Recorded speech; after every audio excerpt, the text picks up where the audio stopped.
The following programs were originally aired live, long before the advent of high fidelity, and they were recorded using a variety of means, from direct recording onto early audio tape and glass records, to simply placing the microphone of a wire recorder in front of the speakers of a radio playing the program. I hope, however, that any variance in audio quality will not take away from your pleasure in listening to these, some of the all-time favorite shows.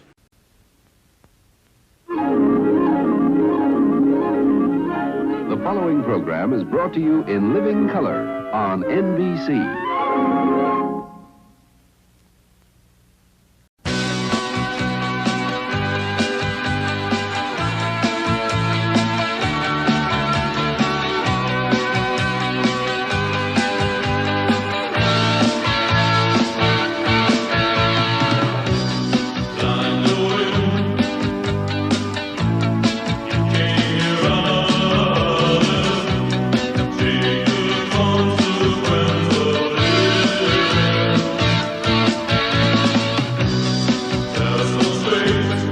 Good evening, this is Matt from the past, welcoming you to this June the 3rd, 2025 edition of Nightly Old Time Radio Shows. I certainly hope you'll enjoy the shows, and this is very special, I think, because Night Beat ended last night, so now in its time slot is going on the radio adventures of Tarzan, which I find very entertaining.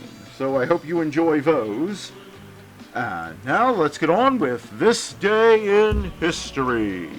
In 1621 AD, Dutch West India Company receives charter for the West Indies, the Americas, Caribbean, and West Africa. In 1929, Chile and Peru signed the Treaty of Lima, finally resolving their border dispute from the War of the Pacific that ran from 1879 through 1883. Chile keeps Arica and Peru regains Tacna.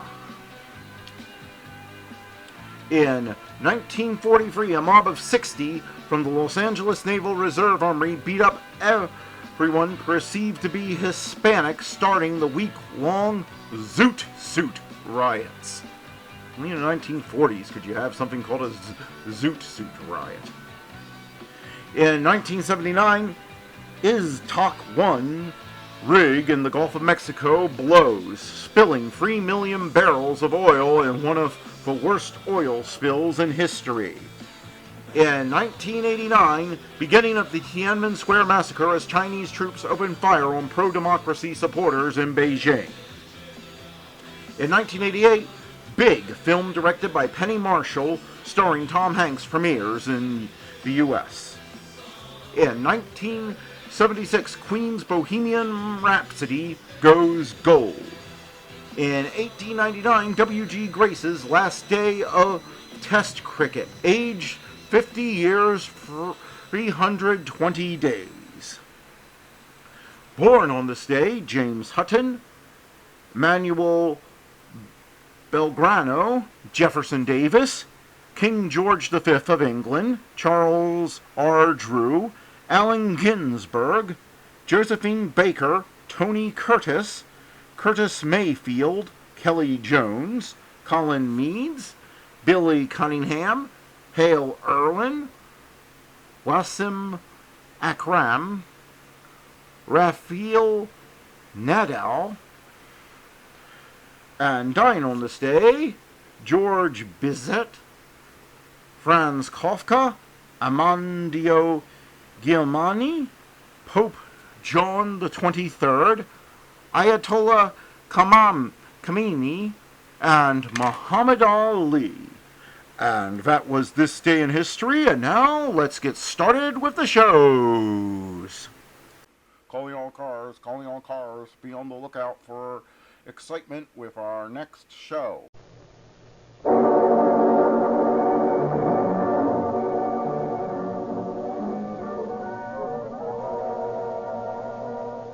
Calling all cars, a copyrighted program created by Rio Grande. Calling all cars, attention all cars, broadcast 216 regarding a dead body. Cooperate with fire department investigators in determining the identity of a body found in a burned building at 1757 East 112th Street. That's all. Rosenquist.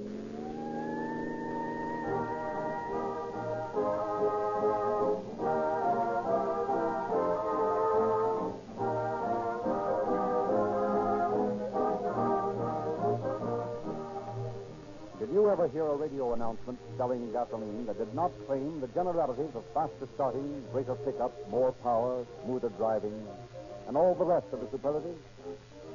Is that enough to deserve your loyalty and patronage? Have any authorities on gasoline endorsed the brand you're using? Or is there any proof that it is the outstanding buy in gasoline? Yes, we have made those same claims for Rio Grande Crack. But remember, we have always gone a step further by presenting true and conclusive proof with facts. You know, for we have told you so many times, that more police cars, fire engines, ambulances, and other emergency equipment are powered by Rio Grande Crack wherever it is sold than any other brand. But do you know that now your state of California has selected Rio Grande Crack gasoline to power its motor equipment? And now your federal government has specified Rio Grande Crack wherever it is obtainable to give you, the taxpayers, the benefit of the finest, most economical gasoline that your money can buy. Rio Grande thanks sincerely the thousands of new patrons who have made 1937 the greatest year in Rio Grande's history. If you are not a steady user of Rio Grande Crack, may it be our pleasure to invite you to join the hosts of motorists, the cities and counties, the state of California, and the United States government, all of whom have made Rio Grande Crack gasoline first in public service.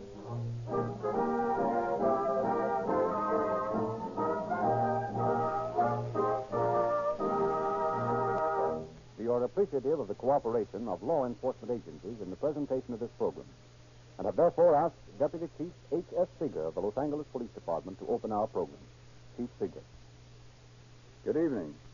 I've often been asked why police investigators were so eager to find a motive for a crime when the establishment of the motive was not always necessary in the prosecution of the case. The establishment of a motive for a crime sometimes makes the work of solving that crime much less difficult than it would otherwise be the case. In the story we are here tonight, there was no apparent motive for a crime. And as a matter of fact, only the trained eyes of the fire department investigators were able to determine that a crime had been committed. Nevertheless, in this case, as in any crime, the perpetrator soon found that his crime did not pay.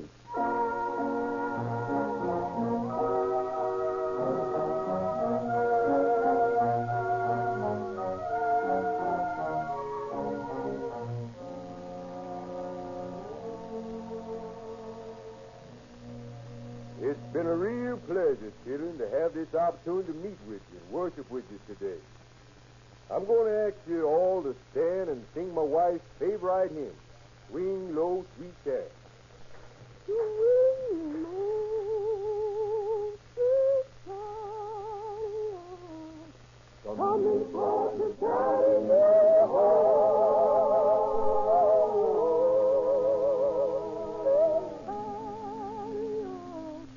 Coming for to carry me home.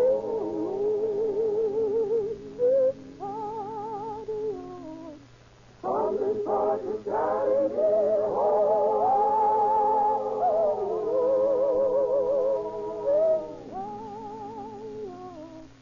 Coming for to carry me home. I looked over yonder, and what did I see? Coming for to carry me home. Coming back to me. Coming for to carry me home.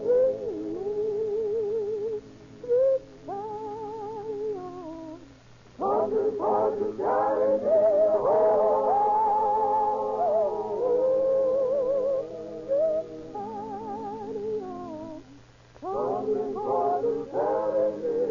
Sweet chariot, coming for to carry me home.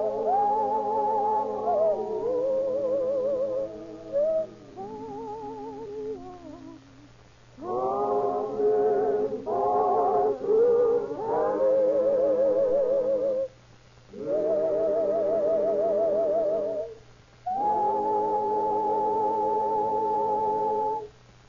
you, folks, thank you.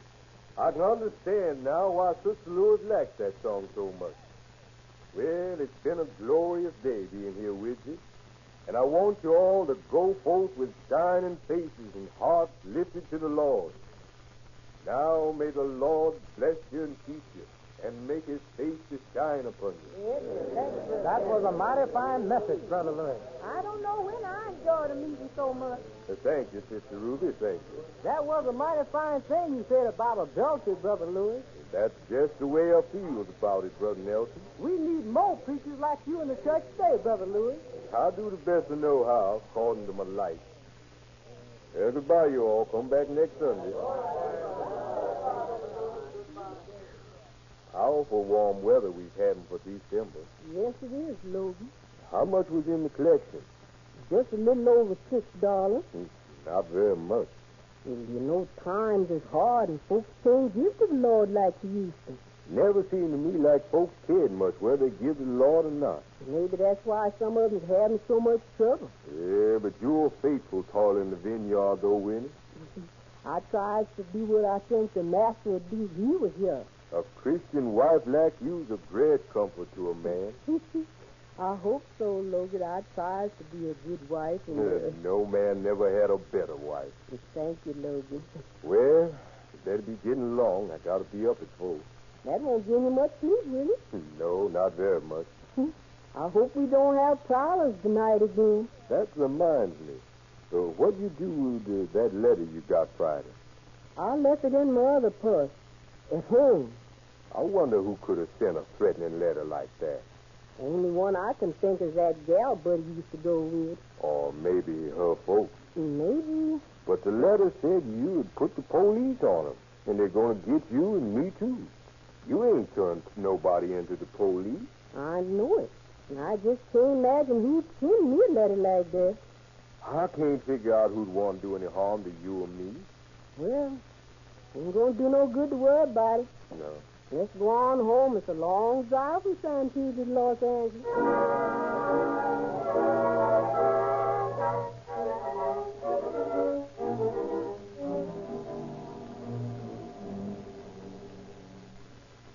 Evening, Captain. I wants to get you the broadcast from my wife. What's wrong with her? She's gone. How long's she been gone? Since this morning. Well, we can't broadcast for her, but we'll make out a missing person report on her. Well, why can't you broadcast for her? We have to wait 24 hours when the missing person is an adult. Yes, sir. I see. Now, if you'll give me a description of her, I'll have my men keep on the lookout for her. When did she leave home? Well, her cousin said he saw her about 9 o'clock this morning. She got on a streetcar close to our house. Yes? And he says she got off at 12th and Central. And she hasn't been seen since. Well, that doesn't mean anything's happened to her. She's probably gone to a show or something. Oh, no, sir. She wouldn't do that. Why, she never goes to shows or anything like that. Besides, that letter said that... What letter? Well, she found a letter in the mailbox on Friday that said somebody was going to get her and me, too. Well, don't worry about it. If she doesn't show up tonight, we'll get out a broadcast on her. Yes, sir. Thank you, Captain.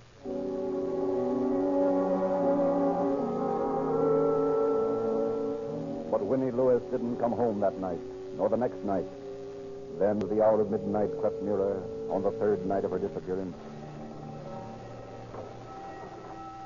Engine Company 65, Bain speaking. You've got a fire at 1757 East 112th Street. 1757 East 112th Street. Okay. 1757 East 112th Street. Okay.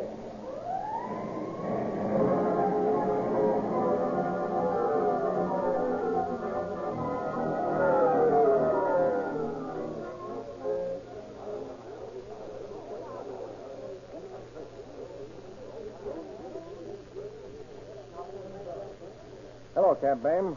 Looks like you had a worker. Yeah, pretty well gone when we got here. Chief Winkler and the coroner in there. Coroner? Yes, we found a body in the place. There's a couple of cops here and some of the boys from the detective bureau. Maybe I'd better get in on this. Pretty badly burned, isn't she? Yeah, going to be kind of hard to identify her. Hello, Chief. Oh, hello, Nichols. You know Cantor, don't you? Oh, yeah. How are you, Frank? Oh, kicking around. Our investigators always follow through on a case where there's a death involved. Nichols will work with you fellows if you don't mind. Surely.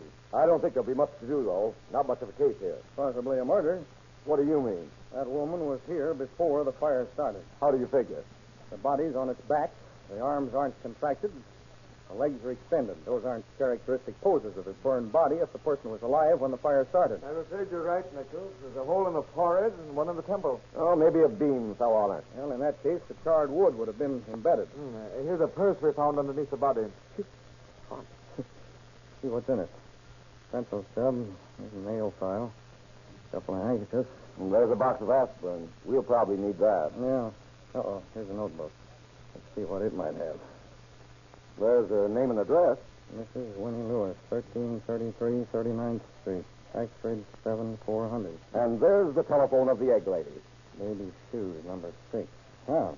Looks like 1333 39th Street's a good place to find out who this is. Hey, wait a minute. I got a notation of name Lewis. Where the heck's my notebook? Here, missing person, Monday, December 5th, Winnie Lewis. Want to take a run out to this address with me? No, that's sort of doubling up on things. You go on out there. I'll see what I can find here. Okay, check with you later. You better take Whalen or Hammond with you.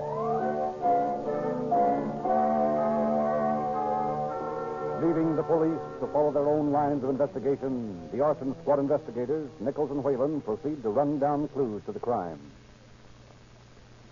There doesn't seem to be anybody at home. Knock on the door. Maybe the bell's not working. What's the matter with you, Whalen? Can't you hear that bell? Oh, y'all looking for Brother Lewis? As a matter of fact, we're looking for Winnie Lewis. She ain't there. Well, we just about figured that out. Yes, sir. I'm Harry Nelson. I live over there. Next door to the Lewises, huh? Yes, sir. Are y'all policemen? Arson squad investigators. Yes, sir. Well, Mrs. Lewis, she went off on Monday and she ain't been back. Is Brother Lewis her husband? Yes, sir. Where's he? He works down in the Hall of Justice for the sheriff. Do you have any idea where this Lewis woman might be? No, sir. I ain't seen her since she got that threatening letter. What kind of threatening letter?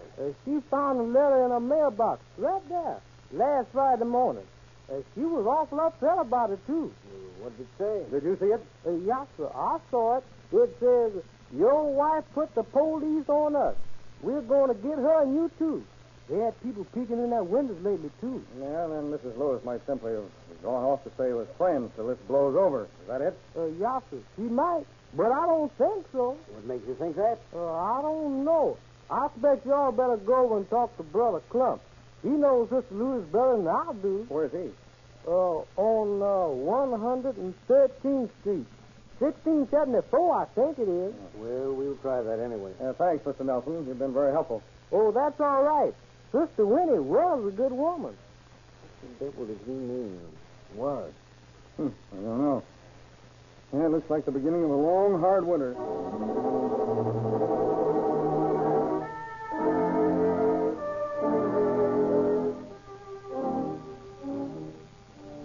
Good evening. We're looking for a Mr. Klopp. I'm Mr. Clapp. What can I do for you, gentlemen? Do you know a Mrs. Winnie Lewis? Very well. Won't you gentlemen come in? Thank you. Mr. Klopp, may I ask your occupation, that is, what you do? Well, I'm a minister of the gospel. I have a little church at 1757 East 120th Street. 1757, did you say? Yes, sir. Why? Did you know there was a fire over there at about 11:30? Mercy me, no. Was it the church? No, just a little shack back of the church. Thank the Lord. We just built our little church. We used to hold services in the little building on the back of the lot. Was that shack locked up, Mr. Clark? Why, I'm sure it was. However, the key's always lying on the side of the altar in the church. Besides, any pass key would unlock the door. We found the back door of the church open tonight. No, it shouldn't have been. I locked it myself. Has anyone you know access to the church or the small building? No, except that almost any skeleton key will unlock the shack. Just what do you know about Mrs. Winnie Lewis, Mr. Crosby? Oh, she's one of the finest souls I ever met. A splendid Christian woman. And an ardent church worker, too. When did you see her last? Why, let's see. I saw Sister Lewis last Sunday down at San Pedro. I visited Brother Lewis's services down there.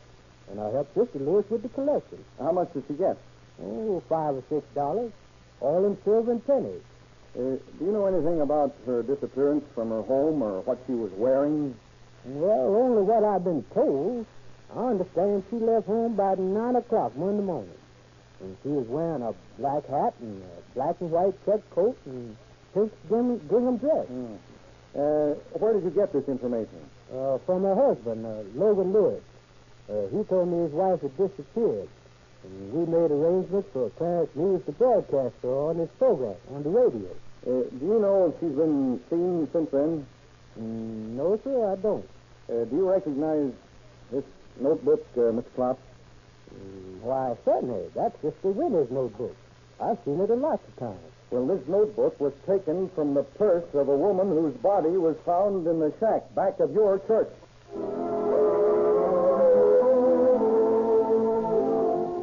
Some additional information secured from the pastor of the church, the investigators began a round of questioning of relatives of the missing woman. Gathered in the home of Logan Lewis, they narrowed their investigation to the immediate relatives of Winnie Lewis. Now, as I get it, you're Harry Maines, Mrs. Lewis's cousin. That's right. And you're Mabel Blanche, her sister? Yes. Of course, Logan, we know what your relationship is. Yes, sir. Now, Harry, when did you see Mrs. Lewis last? Oh, I saw her about 9 o'clock Monday morning. Where? Well, we got on the streetcar at 29th and Ascot. Did you go all the way to town? Well, I did, but she got off at 12th and Central. Did she say what for? Well, she said she was going to see the dentist.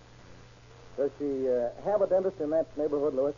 Yes, sir. Mabel, when did you see Mrs. Lewis last? When she left the house about 8:30, she told me that there was $3 in the candy dish and for me to give it to the insurance man if he come. Do you know of any hard feeling in this family? Oh, no, sir, none at all. Her and Logan got along fine. Any idea how much money she had with her when she left? Well, she said she had about $3 besides the insurance money she left. Did you see this threatening letter she's supposed to have received? Yes, sir. I saw it the day she got it. Logan come running in the house one morning after he got home from work and showed it to her. Where is that letter now? My wife had in her purse when she left. I see. When did you see her last, Logan? About 4:30 when I left for work Monday. I see. Did you tell Klopp what kind of clothes she had on when she disappeared? Yes, sir. I told him she had on a black and white checkered coat and a pink gingham dress and a black hat. Did your wife ever have any trouble with anybody, Logan?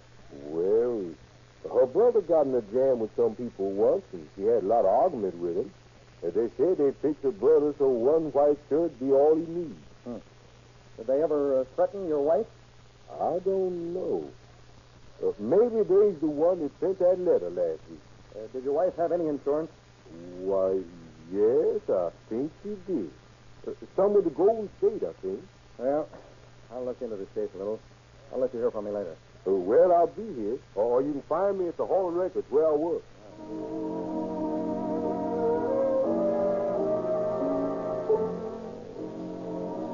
Beginning to form definite theories about the case, the arson squad investigators, Nichols and Whalen, checked with Lieutenant Condaffer as to his findings on the case. Condaffer, I wish you'd pick Logan Lewis and bring him down here. We want to ask him some questions away from the family. Okay. Oh, by the way, here's the Stilson wrench you found out in the burned building. Look, Nichols, that's burned close cleaning of that wrench. Yeah, looks like it. And here's a piece of hat we found out there. Piece of fur. Looks like it might be a piece of fur collar from the woman's coat. They had a test run on it yet? Yes, Tinker says there's blood on the hat and on the fur. Did you find this stuff near the body? No, it was in another part of the shack. Then she was murdered before she was put in that building. Yeah, it looks that way. Homicide? Condaffer speaking. Of course, you don't know me, but I know something about that Willie Lewis kid. Good. Do you want to come down here and tell us about it? Sure, I'll be down there in half an hour. That was a guy who has some dope in this case. Ryan and I'll pick up Lewis. You fellas wait here for this new man. We'll try to get to the bottom of this. Okay.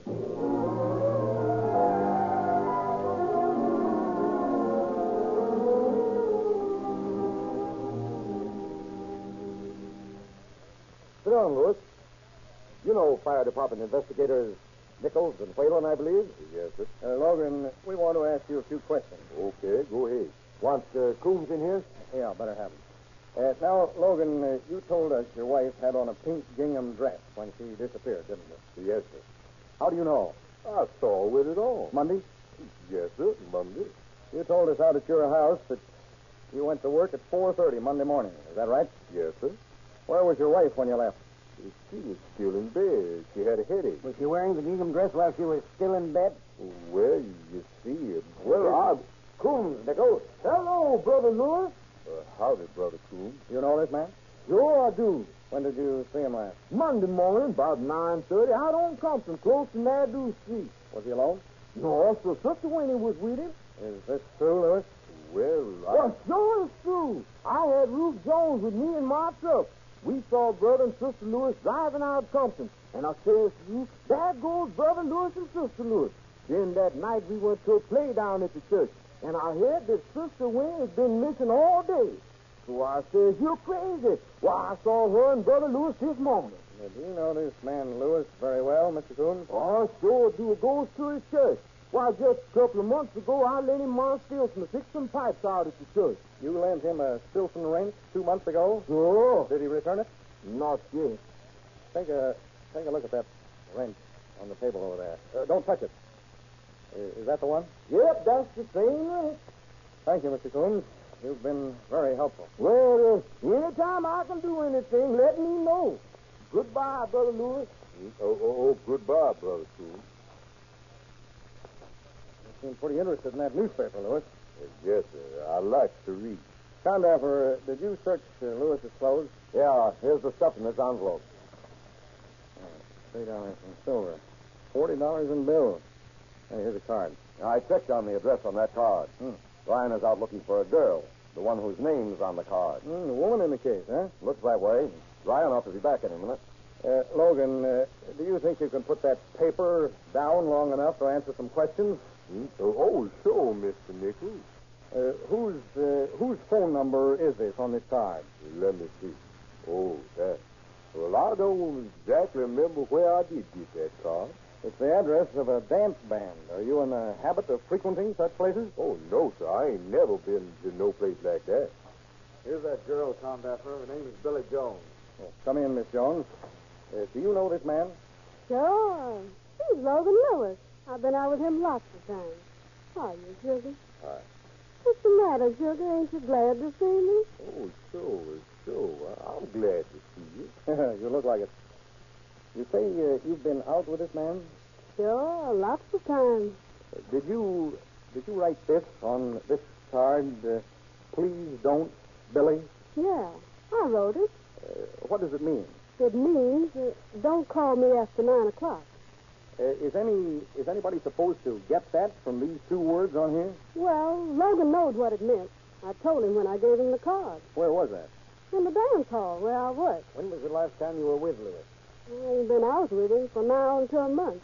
I saw him Wednesday morning, though, when he was buying a new rug for his car. Yep, that rug, Whalen. And how? His car's right outside. Billy, did you know this man was married? Sure, but he said his wife was sick. Said she wasn't going to live long, didn't she, Logan? Huh? You'll have to excuse Logan. He's busy reading the funnies. Did he say how he knew his wife wasn't going to live long? No, sir. He never said. Billy, take a look at that wrench on the table over there. Did you ever see that before? I don't know. I saw one about that size in Logan's car once. Thanks, Billy. That'll be all. We'll call you if we need you. What's the matter, Logan? Lost interest in the paper? No. Why don't you go on reading? Ain't nothing to read. Lewis, did you kill your wife? No. Why did you kill her? I never killed her. Oh, yes, you did. Did you kill her before you went to the church or after? I tell you, I never killed her. Well, I got that rug. A new one, but there's stains that look like blood in the cracks of the floorboard. Picker's running a test on them, and he's going to phone us when he's sure. How about that, Lewis? I don't know nothing about it. It won't do you any good to lie about it, Lewis. Why did you kill her? I didn't. You've been lying from the start, Lewis. Come clean now. I didn't have nothing in the car. I didn't. Who saw you do it? Nobody. Then you did it. No, I didn't. Why'd you burn her body? I wanted to. I didn't burn her. Lewis, do you believe in a hereafter? Yes. Do you believe in a heaven and a hell? Yes. Do you believe your wife's in heaven? Yes. And you know you'll never go there because you killed her, don't you? No, I didn't kill her. I didn't kill her. I tell you, I didn't kill her. Homicide. Conduct it. Yes. Yes. Okay, Pinker. Thanks. Pinker says the scraping from the floorboards show human blood. Well, Lewis? I'll tell you. I'll talk. I killed her. I needed money. She had insurance. I wanted to buy a thing for Billy. I killed her. I did it. I did it. I did it.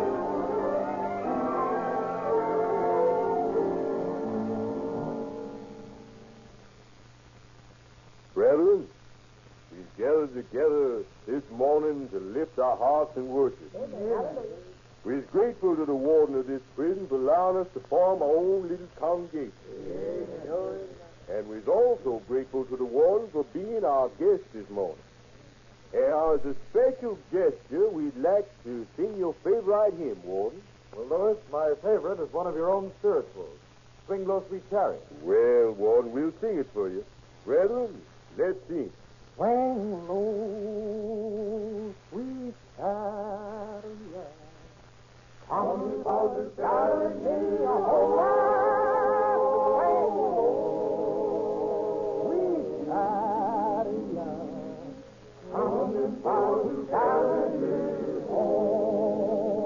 Swing low, sweet chariot, come on to carry me home.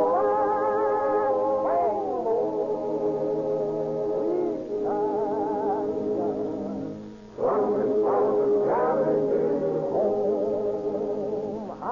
Sometimes up, I'm sometimes down. Coming from the carrying home, but still my soul and every sound.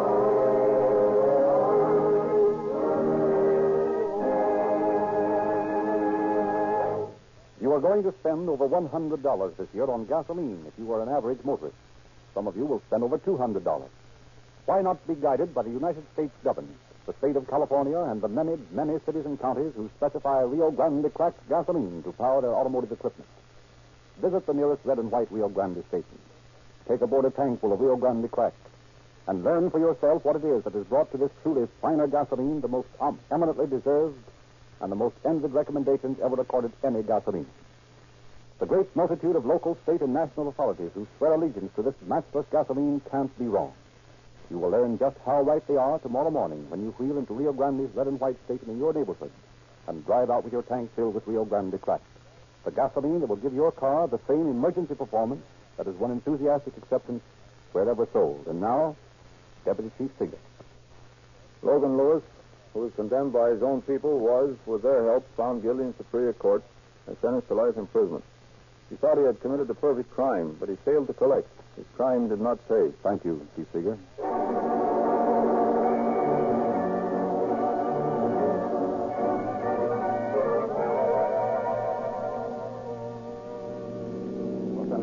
Calling all cars, attention all cars. Cancellation broadcast 216 regarding a dead body. Suspect in this case are now in custody. And that's all. Roll Hoover.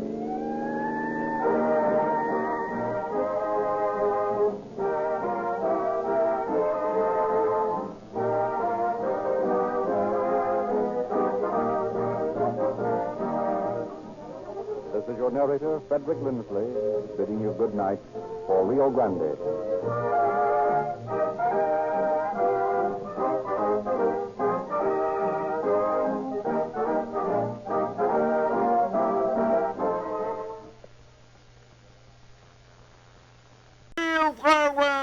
From the sound of music. And Bing Crosby is up next.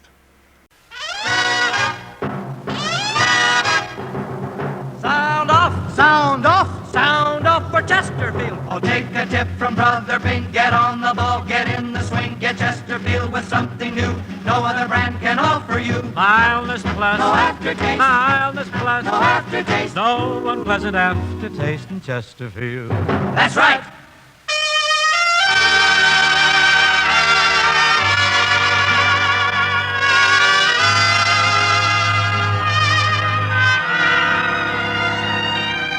Someone waits for me.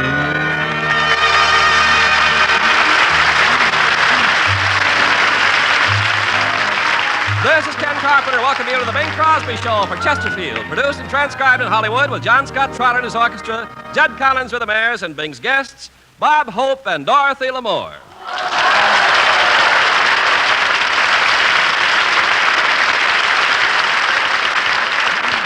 And now, ladies and gentlemen, this being the 26th of December, Chesterfield is proud to present a man who has finally completed his Christmas shopping, Bing Crosby.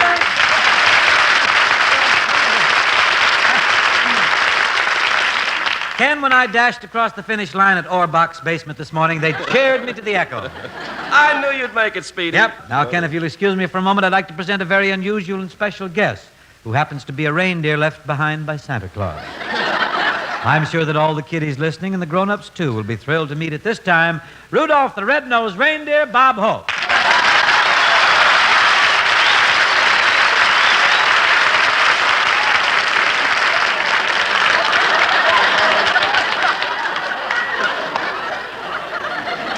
Look who's calling someone a reindeer.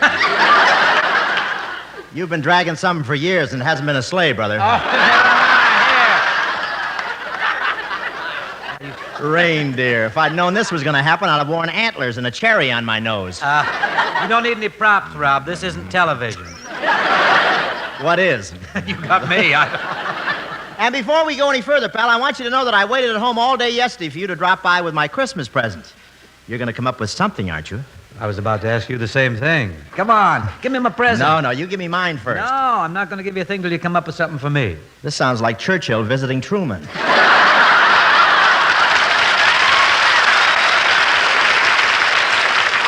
Don't worry about Churchill. They don't call him Winnie for nothing. Stop tagging onto my big jokes, will you please? I'm just hanging a little button You on little old hitchhiker, you. But if you're going to be that way, I'll give in. I did get you a gift. Oh, Rob, what is it? Well, I'll just give you a small hint. It has wheels. It's black and shiny. The top goes up and down, and it runs on gasoline. Gosh, a new automobile. No, a used cigarette lighter. Here. My, how nice. It'll even lighten a heavy wind. Well, keep talking. I'll test it. Why don't... Surprise! Why don't you flap your ears and we'll see if it works in a hurricane? Oh, never mind. Now, what have you got for me, Scrooge? Scrooge, that's a nice thing to say. I want you to know I put a lot of thought into this gift, and I think it's something that you'll cherish forever. Oh, wonderful. Let's see if I can guess what it is. Well, it's round, and it has a stone right in the center of it. A ring. It's a peach. Well, isn't that nice? I'm surprised you could spare the fuzz. Now, never...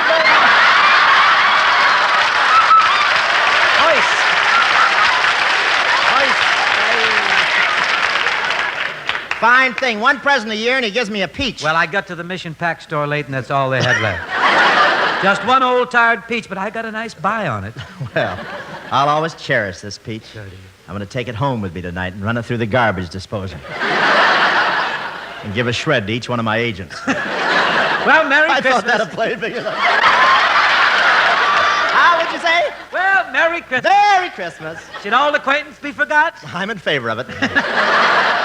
But on the level, Cross, this is the holiday season. Yep. Despite your shortcomings, I still have a warm feeling for you. And I for you. You have so much spirit, such joie de vivre. At times I feel as though I just couldn't... Wait, hold up there. Wait. What's that joie de vivre? Let it go, just... Well, it could be dirty. Are you kidding?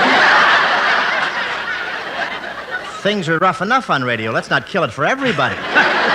Joie de vivre. It's French. Well, we can get in enough trouble in English. Tell us about your new picture. Oh, yes, I'm ready. Yes, I'm ready, yes. I hear it's very good. Yeah. Mm-hmm. It's really good, isn't it? Yes, it is. In fact, I hear it's a peach. Yes. You blew two lines on just this. For the... Oh, you kidding? I wrapped that up for you. You're kidding. There's two dandies. You ought to put your contact lenses in, boy. Either that or get longer arms. Now, look. Lard, just for the record. Just for the record, my picture's called My Favorite Spy, and it's Paramount's Christmas picture. What's that? Well, you wouldn't know, Dad. You see, every year, Paramount picks a great picture to open in New York during Christmas week, and they call it their Christmas picture. Oh, instead of sending everybody a turkey this year, they just release your picture. Yeah. Is that snide? What is that? Right there. Something left over from Thanksgiving or something? No, this picture's a Pickman special. This has suspense, intrigue, comedy, romance, drama, joie de vivre. He's got that too, huh? I can throw that in too, you know. Always angling, huh? Bob, if you'll excuse me, I think I should sing a song for the folks in here. Why? We have the program moving. Why? It's in my contract, right? Okay, what'll I do while you're singing? Well, I'd appreciate it if you'd do nothing. No faces, no tickling, nothing. Just sit down and relax. Well, I may take a nap with the audience. Just lie down. And folks, now here's an old tune that's enjoying a little revival. It's called Down Yonder. Sing it with joie de vivre, I shall sing it with esprit spontané à la bonne heure. Who's writing this show? Fifi Dorsey? Okay, Scott. Down Yonder.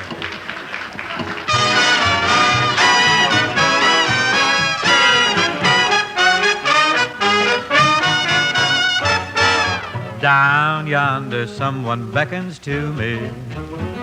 Down yonder, someone reckons on me. I seem to see a race in memory between the Natchez and the Robert E. Lee. Swanee Shore, I miss you more and more each day. My Dixieland, you're simply grand. Down yonder when the folks get the news. Good news. Don't wonder at the hullabaloo. There's Daddy and Mammy, Ephraim and Sammy, waiting down yonder for me.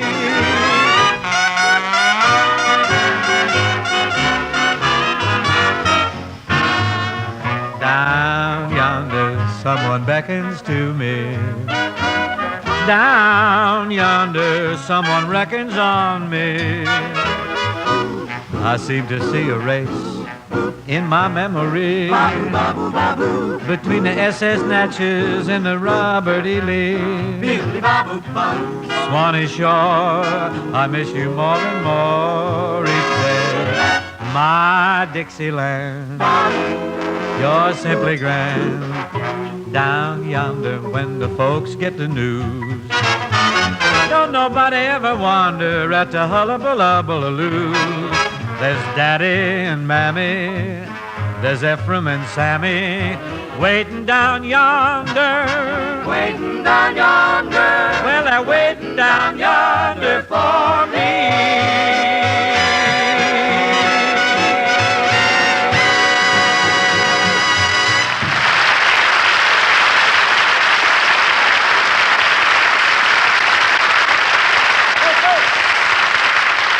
Next time you buy cigarettes, ask the man for Chesterfields. Get something no other cigarette has. Chesterfield mildness plus no unpleasant aftertaste. Remember, over 1,500 tobacco growers tell you Chesterfield's delightful aroma means Chesterfields smoke milder. And they sure do. Try them. See for yourself. And Chesterfields leave no unpleasant aftertaste. One of the world's most famous industrial research organizations reports, of all brands smoked and examined, Chesterfield is the only cigarette in which members of the taste panel found no unpleasant aftertaste. Chesterfield mildness plus no unpleasant aftertaste. Only Chesterfield has it. Smoke them, and you'll see what I mean. Hey, just a minute, Fatso. What's the idea? What's the idea of leaving me out of that commercial? You trying to get me fired? Well, you were asleep at the switch. Now settle down. We're going to What is this? Well, I thought you were on your toes if you're not going to be on the qui-vive. I've had enough of this too long. Wait a minute. Back. You got to stick around. An old girlfriend of mine is coming over. And you want me to help you wheel her in, huh? No, I'm talking about Dorothy Lamour. Dorothy Lamour? We better get the four-wheeler if she's coming. Listen, she's not your girlfriend anymore. That's what you think, Buster. Now stand aside while I introduce her. If anybody introduces Dottie, it's going to be me. No, I'll introduce her. I said I'll introduce her. In case anyone cares, I'm Dorothy Lamour.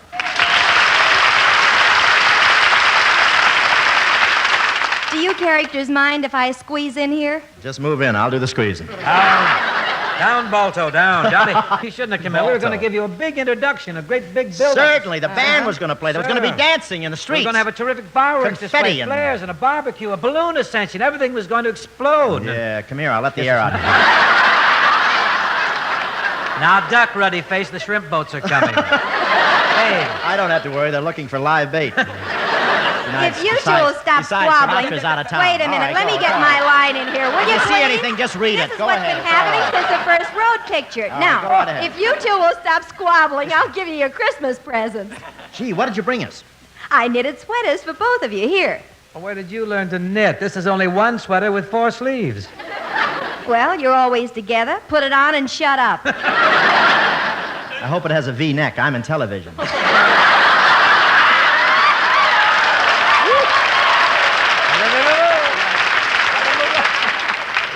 This is really very thoughtful, very sweet of you, Dottie. And, Bob, I think the fact that Dottie has brought us a gift poses a little problem. What problem? Well, come on, give Dottie her gift. Oh, yes, I thought you had Dottie's present, Bing. No, you've got it. I have? Now, where did I put that? Oh, come on, quit stalling. You didn't get anything for me for Christmas, did you? That's not true. Go on, Bob. There's only one thing to do. Oh, all right, all right. Here, Dottie, Merry Christmas. Oh, isn't that sweet? A peach with a bite out of it. Well, I got hungry during the commercial. What a couple of dead beats. No wonder girls don't like you. The girls don't like me? Now, I don't like to brag or anything. You don't? Say, Romeo, Hedy Lamar's in your new picture, isn't she? That's right, Ma Kettle. Say,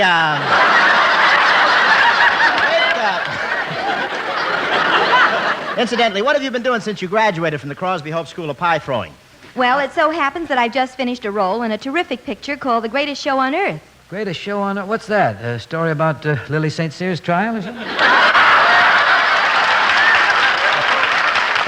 You know what it is. It's Cecil B. DeMille's big circus picture. Well, Dottie, at the risk of being a straight man, I want to tell you that The Greatest Show on Earth is a wonderful picture. Great cast, and you're a smash as Phyllis the Iron Jaw Girl. It's really terrific. Really terrific, Dottie, the way you swing on that rope, hanging by your teeth high over the arena. What nerve, what stamina. What bridge work. Who's your dentist, kid? See me later, Gummo. This girl's living tonight, isn't she? I haven't seen the papers today. Has some new miracle drug come out or something? Don't let her worry you, Bob. Just because she can hang from a rope. Your fans have been wanting to see you hang for years. Oh, well, joie de vivre. Joie de vivre. Say, this is wonderful. Now I can lay eggs in 2 languages. Joie de vivre. Well, Dottie, outside of hanging by your teeth like a Mexican roadrunner in a butcher shop, what else is new with you? Quiet or I'll tear up your painless Parker credit card.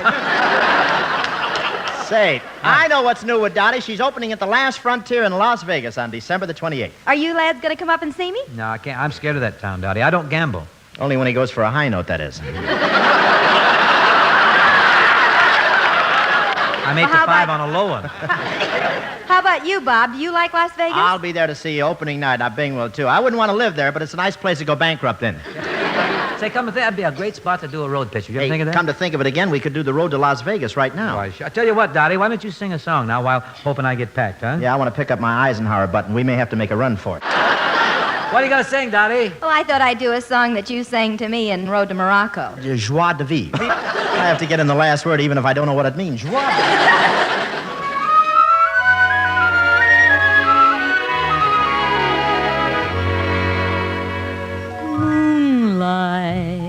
Becomes you. It goes with your hair. You certainly know the right thing to wear. Moonlight becomes you. I'm thrilled at the sight, and I could get so romantic tonight. You're all dressed up to go dreaming. Now don't tell me I'm wrong. And what a night to go dreaming. Mind if I tag along?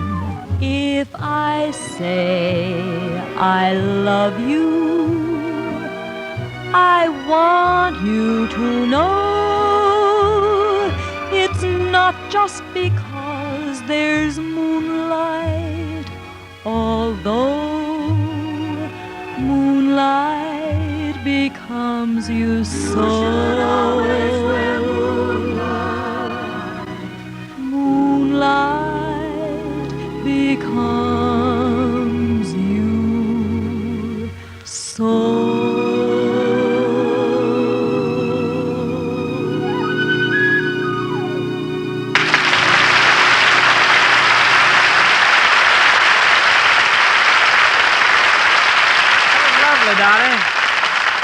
Very nice. Now let's hit the road for Las Vegas.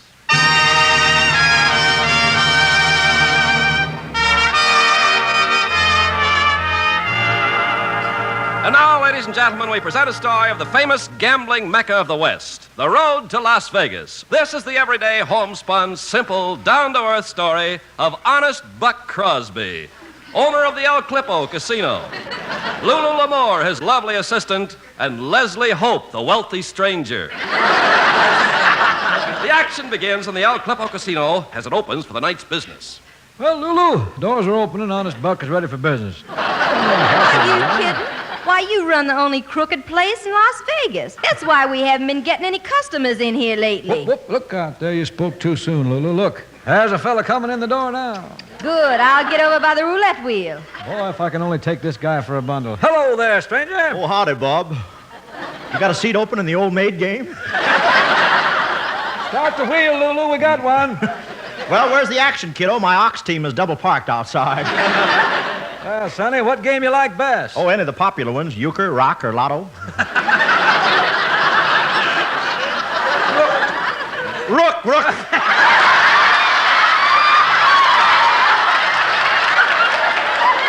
I'll get hit by a rock.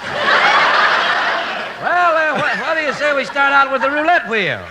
Roulette wheel? Oh, I ain't never tried that. Well, come on over to the table. I'll teach it to you. Once you have found him and never let him go. Yeah, that's a mighty pretty tune there. I'm glad you like it. That's a darb. That's a dilly, ain't it? Hold on a minute now. You carrying any money with you? Oh, yeah, I don't believe in banks, so I got all my life savings right with me. Had it pinned in my underwear for 10 years. Well, it won't get any interest there. Well, in a crowded room, people seem to notice.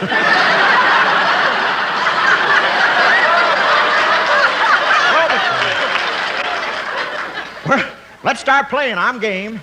Yes, I noticed, too.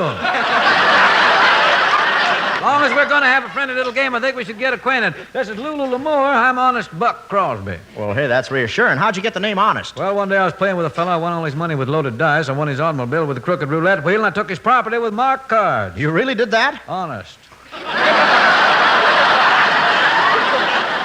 Well, come on now. Let's get going. Just pick a number, friend. Put down what you want to bet on it. Okay, I'll splurge a little. There. Hold it there, Rube. It so happens that a dad's old-fashioned root beer cap is not considered a bet here. A little steep for you, huh? Just come up with some money. Okay. Here's $10 on number 6. Let her spin. Well, look at there. Number 6. I win. That's a jumpy little rascal, ain't it? Well, I tell you, we just didn't... That ball has joie de vivre. I may be a hick, but I'm a French hick. Now, let's get down to business. My throat's drying out. I think I'll go over to the pump there and get me a drink of water. That's not a pump. That's a slot machine. You mean you don't get water out of that thing? Well, you'll get water before you get anything else. You see, you put $1 in and you get a whole handful back. Come on now, friend. Come along. I'll show you how to play it. When the pigeons come back to Capistrano. You sure are a musical critter. Okay, friend. Now, here's the machine right here now. Okay, I got the jack and you got the pot. Might hit a jackpot. Oh, I love this rural humor, boy. Well, now, go ahead. Put $1 in. Okay, here goes.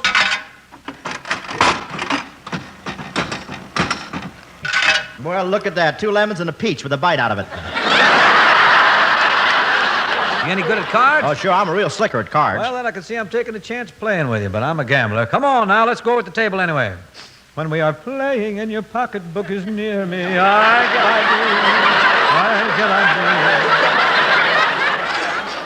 Man, you must know every song ever written. I'm fairly musical. This the card table? That's right, and this young, disinterested lady is going to deal for us. Howdy, strangers. Oh, this card game's got to be crooked. Even the dealer is stacked.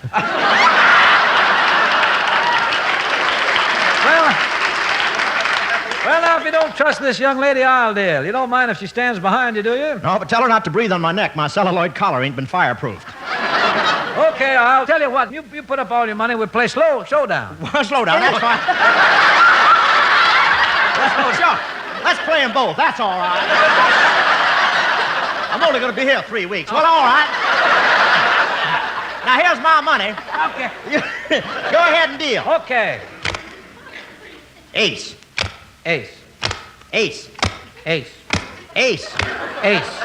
Now, wait a minute. There's something crooked here. What happened? I just got a king. What happened to the other ace? Watch my sleeve. It'll be down in a minute. Well, I guess you win. I'd like to play some more, but I ain't got no more money. Oh, you poor man. I'm so sorry for you. Oh, there goes my collar. I Now, listen. Don't be a sore loser, friend. Let's all sing. Come on, Lulu. In Las Vegas town, the sun's shining down while you give the roulette wheels a spin. And if you lose your shirt, you don't really get hurt, 'cause that sunshine's so good for your skin. Oh, Las Vegas, Nev, where the dudes and the millionaires play, where the climate is mild and the deuces are wild, and the cowboys yell bingo all day. Home, home in Las Vegas, where blackjack is not chewing gum. And keep your dough under lock, or you'll wind up in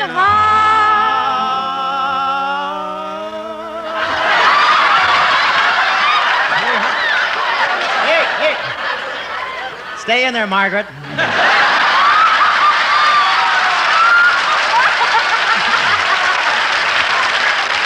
without farther to whence you came from.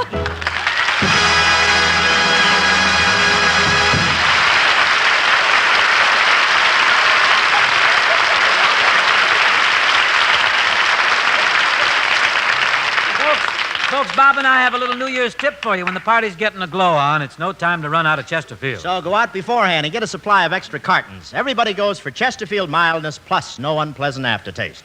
And when your Chesterfields are glowing and when you're singing your favorite ditties, try a chorus or two of Sound Off. Try this one for size. Robert, kick it off, kid. Be good to yourself in 52, smoke Chesterfields, and when you do, you get mildness plus a better taste with no unpleasant aftertaste. A mildness plus, no aftertaste. Mildness plus, no aftertaste. The smoke for you in 52 is Chesterfield. That's right. New Year's Eve, have lots of fun. Be sure you smoke the milder one. When the corks begin to pop, smoke the one that's really top. Sound off For Chesterfield. Sound off For Chesterfield. When the party's starting, open a carton of Chesterfields. That's right.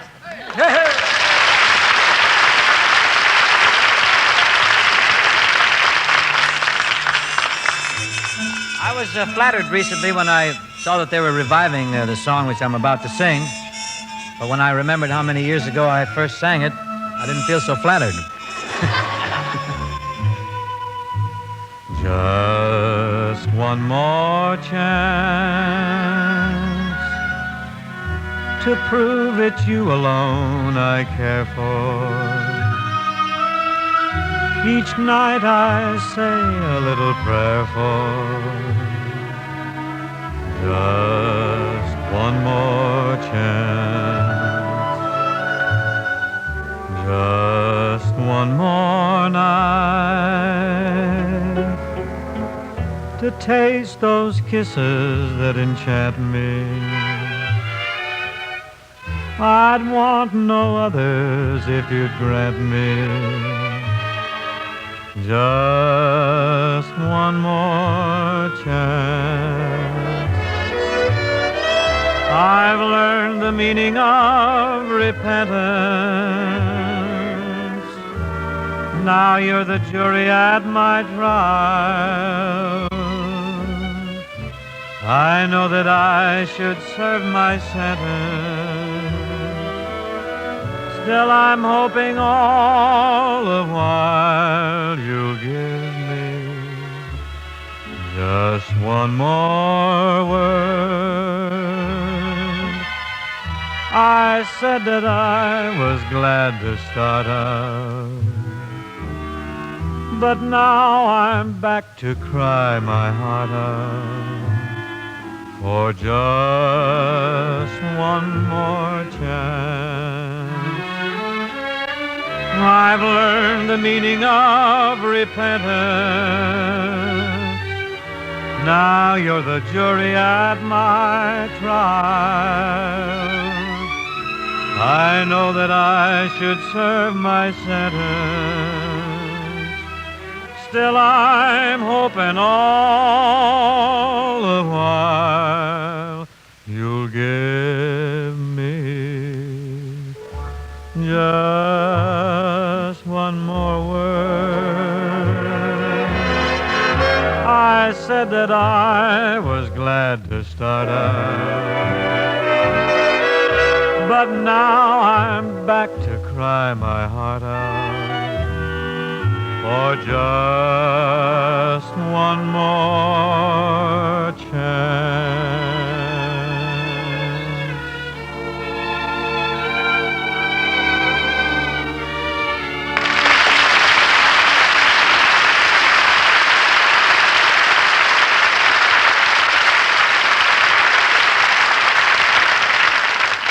Sir, just one more chance. Well, I'm in favor of that, but it's more than I got in your crooked gambling joint. Don't be silly.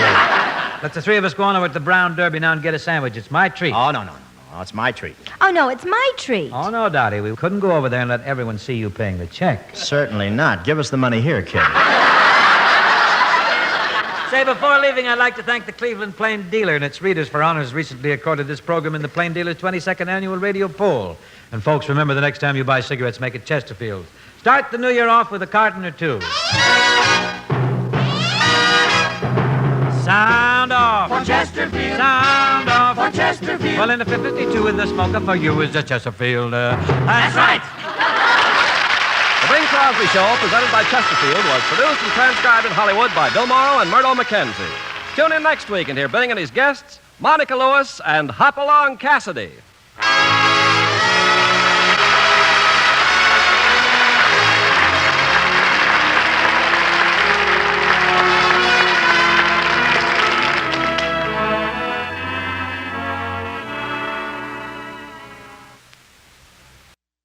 One of old-time radio's longest-running and most popular programs, CBS Mystery Theater, is up next.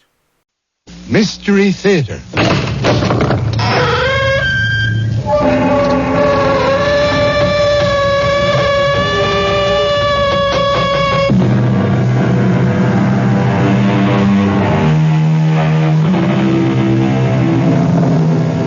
Come in.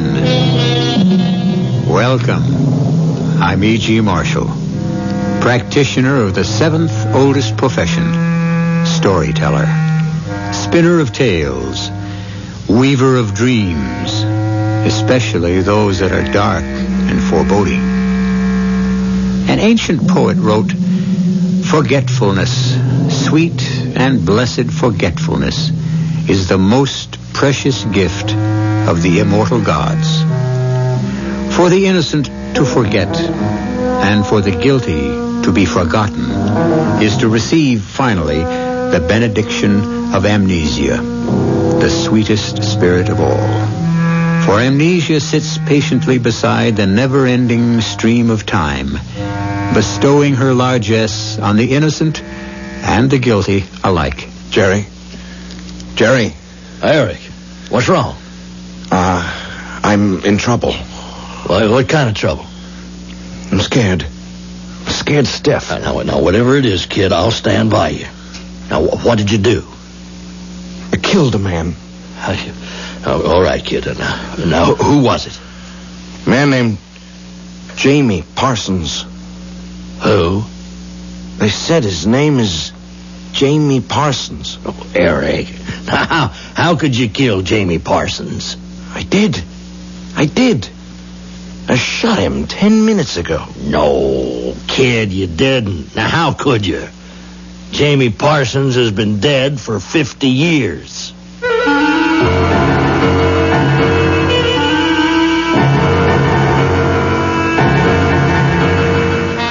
Our mystery drama, A Bride for Death, was written especially for the Mystery Theater by Sam Dan and stars Tony Roberts.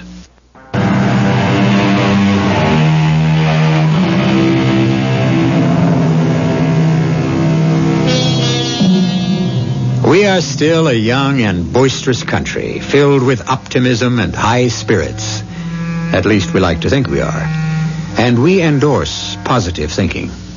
We're convinced that the pot of gold lies at the end of the rainbow, and that sterling silver lines every cloud. And so our language has no word to match one that is so familiar to the Germans, Weltschmerz, which means a melancholy weariness with the futility of life. Which is not to say that we don't encounter it here and there. We do. But it's not really what you could consider a mainstream affliction. Well, good morning, Martha. Oh, I'm just taking your pancakes off the griddle. Well, that's life. You know what life is? Timing. Now, you be there at that exact split second. Now, that's enough, Jerry. 2 philosophers in this house at one time is more than I can put up with. Is Shakespeare down yet? And don't call him Shakespeare. Well, why not? He's a poet, ain't he? Oh, here. Feed your face and give us a rest. Okay. Now, you tell me. Now, here's a boy, 25 years old. He's been to college. Means he's got brains. He's good looking. Means he's got no problem with women. Jerry, I'm worried about Eric. Worried? For crying out loud. What's his problem? I don't know. Well, it doesn't help that he can come running to his big sister any time he needs it. It's just that, I don't know, he feels rejected. Rejected? Why, that boy is welcome wherever he goes. No, Jerry. He's actually being rejected by the editors. He sends his poetry into a magazine, and back it comes with a rejection slip. Well, I read some of those poems, and I couldn't make head or tail out of them. Oh, what do you know? Well, I know what I like. You know what he ought to do? He should get a job. He's trying to find himself. Oh, I pass. Good morning. Oh, Eric, you're just in time for breakfast. I only want some coffee. You can tell that this is a city boy. Eric, you really ought to have a good breakfast. Sugar and fresh cream, Eric? I'll take it black. I've got this headache. Oh, look, you better see a doctor. No. He doesn't need a doctor. He needs to have a good time, raise a little hell. Hey, why don't you come with us, Eric? Here to the dance at the Grange Hall tonight. Put your arm around a pretty girl, the whole world is different. I wish the whole world could be different. Now, Eric, you just can't get serious at this hour in the morning. He's going out for a ride. Saddle up Duke or Admiral, and you just look at that sky, and you just breathe that air and enjoy that sun. And you know how you feel? I remember that poem you once recited when you were a kid. And you'll say it again. God's in his heaven, and all's right with the world.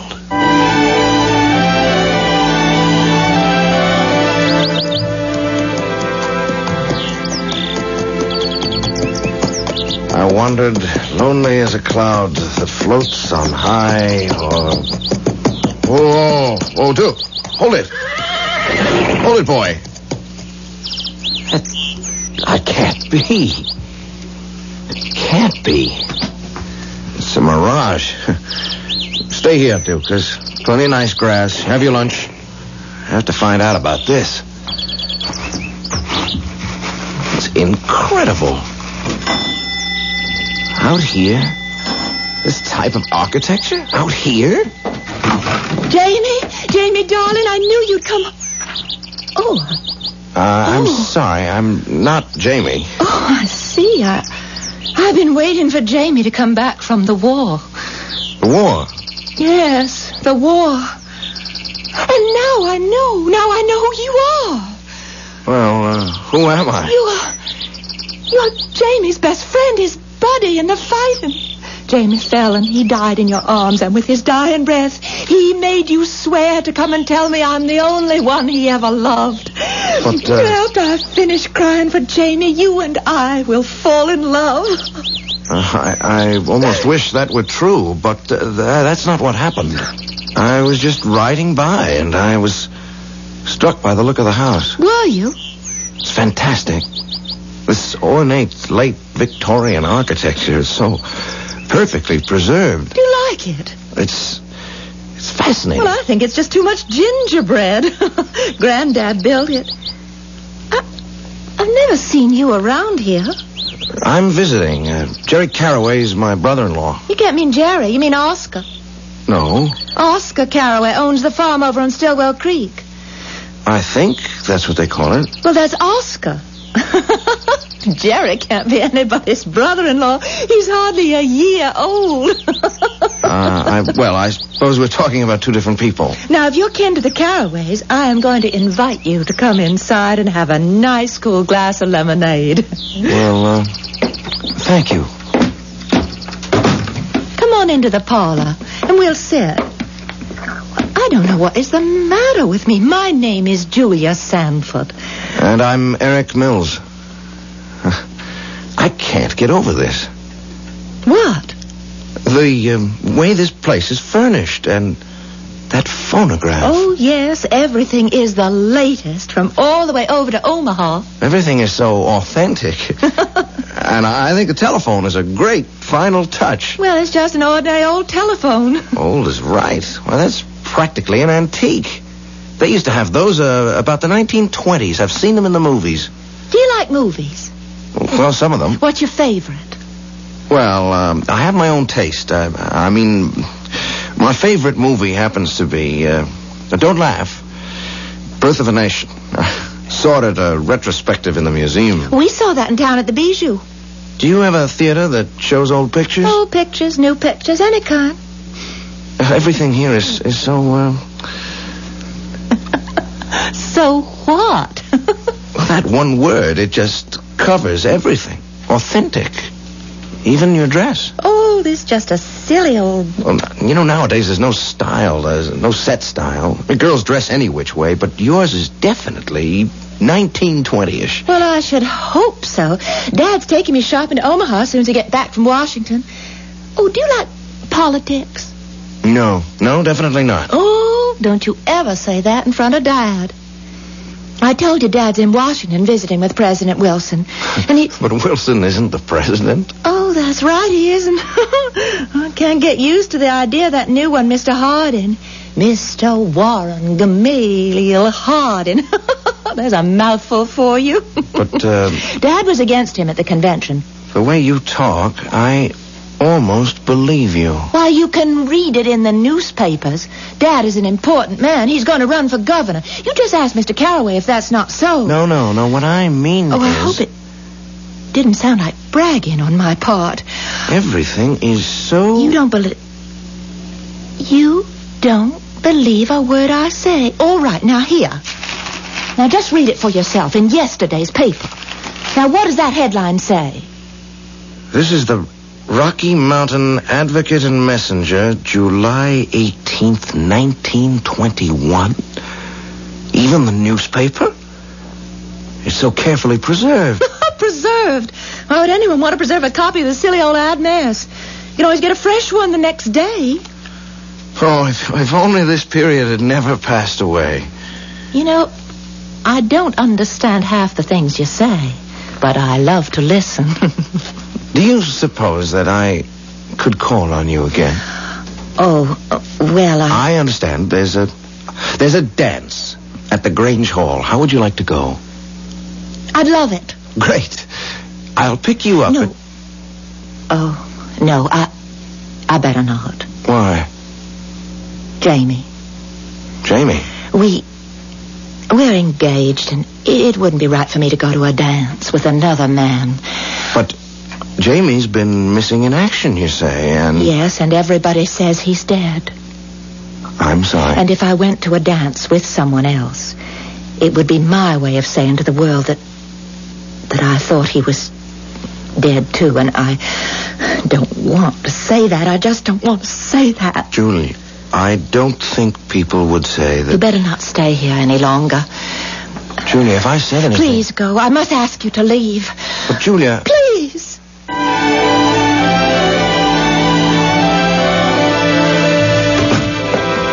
Supper in a half hour, Jerry. That smells great. Now, whatever do you put in your stew? Cooking is my business. I have to hand it to you, Martha. It's a miracle business. Now, evidently, it's done wonders for Eric. He's chopping wood. He's humming a tune. Eric? Yeah, as happy as a jaybird. What's got into him? You're cooking. Now, what else? Hello, folks. How's our happy little homestead? Eric, darling, are you all right? No, I'm not all right. I'm magnificent. Spectacular. What's gotten into you? The French say, cherchez la femme. Oh, you be quiet. Oh, he's right. Oh? Well, who is she? Well, there may be one or two little complications there, but nothing I can't handle. Why didn't you tell me? Tell you what? Tell me you had a museum here. Museum? Oh, there ain't no It's museum. a wild place, and it's a gem. It's authentic to the tiniest detail. Eric, please tell us what you're talking about. Dedicated to the 1920s. What is? This museum. Oh, but there isn't any museum. Yes, there is. Where? Oh, come on now. Quit pretending. She works there. I suppose she's the curator. Who? Her name is Julia. Julia? Oh, you'd know who she is, Jerry, because she has to be the prettiest girl in town. Eric, this museum, just tell us where it is. But it's down the road from here. It can't be more than 2 miles. It has the most beautiful garden and lawn. And the house is a perfect example of late Victorian. I think it's called the Sanford House. It's the most beautifully kept... What are you looking at me like that for? Eric, the Sanford House is an old ruin. It's falling apart. Oh, but I was... And it's so overgrown that if you didn't know it was there, you couldn't even see it from the road. No, I was just inside, and it was... Eric, are you sure that you... I was inside the most beautiful... Now, you think you'd better see a doctor, Eric, huh? But I was. Eric, do you want us to ride back there with you and prove it? Are you saying that the girl, the house, that was all a dream? But I wasn't dreaming. I know I wasn't dreaming. And he wasn't, because we were there too. Unless it's possible that we were dreaming also. Well, every young man should have a wonderful girl of his dreams, and it's just fine if that's where she stays. It's when she materializes that you can run into a problem. I shall materialize again shortly with Act 2.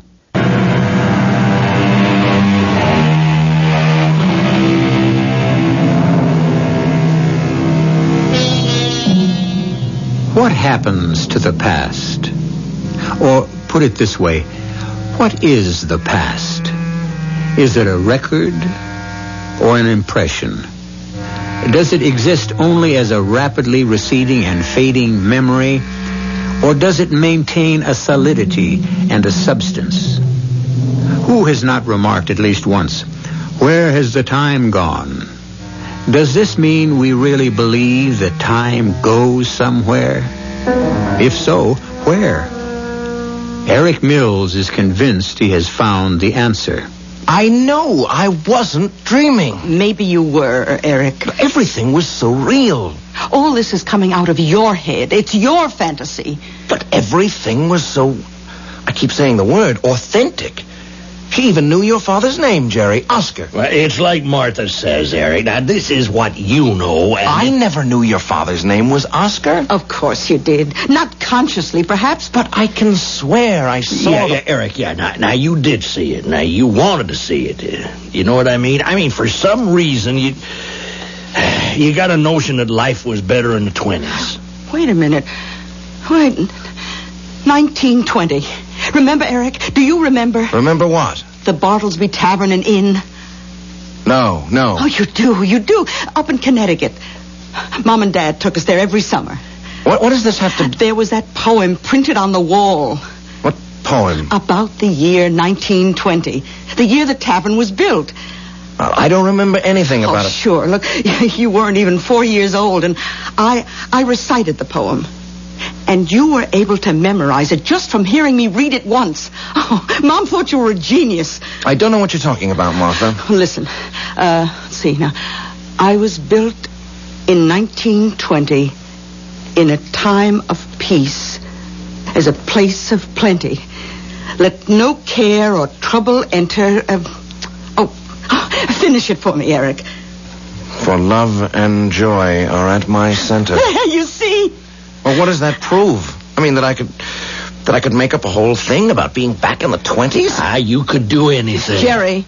What I mean is, with his imagination, anything is possible. Yes, and you've talked about the 20s. Oh, maybe I have. Well, as a writer, as a poet, would you have rather lived then or now? Oh, hey, now what kind of question is that? Huh? He'd be dead now if he lived back then. He knows what kind of question it is. Whatever you say, I know where I was this morning. Yes, Jerry, where you always wanted to be, back in the 20s when it was easier to be a poet. Martha, everything is relative to when you were alive. But you'd rather have been alive when Hemingway was young. With Fitzgerald, you'd want to be in Paris with Gertrude Stein and Picasso.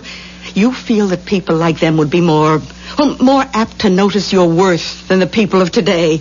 Well, what if that's true? What if it's true? Yeah, sure. I mean, the 20s were a more exciting time to be alive, but does that mean that I could just conjure them up?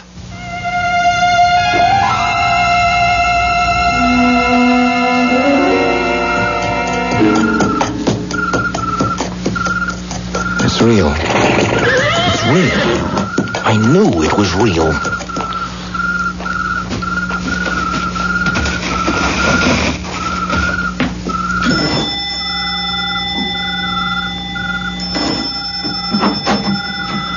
Oh. Julia. Oh, now, I said I could not go to that dance. May I come in? Well. Just for a little while. All right, but just a little while.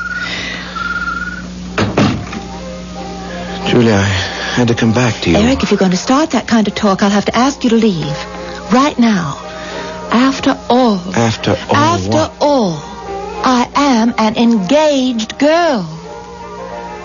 Oh, listen. Isn't that a swell number? Oh. Now, I promised Dad I wouldn't use that word. What word?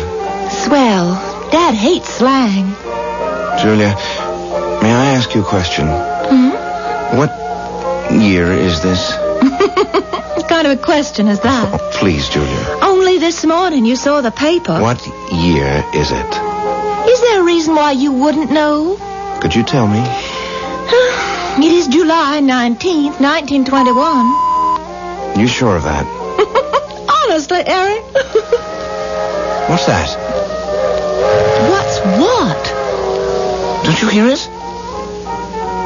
All I hear is a train. That's what I mean, the train. There hasn't been a train here in... What are you saying? That's the ODP. The ODP? The Omaha, Denver, and Pacific, silly. Everybody knows. Are you sure you're all right? Yes. Yes, I'm sure. You know, this afternoon I promised you a glass of lemonade. I think you could use some refreshment now. Excuse me. I heard it. I know I heard it. Wait a minute.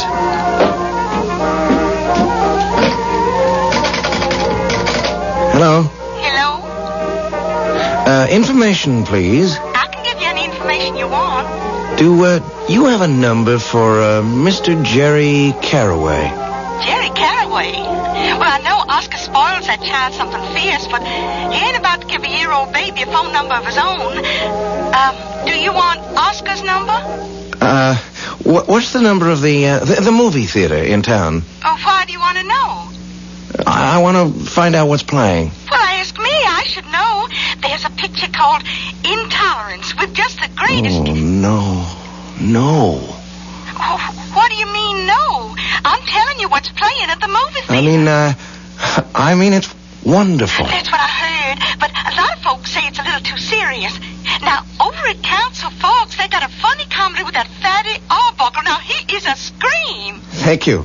Thank you very much. Anything else you want to know? I promise you won't laugh. Well, if it's funny, I can't promise. What year is this? You're a card, all right. What year is it? 1921. Everybody knows that. Thank you. Thank you. 1921. And here we have some of Amy's famous lemonade. Isn't it good? I never knew if the boys were coming over for me. Oh, for the lemonade. Julia. What is it? I'm so happy. Oh, now just excuse me. Hello. Julia? Oh, what is it, Jean? Julia, are you all right? Sure. Why? Well, some man placed a call from your home just before. Yes? And he sounded just a tiny bit peculiar to me. Oh, come on, Jean. I was just wondering, should I call Sheriff Gates? Sometimes you are so silly. Well, better be silly than sorry. Good night. Eric, what did you say to scare Jean? Jean? The telephone operator. I admit, I sounded crazy. What did you say? I asked her what year it was. Oh, why do you have to keep asking? Don't you know? Julia, I could never explain it. And you could never understand. Then why bother? I want to stay here, Julia.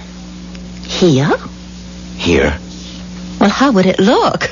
Well, we could get married. But You what? There's Jamie. World War I has been over for 3 years now. What'd you call it? World War I? If you haven't found him in those 3 years... Why did you call it World War I? He has got to be dead. Why did you call it World War I? Because in 20 years there's going to be World War II. What? You're joking. Listen, there can't be any more wars. After all we went through, people aren't that stupid. Do you believe that? Well, what else can you believe? Julia, you have got to tell me. Do you love Jamie? Well, what business is that of yours? I have to know. We kept company for a while, and when he left for France, he asked me to wait for him, and could I say no? Are you in love with him? Oh, I don't know. Are you in love with him? Well, no. But I promised you that can't make that kind of promise. You can't give him what you don't have. And what you don't have for him is love. Well, how do you know? Because you love me. Well, what makes you think that You love me, Julia. You have to love me. Why? Because it's right. Because it makes sense. It simply has got to be. Oh, Eric. Don't waste time, Julia. There is so little time. People don't realize how little time they really have. Come on. Where? For a walk.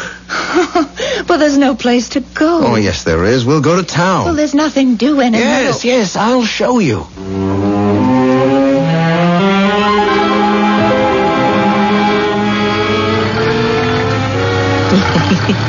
You are having so much trouble with Dad's old car. I can't get used to the way these gears shift. Well, here we are. It's beautiful. Well, nothing ever happens here. There's the drugstore, and the hay and feed store, and the moving picture house. And they just took the sidewalks in for the night. That's a local joke, Eric. Oh, and the train. Well, let's stop at the station. Well, if somebody flags it down. Uh-oh. What's the matter? Oh, it's old Lady Haskins. I don't want her to see me out with a fella. It'll be all over town. Take me home, Eric.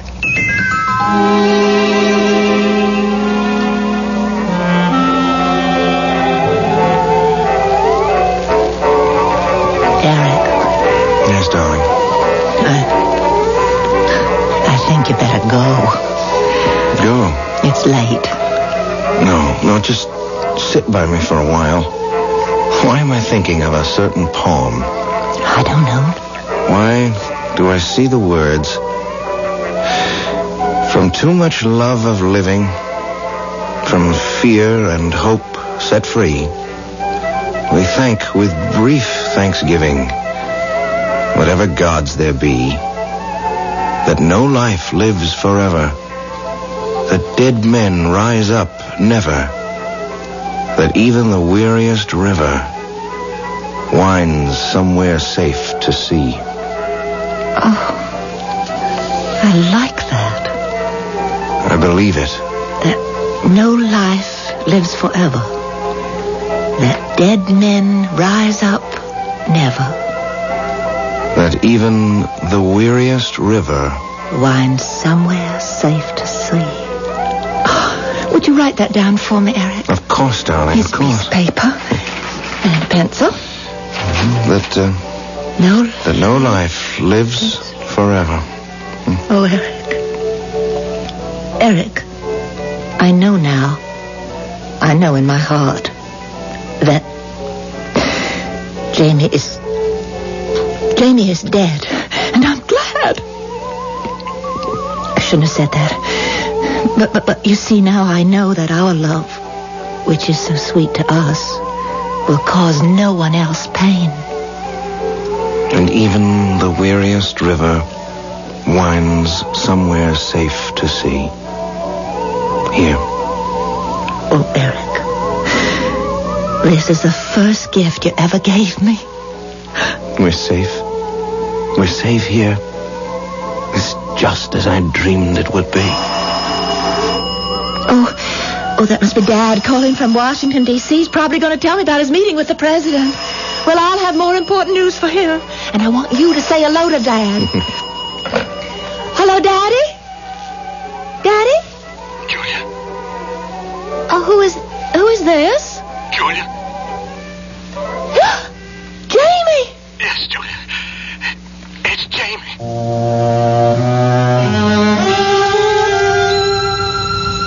And now, among the beautiful sounds of this beautiful world, we hear introduced a new note. And we know very well it must be a note of discord. And was the poet right? Is it true that dead men rise up never? Where has Jamie come from? And where is he going? I shall have the answers when I return shortly with Act 3.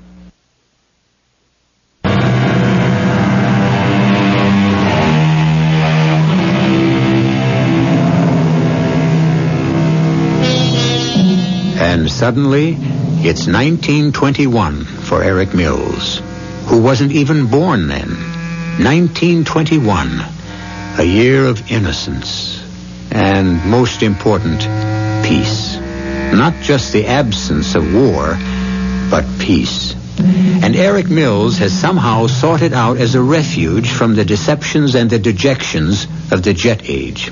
He has even found Julia. But so has Jamie, Julia's doughboy fiancé, who evidently didn't die at Chateau Thierry. Jamie, they told me you were dead. They left me for dead. And for a long time, I didn't know who I was. And then I remembered. I remembered you.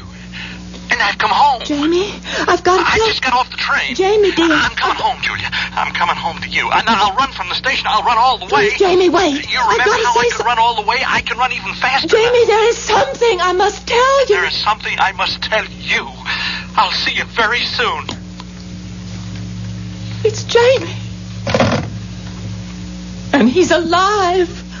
Darling, you and I, we love each other. But that was before... Before what? Before I knew Jamie was alive. Our love has nothing to do with anyone else. Jamie still believes... A lie. Oh, don't say it that way. Well, how else can I say it?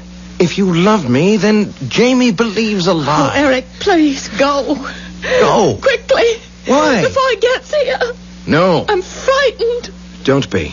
I'm frightened. Here. No, darling, I'm frightened. Not for me, for you. Julia, there is nothing to be frightened of. Is. You don't know him the way I do. It doesn't matter. He's got a violent temper. He'll be bad enough to kill you. But I'll have something to say about that. Who says he can kill me? Is it better if you kill him? It's better for me. Oh, Eric, I don't want you to... To what? To be hurt. What can I do? I won't give you up. Oh, I don't know what to do. I am... Julia, you love me. I love you. We have a right to be happy. And Jamie? Sometimes there's only one way to say something. The only way I can say it is it's just too bad about Jamie. But I don't want us to hurt him. If Jamie is reasonable and sensible, why should anyone be hurt? Eric, he's here. He's here. Yes, darling. Oh, I'm terribly frightened. Listen, Jamie is crazy. He's always been a little bit crazy, but now... Julia. Oh, Julia, darling, I've come back home. Jamie. Hello, Jamie. Hello, Jamie, is that all you can say? Jamie, Hey, who's this? Jamie Parsons. Eric Mills. Who are you? He's a friend. No, that's not exactly true. I'm more than a friend. Julia and I plan to get married. You what? You heard what I said. Never mind. Never mind what you said. I want to hear what Julia says. Well? Come on now, is it true? Oh, Jamie. Oh, Jamie, what? Now, is it or isn't it true? Now, Jamie, you and me, we never were really formally engaged. Listen, I asked you to wait for me. And And you promised that you would. Because you were going away. Now, let's get this straight. You mean you are throwing me over for... Listen, why don't we just all sit down and talk intelligently? No, you aren't going to walk out on me. Now, never. Just a minute, huh? Now, listen, I know you. You're slick and smart and smooth talking, and you hang around while a guy is off doing something important while he's fighting for his country, and you take advantage. That's not the way it happened at all. Why don't we talk about this, huh? All right, buddy. Now, look, I don't know who you are, but this is your lucky night. Now, you won't get hurt, provided you just walk out of here fast. Look, I know how you feel, but she doesn't love you. She's been in love with me since we're both 10 years old. Now, you tell him, Julia. Jamie, listen. But don't you see what she's trying to tell you? She doesn't love you. Julia, you can't tell me that. He is not going to have you. No. Jamie, don't. Please, put that pistol away. No, he won't have you. Please don't kill him. Why not? Please. Who deserves killing more, huh? Jamie, please. What do you think kept me alive all those months in the hospital, thinking of you, dreaming of you, picturing how it would be when I got back home? Well, I am home now, and I know what I got to do. I won't let you. Get away from him. No. Listen, ain't that just your style, huh? Hiding behind a woman's skirts. I don't have to hide anywhere. You better let go of that gun. I'm gonna kill you. Let go. Stop it, both of you. Stop it.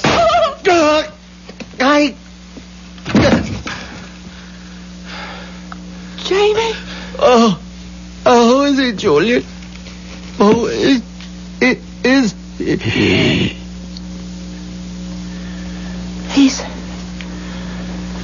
He's dead. I didn't mean to. You saw that. I didn't want. Who are you? Eric.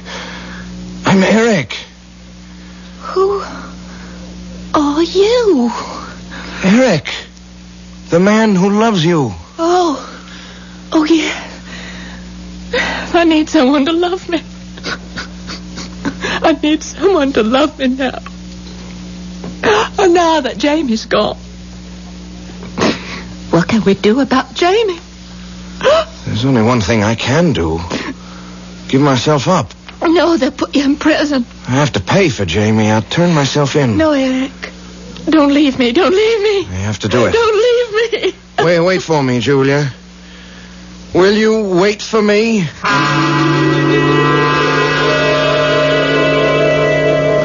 I'm looking for the sheriff. Eric, boy, The sheriff. Where's the sheriff? I killed a man. You didn't kill anybody. Eric. Where am I? Eric, dear, drink this. Now, what has gotten into you? I killed a man. What are you saying? Who? His name is Jamie. Jamie Parsons. We were having a fight over this girl I told you about, Julia Sanford. Eric, you have got to listen now. Jamie Parsons was killed way back in 1920 or thereabouts. No! Please listen, Eric. Don't tell me I'm crazy. Eric, look, we found you wandering around on the road. I was looking for the sheriff. Eric, now way back after the first war, Jamie Parsons came home. Now, he was sweet on Julia Sanford. Now, he was also crazy. Maybe it was what they call shell shock in those days. But anyway, he tried to kill her, and somehow the gun went off and killed him. No, I was there. No. It was too much for Julia. After her father died, she shut herself up all alone. That big house, it just went to ruin, you know. She kind of lost her marbles. Oh, you're talking about someone else. Now, her dad, Big Jim, was my godfather. And so we go over there regular. Now, we bring her food and we'll see that she's still alive. All right, let me show you. No, Eric. I think the time has come for us to show you.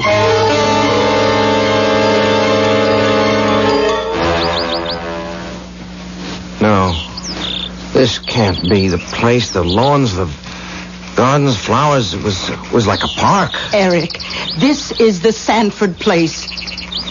The house, it's falling apart. Now, you can see that... But it was so beautiful just yesterday. Oh, Eric, not yesterday. 50 years ago. But I tell you... Eric, dear, when we meet her, smile. She gets very upset if people don't smile. Yeah, the bell. The doorbell. It's the same. Who is it? Morning, Miss Julie. Who are you? It's Jerry. You remember me, Miss Julie? I'm Jerry. Oscar Carraway's boy. Oh, Jerry. How's your dad? Why, just fine, Miss Julie, just fine. My dad is still in Washington. I expect him home any time. But the president keeps him there. Oh, come in. Come in. The phonograph. Martha's here, too. Well, I am so glad. How are you, Martha? Just fine, Miss Julia. And we brought a guest. Oh, you know I don't like to meet strangers unless I have a chance to dress up first. Martha, you should have told me. But he's not a stranger. Now, he's kin. That's Martha's baby brother. Oh, well, that's different. His name is Eric. Well, how do you do, Eric? How do you do, Miss Julia? Amy, please bring a pitcher of lemonade and 4 glasses. Eric, Amy's been dead 50 years. Eric. Now, I knew when Eric, once a sweet boy, was home from the war. You mean Jamie? No. His name was Eric. We were in love. So much in love. He didn't stay long. You all right, Miss Julia? I mean, is there anything you need? He wrote down a poem for me. I look at it every day. Every day. Read it, Eric. It is so beautiful. Oh, be careful. That paper's old and falling apart. Just like me. And the ink has faded. Can you read it? From too much love of living, from hope and fear set free, we thank with brief thanksgiving whatever gods there be, that no life lives forever, that dead men rise up never, that even the weariest river winds somewhere safe to sea.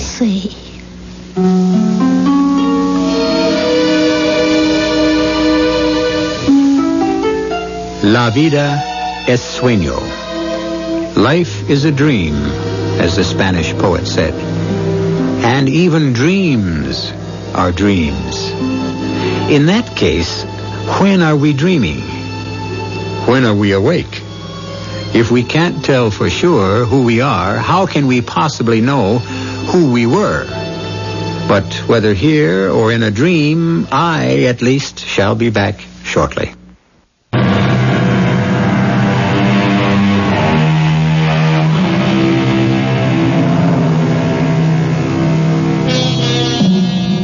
Well, to complete our expedition into poetry, the greatest poet of them all said, "All the world's a stage, and all of us are players." And so this raises the logical question, Are we a permanent cast? Do we keep coming back to play the roles for which we are best suited? Have we led these lives before? Well, you just listen to us again, and for an hour anyhow, you'll be able to lead a brand new life. Our cast included Tony Roberts, Bryna Rayburn, Marion Seldes, and Earl Hammond. The entire production was under the direction of Hyman Brown. This is E.G. Marshall inviting you to return to our Mystery Theater for another adventure in the macabre. Until next time, pleasant dreams.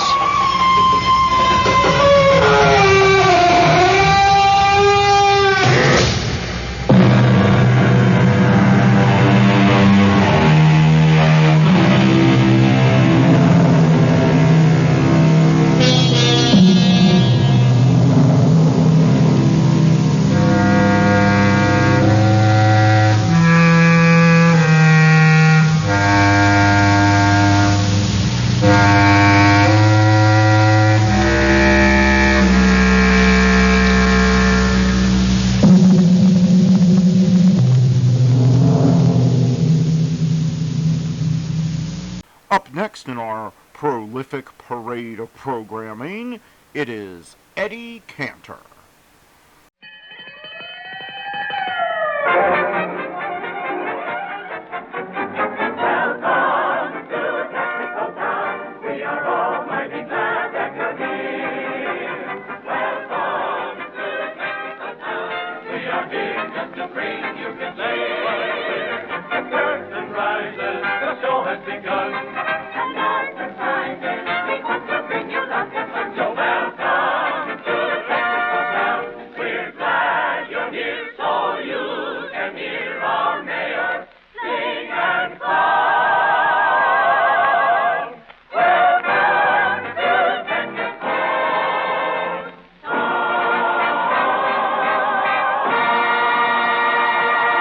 Welcome to Texaco Town, and you are welcome. Here we are in the Civic Auditorium, where despite the fact that Oscar, the trained flea, is still missing, we feel the show must go on. And so, we bring you the second act of the Texaco Town Follies. Lights, curtains, music. Skies were blue, now they're gray. What to do since he's away? Eyes are dry, life is true. That's why we appeal to you. Where is Oscar? We'd like to know. If there's no Oscar, then there's no show. Souls are sad, bells are tolling. Oscar is lost, strayed or stolen. If you find Oscar, please bring him to me. There's no one like Oscar, even though he be a flea. If you're listening, Oscar, listen to my plea. Oscar, come back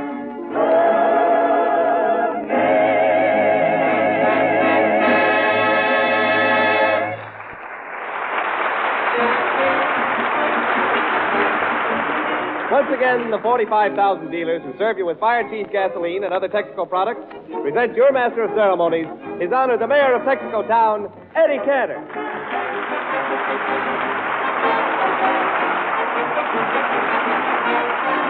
Thank you.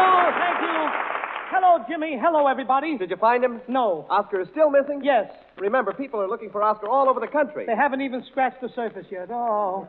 Where is Oscar? Telegram from Mr. Cantor. Telegram from Mr. Cantor. Oh, maybe that's some news. Maybe some news from Oscar. Give it to me, boy. Who is it from, Eddie? Walter Winchell. Gee, he knows everything. Maybe. Go on, read it. What's he say? It says, Dear Eddie, I've located Oscar. He's making a picture at the 20th Century Fox studio under the name of Ben Burney. Oh.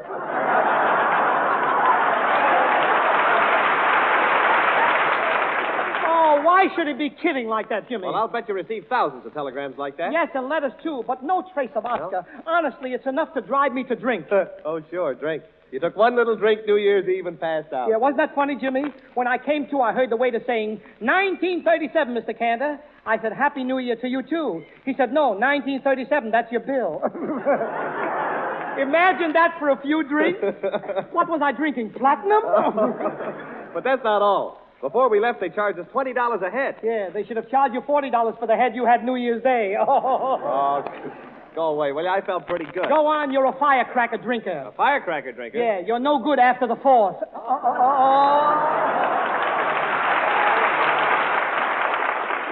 Oh, Eddie, was I really that bad? Bad. Listen, your own wife, Betty Jane, told me when you got home in a taxi, you handed her a $50 tip and said to the taxi driver, come on, honey, make me some scrambled eggs and we'll go to bed. Well, Eddie, if that's the way I act, and I'm making a resolution never to touch another drop. Yeah. How about your resolution? Listen, I'm resolving never to insult you or Renard again. That's resolution number 1. You're never going to insult us again, eh? Yeah. Oh, that's fine, Eddie. And what is resolution number 2? To pay no attention to resolution number 1.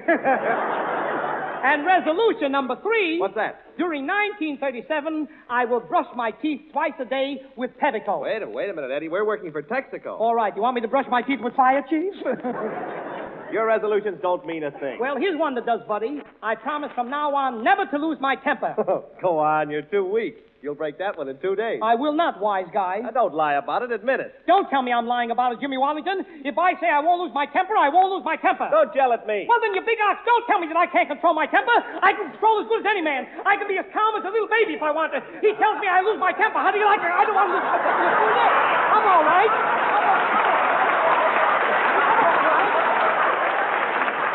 I know how to control my temper.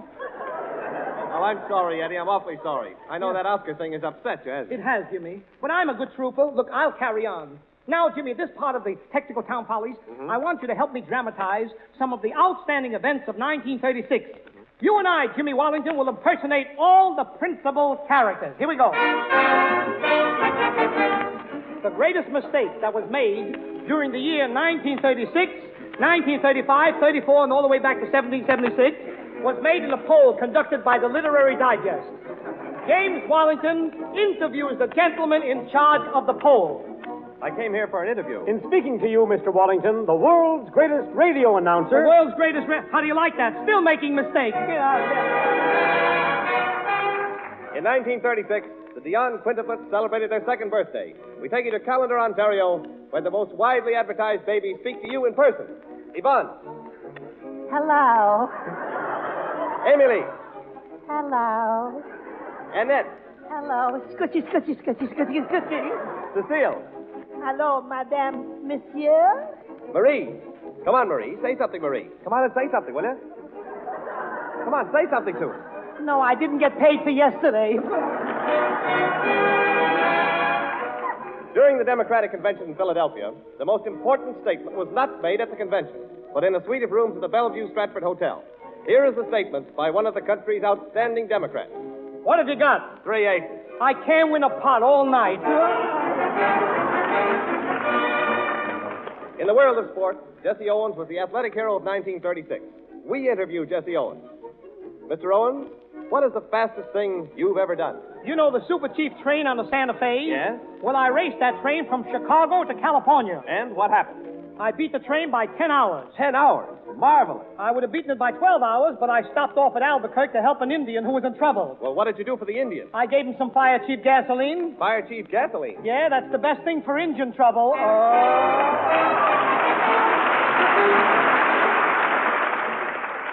The greatest event in radio during 1936 happened on Sunday night, September the 27th. Eddie Cantor did not mention Ida and his 5 girls. The Associated Press interviews the screen sensation of the year, Robert Taylor. Now, Mr. Taylor, to whom do you attribute all your success? To the ladies. Oh, a ladies' Taylor. Now, tell me, Mr. Taylor, is there any particular lady for whom you show a preference? Whom do you mean? Miss Barbara Stanwyck. Please don't mention any names. All right. You don't want me to mention Barbara's now? I won't do it. Now, tell me, did you wear your hair this long for the picture Camille? Yes. Don't you think you should see a barber? Please don't mention Miss Stanwyck's name. name. I won't mention her. On the estate of Leo Carrillo last Sunday, you had a lot of fun with broiling steaks and chops. Oh, it is delightful. A sort of a barbecue. Oh, please, I ask you not to mention her name. Now, Mr. Taylor, I'm going to ask you to demonstrate your method of hugging the female stars with whom you appear in pictures. And if you don't mind, I'll just play a female star. Go ahead, Mr. Taylor. Show me what to do. Well, I usually put my right arm around them with my hand in the small of their back, like this. Go on, go on. I put my left arm around their neck, so. Oh, Mr. Taylor, you're so barbarous. I can't stand with this. And then I press. Yes? And press. Yes? And press. Now you're a real tailor. And then. Yes? Then the final embrace, like this. Oh. Now, what do you think that does to them? I don't know what it does to them, but it broke 3 of my best cigars. Get out of here. The old year is gone and the new year is on, and I'm wishing you wonderful things. Each letter you send makes me feel you're my friend. I can't tell you the joy that it brings. So keep writing me once in a while, and I'll answer by making you smile. Oh, New Year's Eve horns were blowing and champagne was flowing. Jimmy Wallington acted the clown. I know one certain smarty who paid for the party. Who? The mayor of Texaco Town. New Year's Day at the Rose Bowl, East and West played their football. The Pittsburgh team won it hands down. They took one private lesson from a man. Now start guessing. Who? The mayor of Texaco Town. One night for a pastime, I played for the last time that strip poker game of renown. For a couple of Mondays, who stayed home in his undies? Who? The mayor of Texaco Town.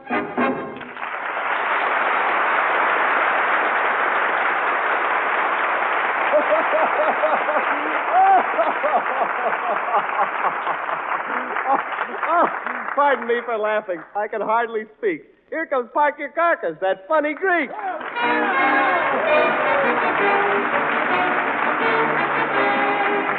Well, Parker, tell me, where is Oscar? I found him in a book, and is he mad? Wait a minute, you found him in a book and he's mad? Yeah, right here it says Oscar Wilde. Get out of here, Oscar Wilde, you fool, you. Go away. Didn't I tell you to get in touch with J. Edgar Hoover in Washington? Oh, that's all right. Hoover has got his men looking for Oscar. He has? G-men? No, flea men. Flea men.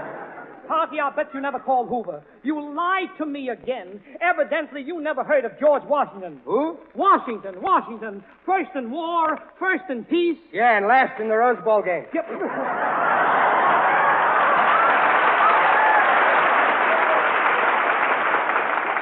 Don't worry. They put up a great fight. Rose Bowl game? What do you know about the Rose Bowl game? Me? I saw that game last Friday in Glendale. Glendale? Yeah. Why, the game was in Pasadena. I had a 50-cent seat. Yep.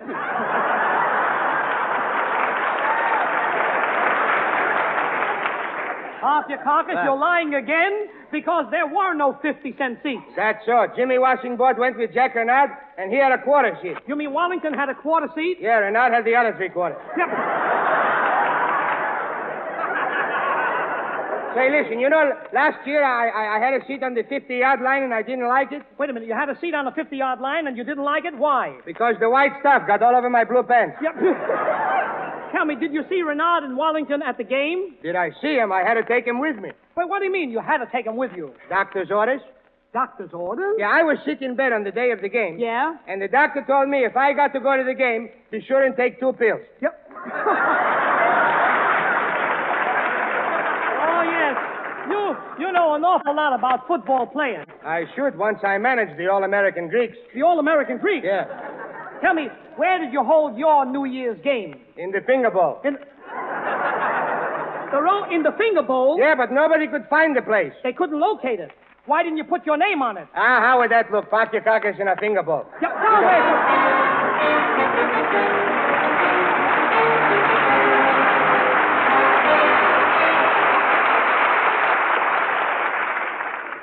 With open arms you'll greet her. There's no one any sweeter than delicious, delightful, delovely Deanna Durbin.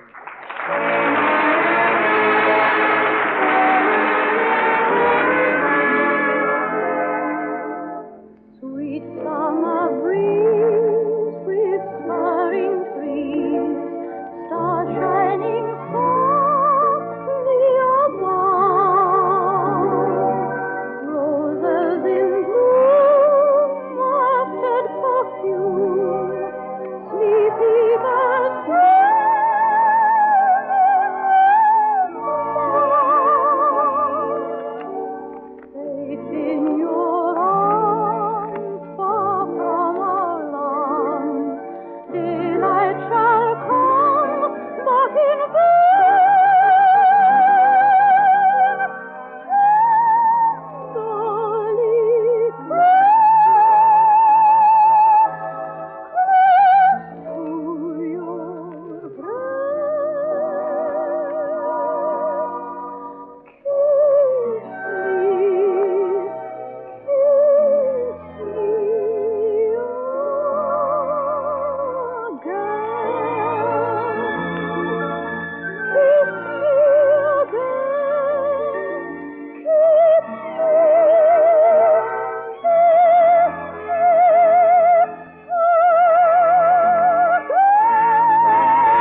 Jim, it was beautiful, and here's a little kiss for you.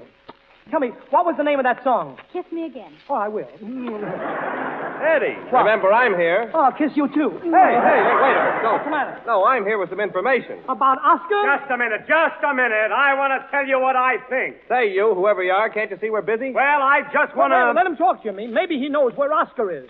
No, not that. I want to say that I believe there is no difference in gasoline. How do you like that? Nice What do you mean? talker. Oh, let me talk, Jimmy. Wait a minute. I'll pick that up in a minute. Just answer 3 questions, mister. Go ahead. Question number 1. Do fire engines pick up fast? Yes. If they didn't, it would be just too bad for us homeowners. Question number 2. Do they have power that drives their tremendous weight at high speed? Anyone who ever saw a fire engine knows that. Question number 3. Did you ever see an ambulance have trouble starting? No. I've seen them in zero weather, and they start right on the button. Now you tell them, Jimmy. I leave it to you, old boy. Fire chief is different. It's made to meet special power requirements of emergency vehicles like fire engines, ambulances, and police cars. It is the lightning action gasoline. That's why it helps start any car faster on cold days and gives you full-powered pickup on the open road. Prove it right in your own car. Fill up with Fire Chief and enjoy this modern, improved gasoline. It costs no more than the gasoline you are now using. You can get a tank full wherever the Texaco star is displayed at the 45,000 Texaco service stations and dealers from coast to coast. Thank you, Mr. Wallington. And please tell Mayor Cantor that if I hear of Oscar's whereabouts, I'll come right over and let him know. And now, ladies and gentlemen, Jack Renard dedicates his orchestra to the mother and father of a good friend of mine. Mr. and Mrs. Rubinoff are celebrating tonight their golden wedding anniversary.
Ladies and gentlemen, last week during the playing of Uncle Tom's Cabin, we were interrupted by the disappearance of Oscar. While everyone is searching for him, tonight we'll continue with Uncle Tom's Cabin. Here we go. Say, Eddie Scott, Yeah. when do I cross the ice? Wait a minute, you're playing Uncle Tom. Last week you started to play Liza. Remember you played Liza? What's that? I said last week you played Liza. Yeah, you think you played good? Yep. Wait a minute, will you please? Quiet. And remember, Uncle Tom, I'm playing Little Eva, and I'm going to heaven. How could you go to heaven when you own the other place? What? How do you mean? How do you mean I own the other place? I heard your wife give it to you this morning. Get away from me, will you? Will you stop that nonsense? We're doing a play. Did you ever have any experience as an actor? Last summer, I was a big hit with the Theater Guild. You fool. The Theater Guild was closed last summer. No wonder I didn't get any applause. Yep. Oh, come on, you dumbass. Let's rehearse the scene where Little Eva, that's me, is dying. See, I'm dying. Page 2. All right, I got it. Uncle Tom, I hear strange voices.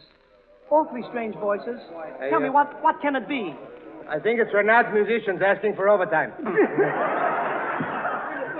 Oh, stop. Uncle Tom, I'm going to leave, Uncle Tom. I'm going to leave you. How much? Yep.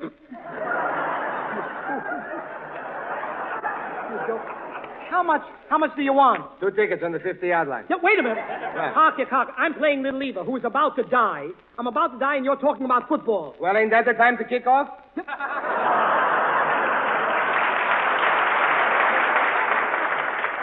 Never mind. I'll skip the rehearsal with you. Where's Simon Legree? Wait a minute. How much you giving me to play Uncle Tom? I want $80. All you get is $40. You know why? Why? Because you're a half-wit. Yeah? It's a shame you got to work for nothing. Yep.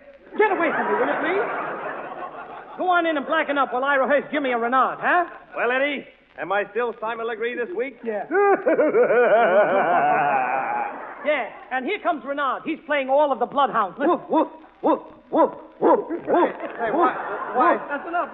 Why is he barking like that? Why does he bark like that? Yeah. He always barks when he sees a cat, so you can imagine how crazy he gets when he sees a puss like yours. Wait a minute. Stop with the woof already, will you? Now, let's start on top of page 3, Uncle Tom. Yeah. You're in front of the cabin, and you're singing. Now, go ahead. Sing? Go ahead. Old Lady River, that old Lady River. Wait, It may be something, but I don't... No, wait a minute, Uncle. What? It's not Old Lady River, it's Old Man River. Old Man River. Not this one. I'm singing about Mississippi. Oh.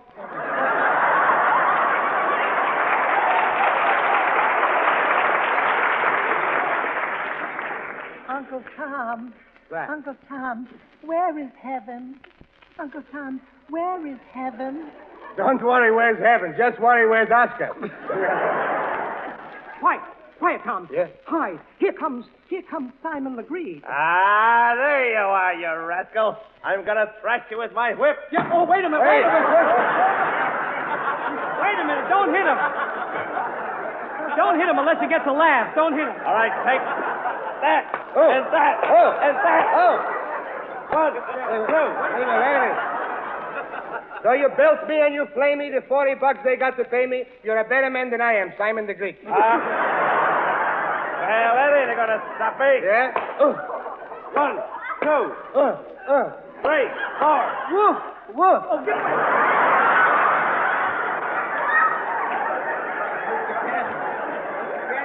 Mr. Cantor, there's a gentleman on the phone with information about Oscar. Oh, information about Oscar. Good.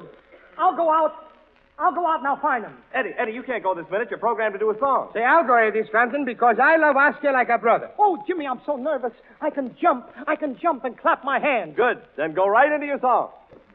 I never studied astronomy. I don't know Venus from Mars. But I love anything that is heavenly. When I'm under the stars, I've got a favorite star above. He never tells me a lie. So won't you pardon me if I speak of love to my friend in the sky? Twinkle, twinkle, little star, way up in the heavens where you are, oh, shine from above. For I feel that I'm falling in love. Twinkle, twinkle in the sky, while I give romance another try, oh, shine, silvery light. For I feel that tonight is the night, confidentially. Does she care for me? Did I hear you say that everything's okay? Oh, that's all I want to know. Twinkle, twinkle, little star, way up in the heavens where you are, oh, shine from above. For I'm sure that I'm falling in love. Twinkle, twinkle, little star, way up in the heavens where you are, oh, shine from above. For I feel that I'm falling in love. Twinkle, twinkle in the sky, while I give romance another try, oh, shine, silvery light. For I feel that tonight is the night, confidentially. Does she care for me? Did I hear you say that everything's okay? Oh, that's all I want to know. Twinkle, twinkle, little star, way up in the heavens where you are, oh, shine from above. For I'm sure that I'm falling in love.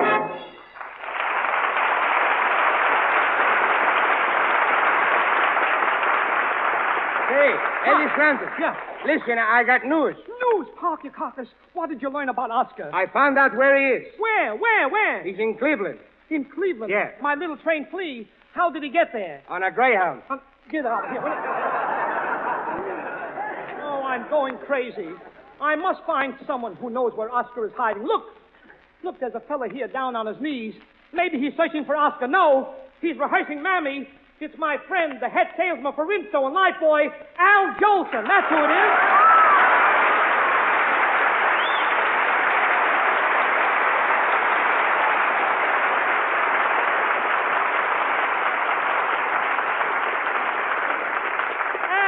Albert, tell me, what's the idea of you coming here tonight? Eddie, I'm here for the celebration. What celebration? There's no celebration. Oh, yes, there is. Anytime you can get me to appear for nothing, brother, that's a celebration. Albert, you are a sweetheart. You know, I've always had a lot of respect for that name, Jolson. I don't know about that Jol, but the Son. Oh, Cantor, don't you wish you had one? Brother, for me it would be a new life, a boy. What it would do for me. I don't know what it would do for you, but I know what Life Boy has done for me. Jolie, lightning action, a fast pickup for any emergency. That's fire chief gasoline. Doesn't that do something for you? It doesn't do nothing to me. Well, it may not do anything for you, but it's doing plenty for me. Eddie, yeah. You know there's lots of people who never heard you sing my song, Mammy. You know they might enjoy hearing Cantor doing a Jolson. Okay, Renard. One chorus of Mammy in E flat. Mammy, Mammy, the sun shines east, the sun shines west, but I know where the sun shines best. Mammy, Mammy, my heartstrings are tangled around Alabama. Eyes are coming. Sorry that I made you wait. Eyes are coming. Hope and pray I'm not too late. Mammy, Mammy, I'd walk 1,000,000 miles for one of your smiles. My Mammy.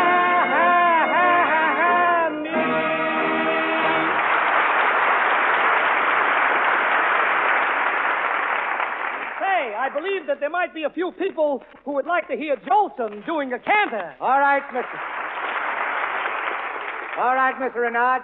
Play me Margie in any flat. Margie, I'm always thinking of you, Margie. I'll tell the world I love you. Don't forget your promise to me. 'Cause I have bought the home and ring and everything for Margie. You've been my inspiration, days are never blue. And after all is said and done, there is really only one. Margie, Margie, it's you.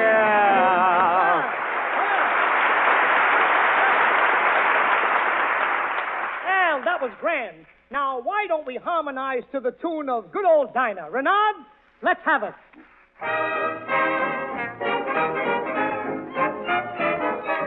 Dinah. Is there anyone finer in the state of Carolina? If there isn't, you know her.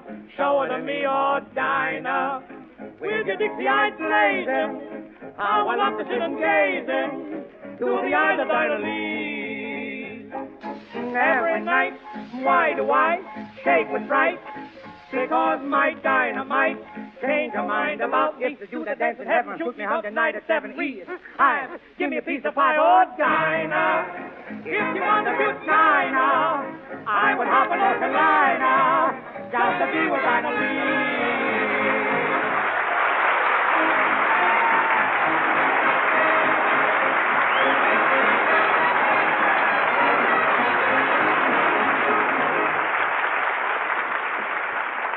Thanks, Al. It was swell of you to come down. And one of these Tuesdays, I'll return the compliment. I'll be the Texaco star for Rinso. And now, the only thing remaining on my mind is, where is Oscar? I love to spend each Sunday with you. Good night.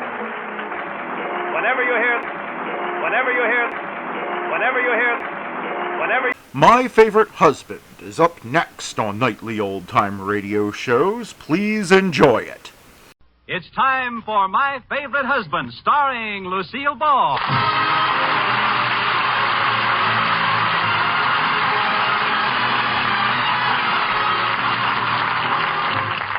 Yes, it's the Gay Family series starring Lucille Ball with Richard Denning as Liz and George Cooper. Two people who live together and like it.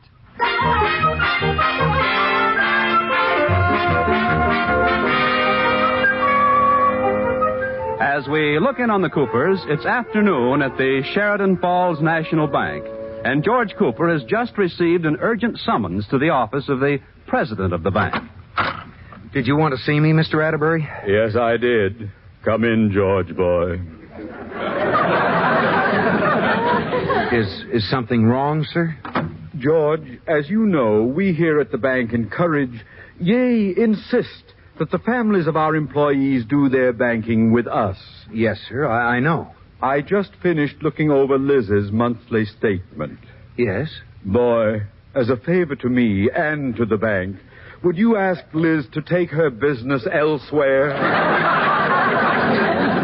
Well, what happened this month? Was she worse than usual? Oh, that girl, boy. Thanks to her, 3 tellers were here all night. Oh, gee, I'm sorry. Well, I'll have to apologize to them. It's too late. 2 of them quit this morning, and the other one's sitting numbly at his desk and doesn't seem to recognize any of us. Well, just exactly what did she do? Well, it's hard to know where to start. Look at this check. If I can believe what I read, it's dated the 19th of Octopus. And it's payable to the Shimeon Phil's Gas Corn-Fed. That's the Sheridan Falls Gas Company. Oh. Well, you've had more practice interpreting her writing than I have. Look at that signature. Mrs. Garage Cowpen. I'm sorry, Mr. Atterbury. Maybe I can get her to write better. Well, try, boy. By the way, I think she's overdrawn again. Oh, don't you know? No, but look at the note she wrote on this check. Dear Mr. Teller, if I don't have enough money to cover this, please be a lamb and hold this check till next month. Oh, no. P.S. Thanks, Oodles, and I'll put in a good word for you with George. Oh, this is the worst yet. She's gone too far, even for Liz. I'll speak to her tonight. And when you do, speak sharply, boy. Understand it isn't just me. I can't stand this terrific turnover in tellers.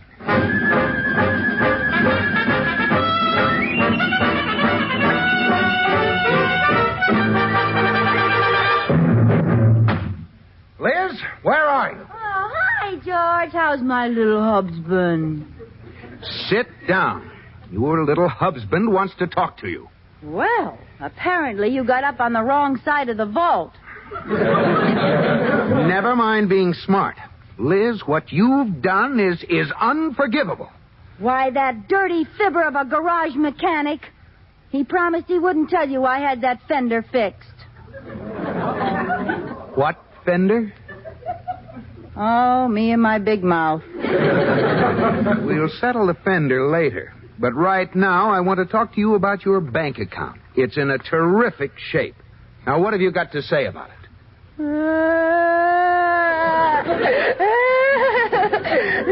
that's what you always say. Oh. Now, we'll figure this out, Liz. Dry your eyes. Oh, I didn't get to the tears yet.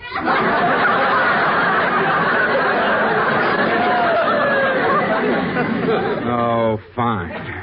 Well, get your checkbook and let's look at it. All right, it's here in the desk. Here. Now, Liz, I deposit so much money to your account each month to run the house. Yes, sir. If you keep track every time you write a check, you should know how much money you have left in the bank at the end of the month. You'd think so, wouldn't you? Well, let's take a look at it. Now, do you have any idea where you made your first mistake? Yes, when I married a banker. I'd have known I'd get an answer like that. Now, here. You made a mistake right here on the first stub. You wrote a check for $2 for an elderly gazelle. Let me see that. That's Evening Gazelle. A Gazette. Oh. Well, anyway, you made a deposit the same day and added it up wrong. I did? Yes. 9 and 9 do not make 17. Since when? They never have. Oh, look, Liz. Just out of curiosity, how do you add 9 and 9 to make 17? Well, George, I used the simple shortcut. You see, 9s are pretty big numbers, so I always break them up into little chunks of 3s. 3 is such a nice number. I've always liked 3. Yeah, well, now I take 2 of the 3s of each of the 9s. I can handle 3s. Then I add each set of 2 3s, which comes out 6, times 2, which is 12. Now I have 12 with 2 3s I haven't even used yet.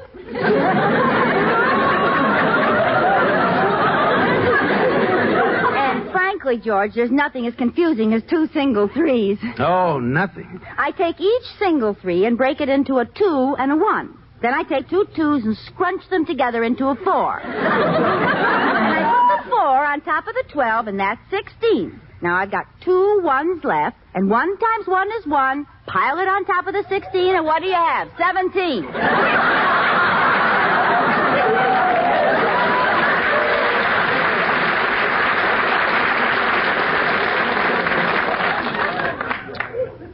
A simple shortcut. Yeah. It's just a little system I made up one day when I wasn't doing anything. I agree.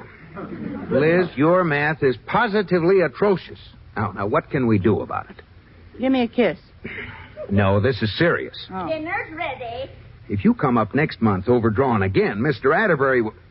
Dinner's ready. Let's go eat. Oh, now, just a minute. It's only 5:30. I won't be hungry for an hour. Well, I know, but Katie has to fix dinner early tonight so she can get to night school on time. Night school? Yes, you know, night school. It's like day school, only darker.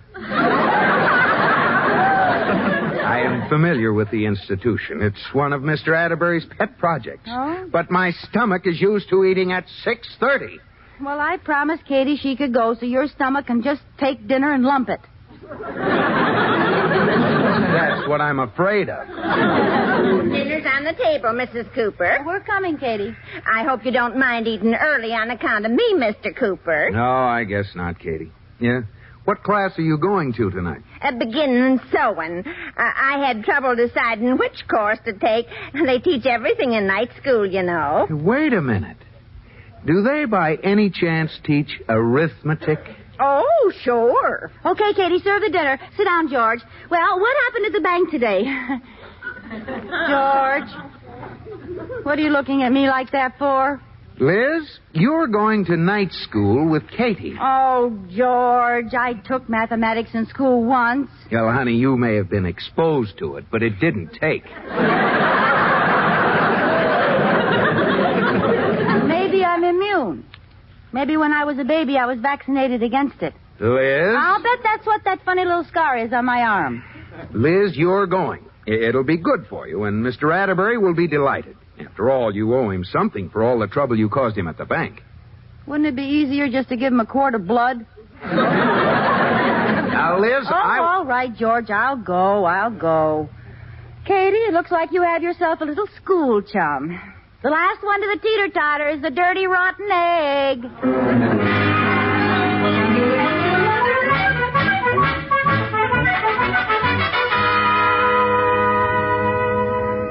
Well, Liz, what'll we do tonight?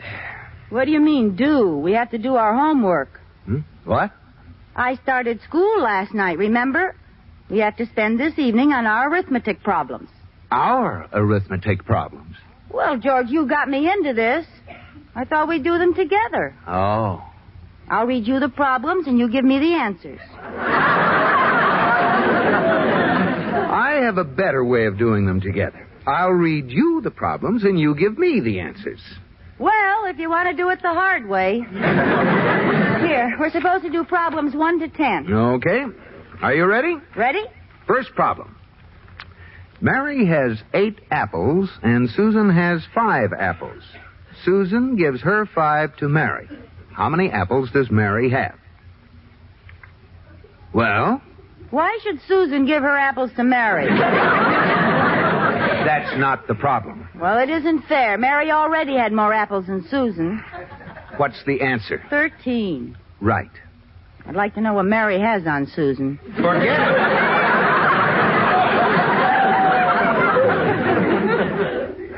Next problem. If Mary has 12 candies and Susan gives her 4 candies... There she goes again.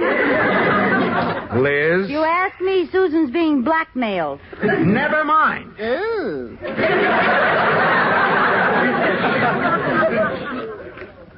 Problem 3.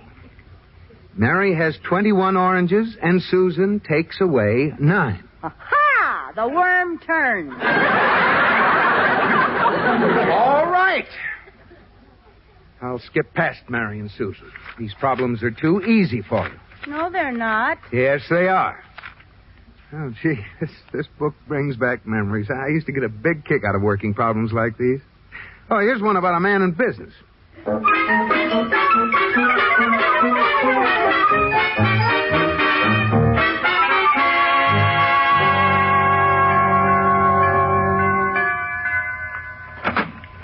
Mr. Atterbury. George boy. Come on in. Thanks. Where's Liz? She's at night school. Oh, that's right. I keep forgetting. Seems so incredible that Liz could be learning anything. Well, she's taking it very seriously. I'm proud of her. I really am, too, boy. You know how I feel about night school. I'm judging their contest tomorrow night, you know. What contest? Oh, didn't I tell you? It's a contest between the best math student of the Sheridan Falls Night School and the best one from the West Newton Night School. I'm supposed to call the high school and find out who the contestant from Sheridan Falls is. Oh, go ahead. Oh, thank you. I hope they pick a good one. Hello? Give me the principal's office, please. I'm especially interested in this contestant because my good friend Ed Troup is head of the West Newton Board of Education. Now, I'll never hear the end of it if I lose. Excuse me. Hello? This is Rudolph Atterbury speaking. Have you the name of our math champion? Good. Take this down, George. Liz Cooper. L-I-Z... Liz Cooper! It couldn't be Liz Cooper. I can only hope we have a bad connection. Hello. Would you repeat the name, please? Slowly? Oh, Gad. Spell it out. L-I-Z. Liz. C-O-O. Cooper. Thank you. Goodbye. Oh, there she is. Oh, hi, dear. Oh, hi, Mr. Atterbury. Liz, we want to ask you something. Yes. Did anything unusual happen in school tonight? Said he, clinging to a vain hope that someone had set fire to the teacher. No, we were assigned our lockers. I was chosen to represent the night school in a math contest tomorrow. We got some new erasers. Nothing unusual. What's new with you? Nothing? How in the world did they happen to select you? How could a thing like that possibly happen? Don't bug your eyes at me, George Cooper. I'm only in this contest thanks to you. Thanks to who? Thanks to George. Thanks to me. Thanks to him? Well, that covers the ground pretty thoroughly. George's fault. Now, what do you mean by that? Why didn't you tell me you worked all the problems in my book? I handed it in and they thought I was a mathematical genius. George, you idiot! I don't see why you're so mad, Mr. Atterbury. Oh, you don't. I'm judging the contest. Oh. And it's going to be just peachy to have my vice president's wife up there not being able to add 2 and 2. 4. Well. I can go higher than and 4 and 4 are 8. Oh, and 5 and shut up! Well, I was only trying. Oh, to now, wait, help. everybody. Let's not lose our heads. There must be some way out of this. We'll tell them Liz can't do it, and they can select someone else. Oh, fine idea. Now, let's see. Liz couldn't be there if something happened to her, like, a broken leg. Don't you look at me like that, Mr. Atterbury. Come back here, Liz. Ah! If you touch me, I'll tell everybody. You won't get away with it. You'll fry for this. Leave me alone. Leave me alone. No one's touching you.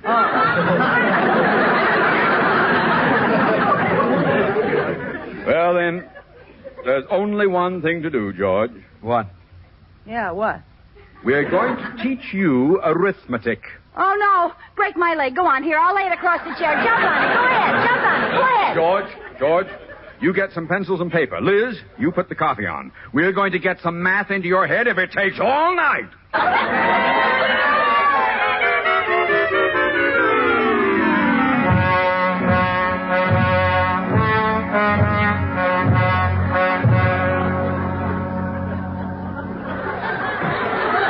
Now, Liz, the contest will start any minute. Are you all set? Liz, snap out of it. Are you still sleeping? No, I'm raring to go. Well, courage, girl. We are ready to start, Mr. Atterbury. We'll be right there. I'll be down in the front row pulling for you, Liz. Good luck. Thanks, dear. All right, now come out on the stage. Ladies and gentlemen, before we start our little contest, I'd like to introduce some of the people up here on the stage. First, the head of the Board of Education of West Newton, my good friend, Ed Trout. Thank you, Rudolph. And now our contestants. From West Newton, Mr. Richard Hill. Thank you. And the contestant from Sheridan Falls, Mrs. George Cooper. Liz. 65.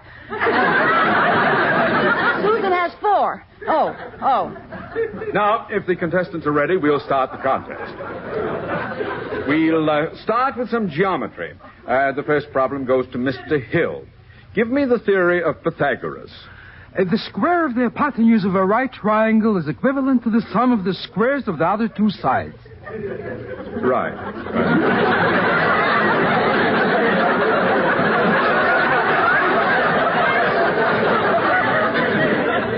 Well, that was a pretty tough one. Now let's get an equally tough geometry problem for Mrs. Cooper. Mrs. Cooper, if you had 3 geometry problems and I gave you 2 more geometry problems, how many would you have? 5? Right!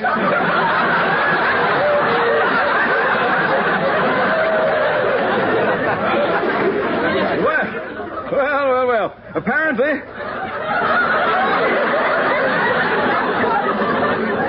when it comes to geometry, our 2 contestants are evenly matched. Just a minute. Please, no coaching from the audience. Now for some algebra.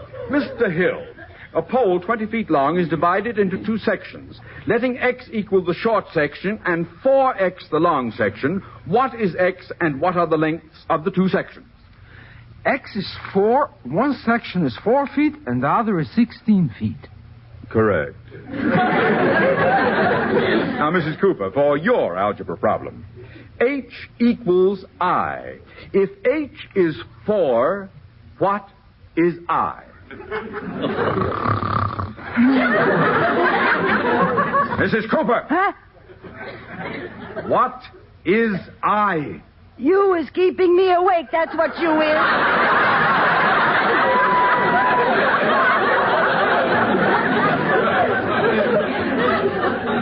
This is no time to go to sleep. Well, you kept me up all night coaching me. Hold it there! Just a minute, Rudolph. Mrs. Cooper, did you know Mr. Atterbury before this contest? Sure, he's my husband's boss. Aha! Trying to pull a fast one, eh, Rudolph? Oh, you don't understand, eh? I understand enough. I think we'd better have an impartial judge giving the question. Well, all right. But who'll it be? Me. Oh, gad! And I'll see that Mrs. Cooper doesn't get all the easy ones. Oh, dear. There's a seat here by me, Mr. Atterbury. Oh, very well. I'll be right there. And now we'll continue with the contest. George, boy, we'd better think of something or she's cooked. Oh, maybe we can throw her a cue. Here's your next question, Mr. Hill. How many sides does a pentagon have? 5. Correct. Now, Mrs. Cooper, how many sides does an octagon have? A what a gun? An octagon. I'm glad we ate before we came, aren't you, George? Huh? Oh, yes. That's the kind of food that you appreciate. Please, fellas, don't talk so loud. How can I think of the number? Liz, what do you think we were talking so loud for? 4? Oh, I get it. An octagon has 4 sides. Thanks, George. Wrong. What? Mrs. Cooper, you now have one wrong, and Mr. Hill is ahead. And we will please have no coaching from the audience. Yeah, they don't know the answers. Now, Mr. Hill, give me the answer to this problem. What is the square root of 225 plus 10 minus 1 plus the square root of 36 plus 2? 33. Oh, I'm sorry. I'll give the same question to Mrs. Cooper. Mrs. Cooper, what is the square root of 225 plus 10 minus 1 plus the square root of 36 plus 2? Oh, sure. The answer is 32. Oh, that's Liz's age. Good. Act your age, Liz. Huh? Oh, 22. Oh, I forgot. She's a woman. Act your age in 10 years. 26? No, you idiot! 32! Right! Now, Mr. Hill has missed one, Mrs. Cooper has missed one, and Mr. Atterbury hasn't missed any.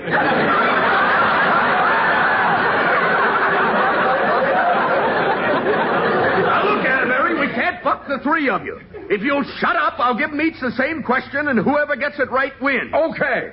What am I saying? All right. Now, I'll only give the problem once. How much is 275 plus 493 times 135 divided by 2? Oh, gad! Hey, Mr. Hill? 5, 1, 3, 3, 9. Oh, I'm sorry, that's wrong. Hey, Mrs. Cooper, what's your answer? Mrs. Cooper, I'd like your answer. Hey, Mrs. Cooper! Huh? Put the coffee on, honey. I'll be right down. I'd like your answer, and no help from the audience, please. I'd like your own number. Where's George? Your own number. Oh, 51340. That's right!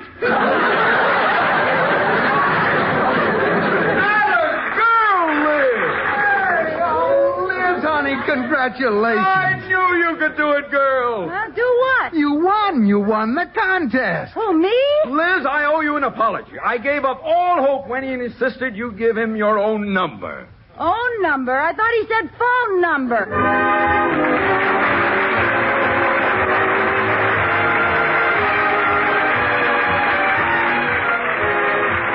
My Favorite Husband has been presented through the worldwide facilities of the United States Armed Forces Radio and Television Service.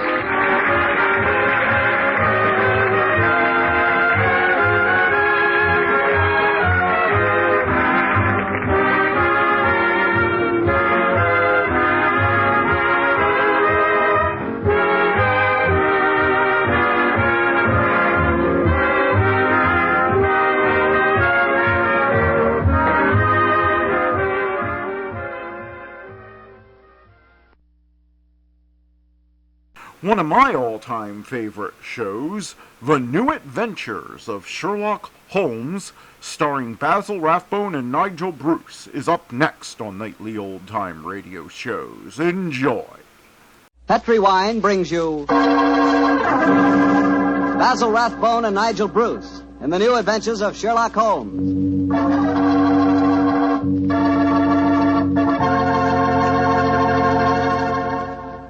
The Petri family, the family that took time to bring you good wine, invites you to listen to Dr. Watson tell about an exciting adventure he shared with his old friend, that master detective, Sherlock Holmes. And I've got something to talk about, too. Now that the poultry shortage is over and you can get chicken again, you ought to treat yourself to the best meal in the world. Fried chicken, Southern style, accompanied by a chill glass of Petri California Sauterne. Me, oh my, is that something. You know, Petri Sauterne is a wonderful mealtime wine. It's a white wine, the color of pale, pale gold. And Petri Sauterne is delicate in flavor, sort of subtle and kind of intriguing. Well, just wait till you taste it. You'll really love it with that fried chicken. Oh, and I'll tell you something else. It's wonderful with fish. If you haven't tried fish or any kind of seafood, together with Petri Sauterne, well, I hate to say this, but you don't know, folks. You just don't know. So how about finding out? Just pick up a bottle of Petri Sauterne on your way home tomorrow. It's a Petri wine, so you know it's good.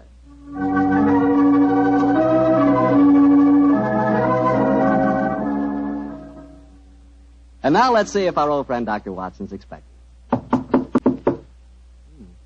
He's out on the patio. Dr. Watson?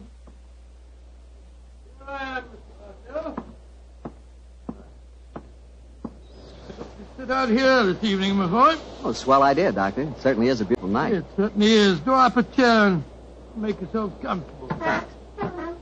That's it. You care for some of my tobacco? I think I'll stick to a cigarette, thanks. Well, Doctor, all ready for tonight's adventure? Yes, Mr. Bartell, I'm all ready. And a strange story it was. A very strange story. How did it begin? Stormy December night in 1900 with the rain pelting against the Baker Street windows? Or perhaps with you and the great Sherlock Holmes rattling along in a cab beside the foggy waterfront chasing some desperate criminal? You make quite a good storyteller yourself, Mr. Bartell. No. The adventure I'm going to tell you took place many, many thousands of miles afield from our Baker Street headquarters. To be exact, in the Indian city of Parbutipur, about 200 miles north of Calcutta. It must have been a mighty important case that made you both travel that far. It certainly was, my boy, yes. It was announced in the summer of 1894, I remember, that Holmes received an urgent summons from the Maharaja of Parbutipur. After 5 weeks at sea, we reached Calcutta, and a few days later found ourselves on the veranda of our hotel in Parbutipur. As we sat there talking to the Maharaja's brother, Rabat Singh, we could hear the faint throb of native drums and the haunting wail of an Indian lute coming from the bazaar. And so, gentlemen, I thought that before I took you over to my brother's palace, I would tell you something of the problems that beset him. An excellent idea, Mr. Singh. Yes, indeed, sir, particularly as you've just told us your brother, the Maharaja, is not in the best of health. Just so, Dr. Watson. Interviews tire him, and in any case, his command of the English language is not so extensive as mine. And now, sir, the problem, if you please. As to the exact problem, Mr. Holmes, I am not completely informed. My dear brother has not seen fit to confide his entire troubles, even to me. In fact, until your arrival yesterday, I did not even know that you had been sent for. But I can tell you that his worries are centered on the safety of the white elephant of Parbutipur. White elephant? Excuse me. Well, possibly you are not aware that white elephants actually do exist. Oh, yes, though I understand that they're extremely rare. Oh, extremely, Mr. Am I right in thinking that in the East, a white elephant is considered sacred? Quite right. Continue, sir. Well, in 1750, the first white elephant was presented to my great-great-grandfather, and with it came a legend. The legend that the Maharaja's rule would be happy, healthy, and successful only as long as the elephant flourished. If the animal were to die, then the reign would come to an end, and the Maharaja was doomed to a sudden death. Mr. Singh, who was responsible for the origin of this legend? Oh, a good and wise man who traveled from the mountains beyond Nepal. He it was who brought the first elephant to my great-great-grandfather. And how has the legend worked out in actual practice, sir? Its prophecies have come frighteningly true, Dr. Watson. Oh? The first elephant was killed by his mahout, his own keeper, after my illustrious ancestor had dismissed the man for incompetent. A week later, my great-great-grandfather was himself killed in a native uprising. And so it has gone on, gentlemen, since then. Amazing, amazing. When the elephants have died, and they have always died, the Maharaja of Vaputipur has died a violent death soon after. And as each new Maharaja has succeeded to the title, the wise man from the beyond the mountains has appeared, and with him, a new sacred white elephant. The last appeared 4 years ago when my brother inherited the title. But it can't still be the same man, sir. Why not, Doctor? Well, I mean to say, that'd make him a couple of 100 years old. A trifle less, I fancy, Doctor. Really, my dear sir, seems to me your story's the wrong way round. Men don't live to such an age, whereas elephants are noted for their length of life. That's true, Watson, but apparently not the sacred white ones at Parbitipur. Mr. Singh, in the event that your brother's death, who would become the Maharaja? I should, Mr. Holmes. Oh, I can see what you are thinking, sir. The next in line to succeed to the title would have an excellent motive for wishing animal death. Well, the logic is inescapable. The thought had no personal implication, I assure you. Well, I'm very anxious to see this fabulous animal. The sacred white elephant is never seen except at the yearly festival that celebrates another anniversary of the Maharaja's rule. So the animal is only seen once a year, eh? Yes, Mr. Holmes. And when is the next anniversary, may I ask? In 2 weeks' time. Oh, our arrival seems to have coincided very nicely with the ceremony. Yes, Watson, a fact that I'm sure is not coincidental. Well, Mr. Singh, I'm very glad that you told us the legend of the sacred white elephant, and now I suggest that you take us to the palace. I'm most anxious to make the Maharaja's acquaintance.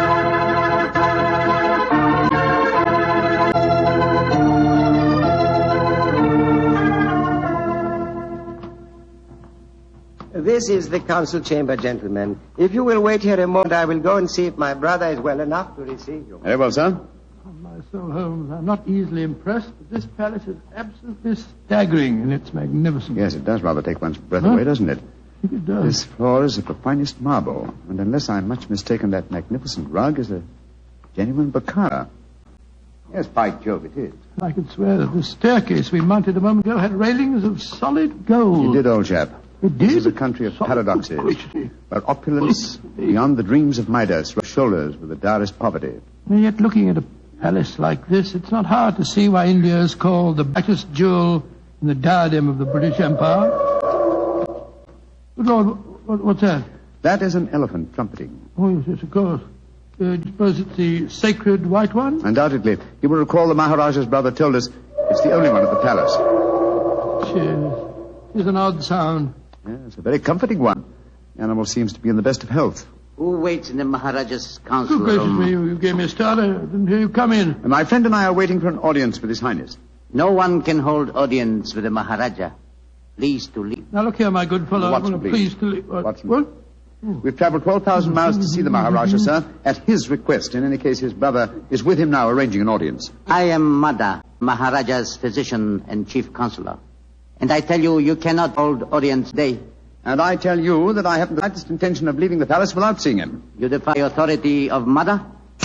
Saila! Azur? Sahib log ke le jao. Now, I warn you that if I have any... Oh, I'm glad you're back, Mr. Singh. This fellow told us that we couldn't see your brother. And furthermore, he seems to labor under the misapprehension that he can have us thrown bodily out of the palace. Mother, you do not understand. These are the gentlemen my brother wishes to see. From England he has sent for them. It was against my counsel they were summoned.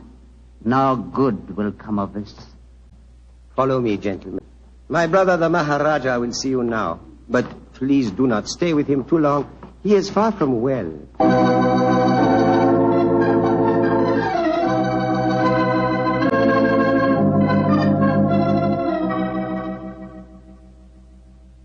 Mr. Sherlock Holmes, Dr. Watson, I'm so happy you have arrived here safely. It was great imposition to ask you to travel so far. Oh, not at all, sir. I only hope we can prove of material assistance to you. Ranji? Yes, Rabat? I wish you would permit Dr. Watson to examine you. No, just was about to suggest myself, sir. In fact, I brought my medical bag along just in case. Mother would not approve. Mother not believe in Occidental medicine. I do not trust Nada. I do not think he wishes you to get well. Please, Ranji, let the doctor examine you. Very well. But you not tell not Mother. And now, what seems to be the trouble, Your Highness? My eyes, they torture me. Night and day they torture me. Yes, I noticed they seem very inflamed. Now, let me take a look at them. Yes. Now, open them a little wider, please, sir. I throb, burn, night and day. Night, day, burn. The color is distinctly reddened. However, this isn't anything very, very serious, sir. What you're suffering from is a case of what we call conjunctivitis. What you do relieve pain, Doctor? Some eye drops will give you relief in no time, sir. I have some here in my bag. Oh, thank you. Thank you. Perhaps medicine will help. Yes, I'm sure it will, sir. Here you are. Now, this small bottle and an eyedropper. This is an eyedropper.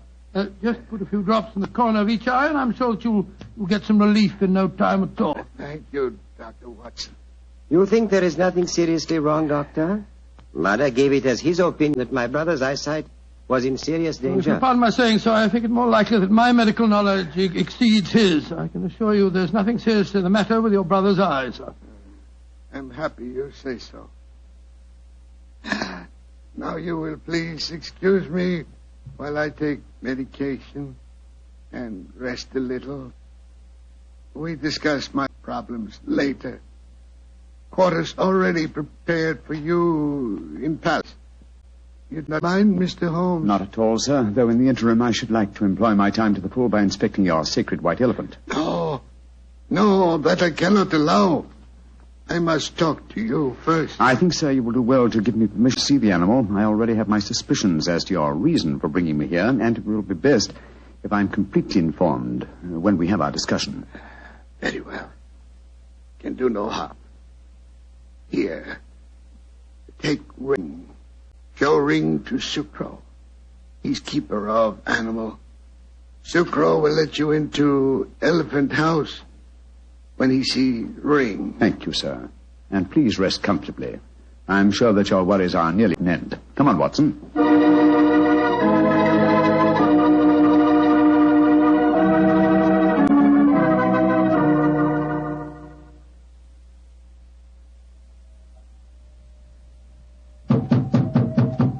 Well, they told us this was the Elephant House. Why in thunder doesn't the keeper open the door? I imagine because his mind is preoccupied with music. Knock again, old fellow, will you?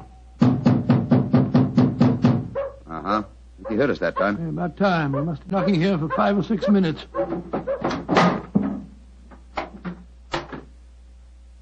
Salam, sir. Here, Monte. Padahati Technikosti. Tum Dekni ne Secta. Secta. Maharaja Sahib. Kumko Asti Mafik Dio. Potato, sir. Eat her up. Sir Holmes, the Maharaja's ring certainly seemed to do the trick. He didn't want to let us in until you showed it to him, did he? Good and faithful servant, our friend Sucro. Here, Kutai. Here. Hati, Tagir. Tagir. Kasamapik. Nejotai, sir. What's happened, Holmes? The white elephant has disappeared, Watson. Disappeared? That's ridiculous. Elephants don't just disappear. Diagari, sir. Maharaja Sahib Kibolo. Kali Umkabolo. Potato, sir. Potato. Where's he going? I told him to go to the Maharaja and give him the news. But he was to tell it to no one else. But, Holmes, this is ridiculous. We heard the animal trumpeting here less than half an hour ago. How can an elephant be spirited away in that amount of time? That's what we have to find out, my dear fellow. I've often heard the Indian rope trick. Now we have a first-hand opportunity of solving a new mystery, the problem of the disappearing elephant.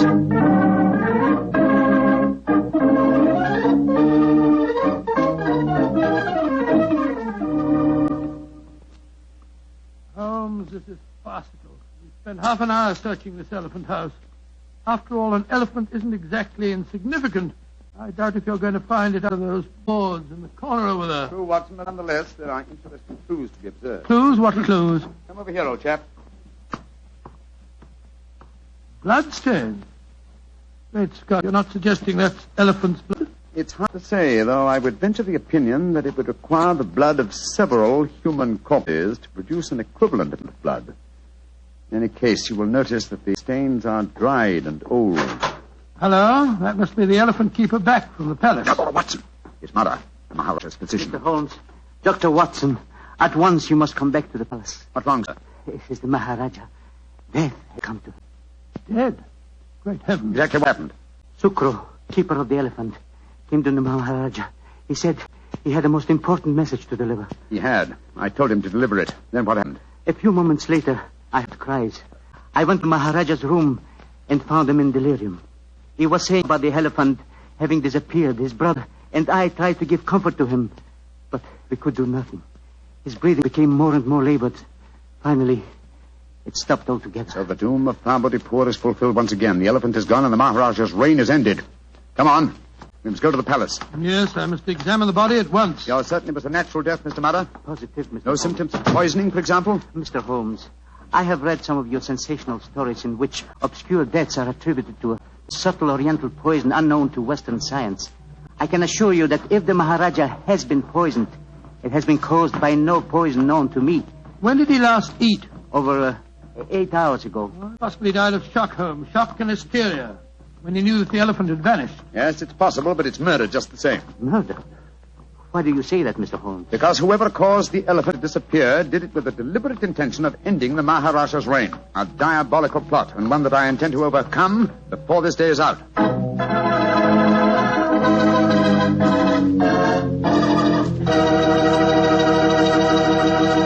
Dr. Watson's story will continue in just a second, so all I'm going to say is, if you like a swell red wine with your dinner, well, then you should know about Petri California Burgundy. Petri Burgundy is a rich, hearty red wine that's just wonderful with hamburger and beef stew and pot roast and chops and just about any meat or meat dish you can think of. And, of course, if you can get hold of a steak or a prime rib, well, then you've just got to serve that with Petri Burgundy. Petri Burgundy is a swell mealtime wine. The best friend a good meal ever had. No kidding.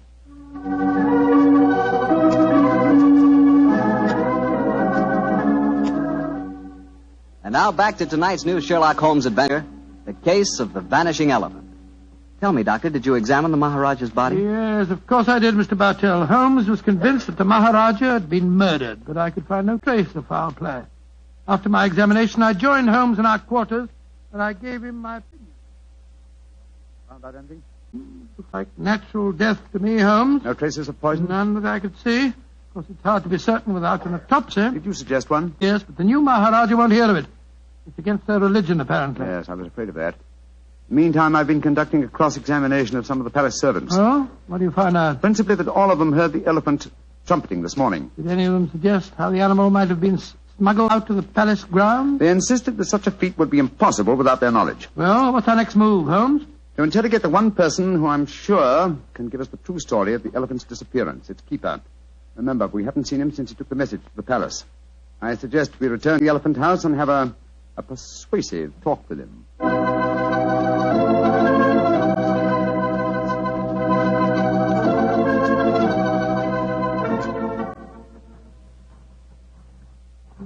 This must be the house.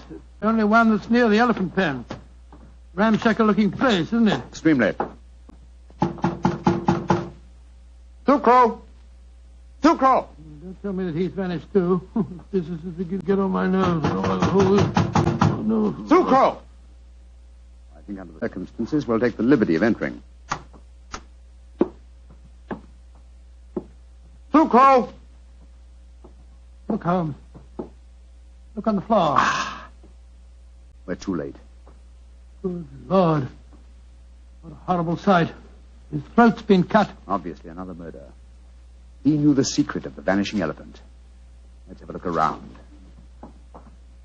Well, was quite a musician. Look at this weird assortment of instruments. Made lute. We heard him playing that today as we approached the elephant house. What's this? Looks like a sort of giant megaphone. A musical instrument of some kind. Observe the mouthpiece here. Let's see what kind of noise it makes. Great Scott. The instrument sounds exactly like an elephant trumpeting. Of course. Numbskull, why didn't I do this before? Come on, Watson, back to the palace as fast as your legs can carry you. The mystery is solved.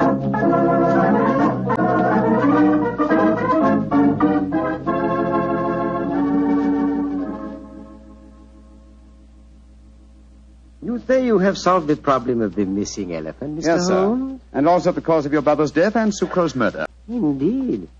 That is very important news.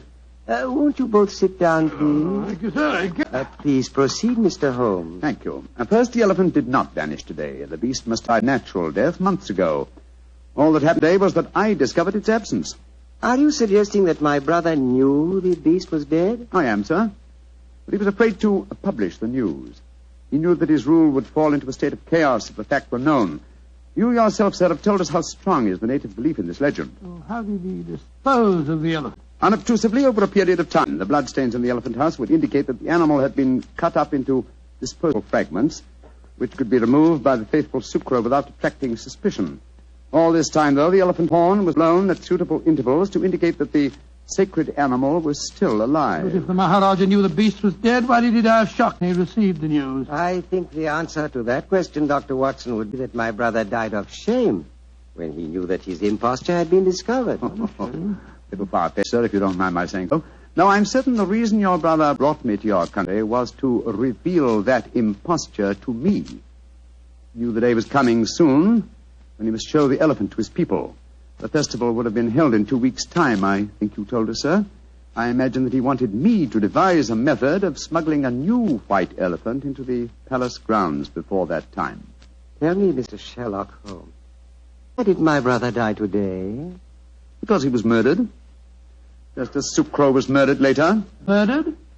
How? Oh, very ingeniously.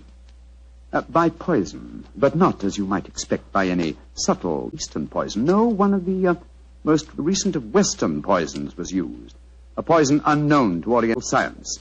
Delirium, followed by a strangulated breathing, is highly typical of the newly discovered poison hyoscyamine. He hadn't eaten for 8 hours. True, Watson, but you see, this hyoscyamine was administered to an eyedropper. Good heavens, an eyedropper. The poison penetrates with unusual ease through the membranes of the eyes, if you will recall. Yes, you're right, but Joe, it does. It must have been that physician fellow, Marlowe, whatever his name is. No, my dear chap. This has been a case of confusions. Let's do a little clear thinking now, shall we? You see, we were deceived by the apparent sequence of events. We discovered the elephant missing and thought that fact had caused the Maharaja's death. Whereas his murder was quite a separate matter. The poison must have been placed in the eye drops while we were in the elephant house.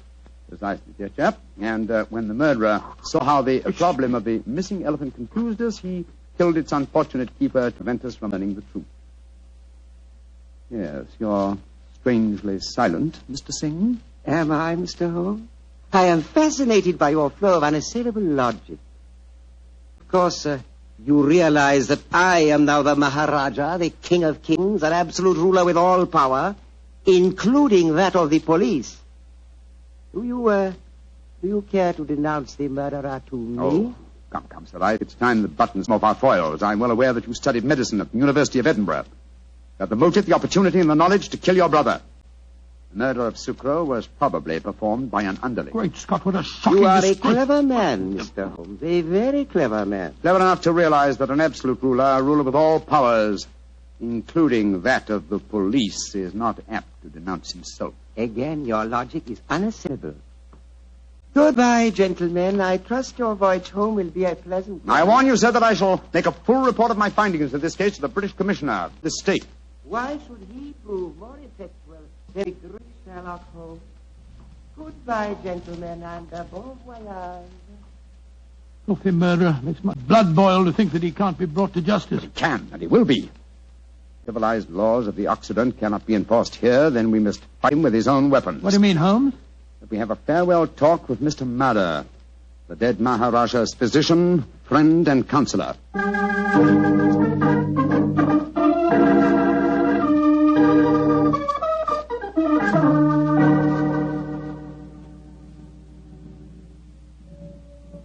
But this is a terrible story you have told me, Mr. Holmes. My beloved ruler murdered by his own brother, and yet he cannot be made to account for his crimes. He can be, sir, if you will help Mr. Holmes. Of course I will. What can I do? Try and obtain the eye drops before they're destroyed, will you? Have them analyzed by a Western scientist and forward the reports to me in London. I'll take the necessary action. I will try to do that, Mr. Holmes. But if I fail, there is one other way I can avenge my master's death. In a few weeks, the new Maharaja will be enthroned. I understand you, sir. The wise man from beyond the mountains of Nepal will bring a new white elephant. Perhaps an elephant that will not live very long. You understand me perfect, Mr. Holmes. I can promise you that the elephant will die in a very short time. And with it, the new Maharaja. My master shall be avenged.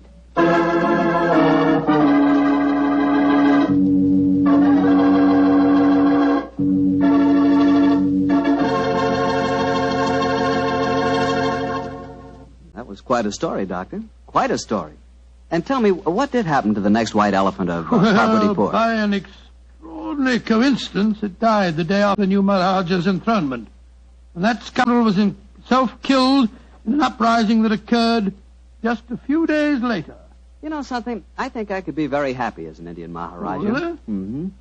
Beautiful palace, beautiful women, beautiful jewels. And every year on my birthday, the natives would give me my weight in gold. You know, I could learn to like that. That is, if I tried. Yes, and every week you'd speak to your subjects over the radio and tell them all about Petri wine. Oh, now, wait a minute, Doctor. I don't always talk about Petri wine. That's right. You don't always talk about Petri wine. You've got to sleep sometime. All right, go on. Kid me about it. But Petri wine is worth talking about. After all, what other wine has the tradition behind it that Petri wine has? Don't forget, the Petri family has been making Petri wine for generations. Since way back before there were electric lights and telephones and things like that. They've been making Petri wine since the 1800s and handing down from father to son, every bit of valuable knowledge and experience. There's no doubt about it. The Petri family really knows how to turn luscious grapes into wonderful wine. That's why you can't go wrong with a Petri wine. Petri took time to bring you good wine. Well, Doctor, how's about giving us a clue to next week's story? Next week, Mr. Bartell, I'm going to tell you an adventure in which I'm afraid I didn't exactly cover myself with glory, shall we say. But I think you'll find the story an exciting one, my boy, because it's composed of equal parts of romance, of international intrigue, and of sudden death.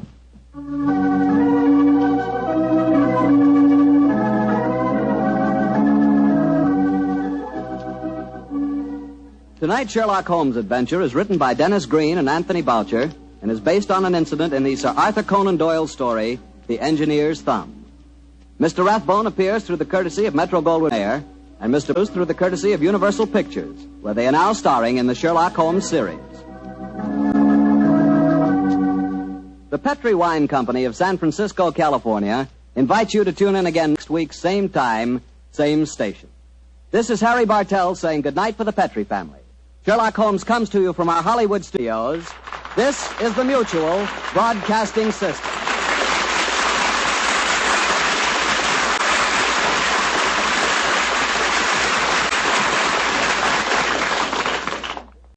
The Holy Bible, the King James Version. Read by Alexander Scorby. The first book of Moses, called Genesis. Chapter 1.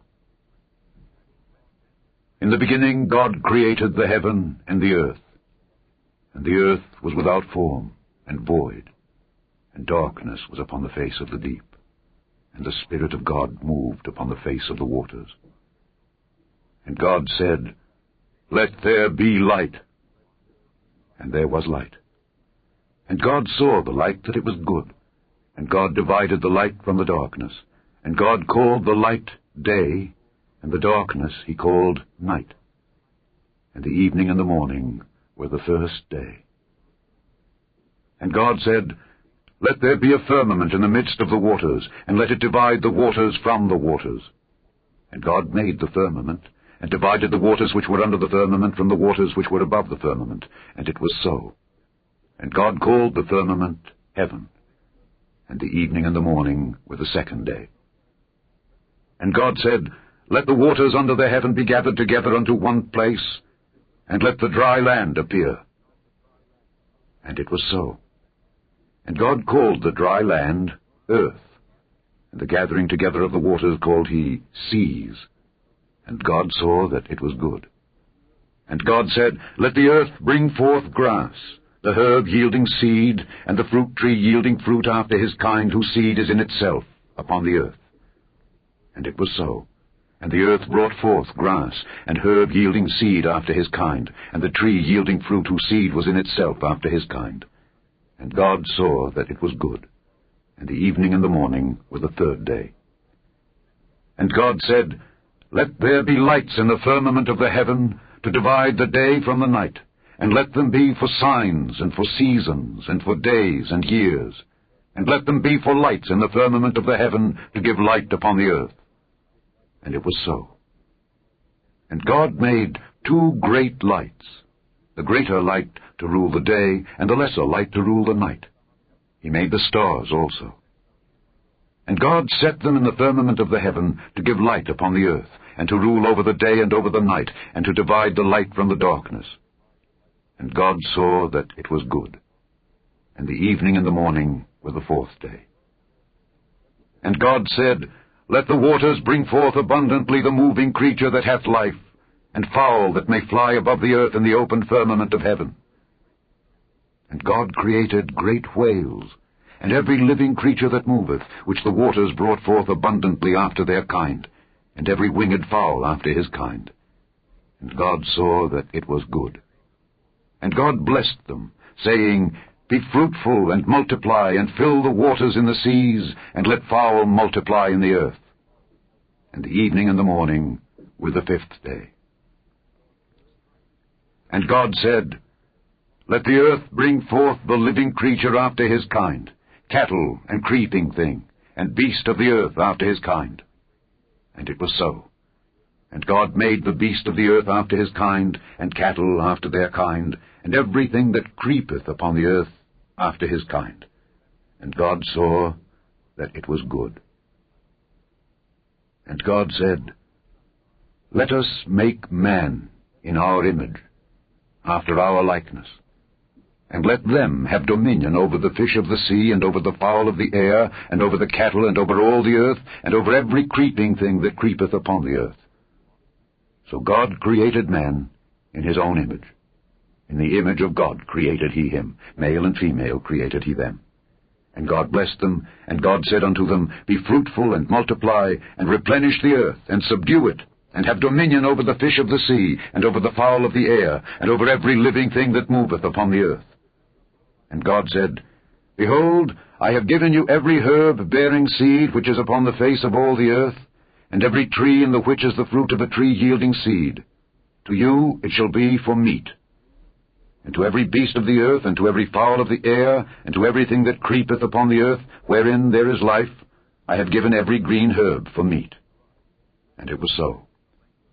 And God saw everything that he had made, and behold, it was very good. And the evening and the morning were the 6th day. Hey, man, how about we check in with Fibber, Magee, and Molly next? That sounds good to me.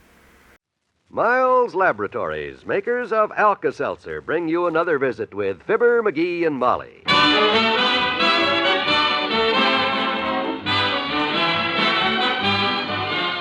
Again, we invite you to listen to the transcribed adventures of Fibber, Magee, and Molly. The show is written by Phil Leslie and Ralph Goodman and directed by Max Hutto.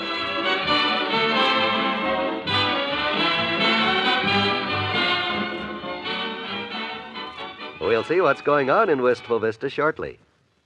This is Eleanor Engel. You know, the fun you have is good for you. You need it. You deserve it. The question is, do you always feel good enough to enjoy it? Sometimes a headache or an upset stomach just won't let you enjoy the fun that's so good for you. Well, that, my friend, is a situation that calls for speedy Alka-Seltzer, the medicine that's so refreshing. You see, Alka-Seltzer becomes a relief-giving liquid that's better because of action in the glass. Yes, action in the glass changes Alka-Seltzer tablets into a liquid. This is the form your system can use most easily and naturally for relief. Action in the glass supercharges Alka-Seltzer with lively bubbles. This soothing liquid speeds relief. Action in the glass makes Alka-Seltzer easy to absorb immediately. You'll like Alka-Seltzer for refreshing relief. Try it. For refreshing relief for a headache or upset stomach. Take Alka-Seltzer.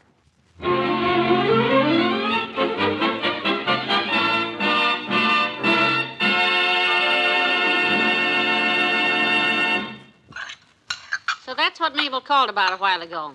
She's so annoyed at that Mrs. Spradley. Can you hear me, Magee? Yeah, I'm listening. Because Mabel has a party line phone, see? And lately, every time she makes a call, the other party picks up the phone and listens in. Anybody that's on a party line with Mabel Toops has my sympathy, kiddo. Well, anybody could accidentally pick up the phone while the other party's using it. But you know what? Mabel told me that she kept count today, and this other party listened in on her calls 37 times. 37 calls? In one day? Now, that is no accident. Mabel is just sure it's Mrs. Spradley who was on her line. Say, do you want some more coffee before I empty the pot? No, I don't think so, kiddo. Want me to help you stack the dishes? What's the matter? Are you having trouble with your wristwatch again? No, why? Mine says 5 after 7. So does mine. Why? Well, then what are you doing in your pajamas? If we're going to a masquerade, I'd better get dressed. This is no costume, kiddo. This is something I should have put on at 7 o'clock last night. Instead of sitting in the living room there listening to old Doc Gamble tell how he shot down that duck that I was the one who shot it down, which started that argument that lasted till 3 a.m. 3 in the morning? Yeah. It's a good thing I went to bed at 11. Yeah, I wish I had. Believe me, nothing like that's going to happen to me tonight. I'm beat. I'm going to bed right now. You just run along, dearie. I'll see that you aren't disturbed. Thanks. I'm really bushed. What with that hunting trip and all, I haven't had a good night's sleep in 5 days. Well, you go ahead. Off to bed with you. Okay. And shut the upstairs door so the noises won't bother you. Okay. Good night, kiddo. Good night, sweetheart. Pleasant dreams. And I'll be asleep before I hit the top step. There goes a good kid. I don't care what anyone says about husbands. This one is more trouble than all the others put together. Now, if I can get these dishes finished early, I might be able to get some sewing done for a change. You, da, da, da, da, you. Oh, I should have brought my sewing basket down from the bedroom. Maybe I can slip in there after he gets to sleep without waking him up. Oh, dear. I hope that didn't bother him because he's barely had time to get in bed. 79 Wistful Vista, Molly Magee speaking. Oh, hello, Mabel. Say, talk softly, will you? McGee's gone to bed early. Hey, Molly. Just a minute, Mabel. It's for me, dearie, Mabel Toops. Go on to bed. Okay. How's that, Mabel? Oh, I did hear somebody pick up the receiver. Yes. Listening in again, is she? Do you think it's Mrs. Spradley? I don't like to say it because she might be... Wait, Mabel, somebody's at my back door. Grocery boy! Heavenly days, it's the old-timer. He'll wake McGee. Mabel, I'll call you back. Bye. Oh, dear. Hi, daughter. Where's Gunny? Shh. He's gone upstairs to bed. At 7:15? Please try to keep your voice down, Mr. Oldtimer. Himself is awfully tired. Hasn't slept well for the past few days. Oh, sorry, daughter. I'll be more careful. Kind of late with the groceries, but... I beg your pardon? I said sorry, daughter. I'll try to watch myself. Shh. Listen. Didn't hear us, I guess. Boy's having trouble sleeping, huh? Yes, and he's so tired. Papa had the same trouble. Just couldn't get to sleep nights. First, he tried counting sheep. That didn't work. It didn't? Nope. Every time he got up to 15, he'd doze off and lose count. Then he'd have to get up, throw cold water on his face, and start over again. That's too bad. Yep, but Papa didn't give up. He kept at it. Just kept counting sheep, did he? Yep. One night he did real good. Got up to 400. Was about to lock up the corral and turn in when a wolf jumped over the fence. Heavenly days. What a night that was. Woke Mama and all us kids up hollering, "Wolves, help, murder! Run for the hills, the killer is loose! Wolves!" Hey, what happened? What's the matter? Hey, Molly. Molly, are you all right? Everything's all right, sweetheart. Go back to bed. Hi, Johnny. Oh, it's you. Didn't mean to disturb you. I was just relating an interesting anecdote. Oh, hey, I see you got some more peanut butter, Molly. Hand me that bread, old-timer. I think I'll make myself a sandwich. Make two. But we just finished dinner 15 minutes ago. I'm still hungry. Get me a knife, will you, Molly? I can't sleep on an empty stomach. I'm going to have a snack and go right to bed, old-timer, because I'm all wore out from...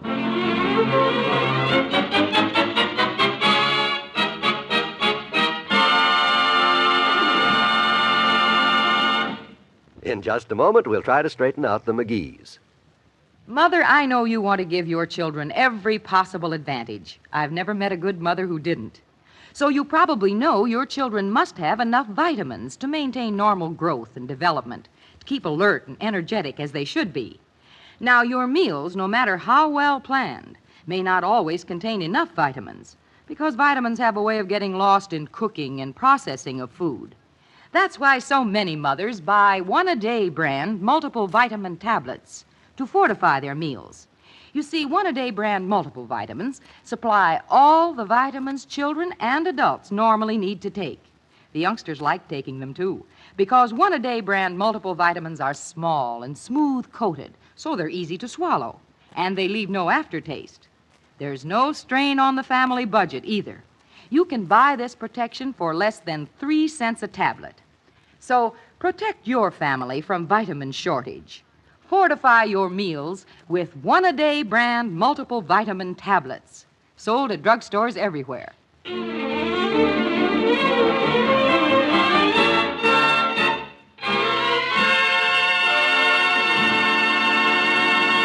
Molly? Yes, dearie? What time is it?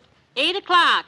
Go to sleep. I'm trying, but I just can't seem to settle down. I knew the minute I saw him standing there in those pajamas after dinner that this was going to be one of those nights. All right, now, what's the trouble? I'm restless. I think it was that sandwich I ate. Which one? The one with the peanut butter or the 3-decker you brought up to bed with you? I don't know. Maybe it isn't the sandwiches. Maybe I'm just... Probably just not comfortable, that's all. Here, let me fix your pillow for you.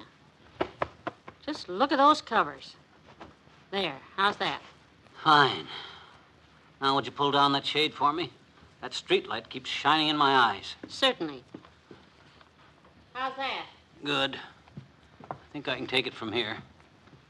After all, there's no reason why a grown man has to be waited on hand and foot this way. Is there? None that I can think of. Me either. If I decide one night to go to sleep at 8 o'clock, all I have to do is make up my mind to go to sleep, and I'll do it. Right? Yes, dearie. I don't need anyone to tuck me in and fuss over me or sing me lullabies or anything like that. Do I? No, dearie. After all, I'm not the baby. Am I? Yes, dearie. No, dearie. You're darn right. No reason for me to act like I was 3 years old or something. If I make up my mind to go to sleep, I go to sleep. Right. You want to read to me? What? Yes, I will read to you. Oh, boy, swell. I've got a wonderful book over here. It's especially written for this kind of reading. Good. I'll settle back. Okay. Close your eyes. That's it. Now, once upon a time, there were 3 bears. A papa bear. Oh, gee whiz, Molly, that's... And a mama bear, and a little bitty baby bear. And one day, while they were...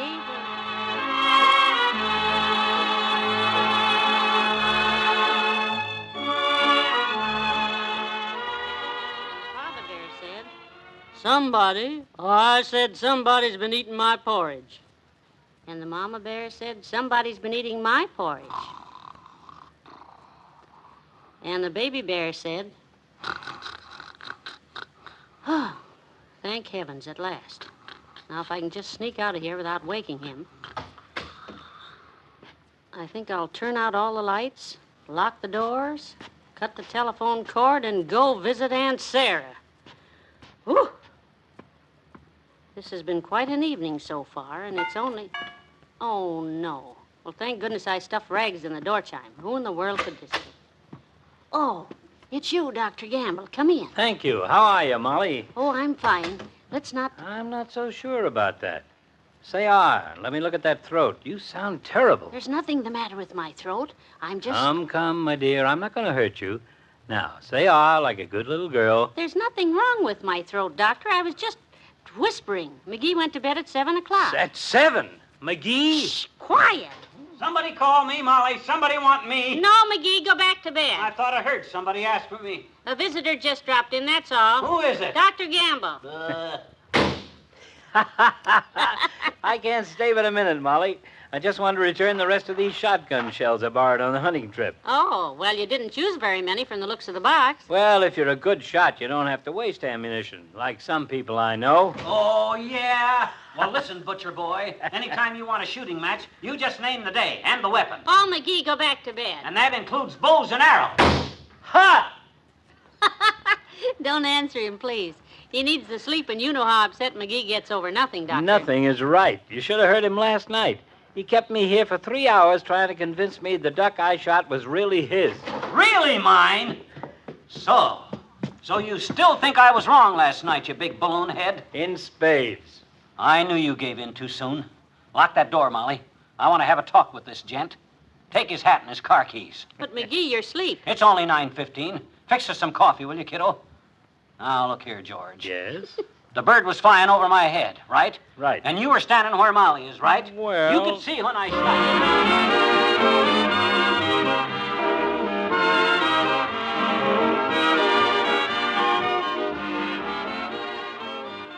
Fibber and Molly have a final word for you to come.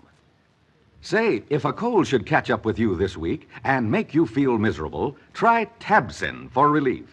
Yes, find out how Tabsin can relieve sniffles, sneezes, watery eyes, feverish feeling, headache, and general aches and pains. Once you tried Tabsin, I'm sure you'll always depend on it to bring quick relief for the discomforts of colds. Get Tabsin at your drugstore. That's Tabcin. Tabsin, the bright red tablets in the bright red package.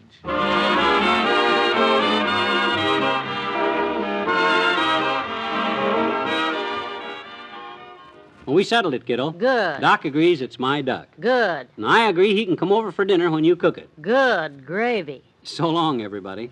Bye.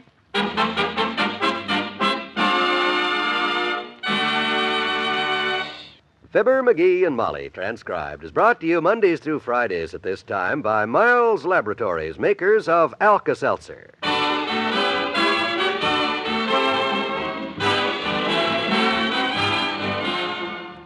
The Old-Timer is played by Bill Thompson and Dr. Gamble by Arthur Q. Bryan. Say, men, did you ever have a button pop off your shirt when you're putting it on? Then try vainly to get your wife to hold still long enough to sew it back on. You know what a trial that can be. And that's the trial that taxes the patience of our Mr. Magee tomorrow. This is John Wald advising you to hear it. Hear the dramatic story, Woman in My House, weekdays on most NBC radio stations.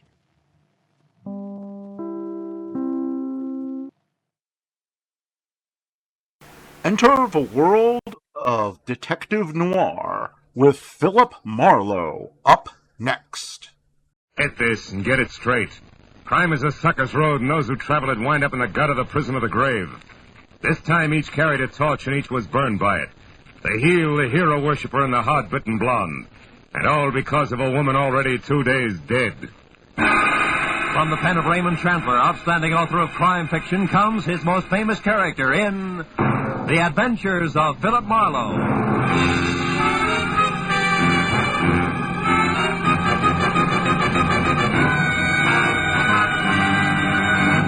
In just a moment, tonight's story. But first, a message from the Ford dealers of America.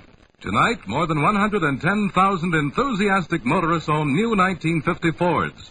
Here's what Donald L. Gibson, a pilot from Kansas City, says about his 50 Ford. As a pilot, I'm naturally interested in engines, and that's why I bought a 50 Ford. That V8 really ticks along. And ticks is just the right word, because it's as smooth and quiet as the Swiss move in a good watch. And it's not just the Ford engine that's fine. The ride is just like flying in smooth air, and the car handles like a dream. Anyone who's thinking of buying a new car should certainly take a check ride in the 50 Ford. We Ford dealers are swamped with comments like that. But don't take anyone's word for this new 50 Ford. Prove it for yourself. Look up your nearest Ford dealer in the classified phone directory. Or perhaps you know him personally. He'll arrange a test drive in the 50 Ford. Test drive it for comfort, for power, for safety, and for the quietness, which is its mark of quality. Yes, before you buy any car at any price, test drive the 50 Ford at your Ford dealers tomorrow. Now, with Gerald Moore, starred as Philip Marlowe, we bring you tonight's exciting story, The Torch Carriers.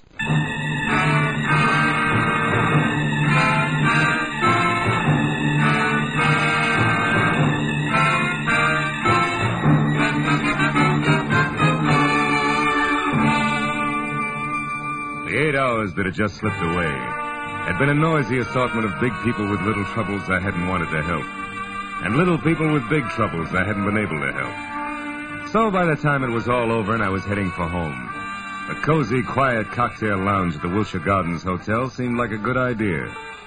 When I was there, up at the bar with one down and one to go, the strain that had been with me all day began to ease up. But even as I relaxed, the tension between the couple sitting at my left became more and more apparent. I looked down the bar. The girl was young, pretty, and obviously afraid of the little man with her, who had only asthma where a voice should have been. Now, have I made myself clear? I don't know what you're talking about. Now, look, sister, Larry Sola doesn't go for people snooping after him now. And neither do I. It gives me work to do that's sometimes rough on a party. Brave boy. All right, little man, you've had your busy day. Hey, take your hands off. As soon as you relax. Okay, get your mitts. No, gentlemen, please, no fighting. I can lose my license for it. Now you leave at once. Wait a minute, Baldy. You heard him, Buster. Okay. I said what I come to say anyhow. Walter, stop playing. You all right, miss? Yes, thank Are you. you sure? Would you like another drink? No, thanks. I think I'll go back to my villa. Oh, you're staying here at the Wilshire Gardens?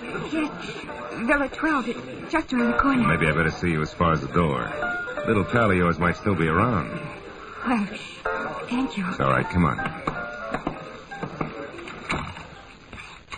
This is really very nice of you, Mr. Marlowe, Philip Marlowe.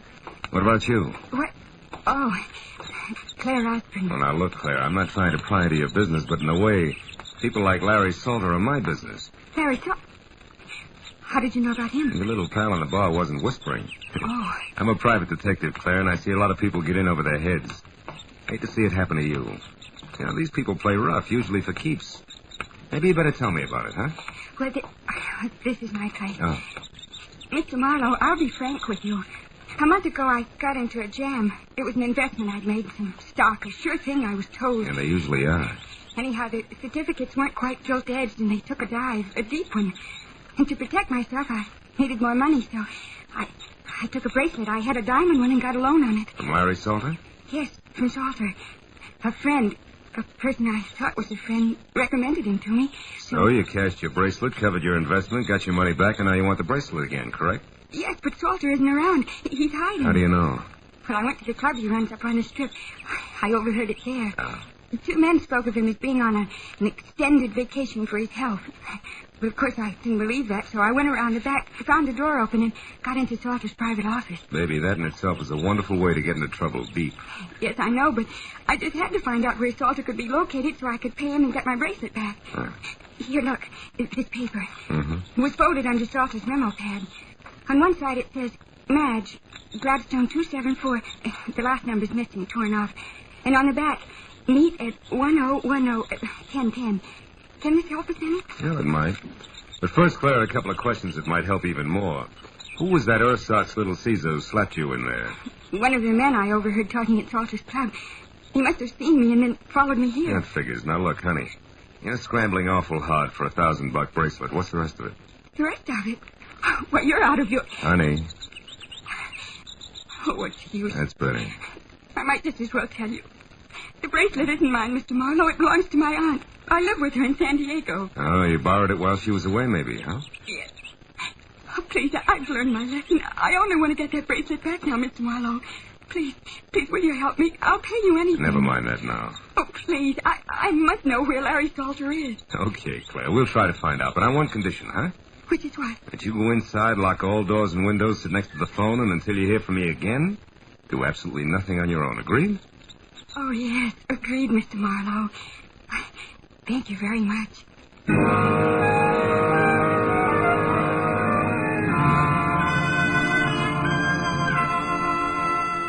Maybe it was because the sweet young kid had the kind of voice you could still hear long after she was gone. You know, one of those lingering sounds, like the echo of a train whistle hanging on crisp early morning air.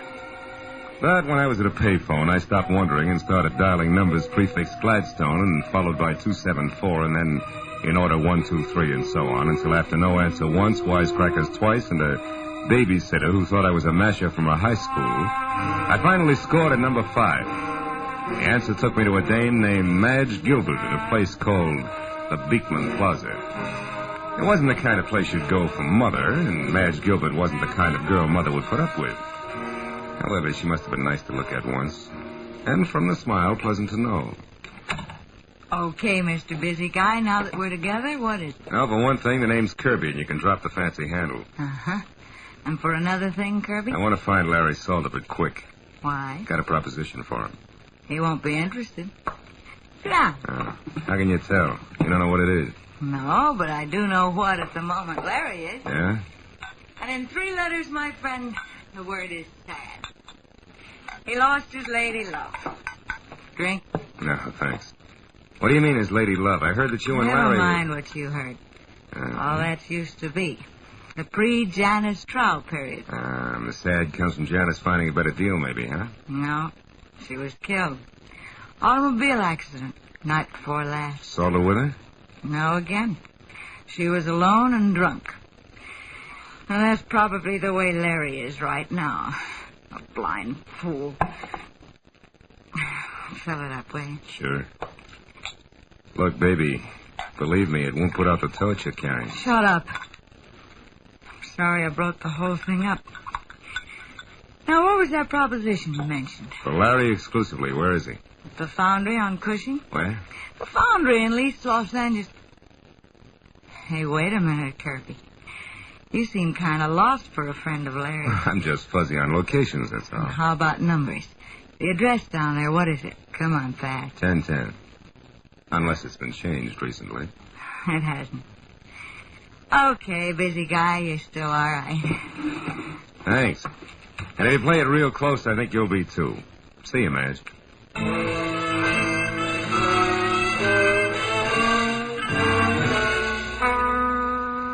Cushing Avenue in East Los Angeles is industrial, literally wrong side of the tracks, and about as non-Hollywood as an honest day's work. And all the way there, I kept blessing the dumb luck that had made me answer 1010 for the address before I'd even had time to think. When I pulled up and parked away from the place, I hoped that luck would continue. Because ahead was the foundry, or what remained of it, and in no sense did it look like friendly territory. I found a metal staircase climbing from what had once been a loading ramp up to the yard foreman's office, where a single staring, unshielded light inside said that somebody was home. And when I'd quietly gone up those stairs, I saw through a glass door who that somebody was. Larry Salter, alone next to a telephone and pitching darts at a smiling face on a calendar across the wall that read, January 1928. And I knocked with the barrel of my .38 on the dirty glass door. He told me to come in without looking up. Make yourself at home, neighbor.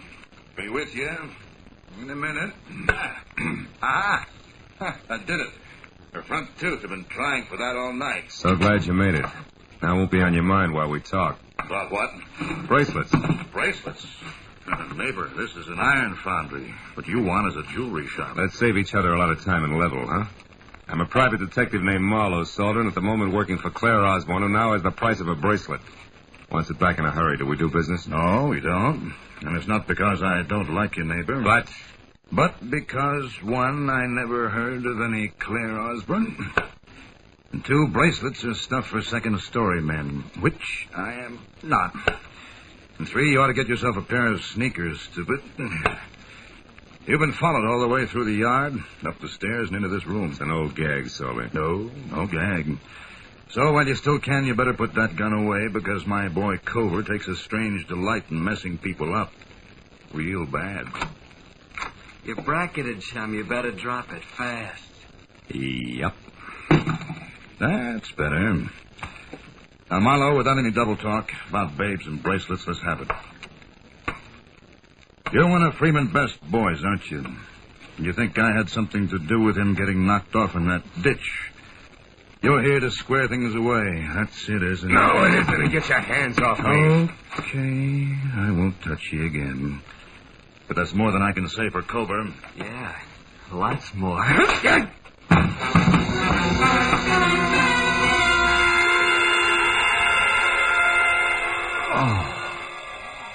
It was a toss-up whether Cover's gun on the side of my head or the side of my head on the floor had done the damage. But either way, it didn't seem to matter. Because I couldn't make it back any further than Larry Salter's voice. It sounded like it was coming from the bottom of the well. Even though I could see him talking into the telephone. Okay. My place later. It's 8100 North Lucerne in Hollywood. But then, I couldn't even see that anymore.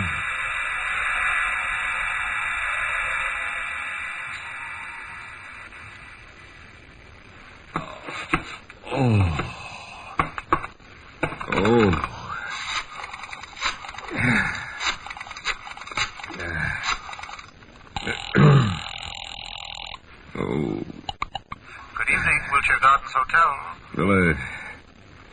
Villa 12, please. Yes, sir. One moment, please.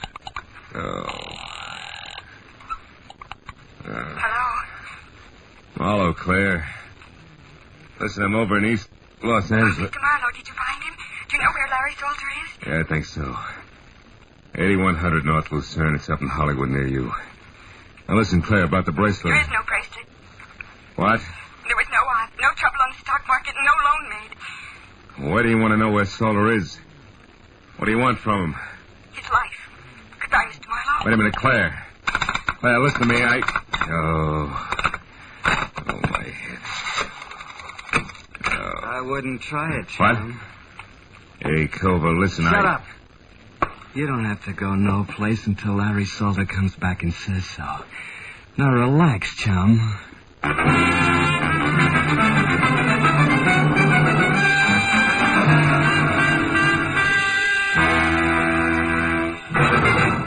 In just a moment, the second act of Philip Marlowe. But first, a brief message from the Ford Dealers of America. Over 100,000 motorists are experiencing the engineering leadership built into the 50 Ford. As owners, they already know that it's the one fine car in the low-priced field, and it's personal experience that counts in buying a car. That's why the Ford Dealers of America are issuing this special invitation to test drive this new 50 Ford for yourself. In the classified phone directory, you'll find the name of your nearest Ford dealer. Perhaps you know him personally. He'll be delighted to arrange a test drive tomorrow. So get behind the wheel and test drive it for the comfort of its midship ride and its unmatched roominess. Test drive it for the power and quietness of the only V8 in the low-priced field, the kind of engine found in America's costliest cars, yet priced lower than 10 different six-cylinder cars. Test drive it for the safety of its own king-size brakes, largest in the low-priced field. Before you buy any car at any price, you'll find it to your advantage to test drive the 50 Ford at your Ford dealers tomorrow. Now, with our star, Gerald Moore, we return to the second act of Philip Marlowe and tonight's story, The Torch Carriers.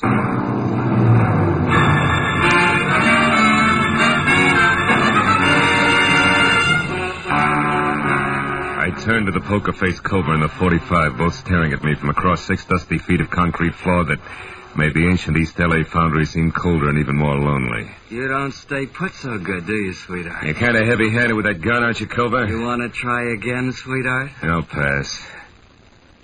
Standing here staring at each other is apt to get dull, don't you think? That's entirely up to you, sweetheart. You bleed pretty. You'd like that, wouldn't you, kid? Look, just so I don't get plugged by mistake, you better let me sit down before I fall down, huh? Help yourself. Over there on that box, though, we keep me between you and the door. That's right. You're a good boy. You got no idea. Hey, come on, how long do we play like this? I'll tell you better when Orville the Squeak gets back. What's Orville the Squeak? She runs errands for Larry, like finding out what's phony about a certain young babe and her bracelets that don't exist. So that's where the bird with the whiskey soprano fits. That's the way the punk operates, huh? Well, that way, Culver, we'll both die of old age before... Well, you hear that? Somebody moved downstairs. Maybe this is visitor's night in the old foundry. Don't get your hopes up, sweetheart. Those live here. They're rats. They eat small dogs. And one thing more, Marlowe. What's that for, punk? Dropping your hands out of your lap where I couldn't see them. Don't try it again. I'll put it on your bill. You know, Culver, you're holding me here on Larry Salter's orders, and yet I'm the only one who knows what schedule will happen to him tonight. Maybe you better tell me. Sure. Only first I want to know something. What about the late Mr. Freeman Best? Freeman was scum. Low, stinking scum. Nobody misses him. I mean, nobody. And Larry didn't kill him, that's out. But he was connected, wasn't he? And there was a girl named Janice Trow. How does she figure? You better let that one set, sweetheart, for your own sake. Now, let's have your end and fast. What's supposed to happen? Did you hear it? Yeah, what? Don't tell me a tough boy like you gets jumpy. Skip it. All right, Gib, come on, wise boy, jabber. Look, Culver, won't do you any good. Anyway, I'm the only one who Shut can... up. There was something. Maybe your rats are big enough to wear shoes. Shut up, I said. And sit right there or I'll blow you in two, and I mean it. Orville? Orville? Hey, Squeak. Is that you? Who's out there? Answer me! As Culver edged out of the room, I felt along the side of the box I'd been sitting on for a jagged chunk of metal slag I'd spotted earlier. It was about the size of a baseball and heavy. I picked it up, then moved across to the opposite wall near the door. You, get out of here. The boss is through with you. Now beat it.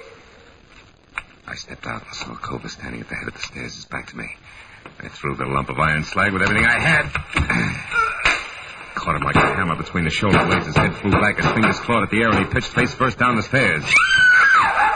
I caught a glimpse of a woman ducking out of sight behind the foundry furnace. It was Madge Gilbert. You killed him, didn't you? Culver's dead? I don't know, and I don't care. What are you doing in this boarded-up rat trap? There's nobody else here? Just us and Culver? Creepy number they call Oval the Squeakers do any minute.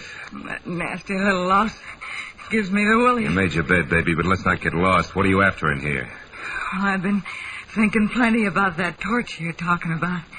I decided if you carry the same old one long enough, you're bound to get burned. Finally felt the heat, huh? Yeah, plenty. So I came here looking for you. Or Larry. Couldn't make up your mind. Certainly. I wanted to tell Larry I was through with him. He'd have beat you to it, but you found me, so? Okay. But if Larry or the Squeak come back after what I'm going to tell you, you got to help me get out of here. Larry'd kill me. Okay, kid, let's have it. Well, you wanted to know about Janice Trow. Yeah. Okay, I'll tell you. She was beautiful. I'd be the first to admit it. A brunette like every woman wishes she was. And Larry fell for her.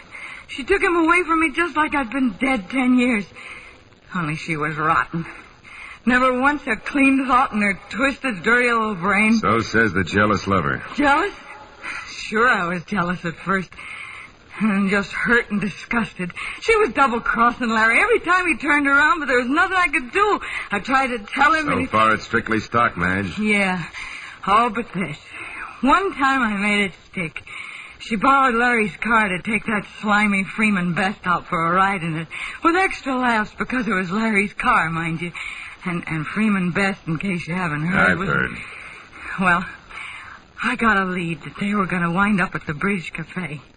I made Larry take me out there to prove what I'd been telling him about Janice was true. You proved it? Sure. We waited for him at the bridge. They showed up all right, doing 90. She couldn't make the curve, and they hit the bridge railing. He killed them both. Wait a minute. You're stretching, baby. Freeman Best's body was found 30 miles south. Sure it was, because Larry couldn't bear the idea of Janice Trow being found with Freeman Best. He tried to protect her and keep everybody from finding out what a tramp she really was. He pulled Freeman's body out of the wreck and hauled it clear down to Long Beach and dumped it. I watched him do it. And all this business is just to keep that secret about Janice Trow, huh? Sure. Gee, can you imagine a love like that going to waste, huh? Why, even with her dead, even now, he won't as much as speak to me. I'm not so bad. I've tried and I've waited.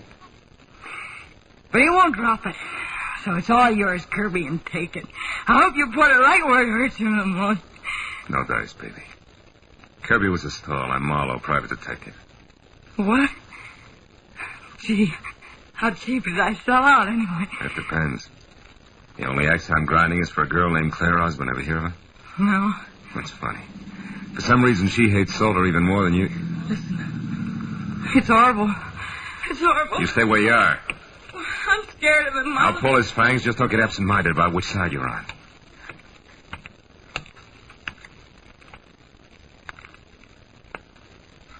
Hello, Orville.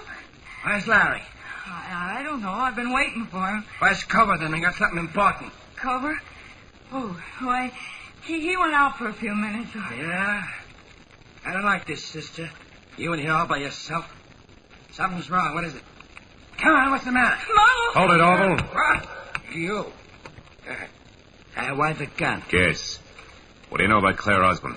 I don't think I know the party. Sure you do. A cute little brunette named Claire Osborne. I want the straight dope on her, and I want it now, not later. Hey, go over! Hey, go over! Answer my questions, you creep. You won't get anything out of me. Larry will take care of both. You jerk. Now, maybe there's something on it that'll give me an answer without talking back. Look, he always wrote things down in a little notebook inside his jacket. Yeah, you're right. Here it is. Let's see. Oh, sure, this is it. Claire Osborne arrived from San Diego last night by plane. Registered at Wilshire Gardens as Claire Osborne, but according to driver's license, her real name is... For Pete's sake, no wonder. I'll see you, kid.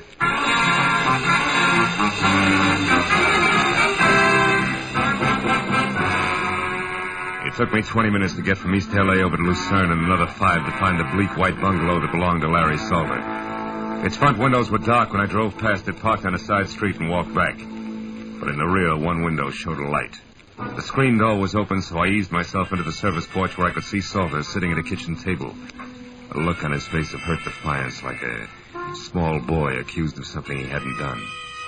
I couldn't see who was facing him, but there was no mistaking the voice. I love my sister. It was Claire. All my life, Janice was everything to me. And now she's dead, and you killed her. That's true, isn't it? I've already told you once, kid, you're making a mistake. Oh, no, I'm not. You're going to pay for my sister's death. No court will ever call it murder, but that's what it was. You did it just as surely as if you strangled her with your own hands. And now I'm going to get even for Janice. Claire. Hey, But, Marlowe, you crazy fool, why did you come here? Give me that gun, Claire. I know you stay out of this. You can't stop me. Nobody can. Even if you shoot me, Marlowe, I'll kill him. Now listen to me. Before you start pulling that trigger, you better know all the facts. Everything Salter here has done since your sister's death has been to shield and protect what little she herself left of a good reputation. She turned bad, Claire. You're lying. No. What reason have I got to lie? I'm telling you this because it's true and I can prove it. I don't believe you. You're trying to trick me. It was your big sister who tricked you years ago. She was no good. She was that double-crossing dirty cheat who wouldn't shoot square for 5 minutes. Stop it. No, there's more. The night she died, she was two-timing Larry. But even in spite of that, he risked his neck to move the body of the other guy just so she wouldn't be found with the kind of cheap trash she'd been running around with. And do you know why? Because Larry Salter there loved your sister, loved her every bit as much as you did. Loved her? Yeah. I know. No, this can't be true. Yes, it's true, kid. All of it. I loved her, all right. Just too bad that Janice went like she did. Oh, Marlowe. Okay, baby, the hard part's over. Come on. Give me the gun. You don't want to shoot anybody. Not now.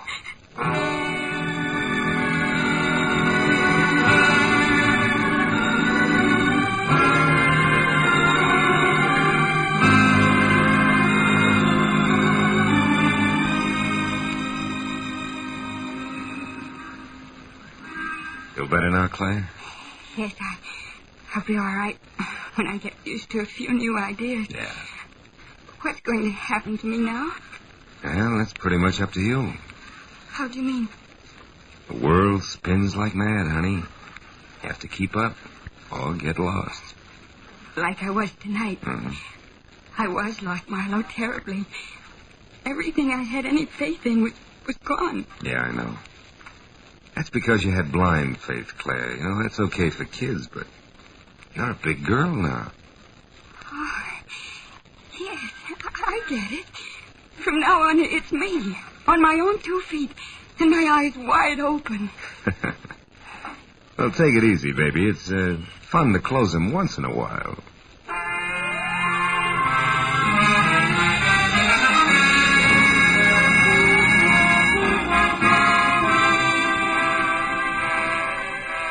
After I dropped Claire off at her hotel, I remembered the drink I'd started out to get and left half finished on the bar. But it was too late now to stop anywhere, so I drove home and poured myself a nightcap in my own apartment. I carried it over to the window and looked out across the city at the endless miles of winking lights, each one a torch. Yeah, everybody carries a torch for something. Some for love they can never have, an ideal that's out of reach, and some just for memory. Funny thing. So many dark corners get their only light from the torch that somebody carries.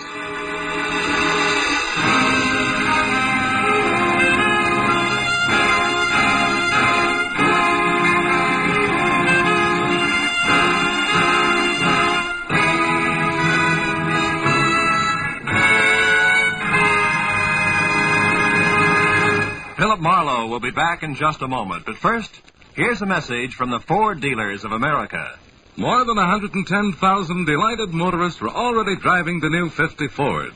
Here's what Jack Farrell, hotel manager, says. I did a lot of shopping around and chose Ford for styling. And I'm certainly glad because I found there's plenty of car beneath its beautiful body. There's plenty of power under the hood, too. And it's as comfortable as a high-priced car. I could go on for hours about the quietness, the economy, and the comfort of my car, but it all adds up to this. The 50 Ford's a mighty fine car to own. We Ford dealers are not surprised that new owners rave about their 50 Fords. We've studied this new Ford from stem to stern. We know every detail of its 50 ways new for 50. But until you get behind the wheel, you won't be able to believe how good it is. That's the reason we want you to test drive the 50 Ford. The classified phone directory will give you the name of the nearest Ford dealer. Or perhaps you know him personally. Why don't you phone him tomorrow? Before you buy any car at any price, you owe it to yourself to test drive the 50 Ford. Be sure and be with us again next week when Philip Marlowe says... This time, everything that happened from the orange-haired man with a map past the oaf with a pitchfork to the body at the covered bridge was wrong. Dead wrong.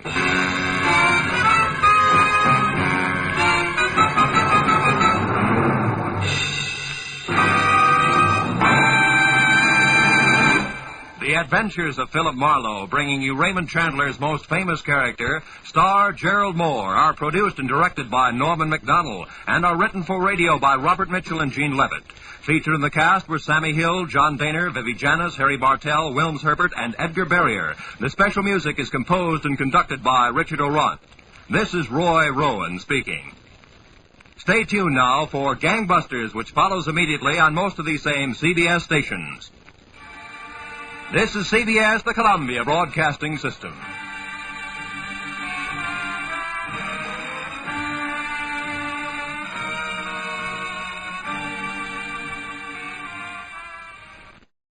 Now it is time to go back to Dodge City with Gunsmoke.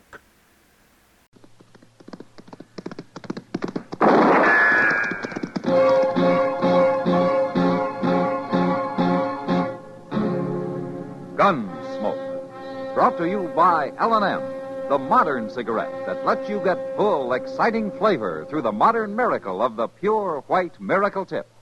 Live modern. Smoke L&M.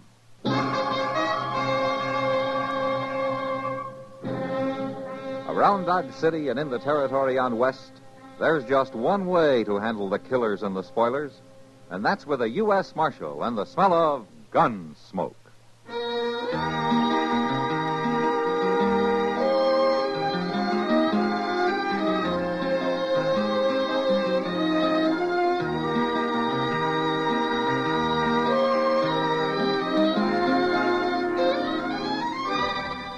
Gunsmoke, starring William Conrad. The story of the violence that moved west with young America. And the story of a man who moved with it. I'm that man. Matt Dillon, United States Marshal. The first man they look for and the last they want to meet. It's a chancy job, and it makes a man watchful. And a little lonely.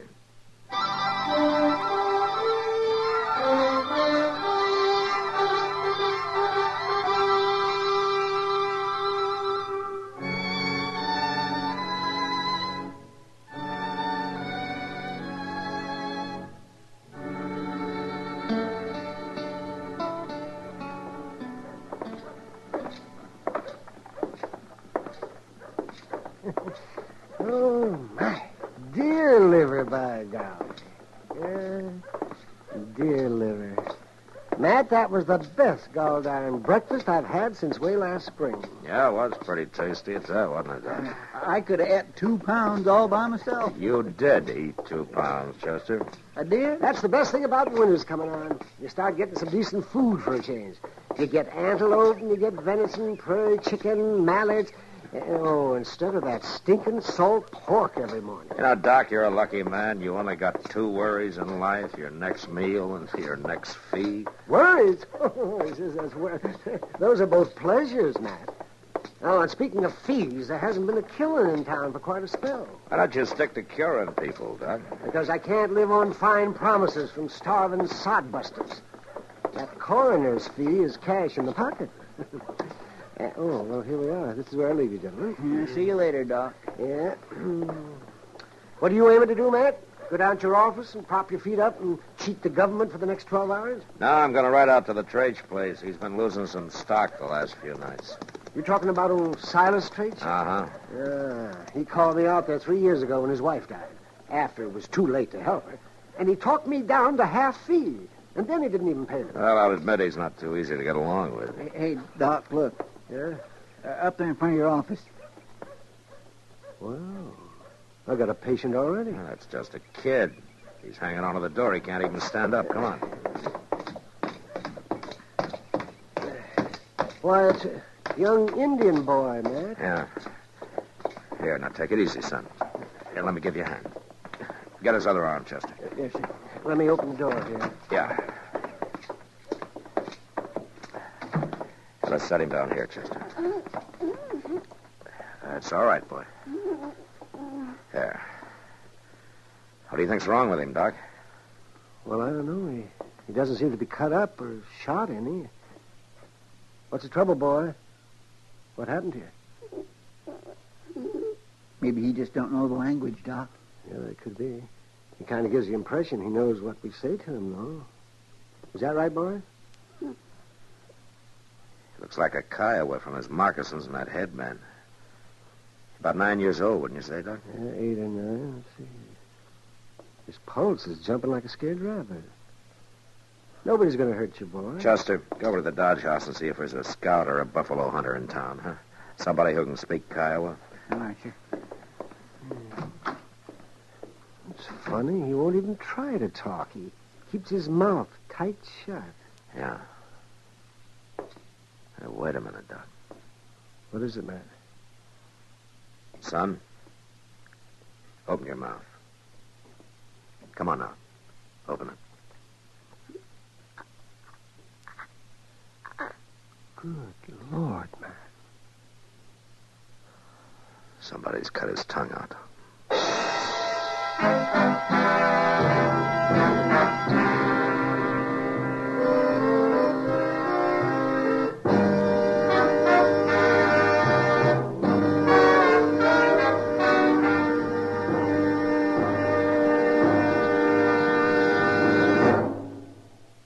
Free yourself of old-fashioned ideas. Why don't you live modern? Live modern. Live modern. Free up. Freshen up your taste. Smoke an L&M.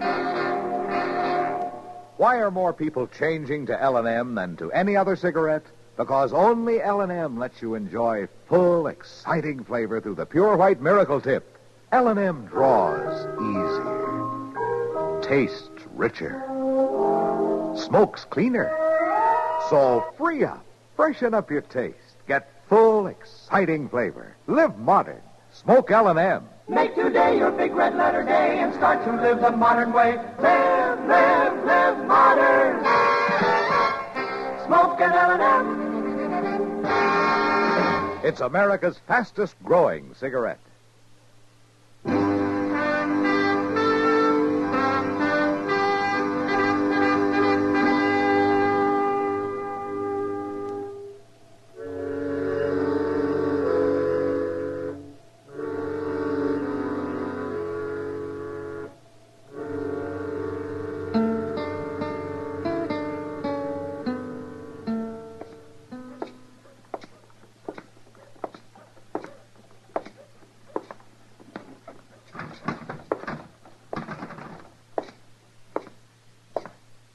Morning, Matt.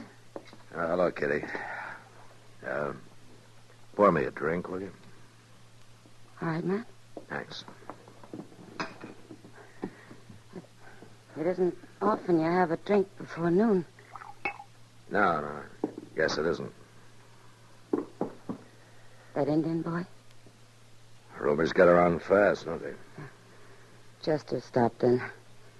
Have you found out anything more about it, Matt? Not yet. Chester's asking around town, trying to get some line on him. Does Doc think he's going to live? Yeah, he'll live all right. Might be better if he didn't. It's always better to live, Matt, no matter what. Yeah, I guess so. It'd take a monster to do a thing like that. Well, it might even have been some of his own people who did it. I like him, though. The Kiowas don't ordinarily mutilate that way, even in battle. The Apaches might, but there aren't any this far east. Besides, they'd only treat a warrior like that. This kid's only 8 or 9 years old. Horrible. He's still in pretty bad shape. Oh, there you are. I've been looking all over Dodge for you, Marshal. Well, that's where I've been, Mr. Traich. All over Dodge. Of course, I can see now why you ain't been on the job. If you'll excuse me, No, Matt. stay here, Kitty. Why don't you stick to business, Traich? No offense, Marshal. I expected you out at the ranch this morning. Yeah, I know. I lost 6 more head last night, calves and yearlings. Yeah? It was killed and butchered right on my range, and their hides thrown into a gully. You might have trailed the ones that done it if you'd got there before the frost melted off. Same way with the rest of the cattle you lost, huh? They've been killing and dressing them? That's right. Well, it could be Indians. Meat rustlers couldn't sell in Dodge, not and get away with it very long. It's Injuns, all right. Of course it's Injuns. It doesn't make much sense, though, this time of year. There's too much game around. There ain't no Injun going after game as long as there's meat around for him to steal. Did you find any wagon tracks? Of course not. Why? Meat rustlers would have to haul this stuff somewhere. Well, there's a tribe of Injuns not more than 6 miles south of my place, camped along the river bottom. One of my riders seen them last week. Are they Kiowas? How do I know? They all look alike to me. They're all a sneaking pack of thieves. That might be where the boy came from, Matt. What boy? Young Indian boy. Somebody nearly killed him. That's why I couldn't get out to your place this morning. You're fooling around over some Injun whelp while I'm losing stock? Wait a minute. You figure cattle are more important than human beings? Human beings? I thought you said he was an Injun. Get out of here, Traich. Huh? I said it real plain. You get out of here.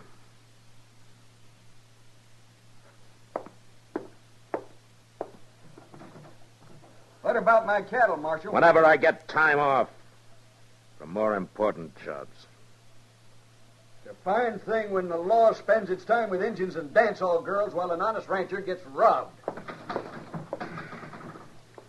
It takes all kinds, Matt. I'll argue that with you sometime, Kitty. I'll see you later.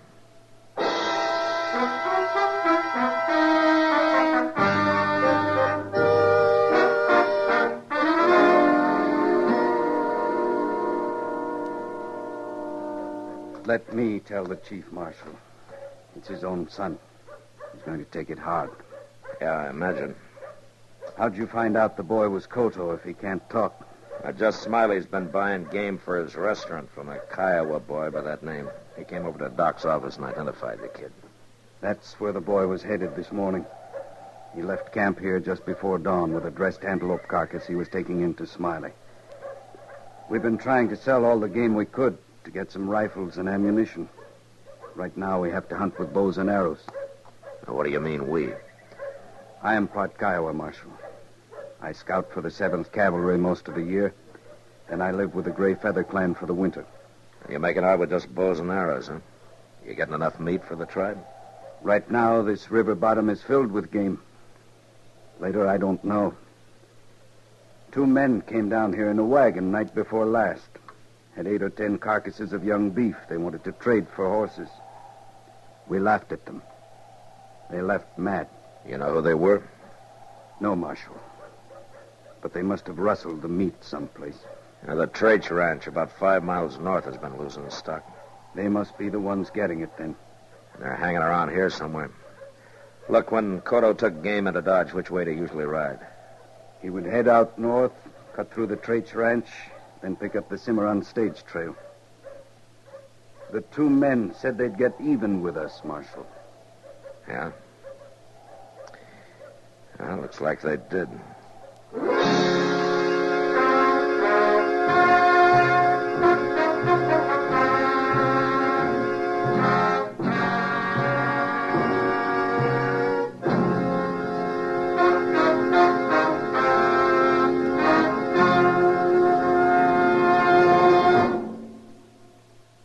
Here's a holiday hint from L&M.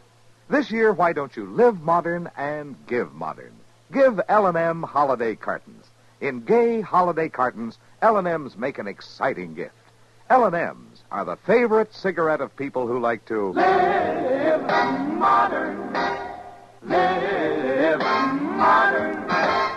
Live modern. free up, freshen up your taste. Smoke an L&M. Live modern, smoke modern, change to L&M. Enjoy full, exciting flavor through the Miracle Tip. It's no wonder more people are changing to L&M than to any other brand. So smoke modern L&M. And remember, you're sure to please when you give L&M holiday cartons. Live modern. Smoke an L&M.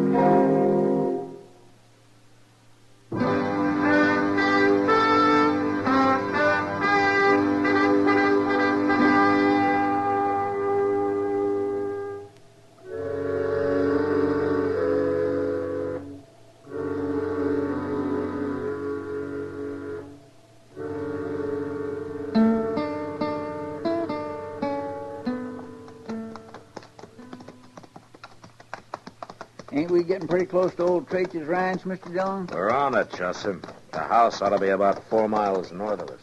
Could be 400 feet and we'd never see it in this cussed underbrush. Now, that's the way the kid came. When his trail leaves the bottomland, we'll leave it, too. There's another patch of soft ground yonder. Yeah, let's go take a look. Yeah, those are his pony tracks, all right. Dug in deep, too. Still had that antelope carcass with him. Uh-huh. Now, let's take a breather. Now, that's a mighty welcome word, Mr. Dillon. Goes right along with payday and soup's on. Yeah, that's right, Chester. There's nothing like having ambition. Keeps a man on his toes. Hey, listen to that. Wait a minute. It's a wagon. Coming this way. You reckon it's them two fellas? I don't know, but let's get these horses off the trail. Come on.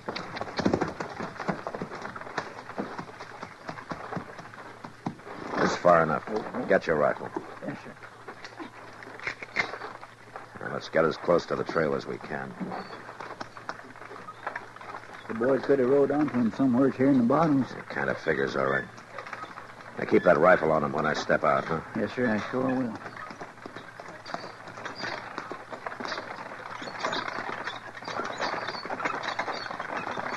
Hold up there. Hold up. Come on. What's the trouble, mister? Get down off that wagon. Is this a hold-up? Down on the ground, both of you. Come on. Now, keep your hands up. Chester, come on out. Take our guns. Yes, sir. Well, we ain't got nothing worth stealing. Stealing? But he's a U.S. Marshal. A marshal? That's right. Where you heading? Whoa. We was just going through. Going through from where? Oh, look, Marshal, we ain't done nothing. Well, what are you hauling back there? Just supplies is all. Mm-hmm. Keep them covered, Joseph. I am. Oh, you're making a big mistake, Marshal. It ain't the way it looks, Marshal.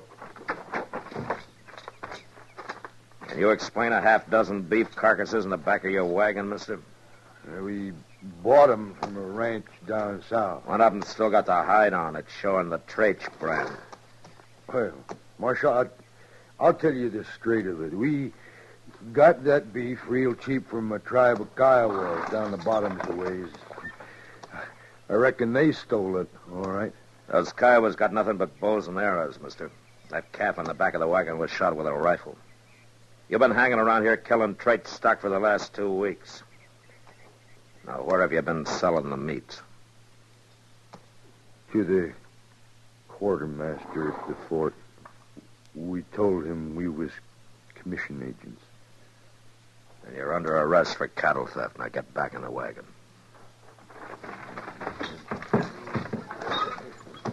Chester will stop at the ranch house so Traich can identify that calf and sign a complaint, huh? All right, sir. And then you're going into Dodge, mister. And I'm going to tag you with the real charge I came out here on. Well, what do you mean? Mutilating that Indian boy.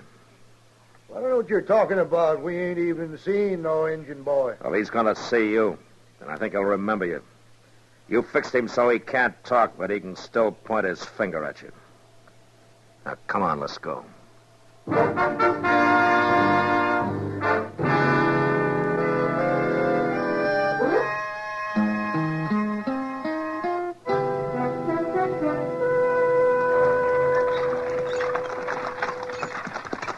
All right, you, pull up that team.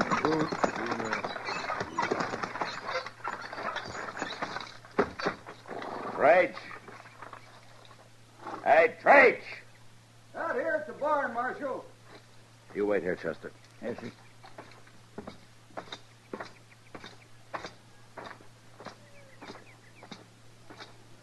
Well, so you finally did make it out here. Yeah, I made it, Traich. I got the 2 men who've been stealing your beef. You have? They've been selling it over at the fort. Chester's got them up there in their wagon. I guess I won't need this rifle then. I was about to ride out and have a look around. What's the matter, Marshal? I just noticed that antelope carcass hanging there in the barn. Looks like a good fat one. I shot it early this morning down in the bottoms. I was just fixing to cut it up. You shot it, huh, Traich? Sure did. With a bow and arrow? That's not a rifle wound. I don't know what you mean, Marshal. So you're the one who hurt that boy, huh? It was a mistake, Marshal. One anybody might make.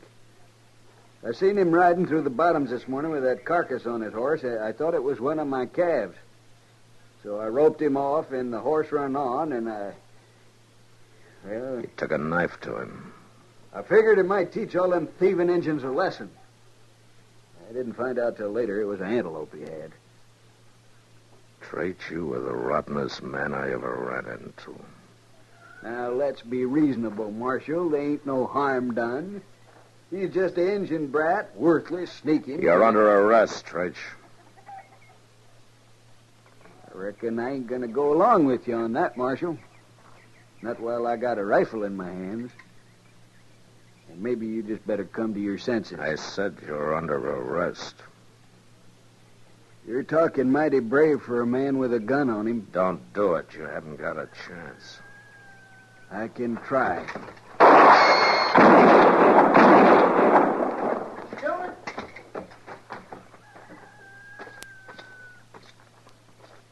I'm glad you tried. Mr. Dillon? You all right? Yeah, I'm all right, Chester. Why, that's Silas Traich. What happened? What did he do?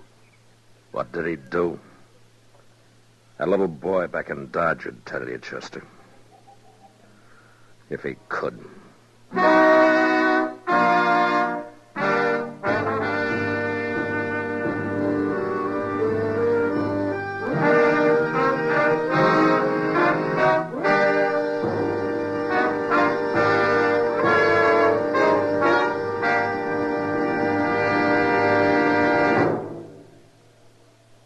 In a moment, our star, William Conrad. The world is in a chaotic state these days. Maintaining world peace requires much more than military strength. It takes moral strength, too. That moral strength can come from our spiritual advisors, our ministers, priests, and rabbis. Educating our children in the right way, teaching them to love and fear God, can help to build morally and spiritually strong young men and women out of them. Many of us have personal troubles, some of which seem insoluble. Contact with God will provide the necessary comfort and strength to carry on under even the most trying circumstances. Get into the habit of attending your church or synagogue regularly, and don't go alone. Take a friend with you, or better still, take your whole family. Families who worship together stay together. There come times in all our lives when we feel the need of advice or comfort from a spiritual advisor. How much more helpful he can be if we are in regular communication with him through weekly worship. Make America spiritually strong. Attend your church or synagogue each week. And now, William Conrad. You know, on the frontier, a man's reputation was sometimes based on his ability as a gunfighter and the number of men he'd killed. But next week, Dodge watches a man lose everything he values without a shot being fired. And that was the West. Gunsmoke. Produced and directed by Norman Macdonald, stars William Conrad as Matt Dillon, U.S. Marshal. The story was specially written for Gunsmoke by Les Crutchfield, with editorial supervision by John Meston. The music was composed and conducted by Rex Corey. Sound patterns by Ray Kemper and Tom Hanley. Featured in the cast were Harry Bartell, Vic Perrin, and John Daner. Harley Bear is Chester, Howard McNear is Doc, and Georgia Ellis is Kitty. Join us again next week for another story on Gunsmoke.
Our next guest will give you the laughs. Just don't ask him to lend you money.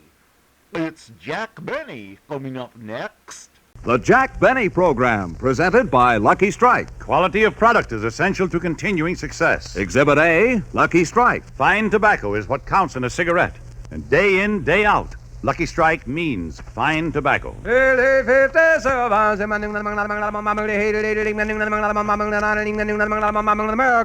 Lucky Strike presents The Man Who Knows. Mr. Lucian Purdom, ace tobacco auctioneer of Springfield, Kentucky, said not long ago, "At every auction I've attended, I've seen the makers of Lucky Strike buy fine quality tobacco. That fine, ripe smoking leaf that makes a smooth, mild smoke.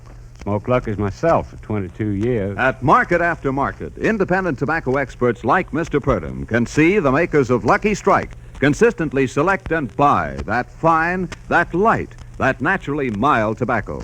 Remember, LSMFT, LSMFT. Lucky Strike means fine tobacco. And fine tobacco means real, deep-down smoking enjoyment for you.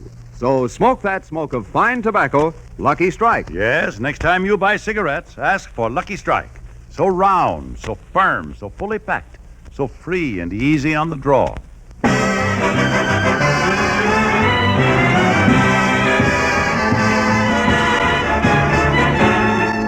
The Lucky Strike program, starring Jack Benny, with Mary Livingston, Phil Harris, Rochester, Dennis Day, and yours truly, Don Wilson.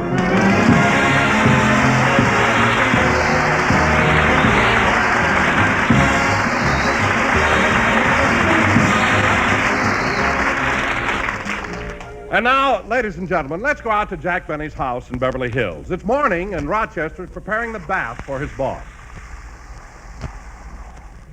There, that's enough water. When Mr. Benny takes a bath, he wants everything just right. I better check. Bath mat, bath towel, bath salt, soap, rubber duck, celluloid boat, and life preserver. Better tie the life preserver to the faucet. Last time the plug came out, Mr. Benny had to fight his way upstream like a salmon. Trouble that man goes through to take a bath. I'm glad he don't do it often. He showers most of the time. Well, I guess that's... Good morning, Rochester. Oh, good morning, boss. Your bath is ready. Well, I'm in a hurry this morning, so I'll just take a shower. But, boss, the tub is all ready. I don't care. I'm going to take a shower. The bath mat, the towels. I'm going to take a shower. The bath salts, the soap. I'm going to take a shower. The rubber duck, the celluloid boat, the life preserver. Well... You going to take a bath? No, give me the rubber duck. I'll hold it in the shower.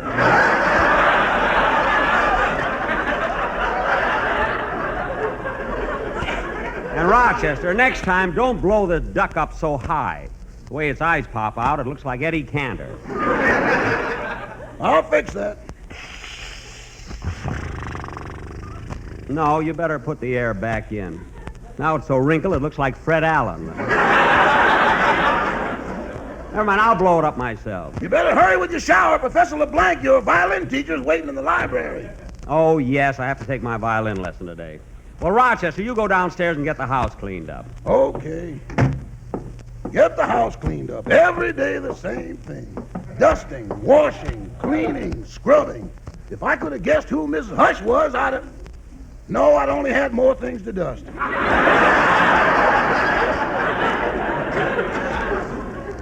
I was so sure it was Lena Horne. Well, I better go in the kitchen and... Oh, my goodness, what's that? Mr. Benny! Mr. Benny! Mr. Benny! Mr. Benny, what happened? I broke my rubber duck.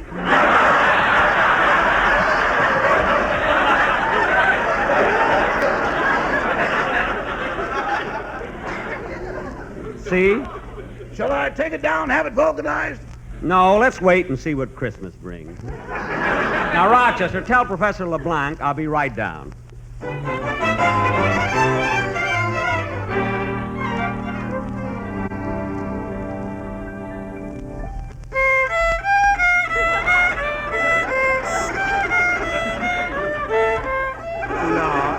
No, Monsieur Benny. Please tune up the violin. I will make the A on the piano.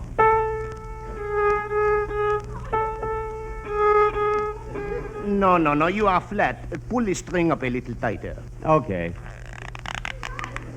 Tighter. Oh, darn it, the string broke. Good. That's 1 down and 3 to go. Well, you better put a new string on, Professor, while I open the window. It's kind of hot in here. There. Hey, Stevie, kick it to me, and then I'll... Look, there's Mr. Benny in the window. Hello, Mr. Benny. Oh, hello, Joey. Hello, Stevie. Hello, Mr. Benny. Say, Mr. Benny, some of us kids are going to play football. Can you come out and play with us? Oh, gee, I can't, Joey. I got to take my violin lesson.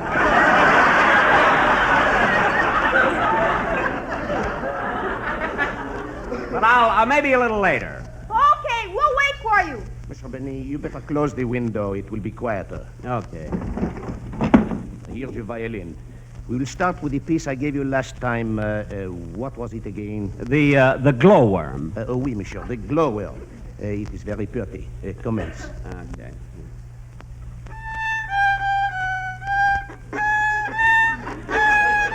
Mr. Benny. Mr. Benny, it is such a small worm. Do not kill it.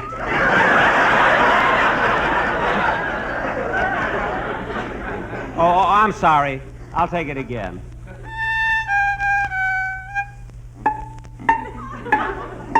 Mr. Benny, what are the plink-plinks? I'm stepping over the worm.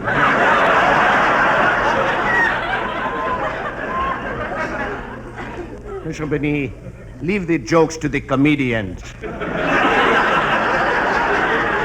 Yes, sir. Perhaps we better limber up a little more with the exercises. As you wish.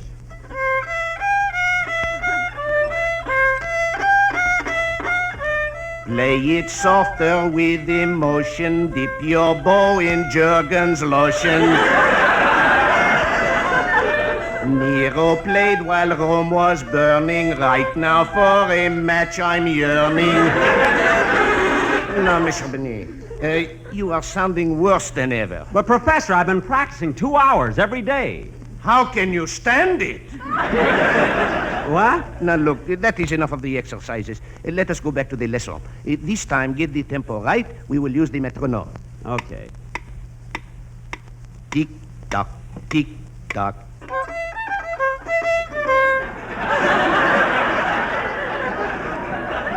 Mr. Benny, what is that? Eastern Columbia, Broadway at night.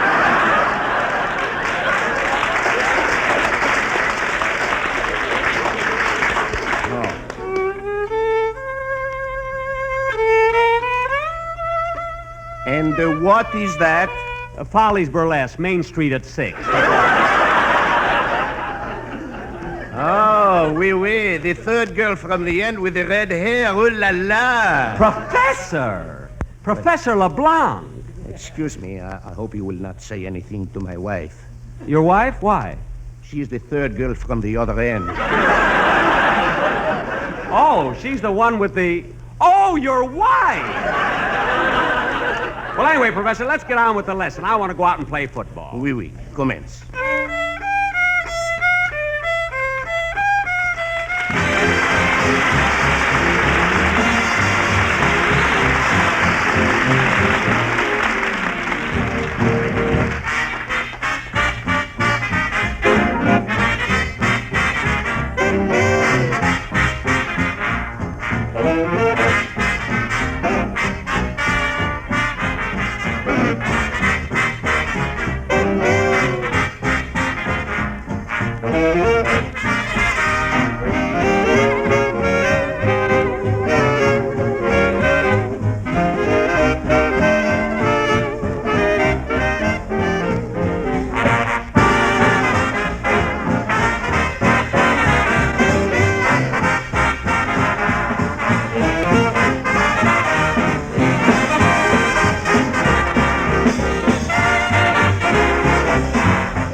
Now, Monsieur Benny,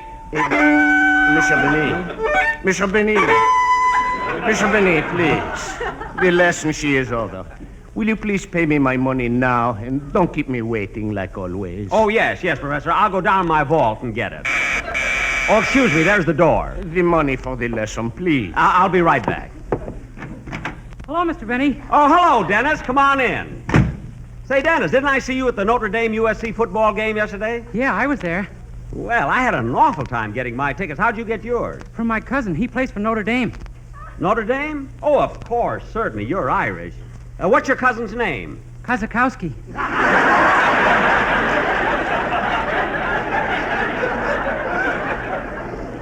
Kazakowski? His real name is McNulty. What? He changed it to get on the team. Oh. Well, anyway, there was a lot of excitement, and I thought Notre Dame played great. So did UCLA. Dennis, UCLA didn't play yesterday. USC sent for them in the third quarter. Dennis, what are you talking? Mr. Benny, please. I am waiting for my money. Oh, yes, Professor. I'll go in my vault and get it. Well, I'll run along, Mr. Benny. I gotta go to the recording studio and make a record. A record? You know, Dennis, I made a whole album of records. A lot of comedy with my cast and a couple of violin solos. You did? Yeah. You know, you can get them in any music store. Is there anything else you want to advertise before I leave? No, that's all. Well, I gotta run along. Goodbye, Mr. Benny. So long, Dennis. Oh, by the way, kid, is your mother going to have a Christmas tree? Yeah, but this year she's gonna buy it from somebody else.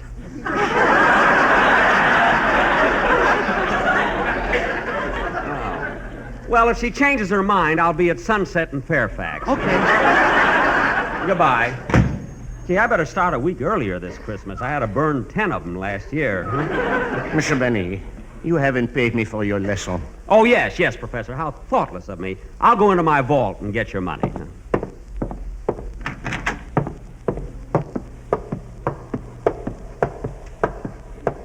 Gee, I wonder who keeps it further underground, me or Fort Knox. I must ask him someday when I'm there to collect the rent.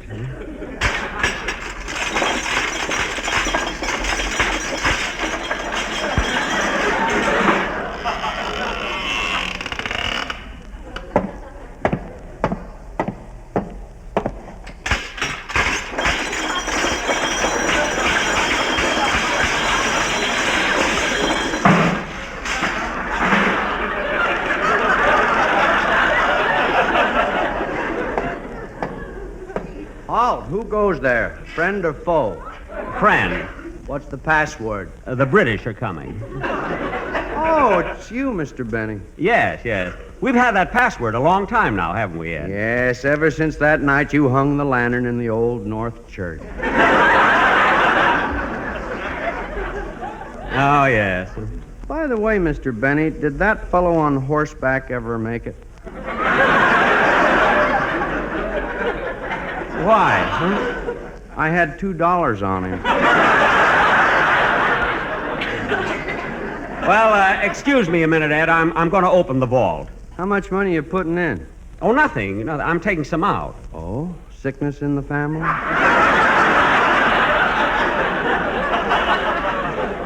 No, everything's all right. Well, I'm going to open the vault now. Shall I take a sleeping pill? No, Ed, you can watch. It's all right. See, the combination is right to 45, left to 60, back to 15, then left to 110. There.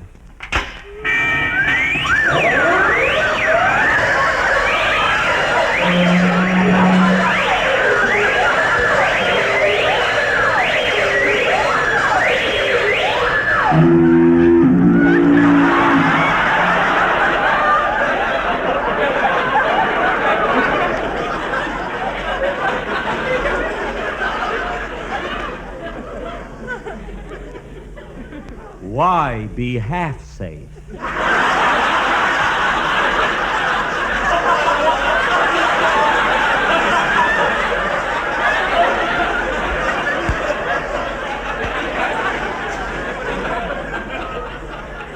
Now, let's see.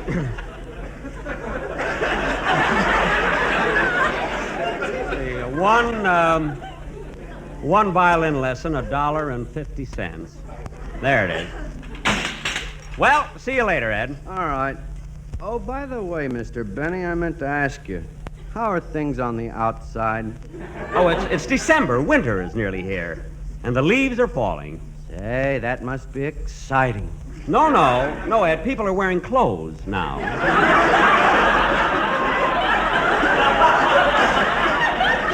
Oh. Uh-huh. Well, goodbye, Mr. Benny. Goodbye, Ed. Well, here you are, Professor, $1.50. Here's your $1, and here's a... Oh, darn it, it was so dark down there, I got the wrong coin. Professor, have you got change for a Spanish doubloon? No, please, Mr. Benny, go back to the vault and get me the other 50 cents. Okay, I'll do it right now. Mr. Benny. Excuse me a minute, I want to answer the phone. Sacre bleu. Hello? This is the Palm Springs operator, Miss Livingston, calling Jack Benny. Oh, good. This is Jack Benny. Hello, Mary? Just a minute, I'll have to ring her back. All right, I'll wait. Gee, I'm sure glad that Mary's calling. Oh, darn it, there's someone at the door. Come in! Oh, hello, Don. I'll be with you in a minute. Jack, I've got the quartet here, and we're in an awful hurry. Well, Don, you'll have to wait until Will I you get hold a phone the line, call. Mr. Benny? Yes, I'm waiting. Mr. Benny, my 50 cents. Just a minute, Professor. Jack, as long as you're holding the line, I want you to hear the number the sportsman had prepared. Don. It'll fit beautifully if you ever do a Western play. Well, wait till I'm through on the phone. Mary is calling me It'll from... only take a minute. I'm ringing Miss Livingston. Good. I knew you'd want to hear it. Don, I wasn't talking to you.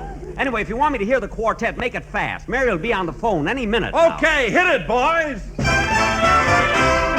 He always sings reggae music to the cattle as he swings. Back and forward in the saddle on a horse, a pretty good horse that is syncopated, and there's such a funny meter to the roar of his repeater. See him smile. He's been smoking Lucky Strike for quite a while. That's the one he likes. He will never roll his own again, for what is the use when he can send for good old Luckies? Good old Luckies. Hello? Good old Mary?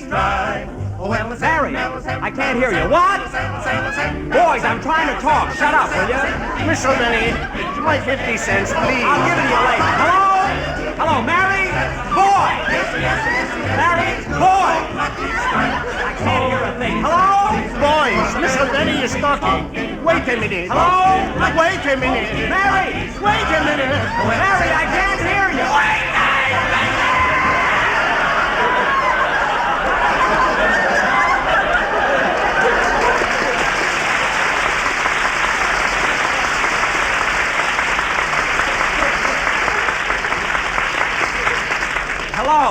Hello, Mary? Mary? Oh, darn it, she must have hung up. Well, I'll call her later. Now, look, Don, did you have to go Mr. out? Benny, What? they went out. Oh, gee, and I wanted to tell him something. My 50 cents, please. In a minute, Professor. Oh, Don! Well, I guess they've gone. Gee, they got away so fast. Say, Mr. Benny, we're still waiting for you to play football with us. Yeah, come on out. Well, I can't yet. Okay, I'll tell you. I'll do what I have to do later. Come on, Stevie. But we better choose up sides first. Well, how can we? There are 5 of us. Yeah, and that won't come out even. Now, let's see. 2 and a 5. Yeah, it won't come out even. Well, look at it. Since I'm the biggest, I'll take Joey on my side, and we'll play the 3 of you. Now, come on. Let's do it. Hey, Jackson! Huh? Oh, hello, Phil. Come on out here a minute. Okay. Here, fellas, here's the ball. I'll be right back. Say, Phil, that's the most gorgeous new car I've ever seen in my life. Yeah, I just picked it up and I wanted to show it to you. I'm giving it to Alice for a birthday present. Oh, when is Alice's birthday? January the 3rd. January? You're a month early. No, I'm a year late. Well, with a present like that, I'm sure Alice will forgive you. It certainly is the nicest looking car I've ever seen. Yeah, and come here, Jackson. Come over here just a second. Look. Hey, read this. Let's see. To Alice Faye from her handsome, ever-loving, curly-headed joy boy, Phil Harris. Ain't that beautiful? Yes, but you should have written it on a birthday card, not painted it on the door. That's terrible. What's wrong with writing it on the door? Well, Phil, everybody sees it there. So what? I ain't ashamed of Alice. Oh, fine. Phil, is this a 47 model or a 48? I don't know, but it's the latest style. Look at them fender skirts. They're 2 inches longer. Yeah, General Motors sure gave it that new look, huh? Boy, I can't wait to see the expression on Alice's face when I give her this car for a present. Oh, is it a surprise? Well, I wanted it to be, but they already sent her the bill. Well, so long, Jackson. I got to beat it home. So long, Phil. I hope Alice likes the car. Hey, Mr. Benny, we're still waiting for you. Oh, boys, come on over here. I want you to meet somebody. Hey, boys, this is Phil Harris. Hello, Mr. Harris. Hiya, fellas. Say, Mr. Harris, you're married to Alice Faye, aren't you? Yes, sir. She sure is beautiful. Yes, sir. Say, Mr. Harris. Yeah? If you ever get tired of her, let me know. Joey, how can you say a thing like that? Yeah, Joey, me and Alice are a happy married couple. We got 2 beautiful little daughters. Well, if you ever get tired of them, let us know. Fellas. Hiya, gang. Oh, hello, Terry. Well, who's this boy? Oh, he's a new kid that moved into the neighborhood. Terry, this is Mr. Jack Benny and Mr. Phil Harris. Hi. Hello, Terry. You know, Terry, Mr. Benny was All-American fullback when he played football for Yale. Yale? And Terry, during the war, he once shot down 46 Jap Zero planes in one day. Gee whiz. Hey, Jackson, did you quite... And Mr. Benny was the first man to swim the English Channel. Oh, I was lucky. The tide was with me. Say, Mr. Benny, tell Terry about the time you beat Notre Dame in the Rose Bowl. Oh, it was nothing, really. You see, there were 10 seconds left to play in the game. We were behind 7-6. I got the ball behind our own goal line and started down the sideline. I twisted, squirmed, stiffed my arm way down the field. Then I saw standing between me and the goal Notre Dame's famous 5 horsemen. Realizing... Mr. Benny, don't you mean the 4 horsemen? 5. They were making it tough for me. Realizing that they might be hard to get through, I stopped and drop-kicked a field goal from the 50-yard line, which won the game for us 9-7. The shoe I wore that day is now in the Smithsonian Institute. What an honor. Gosh, gee whiz. Wow. Well, fellas, you go back and warm up a little, and I'll join you soon, huh? Okay, let's go, gang. Hey, Jackson.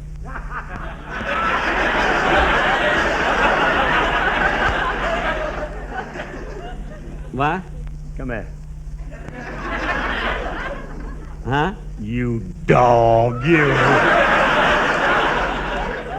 Well, Phil, I was just... Look up in the air. Is it a bird? Is it a bullet? Is it a plane? No, it's Super Benny. I don't know. There's no harm in my... Oh, never mind. See you later. So long, Phil. So long, Lou Jack. Lou Jack? Who's he? He must be the drummer in Phil's band. All right, boys.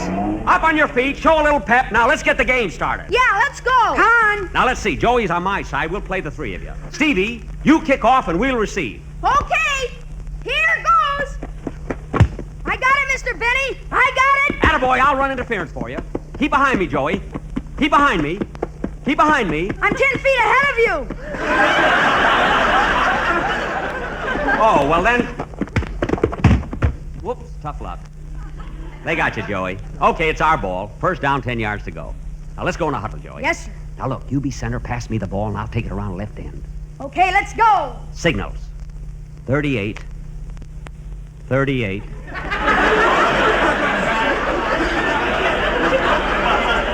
38. Hey! Here I come, kids. Around left end. Better not get in my way, or I'm liable to...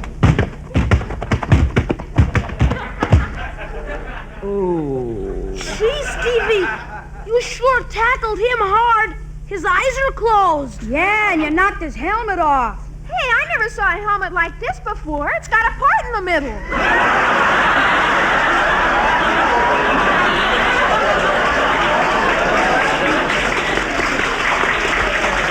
Ooh.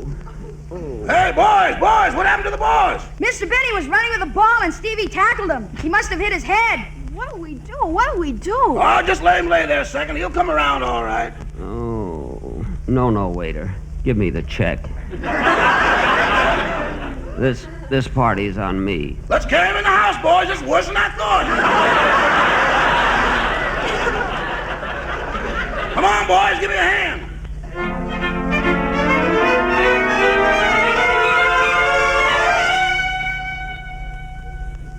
Let's lay him right down here on the bed, boys. Okay. Well, fellas, I think we better get going. Gee, I sure hope Mr. Benny will be all right. Yeah, he's a swell guy. Don't worry, boys. I'll go down the hall with you. I want to get him a cold towel.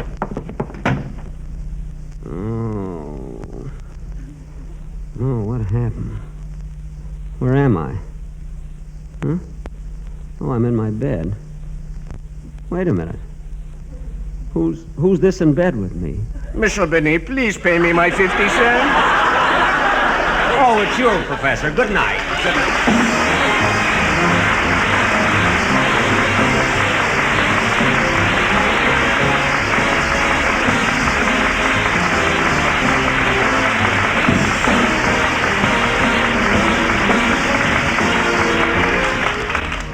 Ladies and gentlemen, here is a final message from our government.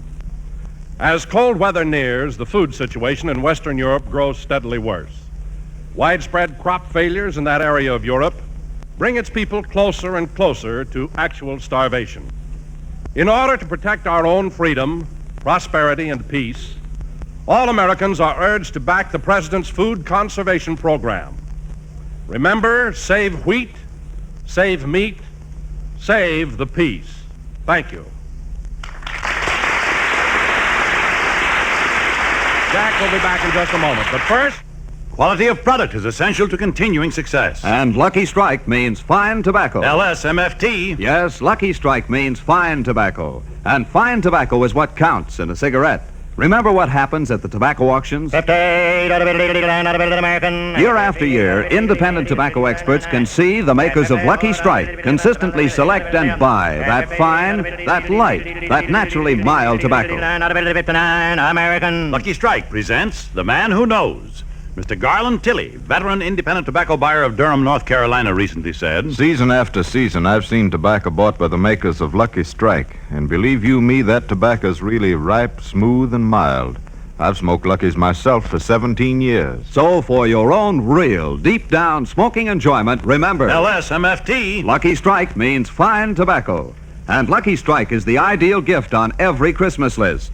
So say Merry Christmas 200 times with a carton of 200 Lucky Strike cigarettes in their beautiful holiday wrapping. And for the specials on your list, a special handsome gift box of 500 Lucky Strike cigarettes, each so round, so firm, so fully packed, so free and easy on the draw.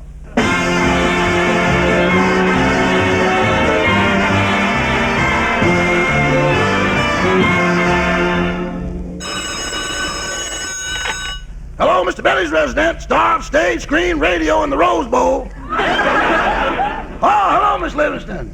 Oh, he's in bed. No, it's not serious. He just sprained his ankle playing football. Huh? Yeah, I guess the phone will reach over his bed. Boss, it's Miss Livingston. Oh, hello, Mary. How are you? Well, I'm all right. It's just a little sprain. Are you going to be on the show next week? Good. Oh, I'll be all right. Thanks for calling. Goodbye. Boss, what are you whispering about? Shh, the professor's asleep. Good night, Rochester. Good night.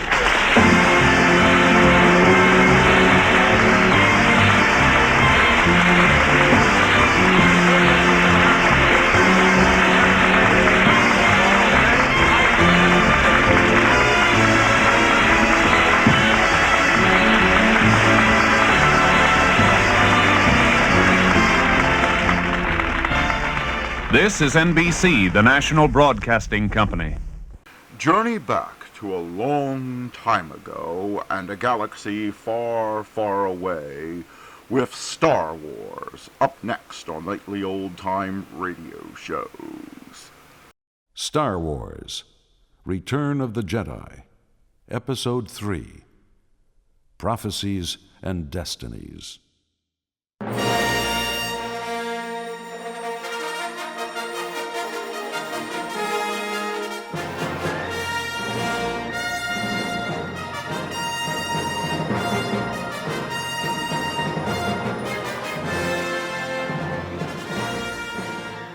A long time ago, in a galaxy far, far away, there came a time of revolution, when rebels united to challenge a tyrannical empire.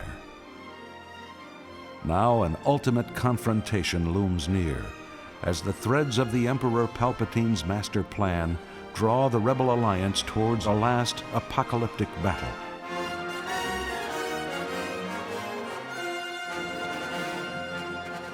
But above the pit of the monstrous Sarlacc, on the desert planet Tatooine, one small group of freedom fighters is facing its own day of reckoning. There, Luke Skywalker and a band of allies have risked all to free Han Solo from the clutches of the evil gangster Jabba the Hutt. Han, Lando Calrissian, and Chewbacca are battling guards to liberate a sand skiff. Nearby, on Jabba's great sail barge, all is chaos and carnage. Luke Skywalker is on the attack, lightsaber in hand, to free his other companions and end Jabba's reign of terror.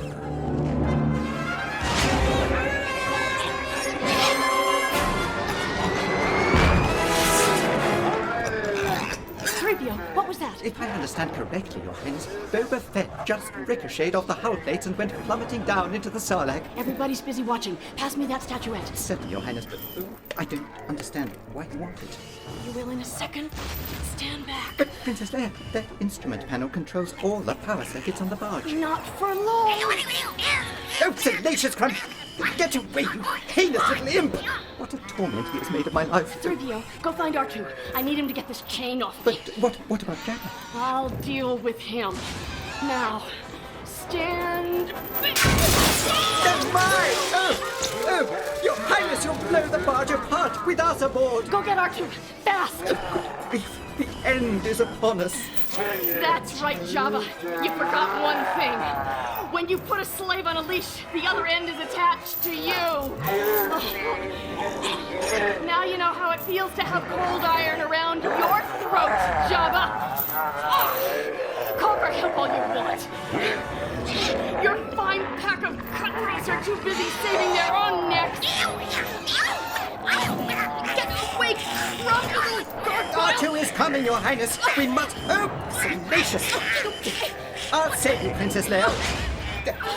Leave her alone, you misbegotten gnome. Here's your final payment, Jabba.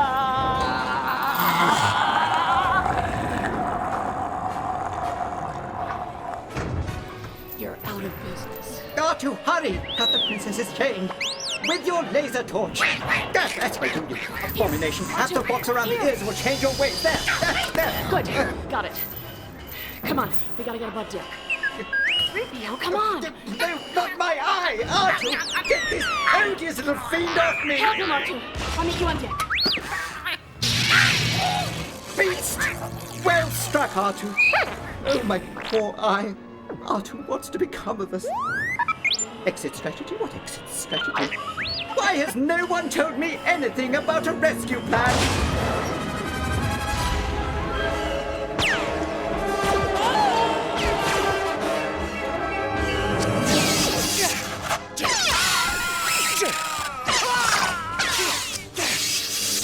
Leia, over here! Luke, watch out behind you!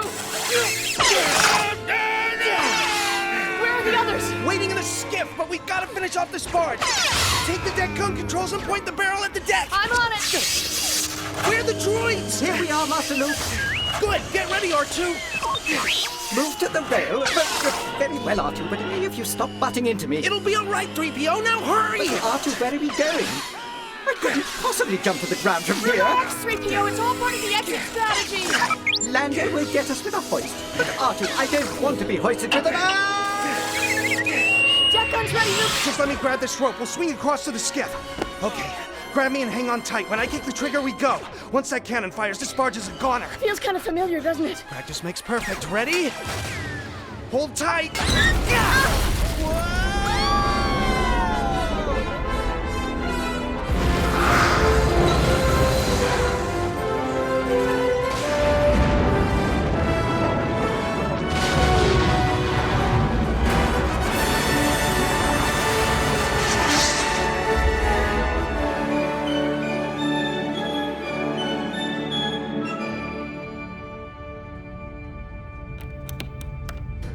X-Wing, this is the Millennium Falcon.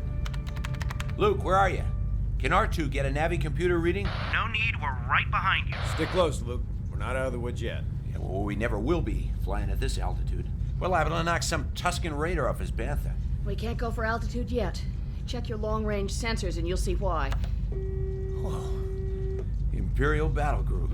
Star destroyers, the works. Just waiting to jump any rebel assault force that tried to rescue you from Jabba's. Which is why we had to go with Luke's plan. Sir, First Mate Chewbacca's wounds are stabilized and he is resting comfortably. He's a tough old cuss. He'll be up and around in no time. Luke, that blockade's holding the high ground.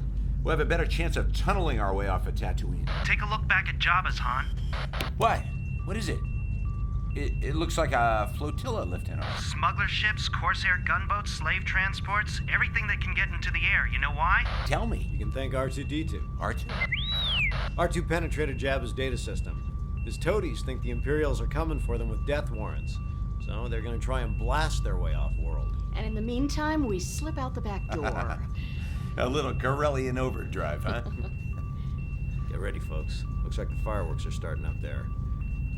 What a free-for-all. You ready to run for it, Han? Full bore, Luke. Pour it on and don't stop for anything.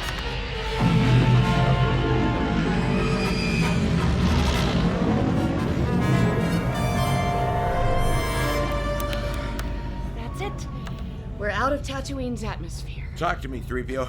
What do the look-down sensors see? Imagery shows intense fighting at various altitudes, but we are clear of all pursuit.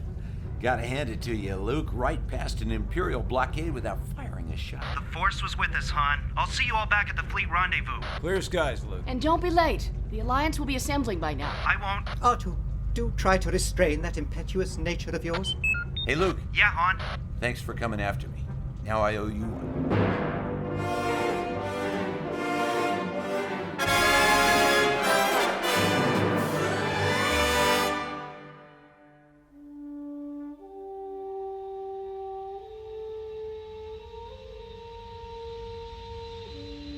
R2, prepare to lay a course on the Navicomputer.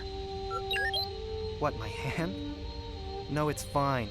A blaster shot just grazed it. No, it doesn't hurt. I don't let it. Okay, course plotted. Get ready to jump into hyperspace. That's right. We're going to the Dagobah system. I have a promise to keep. To an old friend.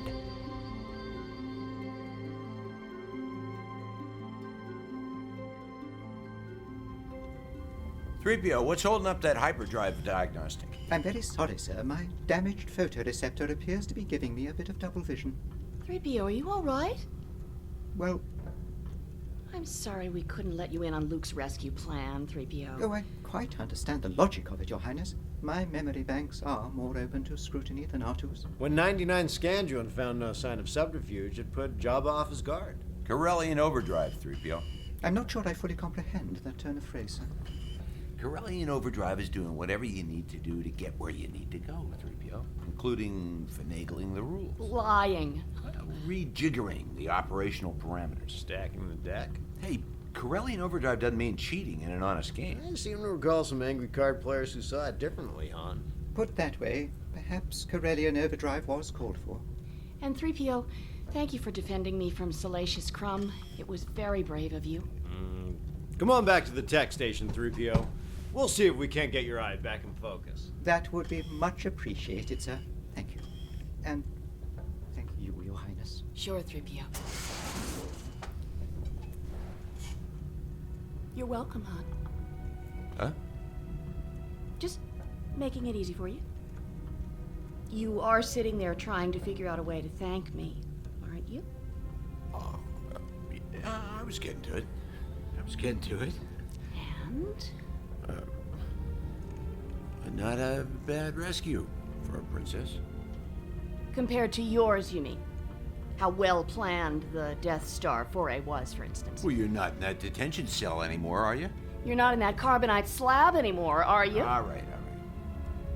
And while you're replying in kind, what about the last thing I said to you in Cloud City? Just before Vader froze you?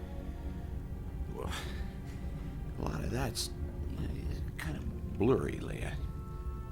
Never mind. It'll come back to you. It looks like we're about ready for the jump to hyperspace. Well, I'm sure you can handle that. So if you'll excuse me, Captain, I'm gonna go find some clothes that don't require a cabaret permit. Huh? Hey, Leia?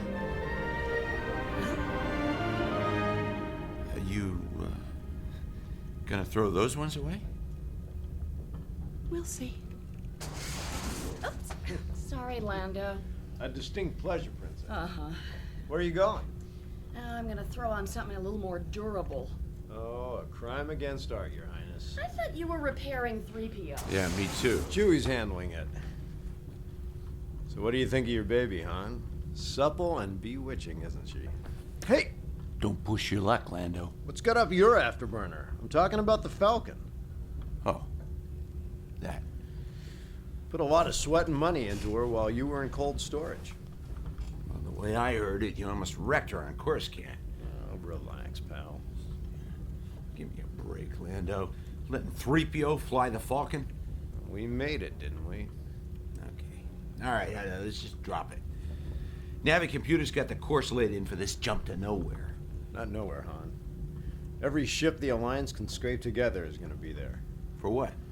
This little scrap coming up is gonna be for the whole pot. Winner take all, Han. The Empire is working on a second Death Star. What? If they complete it, that'll be the end for the rebellion. And I was hoping for a little R&R. Afraid not. History won't wait. Well, if there's no way around it, no way back, we may as well get moving. Hang on.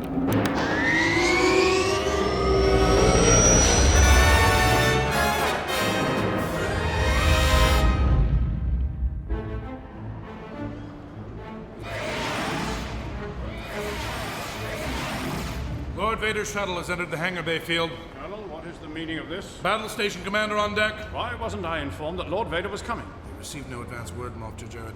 Lord Vader's shuttle simply arrived and... Never mind that now. Have your men stand ready.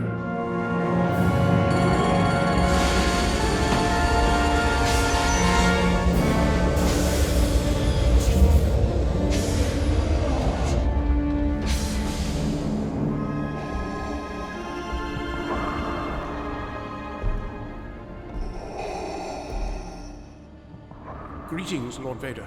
This is an unexpected pleasure.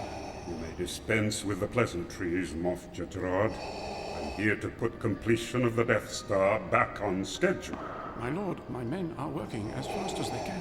And still this battle station hangs here in the sky over Endor like a gutted moon.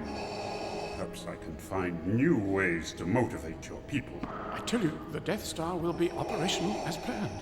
The Emperor does not share your optimistic appraisal of the situation. But he asks the impossible. I need more men.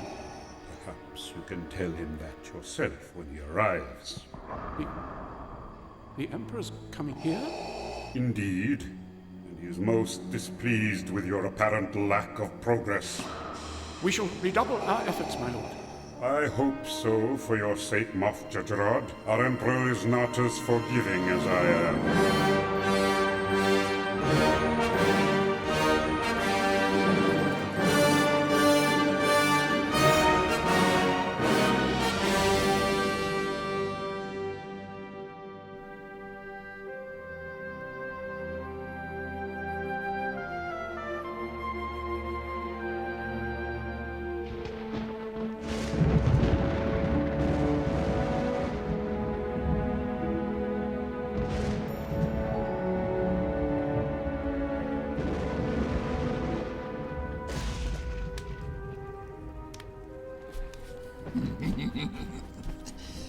That face you make, Luke Skywalker. Look I so old to your young eyes? No, Master Yoda, of course not. I do, yes. Sick have I become, old and weak. When 900 years old you reach, look as good you will not, hmm? Master, forgive me, but you mustn't talk like that. Soon I will rest. Yes. Forever sleep. Earned it I have. But for now, lie down I must, for weary am I. Master Yoda, you can't die. Speak not so. Strong am I with the Force, but not so strong as to defy death. Nor would I choose to be. Twilight is upon me, and soon night must fall. That is the way of all things. The way of the Force. But I need your help. I've come back to complete my training. This time I won't stop until you're satisfied. Until you've taught me everything I need to know about the Force and about being a Jedi Knight. No more training do you require? You already know that which you need. Then I am a Jedi. Oh, not yet. One thing remains. Vader. You must confront Vader. Then, only then, A Jedi will you be, and confront him you will. Master Yoda, is Darth Vader my father? Rest I need. Yes, rest. Yoda, I must know. I look to you for the truth, Master. Your father, he is the Dark Lord of the Sith.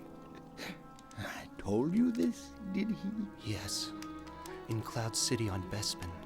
Unexpected this is. And unfortunate. Unfortunate that I know the truth at last? No, Luke. Unfortunate that you rushed to face him. That incomplete was your training when you confronted his power. That not ready were you for the burden of this truth and the weight of this struggle. I'm sorry I let you down. I did what I thought I had to. I don't see how letting my friends be killed could be right. Whatever the future brings now, remember, a Jedi's strength flows from the Force. But beware. Anger, fear, aggression, the dark side are they. Once you start down the dark path, forever it will dominate your destiny. Luke. Luke. Master Yoda, you're slipping away. I can feel it. I can see it. Do not underestimate the powers of the Emperor, or suffer your father's fate, you will. Luke, when gone am I, the last of the Jedi, will you be? You can't go. Luke, the Force runs strong in your family. Pass on what you have learned. Master, you can't cross over yet, please. Hear me. You must. Luke, there is another Skywalker.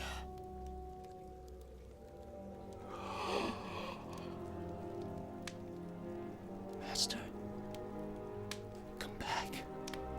Without your help, I'll fail.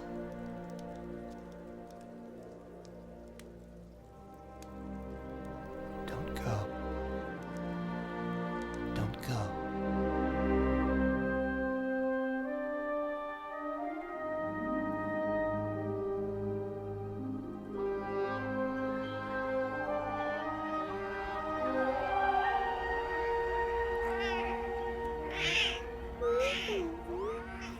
What, R2?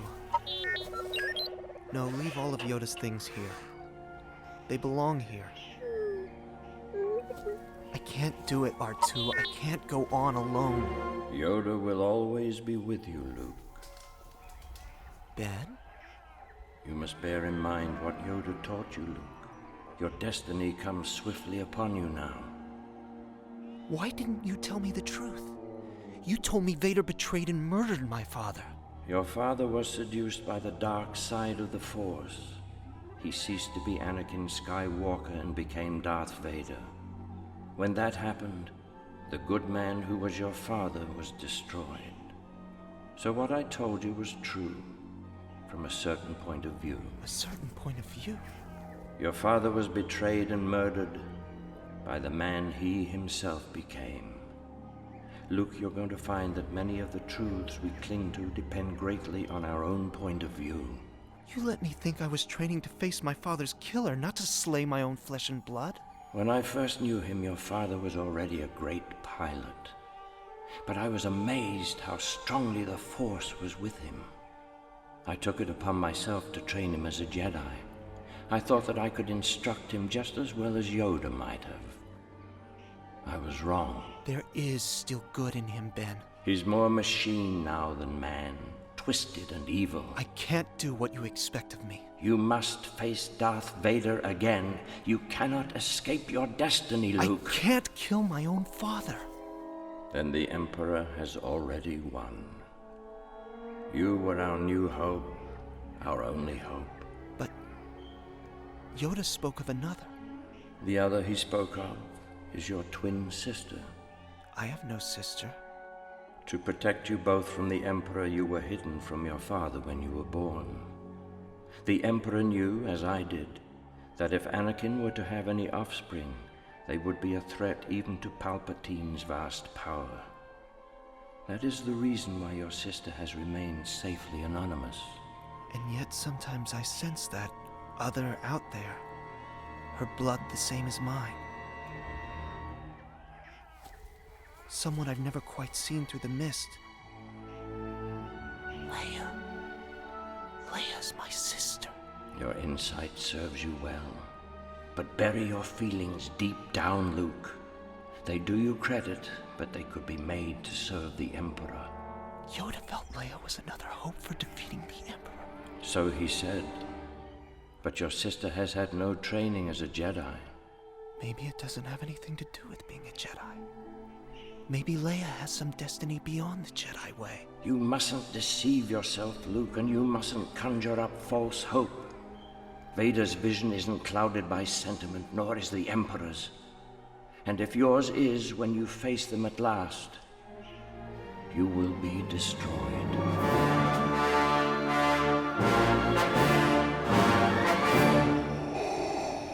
Your troops are ready, Moff Jatirod. The Emperor will be debarking from his shuttle as soon as it touches down, without further ceremony. Yes, Lord Vader.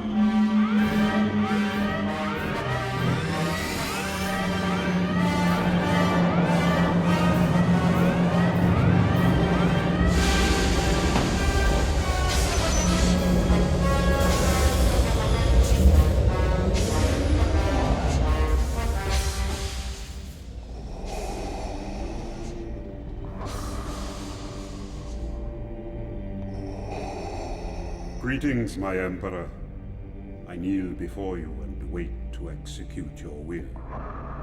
Rise, my faithful friend. You have hastened construction most effectively, and at such a paltry cost in lives. The Death Star will be completed on schedule. You have done well, Lord Vader. And now I sense you wish to continue your search for young Skywalker. Yes, my master. Patience, my friend. In time, he will seek you out. And when he does, you must bring him before me. He has grown strong in the Force. Only together can we turn him to the dark side. As you wish. So shall it be.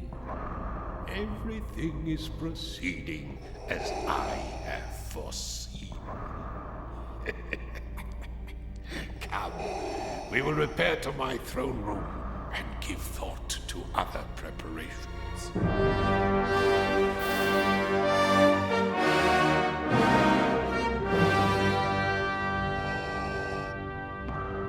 Your seat of power pleases you, my Emperor? It suffices, Moff Jatirod. Now hear your overlord's command. What is thy bidding, my master? Send our sector Starfleet to the far side of Endor. There it will stay until called for. But what of the reports of the rebel fleet massing near Sullust? The Alliance's ragtag armada is of no concern. Soon the rebellion will be crushed, and young Skywalker will be one of us. Your work here is finished, my friend. Go to the command ship and await my orders. Yes, my master. And await, as well, the coming of the Alliance here into our very grip. Await the final crushing of those who oppose us. Await in good discipline the coming of Luke Skywalker and a magnificent new day for the dark side of the Force.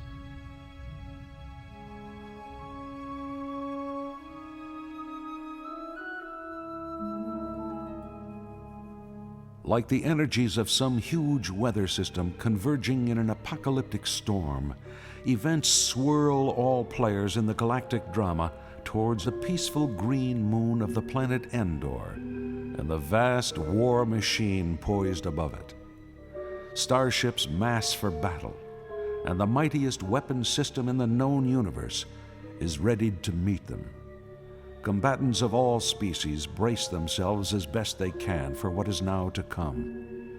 With a leap across the dark light years, the two sides will grapple at last to a final outcome. And in the heart of a young warrior named Luke Skywalker, who is fated to be either the first of the new Jedi or the last of the old, the two sides of light and darkness will lock in a mortal duel as well, with the fate of a galaxy riding on the outcome.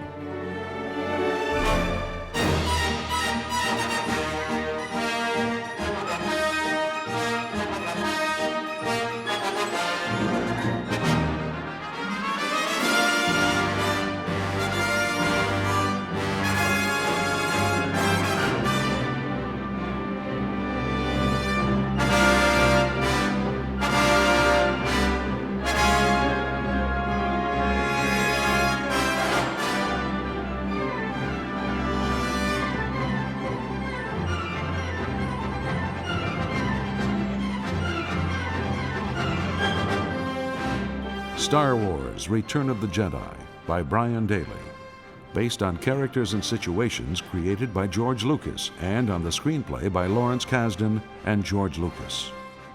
Featured in the cast were Anthony Daniels as C-3PO, Edward Asner as Jabba the Hutt, Bernard Behrens as Ben Kenobi, Peter Dennis as Moff Jared, Joshua Farden as Luke Skywalker, Ian Gomez as Salacious Crumb, Ari Gross as Lando Calrissian, Paul Hecht as the Emperor, Perry King as Han Solo, John Lithgow as Yoda, Brock Peters as Darth Vader, and Anne Sachs as Princess Leia. This is Ken Hiller.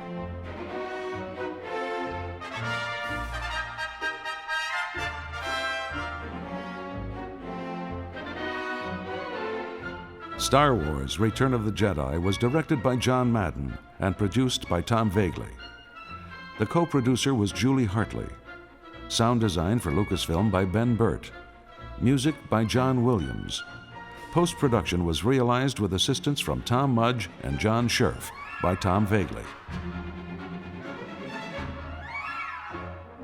Star Wars: Return of the Jedi was produced by Highbridge Audio in association with Tom Vagley Productions and LA Theater Works and with the cooperation of Lucasfilm Limited.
Adventure awaits with the Lord of the Jungle, Tarzan, up next on Nightly Old Time Radio Shows.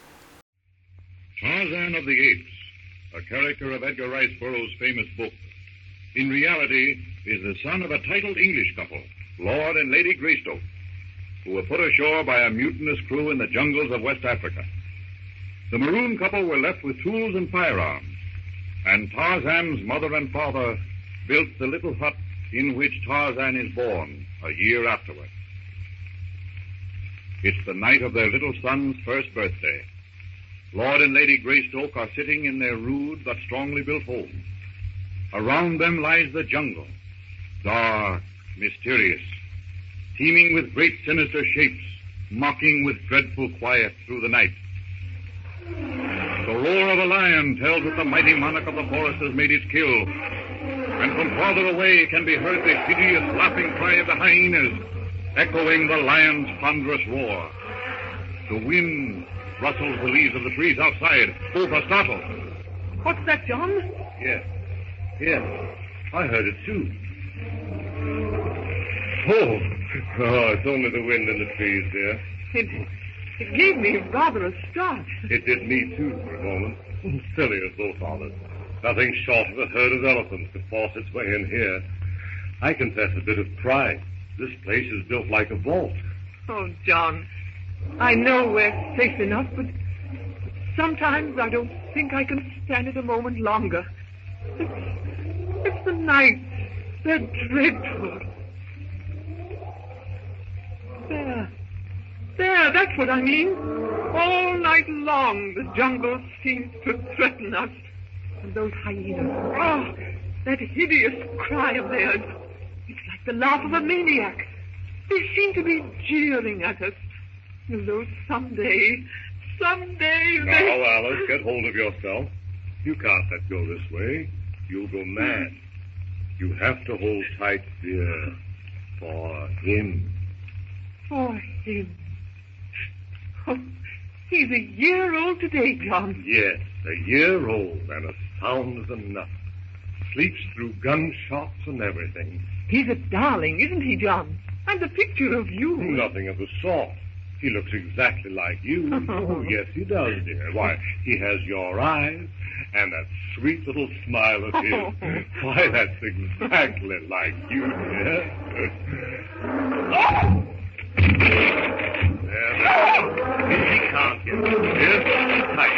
I'll pop the bag through the ladder.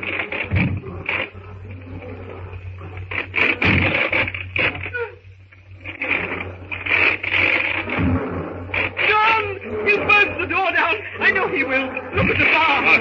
Turn down that lamp so if I can get a bead on the beggar through here. All right. There. Don't get your face too close to the lattice. He may strike through. There. See through here. He's a big brute. I don't want to look. Shoot him, John. Shoot him. There, dear. Hold steady. We'll have a lion skin to wrap the baby in. Hurry, John. Hurry. Every time he claws the door, it gives terribly. Lord, he must be hungry to come up this way. Oh, his eyes. They're terrible. And those horrible teeth. Oh. Stand away from my arm. Oh, I put that one right down his throat. Another one will settle him. There, that finishes the lion. It's all over, dear. Why, he's as scared as a door now. Don't be frightened. Oh, John. I'm sorry to go to pieces this way. Really, I am, but you know, the last few days, I've had a terrible premonition that something would happen. It's all silly, I know, but I can't escape this dreadful feeling. You're just nervous, that's all. Why, any day now we'll wake up and find a boat in the bay. And you and I and the little chap there will go sailing back to England. Oh, it's been 2 years now, and there's been no boat. 2 terrible years, John. Why, Alice, I can't understand this in you at all. Oh, buck up, my girl. Don't let it get you this way. Oh, I'm sorry, John. It's like a terrible threat hanging over. Listen to the jungle now. Why, there isn't a sound. No. That shot quieted them for a little while, but the silences are the worst of all. The silence means that something awful and dreadful is passing through the jungle. Yeah, the silence is broken for you. A panther. Oh, John, I hate to show the white feather like this, and I shan't do it again. Now there, that's a promise. White feather? Oh, why, rot. You've been marvelous, Alice. This infernal jungle is bound to get you once in a while. Come on, kiss me and forget it. Gladly, sir. John, which one of our neighbors is that? A bull? It's the apes I hate worst of all. They're so human and yet so far from human. Those long, powerful arms, their awkward gait, and the terrific speed in which they swing and leap from branch to branch. They are nasty beggars. That one you shot yesterday. Oh, those nasty, close-set eyes and yellow fangs. Come on now. Oh, forget it.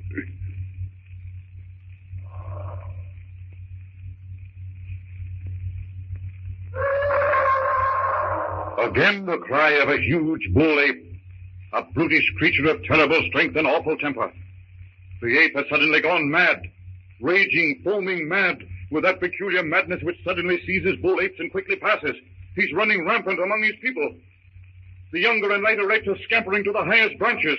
Kayla, a young female, comes into the clearing. Her baby is clinging to her neck. She doesn't know that Bullard has gone into one of his terrible rages. Bullard spies her. The others yell hoarse cries of warning.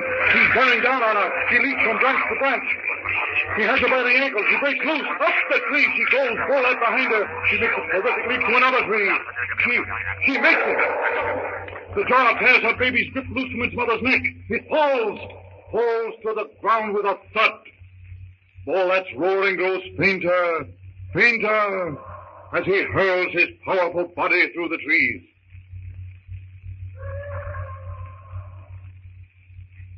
That bull ape is certainly doing a lot of boasting tonight. He sounds very close, John. Oh, he's miles away.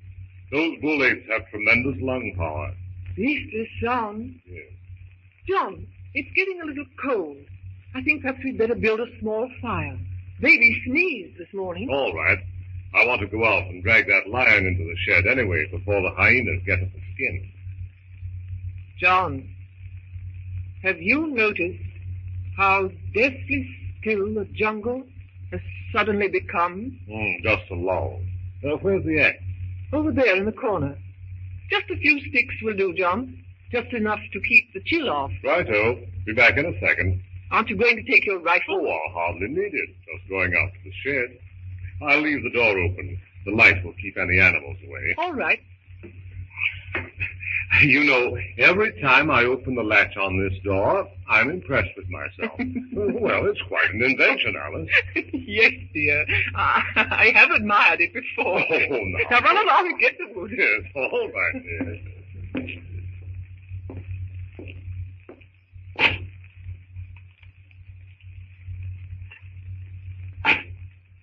The sound of Greystoke's axe echoes through the strangely silent jungle.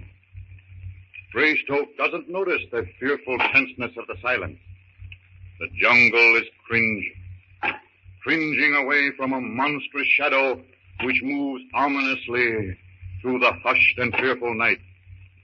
A huge ape comes to the clearing. It is Borat, the crazed derelict of the jungle. He halts. His insane, bloodshot eyes catch sight of the unsuspecting Greystoke. They gleam hatred from beneath his shaggy brows. He bares his fangs as though in a horrid snarl, but no sound comes from his great throat. Slowly, noiselessly, the 350 pounds of stifled rage moves across the clearing, bolt upright, his mighty arms dangling loose at his side. A shadow falls across the log which Greystoke is chopping. He looks up into the beastly, snarling face of the brute. The ape makes a lunge at Greystoke. Out! Close the door! Greystoke raises his axe, brings it down with terrific force. The ape catches the axe in his terrible hands and flings it from him. With bared fangs, he leaps at Greystoke.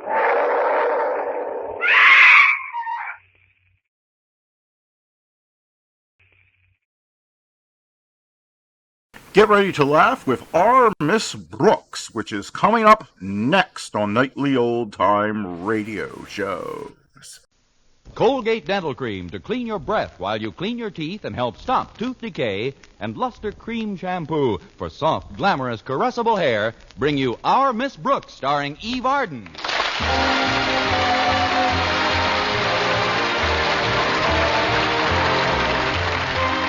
It's time once again for another comedy episode of Our Miss Brooks, written by Al Lewis.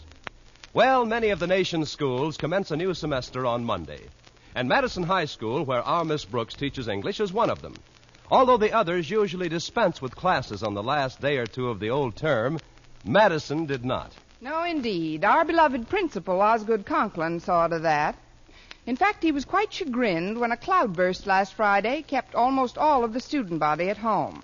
Even members of the faculty didn't get down, except a handful of teachers, me. Since Mr. Conklin didn't show up until quite late, I took it upon myself to dismiss the few soaked pupils who were floating around the halls.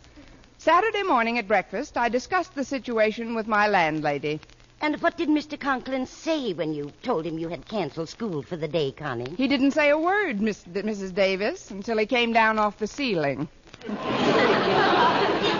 Then he accused me of usurping his function as a principal and throwing a monkey wrench into his plan for getting the jump on the other schools. What sort of plan did he have, Connie? Well, he felt that schedules should be revised and classes assigned before the first day of the new semester. Hence, we have all been invited to appear at school today. But this is Saturday, Connie. Mr. Conklin hasn't the authority to make anybody come to school. He doesn't make anybody come. He's put it on a voluntary basis. For both the student body and the faculty, it's strictly optional. Really? Of course. Come or die.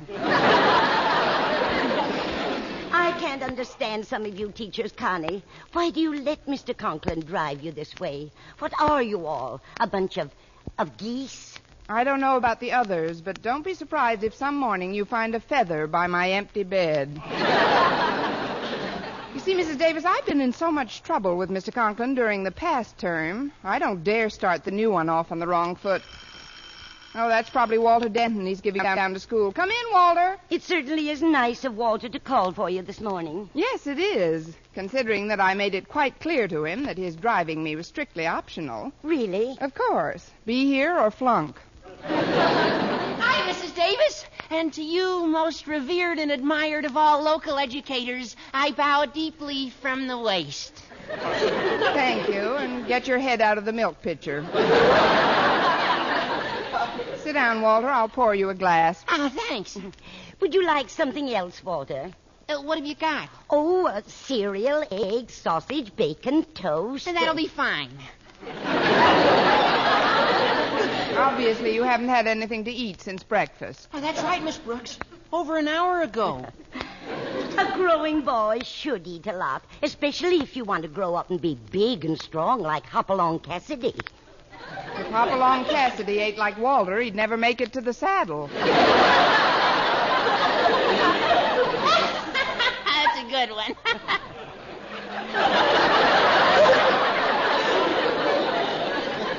I'll go fix a nice plate for you, Walter.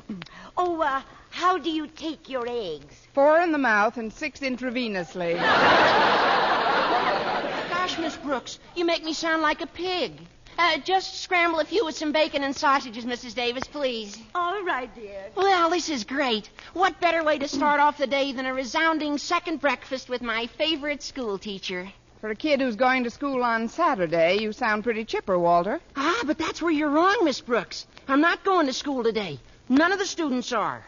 We held a mass meeting last night and decided that the only course to pursue was open rebellion. What? The issues are clear, Miss Brooks. If we let old Marblehead haul us into school today... Now, just a minute, Walter. I won't have you referring to the principal of our school in such a disrespectful manner. I'm sorry, Miss Brooks, but... Well, don't you see? If we submit to his demand that we attend school on Saturday, what's to prevent him from dragging us down on Sunday? Or even holidays? Oh, I can just picture it. Christmas weekend comes. Everybody's off having fun. But our principal decrees that we must spend every day of our vacation in school. Old Marblehead wouldn't dare. Don't you worry, Miss Brooks. Even though we all recognize this for the tyranny that it is a short-lived tyranny. Our spokesman elected unanimously at last night's meeting will see to that. Spokesman? Whom did you elect? Let me be the first to congratulate you. What more logical choice, may I add, to slay the tyrant? Now, wait a second, Walter. It just happens that I didn't renew my card in the Tyrant Slayers Union. I'm in enough hot water now for canceling school yesterday. Well, that was different. It was an emergency. Plus which nobody was there anyway. But don't worry about it now. We can plan our campaign on the way down to school. I thought you said you weren't going. Of course I'm going. I'm in charge of the picket line. As one of the organizers of this rebellion, it's up to me to see that the protest meeting this morning goes off without a flaw. Are you sure you've got the eyebrows for this kind of work? Oh, we've got a great program lined up, Miss Brooks. Some of the kids are bringing a dummy down so we can hang Mr. Conklin in effigy. But, Walter, that's a pretty violent way of protesting. Oh, it'll all be in fun. Sort of. Well, even Mr. Conklin's daughter Harriet's on our side. So, here's the plan, Miss Brooks. First, we're going to have one last talk with Mr. Conklin. Then we're going to go out and hang the dummy. Well, what do you think of the scheme? It's a dandy, Walter. Of course, it would be more effective if you had one last talk with the dummy and then went out... Oh, there I go with that wishful thinking.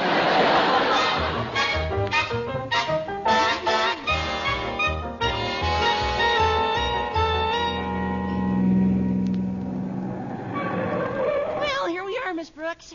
For a group who decided not to come to school today, there's quite a crowd on the campus. I wonder where Stretch Snodgrass is. He's supposed to carry the dummy over to the flagpole. As Madison's star athlete, he deserves the honor, but let me offer a word of caution, Walter. What's that, Miss Brooks? Well, I don't want to cast any aspersions on Stretch's mentality, but if he's carrying the dummy, be very careful who you string up. Here he is now. Hiya, Stretch. Oh, hi, Walter. Hello, Miss Brooks. Hello, Stretch. I made up a slogan for one of the picket signs, Walter, but I'm afraid it might be a teeny-weeny bit disrespectful. Want to hear it? Sure. How does it go? It goes, Mr. Conklin is very unfair. I'm going to wash that guy right out of my hair. I don't think a slogan like that's too disrespectful. Do you, Miss Brooks? Not if you want to finish your education in another part of the state. Well, the real fun will come later, Miss Brooks. We're going to hang Mr. Conklin in a figgy.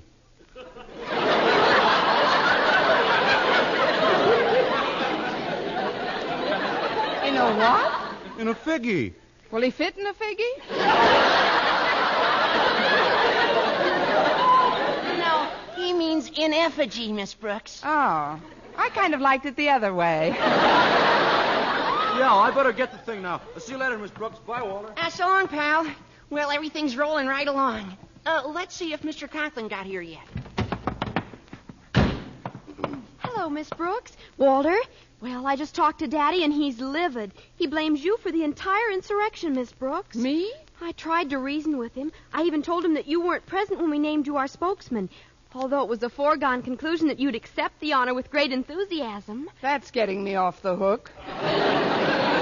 Daddy says if you hadn't canceled school yesterday, this wouldn't have happened. You're in an awful spot. Gosh, I didn't mean to get you into such a jam, Miss Brooks. Well, I'm in it, and it's up to me to get out of it. Please don't think I'm a Benedict Arnold, but I'd better get up on the school steps and have a little talk with some of these strikers. Well, it probably won't do any good, but I can't blame you for trying. Students! Boys and girls, I'd like to talk to you for just a moment. Quiet, please. Thank you.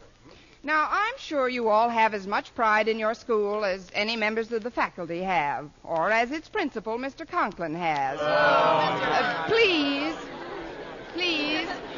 I I'm just trying to tell you that by working for a few hours today, we can be prepared to launch our new semester on Monday with a minimum of confusion, thus assuring us of a better start toward that degree of scholastic excellence which has always prevailed at Madison High.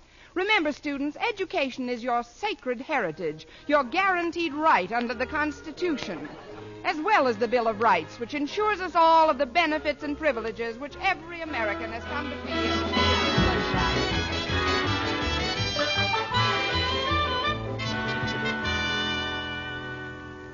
And so, Miss Brooks, I hold you personally responsible for the fact that these malcontents are not in their classrooms yet. But, Mr. Conklin, I really tried to... Excuse me.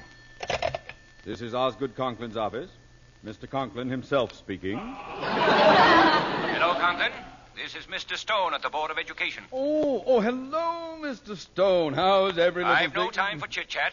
A rather disturbing rumor has reached me to the effect that you've summoned your student body to school today. My student body? You realize, of course, that such an action on your part without sanction from the board would constitute a breach of authority that could lead to your immediate dismissal? Yes, sir, yes, of course. Now, I can't for the life of me imagine where these ridiculous rumors begin. Why, I'm here all alone. Not another soul in the office. Bless you. Shut up!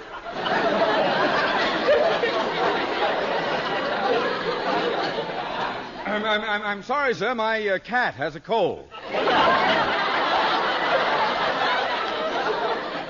But about that rumor, the only reason I'm in the office is to get out some letters. Good. I thought you had better sense than to do anything that autocratic. Oh, by the way, Osgood, I'll be in your neighborhood in a little while. Perhaps I'll drop in to discuss some board matters with you. Fine, Mr. Stone. That'll be just grand. I'll look forward to seeing you. Very well. Goodbye, Osgood. Goodbye, Mr. Stone. Well, Miss Brooks, sometimes everything happens for the best. Because of you, no child has set foot in this building as yet. Is that right? I guess not, Mr. Conklin, but if you'll just wait until I'll be frank with you, Miss Brooks. If they had come in, it could have meant my dismissal. I don't understand Mr. Stone's attitude, but, well, go out to your youthful charges and inform them that there is no school today. Oh, fine, Mr. Conklin. You did it, Miss Brooks. I didn't think you could do it, but you did it. What are you talking about, Denton? Oh, she was wonderful, Mr. Conklin. Miss Brooks made a speech a few minutes ago that'll go down in Madison's history. Yes, sir. Every student is in his or her classroom right now. And believe me, Mr. Conklin, wild horses couldn't drag them out of this school today. Well, Miss Brooks? You heard the boy. Thanks to your speech, wild horses couldn't drag them out of school today. And now, young woman, may I ask what you propose to do? Step aside, Mr. Conklin.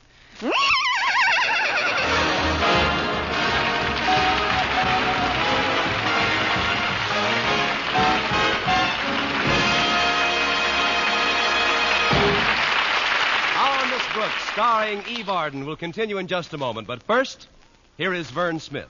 No other dentifrice offers proof of such results. Proof that Colgate Dental Cream helps stop tooth decay before it starts. 2 years' research at leading universities using Colgate Dental Cream, hundreds of case histories, makes this the most conclusive proof in all dentifrice history on tooth decay. Conclusive proof that when teeth are brushed with Colgates right after eating, Colgate Dental Cream helps stop tooth decay before it starts. Yes, the toothpaste you use to clean your breath while you clean your teeth now offers a safe, proved way to reduce tooth decay. Modern science shows decay is caused by mouth acids, which are at their worst right after eating. Brushing teeth with Colgates as directed helps remove acids before they harm enamel. Colgate Dental Cream has been proved to contain all the necessary ingredients, including an exclusive patented ingredient for effective daily dental care. Get Colgate Dental Cream today. Big economy size, only 59 cents. Always use Colgate Dental Cream to clean your breath while you clean your teeth and help stop tooth decay before it starts. Remember, no other dentifrice offers proof of such results.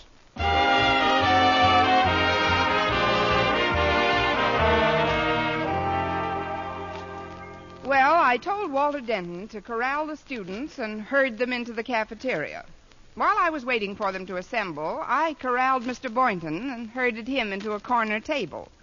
Over a cup of coffee, I told him of Mr. Conklin's dilemma. As usual, Mr. Boynton was extremely sympathetic. So you see, if these kids don't go home at once, Mr. Conklin can get in big trouble with the board. Well, that's his worry. Oh, he should have known better than to ask students to come to school on Saturday, let alone the faculty. I wish he would, let alone the faculty. But we're in it now. At least I am. Up to our necks. At least my neck. Fine English teacher. Well, I don't like to see you distressed about it. Now, look, when we do leave here, how about going someplace, just the two of us? What sort of place did you have in mind, Mr. Boynton? Well, I don't know. It's a date. I thought maybe you'd enjoy the zoo again today. Now, I understand they've got a yak over there that's over 60 years old. Honestly? Yeah, that's pretty old for a yak, you know. Oh, I know. Then old yaks are so much more fun than young yaks, don't you think? Or don't you care? I know I don't. Well, I got most of the kids in, Miss Brooks. Oh, hi, Mr. Boynton. Oh, hello, Walter. I'll hold this chair for you, Miss Brooks. Go ahead. Get up on it and make your speech. Thanks, Walter. Students, attention, please. I've called you here for some very good news. You don't have to stay in school today. Oh, but Miss Brooks, after your speech of this morning, we want to stay. Don't you believe it? This, after all, is Saturday, a holiday. One to which you are not only entitled by law, but which is guaranteed to you by the Constitution, by the Bill of Rights and every other document so carefully prepared to safeguard the interest of you, the future leaders of our great nation.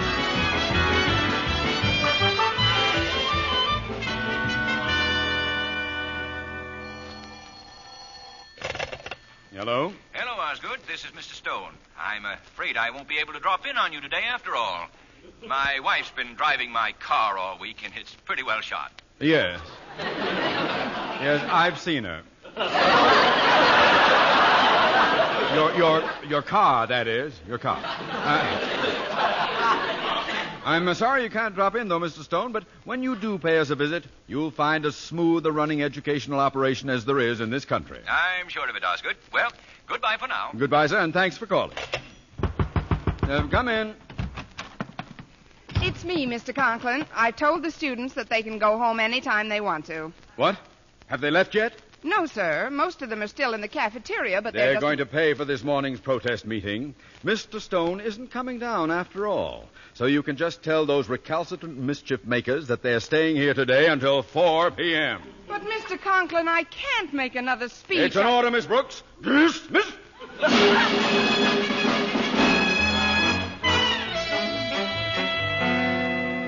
And so by working for a few hours today, we can be assured of a better start toward that degree of scholastic excellence which has always prevailed at Madison High. Remember, students, education is your sacred heritage, your guaranteed right under the Constitution, as well as the Bill of Rights, which ensures us all the benefits and privileges which every American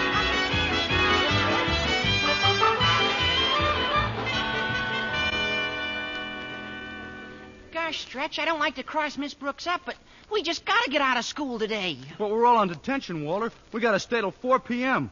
What makes me mad, we didn't even get to burn Mr. Conklin in a figgy.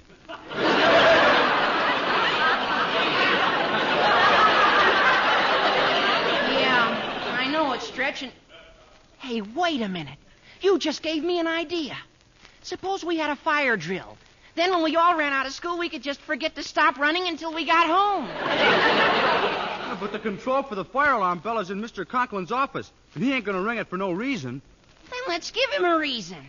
You mean start a fire? No, not a real fire, Stretch. A fake one. We can get some dry ice in the cafeteria kitchen and drop it in a bucket of water. Oh, that makes the most beautiful smoke you ever saw. And then we just fan it under old Marblehead's door until it fills his office. Then he comes out of his door and hits us with the bucket. No, he doesn't. We remove the screws from his doorknob from the outside. And then when he tries to open the door, the knob comes away in his hand, and Conklin falls right on his conch. Boy, you should get a scholarship.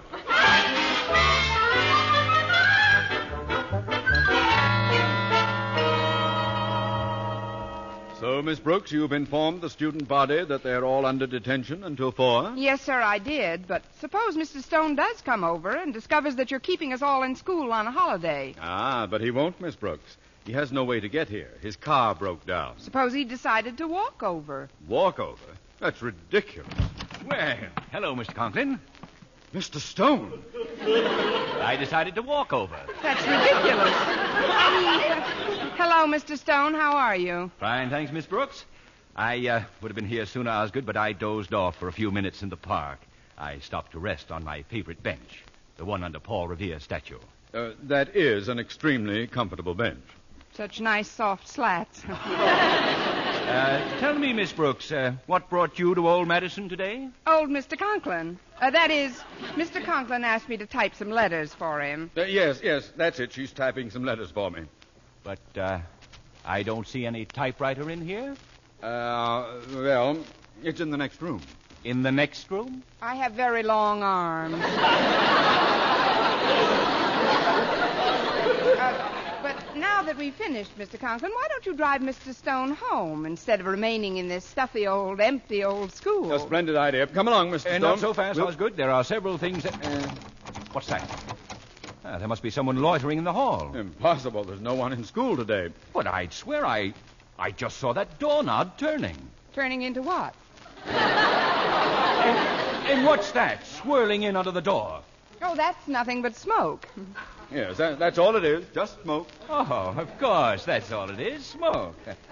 Smoke! Good heavens, the school's on fire. Let's get out of here. Follow me. Oh!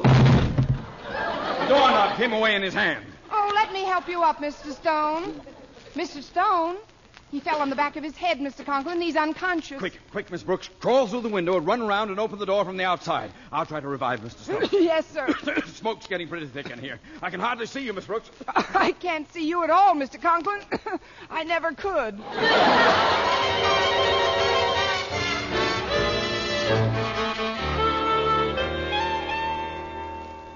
Gosh, Walter, we've been fanning smoke under that door for 5 minutes now, and he ain't rung the fire alarm yet. Relax, Stretch. With the fog he's in, it'll take him a little while to notice the smoke. You don't think Mr. Conklin has become asphyxiated, do you? No, that would be too much to hope for. But if he is asphyxiated, maybe we ought to open the door and haul him out of there. Please, let's not spoil a perfectly good asphyxication. Miss Brooks! We're cooked. Oh, it's not a real fire, Miss Brooks. It's just dry ice and water, see?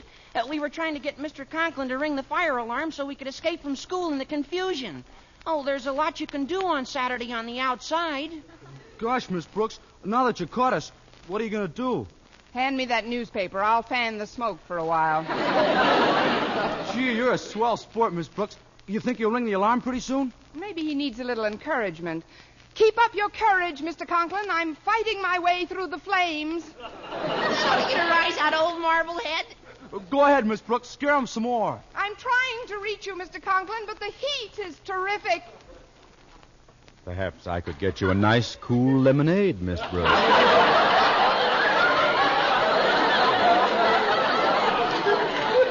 Oh, not right now, thanks. I've got to keep fanning this dry ice and... Now, Miss Brooks, if you're quite finished fighting your way through the flames... You got here in the nick of time, Mr. Conklin. I just put the fire out. Yeah, me too. Well, I better be getting back to my classroom now. Yeah, me too. Stand where you are, you culprits! Why, Mr. Conklin, you should thank these boys for what they've done. Thank them? Certainly. When Walter and Stretch realized the trouble you'd get into with Mr. Stone, they took this means of detaining him until the students were cleared out. Sure. As long as Mr. Stone is locked in there, you're safe. Hand me that newspaper. I'll fan the smoke for a while. Here you are, Mr. Conklin. Pour some more water on that dry ice, Snodgrass. You, Denton, see that all the classrooms are emptied and report back to me. Yes, sir. I'll clear them out nothing flat. Mr. Stone will have to get up pretty early in the morning to outsmart old Marblehead. Osgood Conklin. I don't think you're getting enough smoke under the door, Mr. Conklin. Oh, well, this newspaper's too flexible. Get me something firmer to fan the smoke with. Perhaps you'd like to use my hat, Mr. Conklin? Thank you, Mr. Stone, thank you. That should work much better than this... Thank you, Mr. Stone! Mr. Conklin, I will discuss this matter with you privately in your office. But, Mr. Stone... Follow me, sir. Oh! Mr. Stone! The door lamp came away in his hand again. Mr. Stone, say something.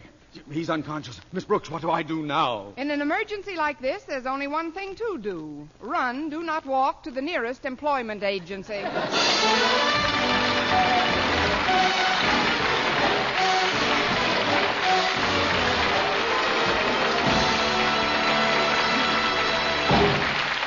Eve Arden as our Miss Brooks returns in just a moment, but first... Dream girl, beautiful luster cream girl. Tonight, yes, tonight, show him how much lovelier your hair can look after a Luster Cream shampoo. Luster Cream, world's finest shampoo. No other shampoo in the world gives Kay Daumit's magic blend of secret ingredients plus gentle lanolin. Not a soap, not a liquid. Luster Cream shampoo leaves hair 3 ways lovelier. Fragrantly clean, free of loose dandruff, glistening with sheen, soft, manageable. Even in hardest water, Luster Cream lathers instantly. No special rinse needed after a Luster Cream shampoo. So gentle, Luster Cream is wonderful even for children's hair. Tonight, yes, tonight, try Luster Cream shampoo. Dream girl, beautiful luster cream girl. You owe your crowning glory to a luster cream shampoo. And now, once again, here is our Miss Brooks. Well, after Mr. Stone knocked himself out for the second time, I did some pretty fast thinking and came up with a desperation tactic. Recalling his remark that he had dozed on a park bench, I enlisted the aid of Mr. Boynton, and we hauled the head of the board over to the statue of Paul Revere. Oh, he's still out cold, Miss Brooks. I'll try the smelling salts again. There. Put them away, Mr. Boynton. He's coming, too. Wake up, Mr. Stone. Wake up. Huh? What's that? Oh, Miss Brooks. About that fire. If you'll step into Mr. Conklin's office... Mr. Conklin's office? Where is it? Good heavens, the school is burned down. School? What school? Now, listen, Miss Brooks, when I first saw you today... Today? Why, I haven't seen you in 2 weeks, Mr. Stone. Since there was no school today, Mr. Boynton and I decided to stroll through the park. Yes, sir, and when we saw you dozing, we thought we'd better awaken you before you rolled off that bench. Bench? Park? I do remember stopping to rest, but... Oh, what a nightmare I've just had. Maybe you'd better go home and get some real rest, Mr. Stone. Excellent suggestion. I'll go right home and... Wait a minute. What's the matter? How did I get this doorknob in my hand? Doorknob? Oh, that. That must have fallen from Paul Revere's statue. From Paul Revere's statue? Of course. With the British coming, he was in an awful rush. Next week, tune into another Our Miss Brooks show brought to you by Luster Cream Shampoo for soft, glamorous, caressable hair and Colgate Dental Cream to clean your breath while you clean your teeth and help stop tooth decay. Our Miss Brooks, starring Eve Arden, is produced by Larry Burns, directed by Al Lewis, with music by Wilbur Hatch. Mr. Boynton is played by Jeff Chandler, Mr. Conklin by Gail Gordon. Others in tonight's cast were Jane Morgan, Dick Crenna, Gloria McMillan, Bill Johnstone, and Leonard Smith.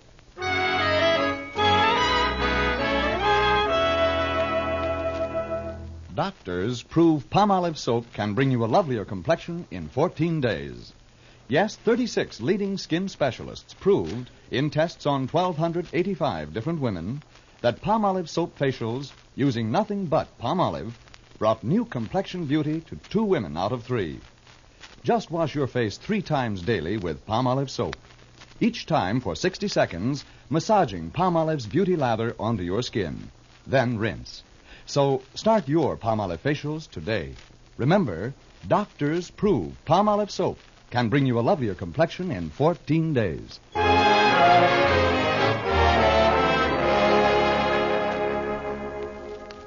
Today, more than ever before, America's security depends upon us as individuals. And if we really care what happens to us, our children, our country, we must at any cost defy vicious racial and religious biases from those around us. For unless we do, we will be a people divided, our claims of freedom and democracy only empty gestures. Let's work together as a team to keep the freedom we all enjoy. For mystery liberally sprinkled with laughs, listen to Mr. and Mrs. North, the exciting, fun-packed adventures of an amateur detective and his beautiful wife. Tune in Tuesday evening over most of these same stations. And be with us again next week at this same time for another comedy episode of Our Miss Brooks. Bob Lamont speaking.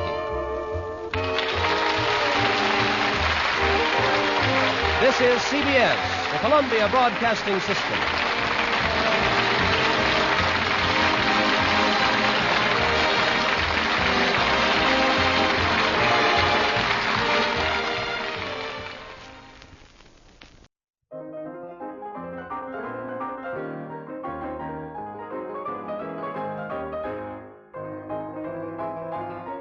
All right, here it is. It is time for the question of the day, and here we go. Today's question is, was there a movie monster who gave you nightmares when you were a kid?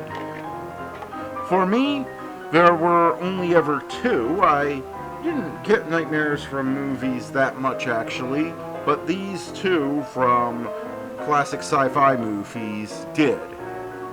The first one was the Rancor from The Return of the Jedi, and the second one was the invisible monster from the It, that seemingly couldn't be stopped by anything since it was just a projection of Walter Pidgeon's subconscious from the classic science fiction film The Forbidden Planet.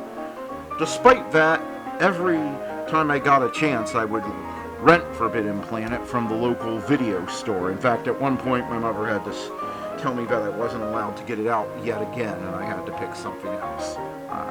But, yeah, those were the two that gave me nightmares. Did any movie monsters give you nightmares when you were a kid? Let us know in the comments below, and now, let's get back to the shows.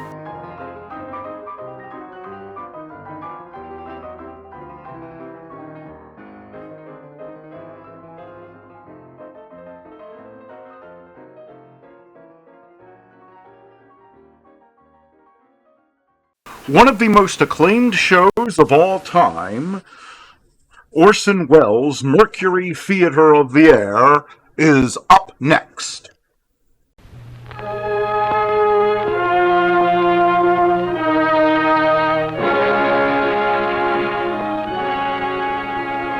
The makers of Campbell Soup present The Campbell Playhouse. Orson Welles, producer.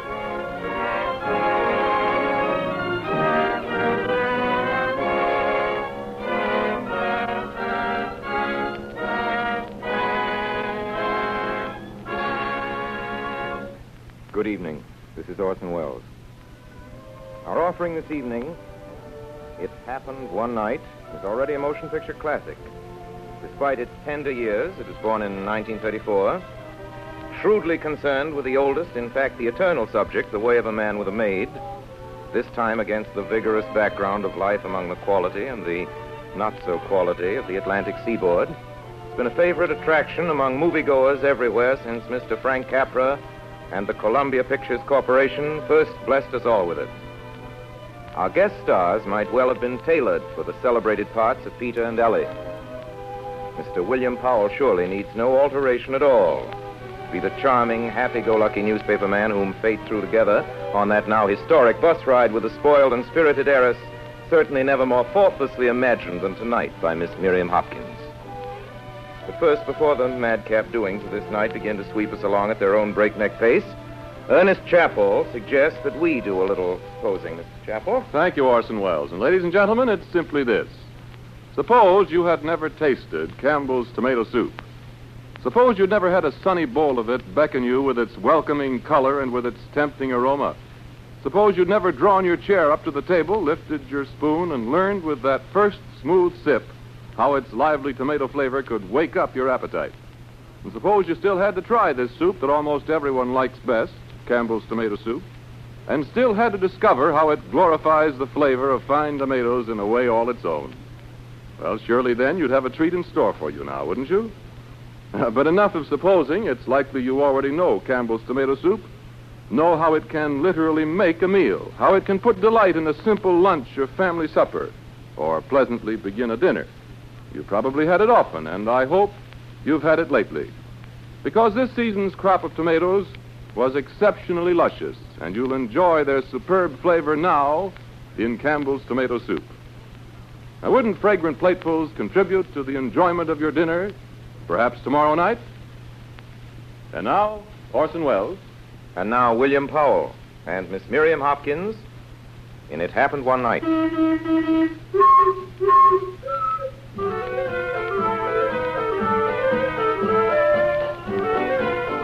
I beg pardon, Mr. Andrews. What is it now, Captain? It's your daughter, sir. She won't eat. Very well, she won't eat. But it's not very well, Mr. Andrews. Doesn't need to eat. You see, I'm practically face to face with a mutiny. A mutiny? Yes. For the last 40 hours, I've had her food taken into her stateroom by 3 different stewards, the chef, the assistant chef, several busboys, and while it's not exactly nautical, this morning the first mate and the second mate both tried. Well, Mr. Andrews, sir, I don't like to burden you with details, sir, but she hit the first mate in the eye with a coffee cup. She rubbed a cheese omelet in one steward's hair. She threw a bowl of hot soup at... A bowl of hot soup. She'll eat when she gets hungry. I threatened to put my men in irons, and they say they prefer that. And get another tray ready. I'll take it in. It's dangerous business, Mr. Andrews. Kidnapping is no child's play. My daughter will realize before I'm through that I'm no child. Stewart, if that's another tray, I'll wrap it around your ears. Oh, so it's you. Pardon my bursting in like this, Lady Ellie. I didn't have time to phone your secretary for an appointment. Don't be sarcastic. It won't help you any. I'm not going to eat.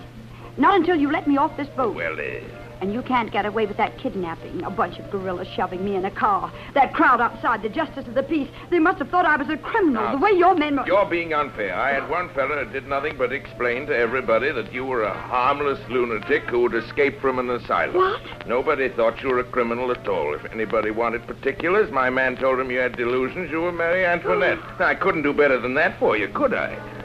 Where do you think you're taking me on this yacht, Father? Here and there, South America to start with. South America? Yes, my child, South America. Both sides of South America. You remember the map? One side is painted yellow and the other side green and brown. After you've seen the yellow from the yacht, that is, because you won't be allowed to land, you'll get a nice change to the green and brown. And then You'll have a corpse on your hands. That's what you'll have. We're leaving Miami in an hour as soon as we get some supplies aboard. I won't eat a thing while I'm on this boat. In that event, we won't need so many supplies. What do you expect to accomplish by all this? I'm already married. I'll get it annulled if it takes every penny I've got. Well, what have you got against King Westwood? Nothing much. I just think he's a fake, that's all. He's one of the best flyers in this country. Right now, he's planning to break the round-the-world record. Now, who's going to finance him? Let me guess. You. Well, he's no good, and you know it. You married him only because I told you not to, and that's why you're not eating, Ellie. Because I've been sending food to you. Well, you're a fool not to eat this filet mignon before it gets cold. Look, Ellie, just touch it with a knife, and it melts. Well, if I give in now, will you give me a chance to prove later that you're wrong? Well, I always give people a chance to prove anything that they can prove. You know that, Ellie. Okay. You've won. Get my robe from the closet, will you? All right, I will. Now, I tell you what, Ellie. You give me your word you won't try any funny business. We'll go ashore tonight and have a nice dinner at the Everglades. Hey, Ellie! Ellie, let me up! Ellie! Not a chance. And quit rattling that knob. I've just locked the door. You can't get away with it, Ellie. I have gotten away with it. All right, Ellie. I've got the key to the stateroom in my pocket. You can't get out till you let me out of this closet. Ellie, you hear me? I heard you. I was just wondering how... I've got it. What? In case you've forgotten, there's a porthole right here. What? Ellie, you wouldn't... I certainly would. Ellie, where's that porthole? If you hear a splash, don't worry. You always splash when you dive. You're crazy. You can't do it. Ellie, I order you not to. Anybody'd think he can order me. Bye, Pop.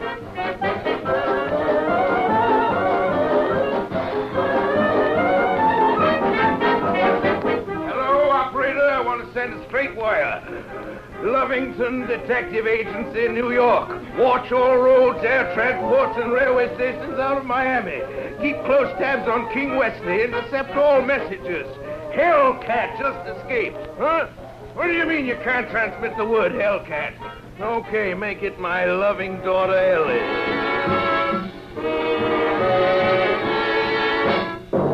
Bus leaving in 10 minutes. Bus leaving for Jacksonville, Charleston, Richmond, Washington, Philadelphia, and New York. Passengers will please display their tickets. I'm leaving in 10 minutes. Boy. Here I am, boy, right back at this post. Oh, here's the ticket you asked me to buy you, lady. Thank you very much. You can keep the change. Oh, thank you, lady. Thank you.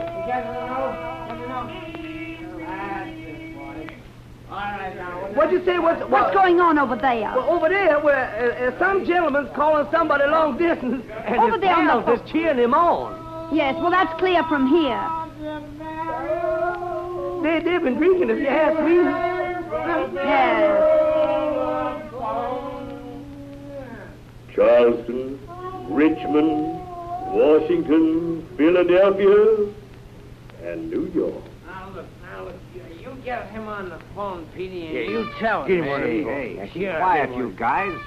This phone booth is no convention hall. How can I talk? Yeah, you're right, Petey, but you tell him. Yeah, let him know what he can do with his John Petey. Quiet. You tell him. My distinguished managing editor's voice is just starting to come in. Hello? Hello, you big baboon. You know who this is. This is Peter Grant. P as in pusillanimous, which is what you are. Yeah. E as in elephant, like your feet. Yeah, like... T as in thick-headed, which is... Yeah. Oh, you remember me now, huh? Sure, I'll tell you what I called about, that telegram firing me.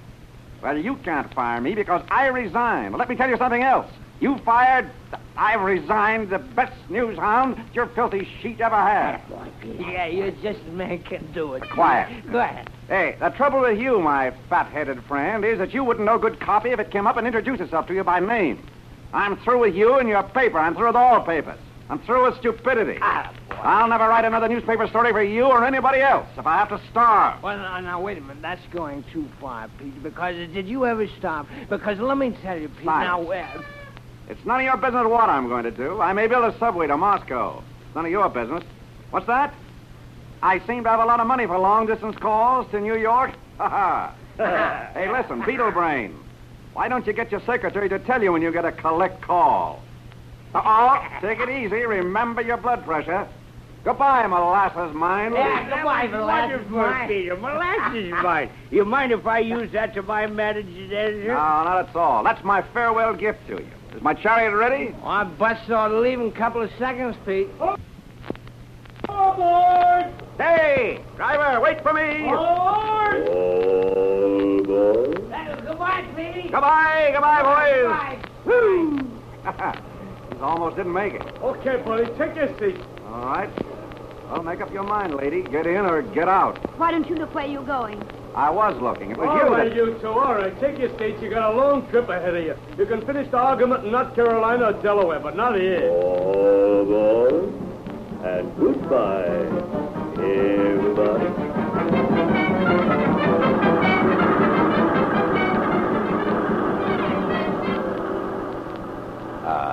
Pardon me, lady. Yes. Would you mind taking those papers off that seat so I can sit down? You see, I don't like sitting on newspapers. I did once, and all the headlines came off on my white pants. I'm not interested. Yeah, but the people in the town were. They followed me all over and read the news from the seat of my pants. Some of them still have cricks in their backs. I need this seat for my luggage and things. Your luggage is on the rack, and that seat's for two. I don't like it any more than you do. Oh, all right. And tell that man not to drive so fast. Are you talking to me? Yes, tell that man not to drive so fast. Oh, ma'am. Don't drive so fast, man. There. That'll teach him.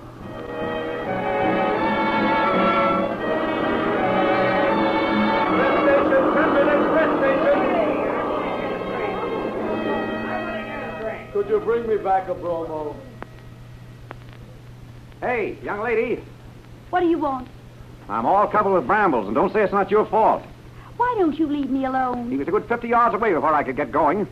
Then after I got through chasing him, there I was in the middle of the brush and not a sign of the skunk. Well, if chasing skunks is your hobby, all right. I'm not interested. Maybe this'll interest you. Your overnight bag's gone. What? Yeah, I was getting out off the bus myself when I saw that mug that sat in front of us grab your bag and run off with it. I ran after him like I told you, and he got away like I told you. Oh, but it can't be. Everything I had was in it. My clothes and my money. Well, you still got your purse. Your ticket must be in that. Well, my ticket and $4 in cash. Well, that's what I've got to get to New York on. And you can wire for more money when we get to Jacksonville. Oh, but I can't, you see. Yes, I guess I will. I'll report it to the driver. About your bag, I mean. No, I'd rather you didn't. Don't be a fool. You lost your bag. The company will make good. I'll report it for you. I don't want it reported. And please be good enough to stay out of my private affairs. Hey, you got the whole thing wrong, lady. The fellow that stole the bag is in your private affairs. I just tried to get them back. Forward!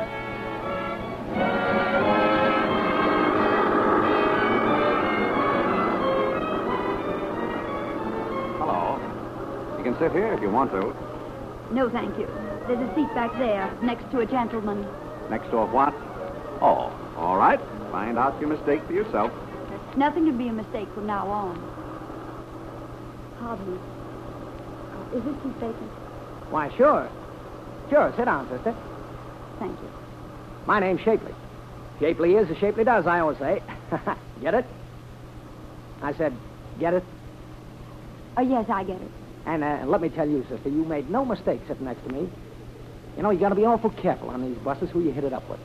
Well, I remember once when I was coming through North Carolina, I got to gabbing with a good-looking dame just like you. Well, sir, I was just starting to make time with her when she got yanked off the bus. And who do you think she was? I said, who do you think she was? Your grandmother. Oh, you're kidding, huh? Yeah. Well, sir, she was a girl bandit. The one the papers have been writing about. What do you know about that? I said, what do you know about that? Nothing. Well, what's the matter, sister? You ain't saying much. Seems to me you're doing all right without any assistance. Oh, right there with the answers, huh? Oh, only don't think I'm sore. Because I'm not. Matter of fact, you're my type. I could go for you in a big way. Believe you me. Well, believe you me, you bore me to distraction. Kidding, huh? No. Beg pardon, mister. Yeah? There's a seat in the back of the bus for you. What's the idea? I'd like to sit with my wife, if you don't mind. Did you say wife? Yeah. On your way. Oh. Excuse me. I was just trying to, make things plain. If you promise not to snap my head off, I'd like to thank you. Forget it. I didn't do it for you. His voice is beginning to get on my nerves.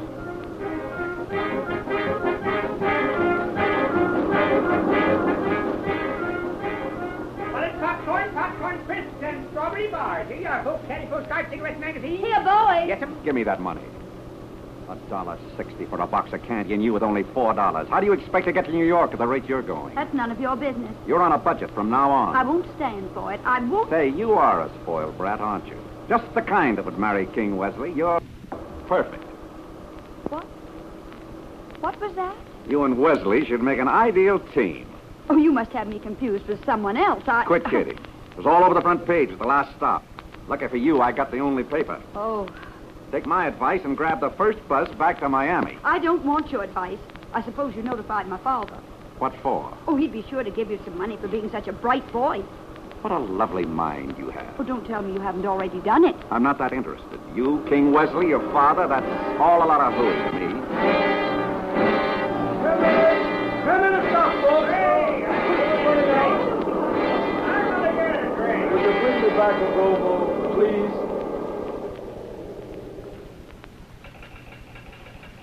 Hey, Hookworm. Yes, sir? I want this telegram sent exactly as it is. Can you read?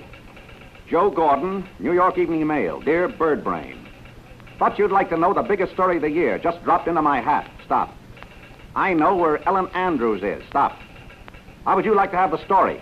Question mark. I thought so. Well, try and get it. Stop.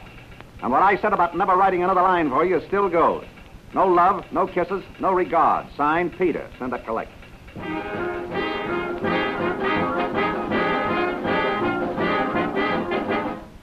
Hey, folks!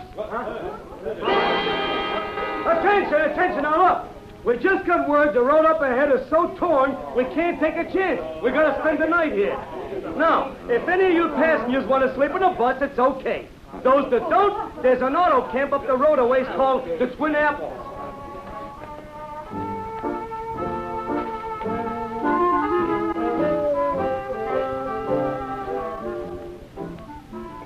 I made all the arrangements. Here it is. Your hotel for the night, lady. The Twin Apples Auto Camp. Clean, self-respecting, wholesome, under new management. Good evening. I'm the new management. Good evening. I just put some more blankets in your place. I do hope you're going to like it, Mrs. Grant. Your husband said you're very fussy. Oh, but you got to excuse me. I got to see about the other people. My husband said. Yeah, that's me, always talking out of school. Oh, allow me to open the door for you, my dear. If you'll precede me, my dear. Go on, you brat, get in there. Like it? Not much. I think it's beautiful. 2 charming beds, a table, 2 chairs, an oil burner for cooking, all the comforts of home. I'd like an explanation, please. I just had the unpleasant sensation of hearing you referred to as my husband, and I... That's right. I forgot to tell you I registered as Mrs., Mr., and Mrs. Mr. and Mrs. You don't think that I'll put up with that, do you? Hey, wait a minute. Let's get something straightened out right now. If you've got any idea that I'm interested in you, just forget it. What I've done is a matter of simple mathematics. These cabins cost $2 a night. I'm very sorry to inform you, Mrs. of Mr. and Mrs., that our family purse won't stand for separate establishments. Well, I hope you don't expect me to stay here under the same roof. I don't expect you to do anything. I furnish you with a place to sleep, and if you don't like it, you can spend the night someplace else. It's all right with me. My first impression of you wasn't far wrong. I know. A gentleman like King Wesley would vacate and let you have the place for yourself. Well, I'm not King Wesley, thank heaven. What do you think you're doing now? Well, for your information, this is a clothesline I'm fastening to the wall. Now watch me closely. I've nothing to conceal, but the hand is quicker than the eye. I now put 2 extra blankets, 1 from each cot, over the clothesline. The room, you will observe, is now cut in half. We each have our own private little cubicle. I suppose that makes everything quite all right. Does for me. I like privacy when I retire. Prying eyes annoy me. You may or may not know, but at this moment, I'm in my undershirt. Thanks to the blanket, unseen by any eyes but mine. Are you implying that I've... Never can tell about your kind. As long as we're on opposite sides of the blanket. It's the walls of Jericho. That's what it is. Hey, you ever hear of the walls of Jericho? I know my Bible as well as you do. The Israelites were behind those walls, and whatchamacallum blew his trumpet, and the walls came down. It wasn't whatchamacallum, it was who's it. But you got the general idea. Joshua, that's who it was. Joshua and the trumpet. I'm all out of trumpets.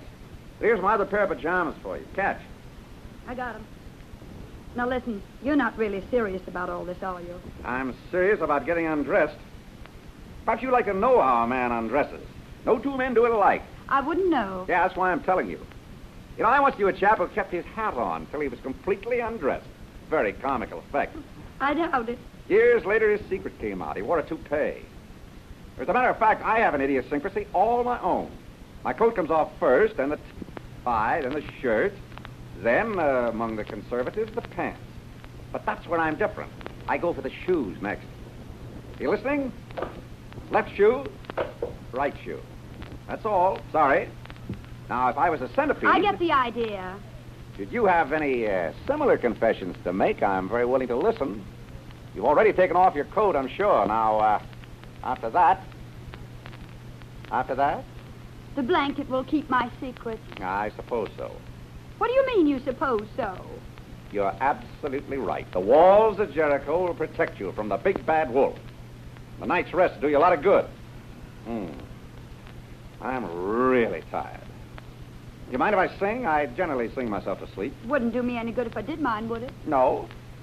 Oh, if I had the wings of an angel. Say, you don't know how it goes on from there, do you? No. Oh. Well, that's a catch in my singing. That's the only line I know. Do you mind if I sing it again? Oh, if I had the wings of an angel. All finished? Well, if you want me to do it again, I don't mind. No, I caught the drift of it. Are you in bed now? Yes. Don't you sing? Not when there's nothing to sing about. Oh. By the way, who are you? Who am I? Why, I am the whippoorwill that cries in the night. I'm the soft morning breeze that caresses your lovely face. I'm the waiter with the water for your daughter. I am the... Have you a name by any chance? Oh, my name? Peter Grant. Peter Grant. I don't like it. Well, pleased to have met you, Mr. Grant. Pleasure's all mine.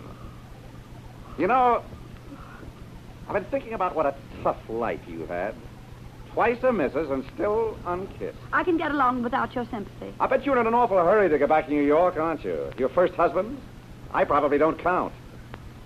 I say I probably don't count. Good night, Mr. Grant.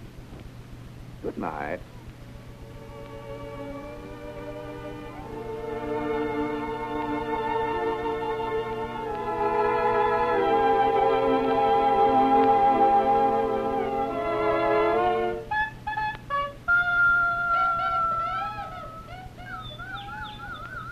Come on. Wake up. What? Oh, dear. What time is it? 8 o'clock. Time to get up. Here, I got something for you. I'll throw it over the blanket. Catch? Oh, it's too... Yeah. Been out shopping. Groceries, toilet goods, and get up. Breakfast will be ready in no time. I'll have mine in bed. Hey, stop talking nonsense. Goldilocks, I'm going to count 10. If you're not out of bed by then, I'll come around that blanket and yank you out myself. If you dare. 1, 2, 3, 4, 5, You peeping Tom. 6, 7, 8, 9. I'm out. Good. You'll find the showers and things right back at the second cottage. Outside? Certainly outside. You just been brought up wrong. That's what's the trouble with you. All the best homes have them outside.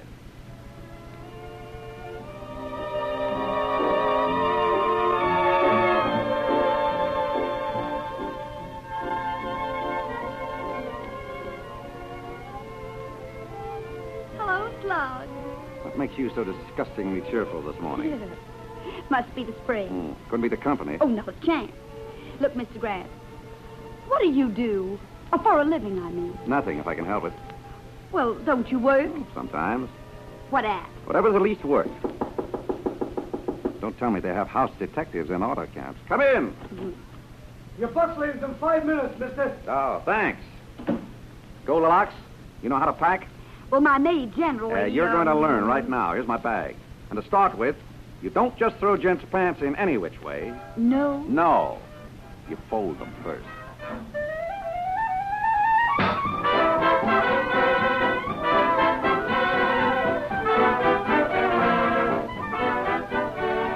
This is the Campbell Playhouse. Orson Welles, producer. You are listening to our presentation of It Happened One Night, starring William Powell and Miriam Hopkins. This is the Columbia Broadcasting System.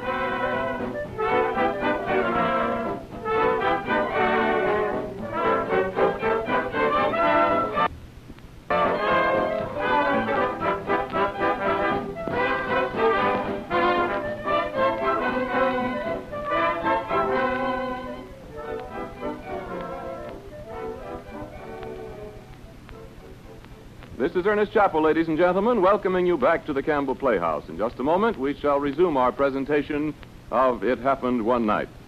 But in the meantime, this, too, happened one night at the supper table in a home perhaps not unlike your own. Listen. Dear, I've got a confession to make. This is not my own homemade soup. No. Tastes mighty good. Believe I'll have some more. It is good, isn't it? It's Campbell's. I just couldn't find time today to make soup, so I thought I'd try Campbell's just once. Well, dear, if I were you, I wouldn't stop at once. Let's try some more Campbell's soups. If they're all as good as this, there's not much need of your going to all the bother of making soup anymore. This is great.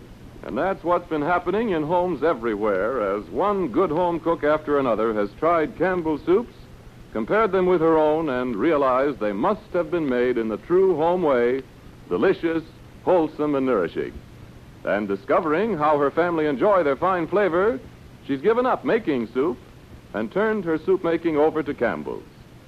So I'd like to invite you, if you haven't already done so, to let this happen one night in your home.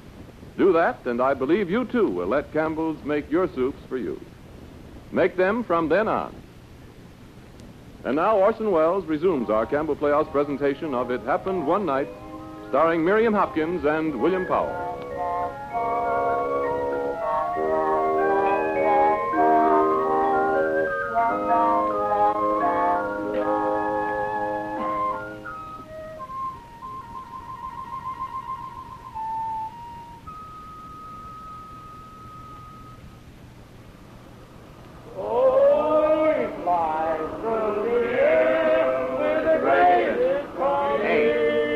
Singing.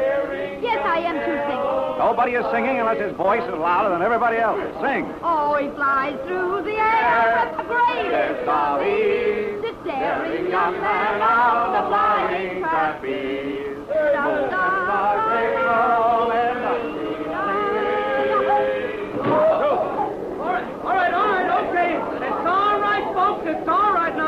just hit a deep rut, that's all. Sure, you hear? Just a rut.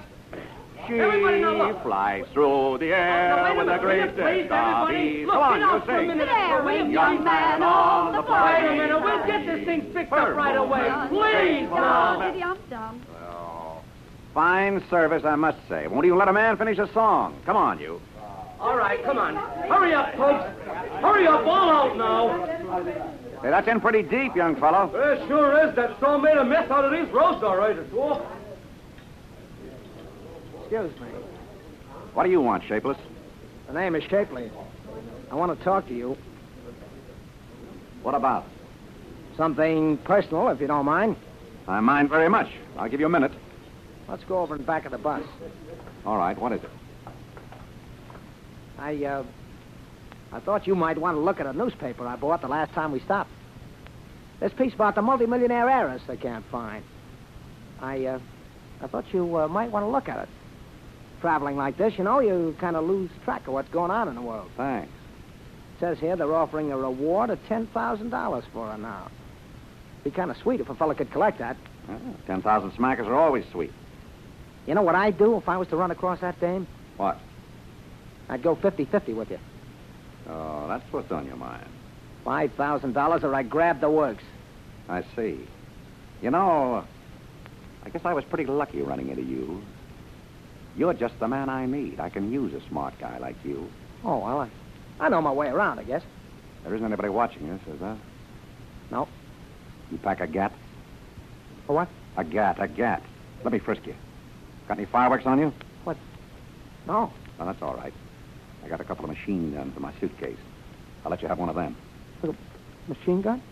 Yeah, expect to have a little trouble up north. May have to shoot it out at the cops.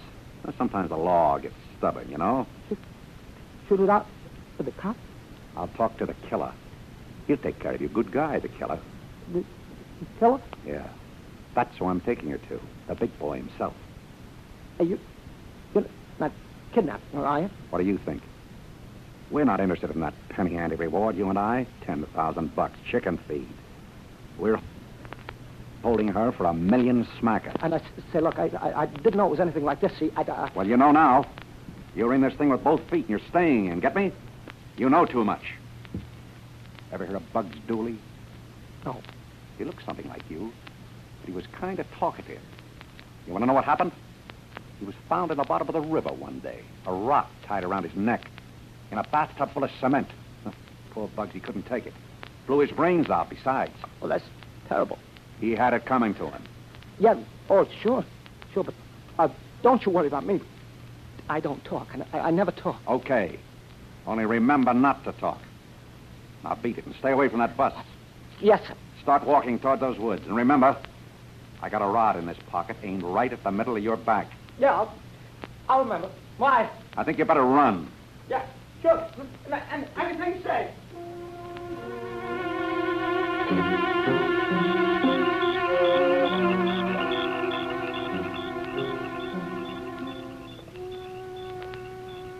Do you realize we've been walking nearly 3 hours?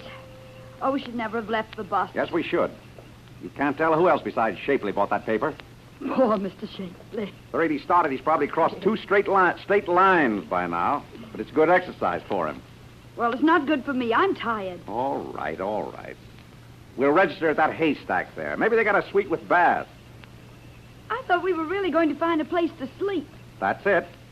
We're not going to sleep out here. I don't know about you, but that's what I'm going to do. Fix yourself a bed, like this. There's a lot of hay on the ground. Peter. What is it? I'm hungry. Just your imagination. No, it isn't. I'm hungry and scared. You can't be hungry and scared at the same time. If you're scared, it scares the hunger out of you. I'm sure you're right, but I'm still hungry. Hey, don't you ever think of anything except your stomach? Here, I'll fix you a bed. I'll fix my own bed. Peter, it's not very comfortable.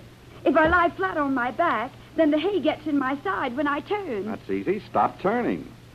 You're becoming terribly disagreeable lately. Snap my head off every time I open my mouth. Now, don't open your mouth. If being with me is so disagreeable to you, you can leave. You can leave any time you see fit. Nobody's keeping you here. I can get along. I said I can get along. Did you hear? I said... Peter. Peter! Peter! Oh, where are you? What's the matter? Oh, Peter. What got into you? Oh, Peter, I'm so scared. Well, you're not scared now, are you? No. Well, let go of me. Oh, excuse me. Just want to find you something to eat. Hope you like watermelon. Why didn't you tell me? Here, now eat your head off. I don't want it now. You're enough to drive a guy crazy. Lie down and go to sleep. I'm not tired. Lie down. All right. Truthfully. And the trouble with you is you've always had your own way. That's why you're such a mess now. You attach importance to the wrong thing. Right now, there's only one thought in your mind, to get back to King Wesley. That's not so. Don't interrupt me. Always chasing after something you think you want. Or only you don't really want it. The truth is, you're running away. From yourself, mostly. The world's full of people like you, don't know what they want. Do you know? Sure. What? I just want to be let alone, that's all. Life's all right if you don't try too hard. After all, you can only eat 3 meals a day, only sleep in one bed. You sound like a hobo. I am. I only work when I have to. Doesn't sound very exciting. I'm not looking for excitement. That's your racket. You know a lot about me and my racket, don't you? I can read you like a book. I'm just wasting my time. You're destined to be a dope the rest of your life. Good night. Good night and pleasant dreams. I said, pleasant dreams. I heard you. Pleasant dreams to you.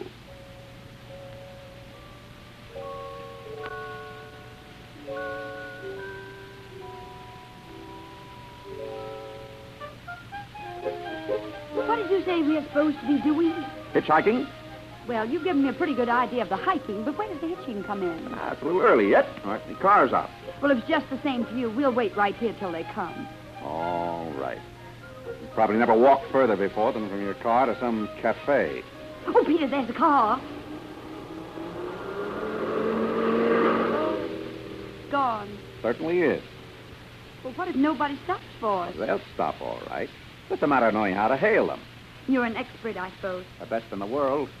No end to your compliments, is there? No end at all. You see, a lot of people think they can get a ride by just holding out their hand. Well, that's wrong. It's all in the thumb. Unless you know how, you never get anywhere. Just a failure. But if you handle your thumb right, it's got to work. It depends on how you feel. There are different ways to do it. For instance, number 1 is a short, jerky movement. That shows your independence. You don't care if they stop or not because you got some money in your pocket, see? Oh, you're wonderful. Number 2 is a wider movement in the direction you want to go. A smile goes with this one. That means you got a couple of brand new stories about the farmer's daughter. You're a genius. That's what you are. Oh, that's nothing. Now, you take number 3. That's the real thing. That's the pathetic one when you're broke and hungry and everything looks black. That's a long movement. It starts about a foot outside on your shoulder and then over to the other shoulder with a follow-through. Amazing, that's what it is. Amazing. But you've got to have a drooping chin. Oh, well, you can't have everything. Here comes a car. Just watch me. Keep your eye on my thumb. I'm still watching your thumb. Yeah, something must have gone wrong. I guess I'll try number 2. When you get up to 100, wake me up.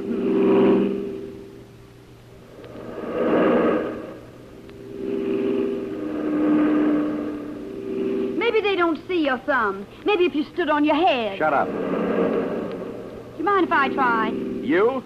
Ha-ha. Oh, you're such a smart aleck. Nobody can do anything but you. That's right. Well, I'll show you how to stop a car, and I won't use my thumb either. You haven't got a chance. Think so? Well, we'll see. What are you going to do? Well, I'm not going to use my thumb. If you want to know... Hey, drop that skirt. You don't understand. That's what I'm using for a thumb. You want a lift, folks? Oh, thank you, mister. Why didn't you take all your clothes off? You could have stopped 40 cars. We didn't need 40 cars.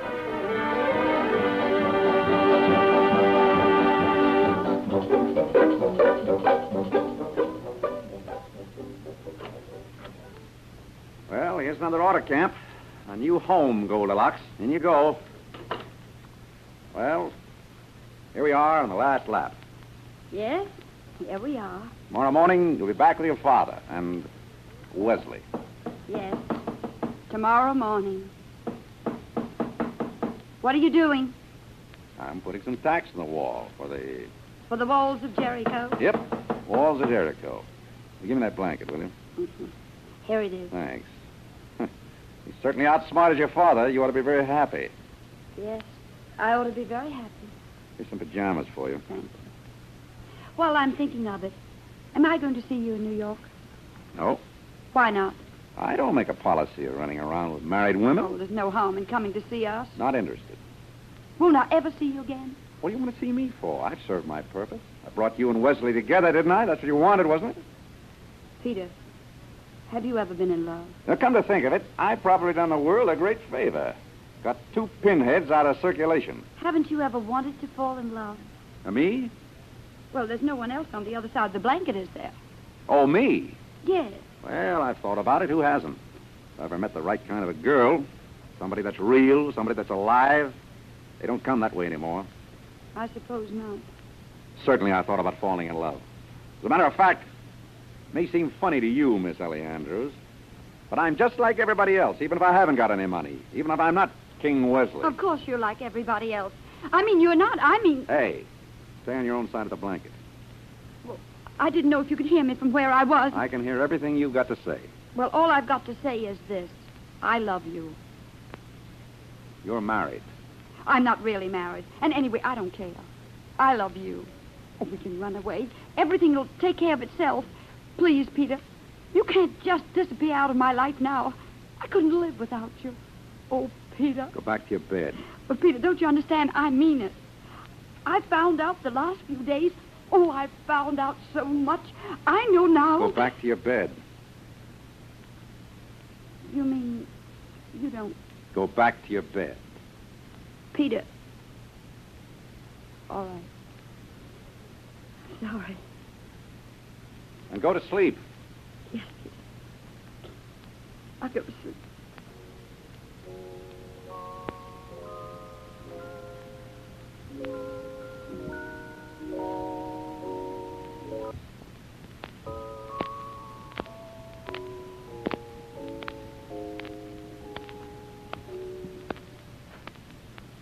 Listen, mister, I know it's late, but I've got to get to New York tonight. Look, I paid $200 for this watch a year ago. And all I'm asking is $20. But this is a gasoline station, buddy, not a hock shop. Now, listen, fellow. I'll tell you what I'll do. When I come back in the morning, I'll buy it back from you and give you $20 profit. What do you say? I ain't used to this kind of thing. Okay, it's a deal.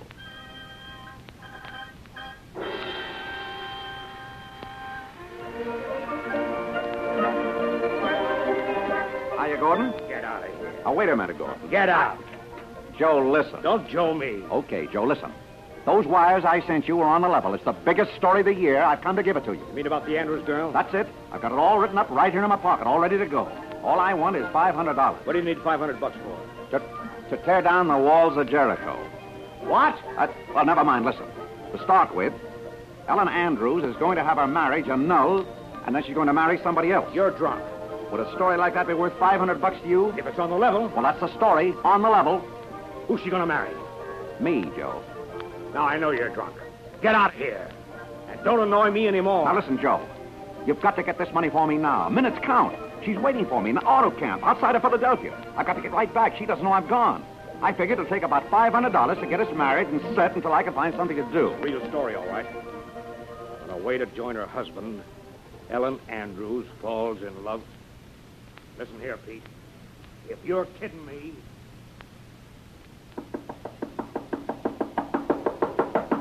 What is it? Open that door! Just a minute. What's the matter? Where has your husband gone, young woman? My husband. If he is your husband... Oh, isn't he here? You know he ain't. He left an hour ago with his suitcase. Fellow at the gas station up the road told me. Borrowed $20 from him. Well, he'll be back. Uh-huh. That's why I took his suitcase. Well, I don't understand. There's only one thing you've got to understand. You're to get out of here right away. But you can't put me out at the crack of dawn. Oh, yes, I can. You want me to call the police, or will you go peaceful? Well, can I use your telephone? I've decided to make a call. I've been postponing. You ain't going to stick me for no phone calls. You can phone from the sheriff's office. Come on, start packing, you hussy. Oh, believe me, this is a terrible mistake. Don't I know it?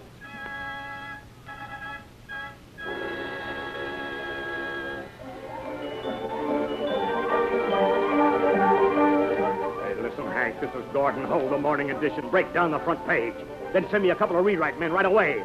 Ellen Andrews isn't going to marry King Wesley at all. Yes, I know what I'm saying. She's going to give him the air. Wait a minute, Hank. There's another phone driving me crazy. Hello. What? What? Ellen Andrews? You're crazy. Oh. Okay, grab a card and stay with him. Hank, forget what I just told you. I was having a nightmare, Hank. Bill Graham just called. Ellen Andrews has phoned her father from an auto camp near Philadelphia to come and get her. He's getting a police escort. Wesley's going along, too. Andrews says he won't contest the marriage after all. He'll do anything to get her back.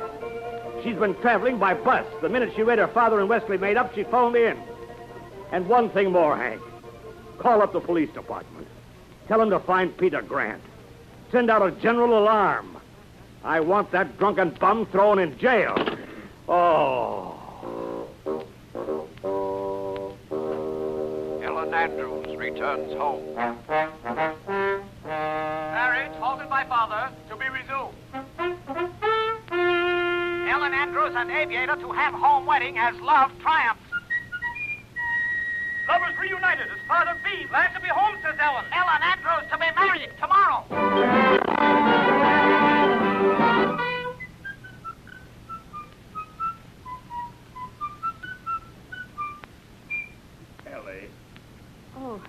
Oh, hello, Dad. I knocked several times, I'm Ellie. sorry. I must have been daydreaming. Everything's set, Ellie. You look lovely. My child, you look perfectly lovely. And be a beautiful bride tomorrow. Are you pleased with your gown?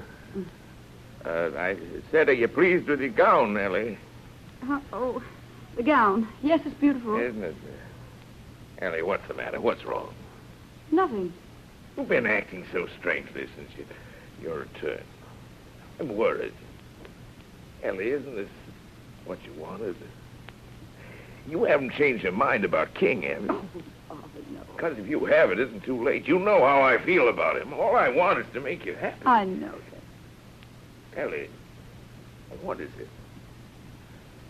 Aren't you happy, child? Oh, Dad. I thought so. I knew there was something on your mind. What is it, Ellie? Ellie, you haven't fallen in love with someone else, have you? Have you? Yes. I haven't seen you cry since you were a baby. This must be serious. Where'd you meet him? On the way from Miami. Don't tell me you fell in love with a bus driver. Oh, no. Who is he?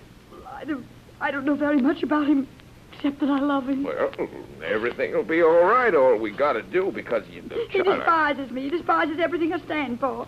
He thinks I'm spoiled and pampered and selfish. He sounds wonderful. With an insight like that, I'd think that you would... He doesn't think so much of you either. No? He blames you for everything that's wrong with me. He thinks you raised me stupidly. The man's crazy. He's marvelous. I'd like to have a talk with him. No use. I practically threw myself at him, and he left me. Anyway, we can call this wedding off. Oh, no, I'm going through with it. That's silly, child. It's ridiculous the way you feel. Well, No. Not... Got to settle down. Really doesn't matter how or where or with whom. It doesn't matter. Wouldn't do any good to walk out on King now. Wouldn't make any difference. Never see Peter again. Peter. Is that his name, Peter? Yes, Peter Grant. Peter Grant. Peter Grant? What? Do you know him? No, but I got a letter from a Peter Grant this morning. Never heard of the fellow before in my life. Here it is. Dear Mr. Andrews, I'd like to have a talk with you about a financial matter in connection with your daughter. Peter Grant. Oh. Yeah. That was his interest in me. The reward. Oh, I shouldn't have read it. Oh, yes, you should. Are you going to see him? I don't think so. I don't see any reason. Oh, please see him. Pay him off. He's entitled to his reward. He did an excellent job of keeping me thoroughly entertained. It's worth every penny he gets. Tell him I said so. Oh, may I come in? Oh, sure, King. Come in. So I'll be going. I know you're not supposed to see me in my wedding dress till tomorrow, but I'm so glad to see you, King. Here's some champagne. Have a drink. Oh, thanks, Ellie. Oh, now, how do you feel, Ellie? You happy? Happy? Why shouldn't I be happy? I'm getting the handsomest man in captivity. That's you, King, in case you don't know. Here, King, let's have another drink. Let's drink to us. We finally made it, didn't we? We certainly did. It's up to us now. I want our life to be full of excitement. Let's never let up. Never a dull moment. Let's get on a merry-go-round and never get off. Promise you'll never let me get off. It's the only way to live. No time to think. Just keep going. Whatever you say, Oh, I knew you'd say that, King. That's why it's going to be so wonderful being married to you. Wonderful, wonderful, wonderful. Oh, come, drink up to you and me.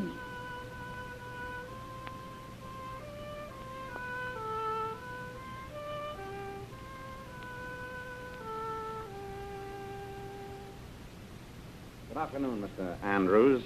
You're Peter Grant? Yes? And before we begin, let me get this straight. It wasn't my idea to come here just before this wedding ceremony. Not that I mind getting a load of this three-ring circus you're pulling. I've always wanted to see what love looks like, triumphant. Haven't had a good laugh in a week. But since you insisted that this was the only time you could see me... I'm leaving for California, young man, right after the ceremony, and I wanted to get this financial affair of yours straightened out, whatever it is. You don't know what it is? About your daughter. I don't know what it is. My daughter told me nothing about any financial claims you have on her. That's typical of your daughter. Take those things for granted. Why does she think I lugged her all the way from Miami? For the love of it? You misunderstand me. When I say she didn't tell me anything about it, I meant not until a little while ago. She told me to say she thinks you're entitled to anything you can get. Oh, she does, huh? Isn't that sweet of her? You don't, I suppose. Well, I don't know. I have to see what you base your claim. I presume you feel justified. If I didn't, I wouldn't be here. Got it all itemized. Want me to read it to you? Go ahead. Cash outlay, $8.60. Top coat ruined by lipstick, $15. One pair of pajamas left behind at Philadelphia, kept by auto camp proprietor in lieu of rent, $6. $8 when new. Usury to redeem pledged watch, $20. Total, $49.60. Is that all you want? $49.60. If you're thinking of the time I wasted, forget it. I'll throw that in. Well, that's very generous of you, but What's the matter? Isn't it cheap enough? A trip like that would cost you $1,000, maybe more. Let me understand you correctly. You mean you want $49.60 in addition to the $10,000? What 10,000? The reward. Who said anything about a reward? I'm afraid I'm a little confused. See, I assumed you were coming here for... All I want is $49.60. I wish you'd write me out a check and let me get out of this place. It gives me the jitters. You're a peculiar check. We go into that some other time. The average man go after the reward. All you seem to be... Listen, did anybody ever make a sucker out of you? This is a matter of principle. Something you probably don't understand. When somebody takes me for a buggy ride, I don't like the idea of having to pay for the privilege. You taken for a buggy ride? Yes. Lap robe, buggy whip, all the trimmings. How about the check? Do I get it? Here you are. Thanks. You mind if I ask you something frankly? Go ahead. I'm not promising to answer. Do you love my daughter? Any guy that would fall in love with your daughter should have his head examined. That's precisely my opinion, but answer my question. She just grabbed herself a perfect running mate, King Wesley, the pill of the century. And what she needs is a guy that would poke her in the nose every day, if it's coming to her or not. If you had half the brains you're supposed to have, you'd have done it yourself long ago. Every word of what you say is gospel truth, but you still haven't answered my question. Normal human being couldn't live under the same roof with her without going nuts. She's my idea of nothing, less than nothing. No, I take that back. You're my idea of less than nothing. I'm still not able to quarrel with one single thing you've said, but I wish you'd answer my question. Do you love her? Yes. But don't hold that against me. I'm a little screwy myself.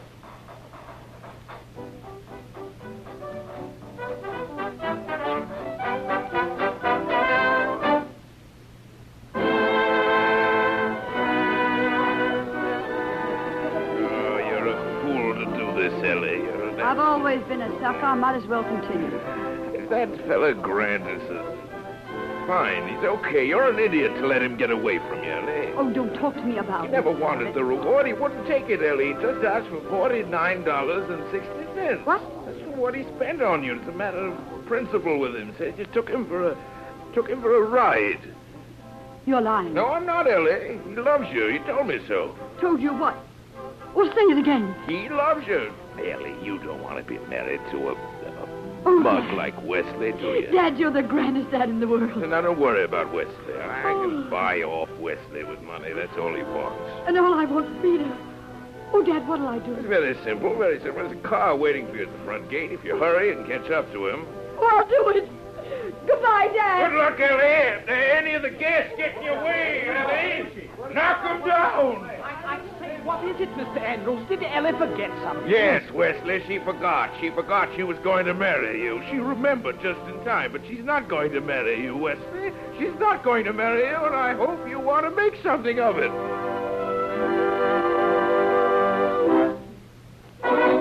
Here you are, Wesley, 100,000 for not contesting that annulment. That's satisfactory, isn't it? Oh, yes, very satisfactory. I ought to punch you in the nose, too, but I'll forget about it. I'm so happy. Oh, goodbye, Mr. Andrews, sir. Don't you even want to know where they went? No, sir. Then I'll tell you. I just got another wire in Glen Falls, Michigan. Here's the wire. Up in the... what's holding up the annulment? Don't you realize that even the walls of Jericho can topple? They're both nuts. They certainly are. Isn't it wonderful? I wired it back perfectly legal now for them to topple. Pop. But you're nuts, too. Thanks.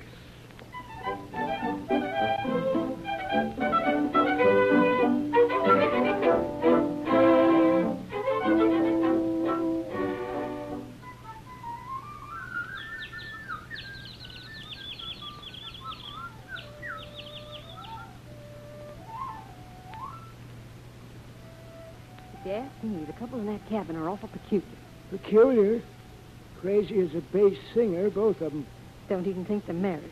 Oh, they're married, all right. I seen the license. Then you get them a rope and an extra blanket. A night like this, too. What do you imagine that's for? I don't know what anything they want is for. I just brought them a trumpet. Trumpet? Yes, one of them toy things. Sent me down to the store to get it. What do they want with a trumpet? What? Don't ask me. I never used a trumpet in my life. They just turned out the light.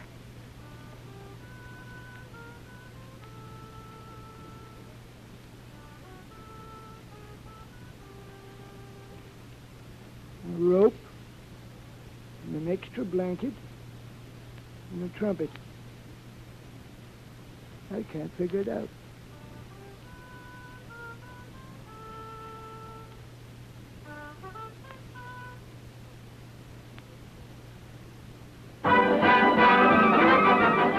You have been listening to the Campbell Playhouse presentation of It Happened One Night, produced by Orson Welles and starring William Powell and Miriam Hopkins. In just a moment, Mr. Wells will be back with us, and the moment's time is all I need to remind you how perfectly Campbell's tomato soup meets the question of what soup to serve on almost any and all occasions. When you have friends in for dinner, bright plates of Campbell's tomato soup, steaming and fragrant, lend a gracious and festive air. And as cream of tomato prepared with milk instead of water, it has a richness and a smoothness that fit in delightfully with a gay party mood. And so, when you're having guests, and also when just your family sit down to a quiet meal together, I'm sure you'll want to remember the soup that is most people's favorite. The soup served often and enjoyed always. Campbell's tomato soup. And now, here is Orson Welles. And now, ladies and gentlemen, having proved to you, we think that being taken for a bus ride is not necessarily the modern equivalent of being taken for a buggy ride. Though, as a matter of fact, what is generally called the net result is the same. It gives me great pleasure to present to you our guest stars of the evening, Mr. William Powell and Miss Miriam Hopkins. Thank you, Orson Welles. Good evening, ladies and gentlemen. Thank you, Orson Welles, and good evening, ladies and gentlemen. Mr. Powell and Miss Hopkins, of course, are both old friends of the Campbell Playhouse. Mr. Powell, in fact, was once the master of ceremonies, this very microphone. And Miss Hopkins has favored us with a goodly number of impressive performances. In your behalf, ladies and gentlemen, I propose to welcome them back as actual members of the Campbell Playhouse family and to assure them... Just one moment, Orson. There's a small matter I'd like to take up with Mr. Powell first, if you don't mind. You may have noticed, my dear Mr. Peter Powell. And you may have noticed, my dear Miss Ellie Hopkins, that there was a distinct promise of a sequel in the final scene of It Happened One Night, played by your revered father and myself. Reference is made, I may even say that a hope is held out, with the fact that you were to receive a crack in the jaw daily, starting with your nuptials, for your own good and that of your neighbors. So if you'll be good enough... Oh, that's what I wanted to talk about. Just because you happened to have a scene in which I wasn't present, you thought you could be bold and brave and not be held to account for it, didn't Please, you? Well, let me tell you... what? Please, Mr. Powell, Miss Hopkins... Well, he started. And I propose to finish it, too. There must be something I can do. I have it. What have you? Well, nobody's going to talk about what he's going to do to me and think he can get away with it, well, just because I'm not around when he says Please, it. Miss Hopkins, Miss Powell, listen just for one moment. Mr. Herman? Peter, darling. Allie, my love. Bill. Miriam. I'm just a court of domestic relations in swing. Mr. Powell and Miss Hopkins, I want to tell you on behalf of the Campbell Playhouse how delighted we are to have you back with us. I can't imagine a more delightful reunion. It's been grand. And you will be back with us again as soon as you can. Of course. Thank you very much, William Powell and Miriam Hopkins. Good night. Good night, Orson. Good night. Ladies and gentlemen, in tonight's Campbell Playhouse production, also present in the company were Mr. Everett Sloan, Mr. Ray Collins, Mr. John Houseman, your obedient servant, Miss Virginia Gordon, Mr. Richard Wilson, and Mr. Benny Rubin. Music, as always, was the responsibility of the good Dr. Bernard Herman and his Wildcats, and now as to next week, as to next Sunday night. Ladies and gentlemen, we offer you our version of one of the most fascinating chronicles, I think, of an English theatrical family. The celebrated Broom Stages by Miss Clemence Dane. As our guest star, we are especially happy to welcome back to the Campbell Playhouse for next week's performance, Miss Helen Hayes, who, as you know, is appearing on the air exclusively with us this season. So until then, until next Sunday night, and Broom Stages, my sponsors, the makers of Campbell Soup, and all of us here in the Campbell Playhouse remain, as always, obediently yours.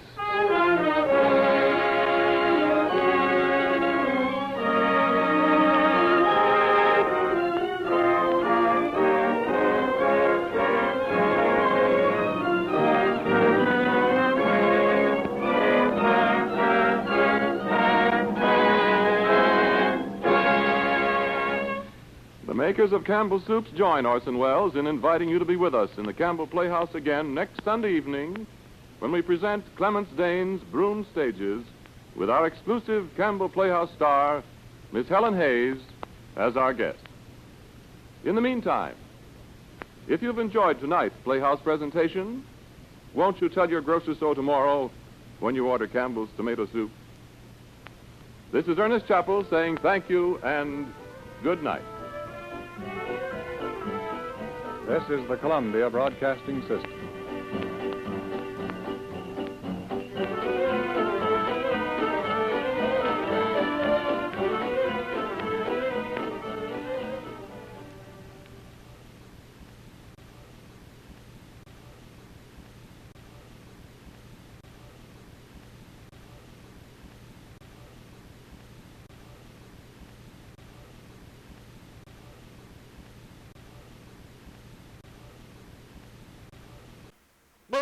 Silver, wait those thrilling days of yesteryear with the Lone Ranger up next.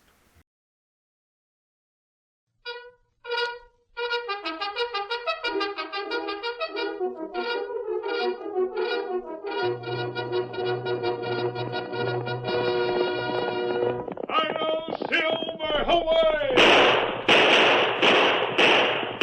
Fiery horse with the speed of light, a cloud of dust, and a hearty Hi-yo Silver, the Lone Ranger.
followed the Civil War, emigrants from both the North and the South made their homes in the western United States.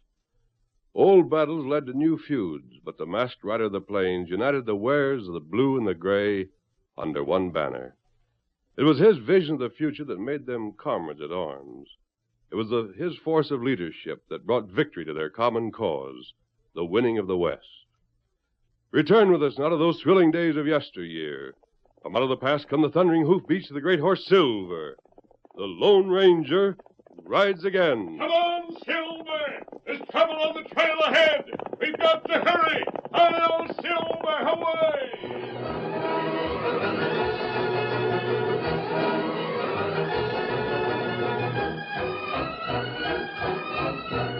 Shortly after sundown, the Lone Ranger and his faithful Indian companion Tonto were riding the trail toward Malpass. For once, Silver and Scout did not respond to the urging of their masters, and the reason became apparent when a thunder of hoofs came from the ridge ahead, and shaggy figures hurtled down the slope. Tonto, there's a herd of buffalo on the stampede. Get Scout back. Them come fast. Out of the way before they trample us underfoot. Back, Scout. Silver, after that break in the rocks, Kemosabe. There are plenty buffalo. Get them up, Scout. In here, Silver. This good. Far enough, Kemosabe. The buffalo won't turn this way. Oh. Now look at them, Tonto. Thousands of buffalo. Them gone now. But there are others beside the buffalo, Tonto. That noise in the woods behind us. Animals all going in one direction, Kemosabe. You know what that means? Tonto, no. No wonder our horses are nervous. I can even smell the smoke now. Come along. We'll get to the top of the rise and see how bad it is. Maybe so we turn now. There's no immediate danger, Tonto. We can always reach the river before the fire can catch us. First, let's see how big it... Look, Tonto. The whole western side of the valley. Oh, plenty fire. Big flame. No wonder the animals were in a panic. It come cross prairie fast. Maybe we go to river now, huh? Yes, Tonto. The water will protect us. Yes, we'll go in...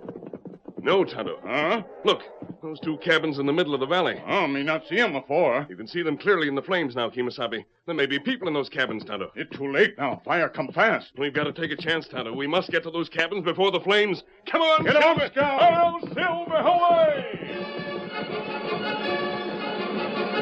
The Lone Ranger and Tonto raced through the long prairie grass straight toward the oncoming flames. The fire roared and crackled as it swept down on the unprotected cabins.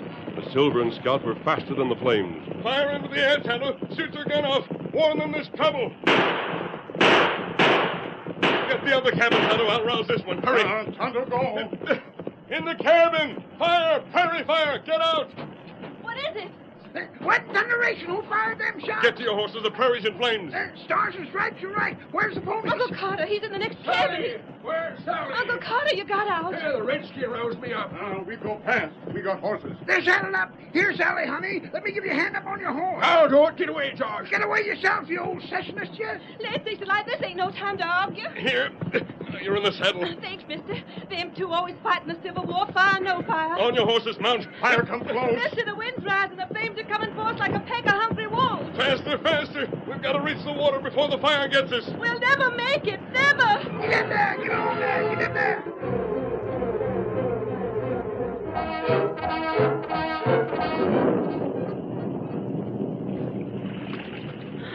Reckon we're safe now, mister. Fixing to rain any second. Stay right here until it does, all of you. And the fire's still coming. We must stay in the middle of the stream. I'll bet you it was Carter started the fire. He was always... wasn't tarnished. That something jumped right on my back.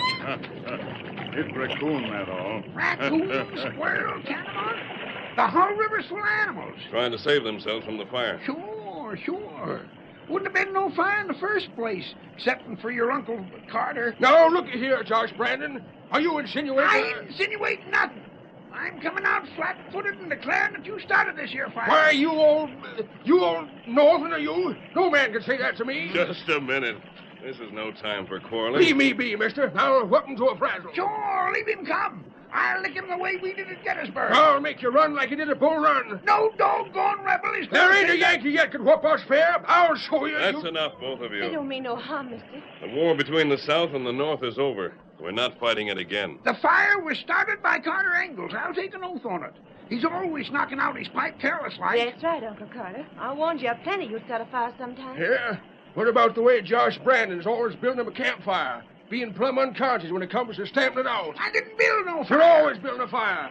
You had one out near the west end of the valley this evening. And you weren't out there yourself smoking your pipe, I suppose. Uncle Josh, Uncle Carter. Them fight all time? Now take it easy, both of you. Soon you... Thunder God make drum. The rain, it's coming. Here it is. That good. It put out fire. It's raining. We're safe. Rain. Oh, sure feels good, don't it? Look at it put out them flames. Mister. This will save a good part of your land. Mister, we're obliged to you. I want to ask you. Well? It's about Uncle Josh and Uncle Carter. Do they always fight this way? Always. I'm afraid something's going to happen soon. Well, they won't get dangerous. That fire didn't start by itself, mister. You think one of them started it? I wish I knew. I got a feeling it was done deliberate. And I don't think either one would do something like that. I see. Then suppose later on when the fire's completely out, Tonto and I go back with you. I wanted to ask that very thing. We can look at the cabins and also see what we can learn about how the fire started. I sure wish you would. You trust me. You saved our lives, you and the engine.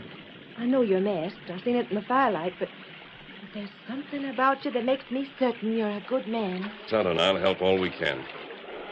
Stars and stripes, what's all that splicing? Hey, Injun, can you all hear it? What's it mean? That animal. Animals? They're leaving the river, going back into the prairie and the forest. Then you mean the danger's past, mister? In a few minutes, we can start back ourselves. Yes, the danger is past.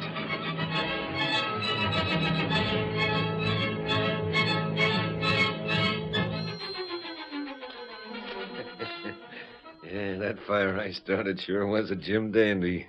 Swept right across the valley. Who's that? Where's my gun? Hey, Scar. Scar, it's me, Denver. You're lucky you didn't get a bullet in your gizzard, Denver. You know I was coming back. You sent me to look at them two cabins yourself, Scar. They're burnt? To the ground. Too bad that gent on the white horse and the engine roused them out. You recollect we seen them? Well, sure we seen them. We started the fire and rode along right behind it, didn't we? Well, I was hoping that flame would wipe them out. Then you and me could take over the land without nobody stopping us. What's the odds? We got a slick scheme to get it anyway. Yeah. You was watching the cabins? They come back. I figured they would. Josh Brandon, Carter Ingalls, and their niece? Yeah, and the engine and his pod, too. I don't like them horning in, Scar. Might spoil our setup. Denver, so long as Josh and Carter keep fighting a civil war, there ain't nothing can stop it. Yeah, so you said. And so I keep right on saying. We've been egging them two on for months. And now we gotta make 'em so plumb boiling they won't stand the sight of one another. I savvy. I'm to tell Brandon it was Carter started the fire? Yeah, with pipe ashes. And I'll leave Carter know I seen Josh do it with a campfire. We can fix it so's each other won't tell what they learned, where they learned their facts. So what? Why, they'll get so mad, well, one of 'em will have to leave. But then one'll stay and we still wouldn't have the land. Don't worry none about that. We'll have it all right. But, Scar... I tell you, we'll have it. I know how them two are. They act like they can't stand the sight of each other. But if one goes, the other's going to start aching for the arguments he's missing. You mean the one that's left will pull up stakes anyway? Sure he will, sure. We'll get the land dirt cheap. For practically nothing. Yes, sir. In the next couple of days, we'll talk them so blind mad they'll part company for good. And there ain't nothing can stop it.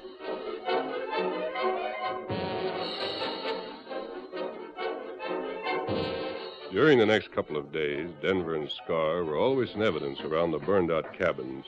They were very helpful in rebuilding the damage done by the fire. But at every opportunity, Scar would talk to Carter Ingalls. Ingalls? Give me them nails, Scar, will you? Oh, sure. But first I want to tell you something confidential. Yeah? You wouldn't have to be building again if your brother-in-law weren't so all-fired careless. Yeah, you mean that blue-coated Yankee, Josh Brandon? It was him started the prairie to blaze. One of his campfires, I suppose. I seen it from pretty far off. Time I got to it, the flames was racing. But I seen how it started. That doggone old billy goat. I don't know what I stick around for. Of course, you mustn't say who told you. And Denver, whenever he found the chance, would talk quietly to Josh Brandon. You mean it was Carter's pipe like I figured? It must have been, Josh. It must have been.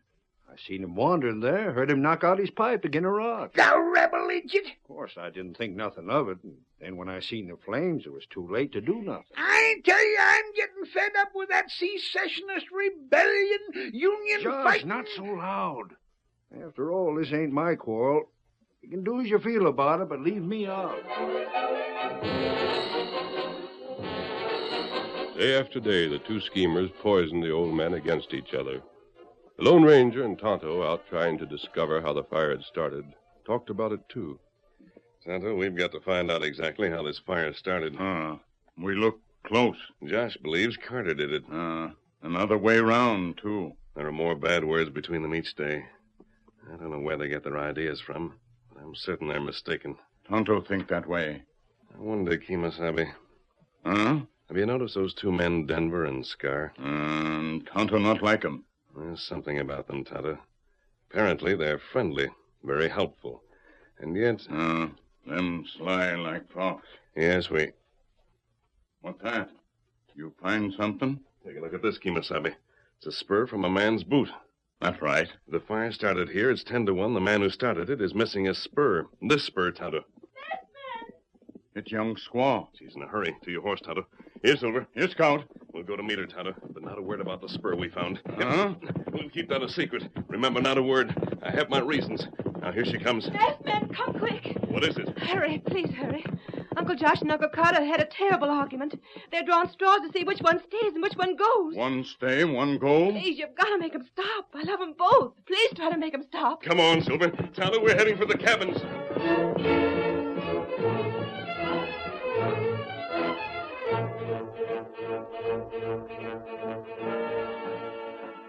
All right, then, it's agreed. One that draws the short straw gets out. Bag and baggage. Not so much talk, you old rebel. Hold out the straw. I got the ends in my hand here. Oh, take one. A pleasure. There. Hold yours up. I got the short one. That means I... Yeah. Doggone your hide. Why don't you apologize? Apologize? To you? Never. No, sir. Stubborn as a coot. All right, then. Get out and good riddance. I'm leaving. I wouldn't stay within 50 miles of you. And the sooner you leave, the better. You and your Confederate ways... Don't talk to me about Confederate ways. They're heaps out better than some I know. Get out! I'm getting pronto. I've stood all I'm going to stand from you, Josh Brandon. Now step to one side and let me... Uncle Josh, Uncle Carter. Sally's told me what you plan to do. Why not be sensible about this? Mister, I've heard enough. I ain't taking nothing more. Well, what are you standing around for? You drew the short straw. There's the door. Uncle Carter, no. Out of my way, all of you. Sure I'm going. Please, Uncle Carter, where would you go? Don't worry about me, Sally. I'll write you. But I'm going, understand? I'm going, ain't never coming back. Never!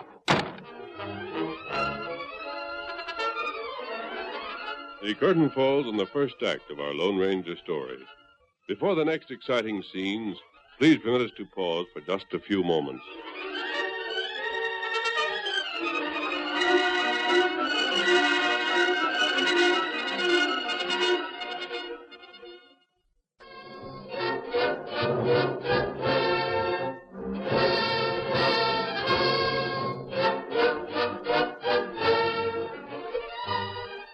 Now to continue our story. With Carter Ingalls gone, Josh should have been happy. But strangely enough, he seemed to miss the bitter arguments he had with his old partner. Several weeks went by, and then... Uncle Josh! Uncle Josh! Shake, Sally, what are you so flipperty-gibbet about? It's come. I got it. Oh, what's that you're waving around? It's a letter from Uncle Carter. It come to town on the stagecoach. He said... I ain't interested. Oh. It's just that I tell you that I ain't interested in that secessionist. Well, I figured you might be, but I'm sorry I bothered you, Uncle Josh. Hold on there. Huh? I thought you said you wasn't interested. Well, I ain't. Just wondering, that's all. Let me see what that shouting ornery polecat's been up to. I hope he's starving. Can't much of a letter. He says he's all right and that he misses me. I can read. Can't see he writes any too good, though. Here, take it. Just like I said, I ain't interested. I thought maybe you might be a little, but if you ain't... Now, let's talk about something more pleasant. I seen Denver leaving a while ago. Yeah. Sally, I figure I'm going to sell this place to Denver. What? Why not? It ain't worth nothing. I'm sick and tired of it. But what about Uncle Carter? It ain't his, none of it. It's mine to sell if I want to. All mine. Oh, Uncle Josh, I wish you wouldn't. Masked man don't think Denver's a good man. Oh, he don't, huh? I suppose he favors Carter Ingalls. He likes Uncle Carter, and you too, Uncle Josh. Besides, he says he knew something about how that fire really started. The masked man? He says he don't want to tell what it is yet, but you here and Uncle Carter off in Amarillo. He says it concerns both of you. Yeah? I'll wager he found tracks to prove the fire started when Carter knocked out his pipe. Where is the masked man? Uncle Josh, he's setting up now. Where is he? I want to find out. He's next to the corral. He was there just next to the corral? I don't see him. That's funny. I don't either. Hey, Sally, look. His white horse ain't around. And neither's the Injun's paint horse. Oh, Uncle Josh, he's gone.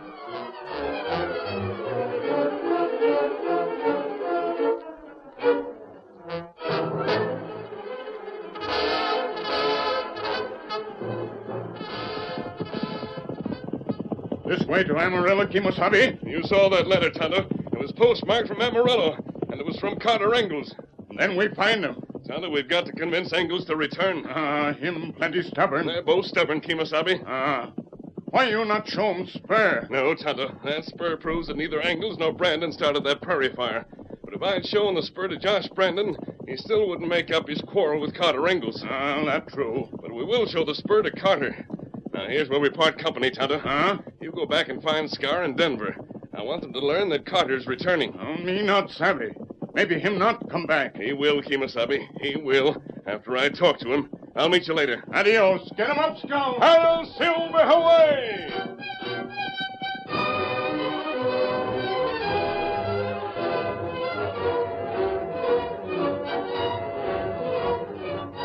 All right, masked man. You all located me, sure enough. But by Jeff Davis's right hand, I ain't making up with Josh Brandon. You're going back, Carter. This quarrel between you is foolish. Scar told you Josh set that fire. And Denver told Josh you did it. What? As a matter of fact, neither one of you did it. Mister, you mean that ornery Josh Brandon had nothing to do with that prairie fire? Exactly. You mean we called each other names over a pure accident? It wasn't an accident. Weren't, eh? Then who the dickens done it? Suppose I tell you Josh is planning to sell the land to Denver and Scar. Why, he can't. He won the land from you. Well, yes. Besides, it's going to be sold for practically nothing. I don't savvy what you're driving at, mister. I want to show you something. Tonto and I found this spur where the fire started. The man who started that fire wore it. Masked man, I know whose that is. So that was a scheme. You'll come back with me? I sure will. We'll be on the trail in 10 minutes. And all the time I was blaming Josh Brandon.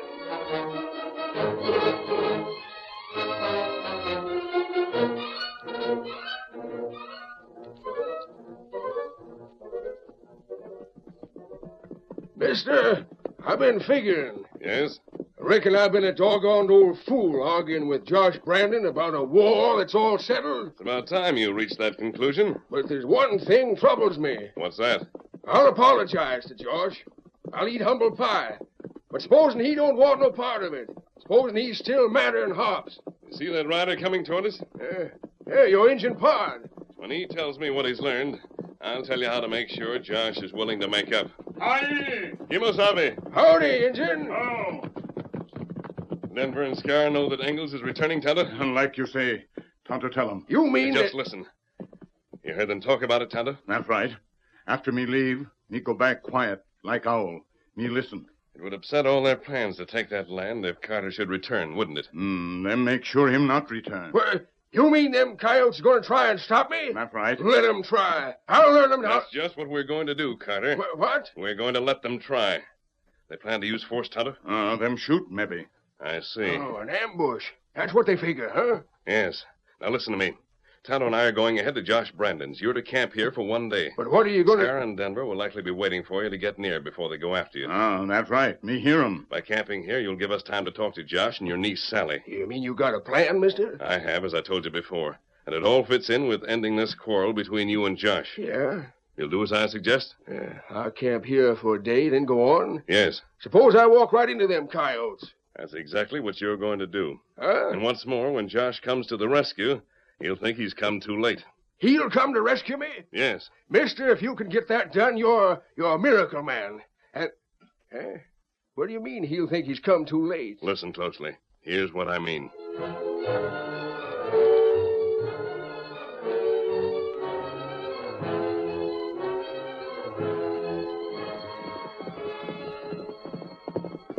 How long we wait, Kimasabi?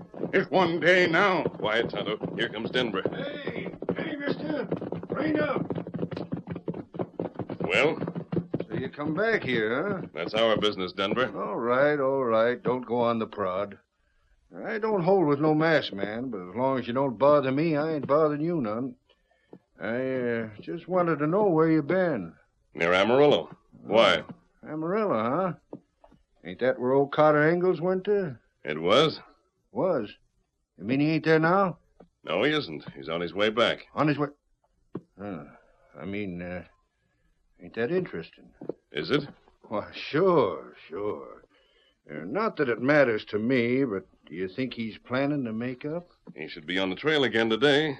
We passed his camp last night. Oh, that close, is he? Maybe here by sundown. Sundown?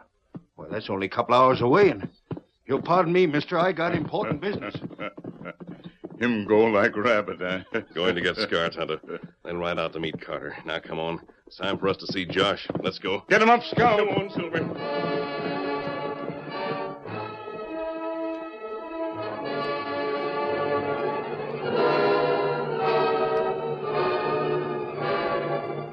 What's that, masked man? What are you saying? Carter coming back here? And Scar and Denver on the way to kill him? That's correct, Miss Sally. I don't believe it. It don't make sense. Why should he be coming back? To make up with you, Josh. Nonsense. Stuff and nonsense. And this here wild talk about Scar and Denver. Well, why don't Scar and Denver set that fire. They wanted to separate you two and get the land. Wasn't Carter? But Scar told Tonto me. and I found this. It belonged to the man who started that fire. A spur? Mister, that belongs to Scar. To Scar. He set that fire, Josh, and he and Denver brought that quarrel about. Why, of all the ornery low-down... I was going to sell this land to them hombres. Uncle Josh, we can't stand around. We've got to save Uncle Carter. Masked man, what can we do? How are we going to save... Me got horses all ready. You come. There's your answer, Josh. Come along. Let me bring my gun. Hurry. You get on horse. Follow me. We'll cut around the trail and attack from behind. Yippee! It's just like it was when I was riding with Sheridan's cavalry. Yes, Uncle Josh, only this time you're riding to save a rebel. Get him up, Scout. Hail, Silver, away!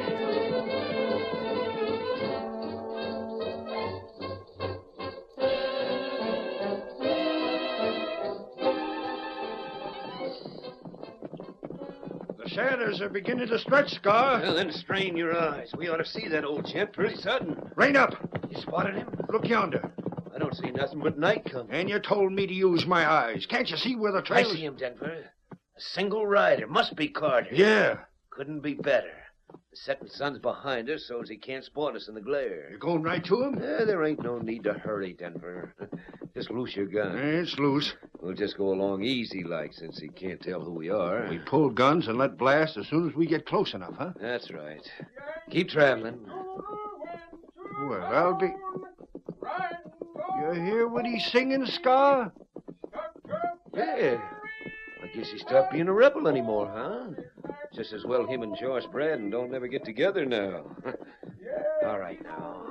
Just draw your gun and be ready to... Uncle Carter, look out! Ride them down, Silver! What in blazes? Shoot, Scar, shoot! Oh, my hand! You not try another shot. The game's up, Scar.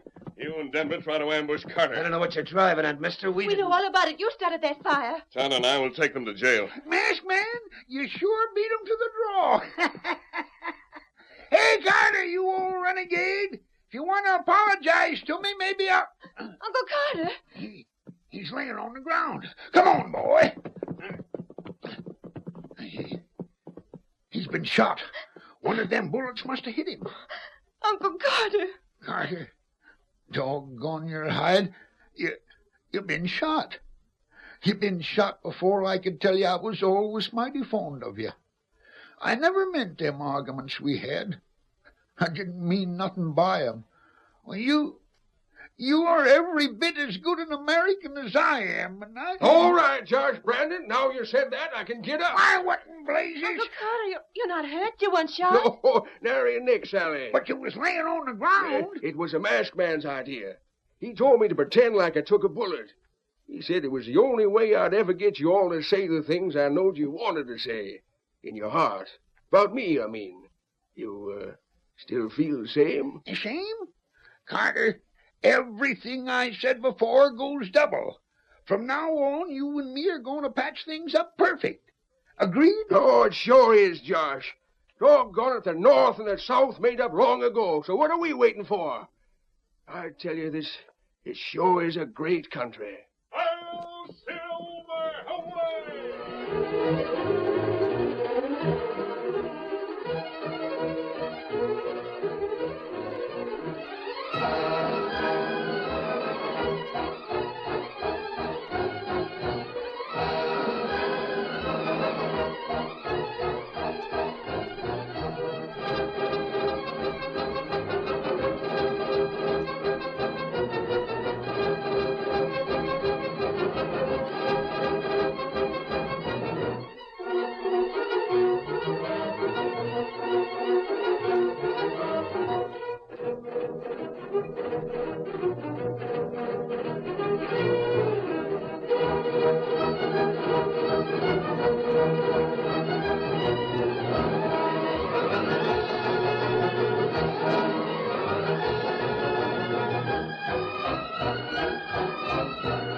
The story you have just heard is a copyrighted feature of the Lone Ranger Incorporated.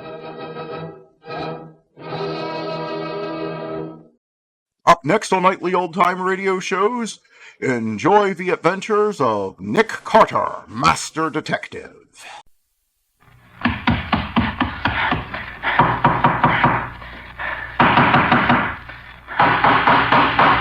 What's the matter? What is it? It's a case for Nick Carter, Master Detective.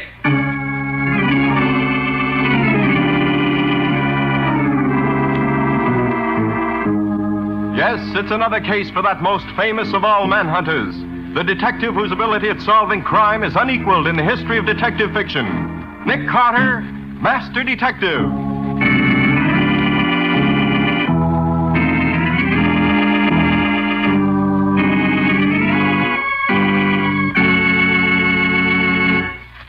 The fact of the matter is, Mr. Carter, that I've quite accidentally stumbled upon evidence that a horrible murder has been committed. But, Mr. Field, why come to me? That sort of thing should be reported to the police. But to what police? Where was this murder committed? I don't know. Well, then how can you be sure there was a murder if you don't even know where it was done? That's what makes this particular crime different from any other. Somewhere, sometime, a woman has been brutally murdered. Yet I don't know when or where. As a matter of fact, I doubt if anyone in the world knows of it except those who did it, and me. Really? Well, how does it happen that you alone know all this? Because the victim has told me so in her own words. I heard the horrible story from her own lips. Ah, then you talked to her. No, never. But you just said But she has talked to me. See here, Mr. Field, do you try... Mr. Carter, here's the story. About a month ago, at one of those sales of unclaimed packages that the Express Company holds twice a year, I bought a box. About one-third the size of a steamer trunk. When I took it home and opened it, I found it contained a blood-stained dress, a photograph of a beautiful woman, and 8 phonograph records. What kind of records? Well, they were the small record blanks you buy when you want to make your own recordings at home. And it was from these records that I learned about the crime.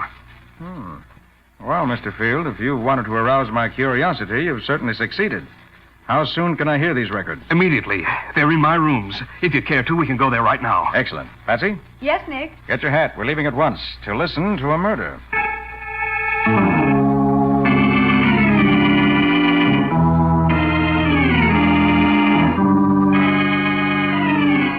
That was the start of one of the strangest cases that ever came into the office of Nick Carter, Master Detective. A murder which came to light only because a man bought a box at an auction sale.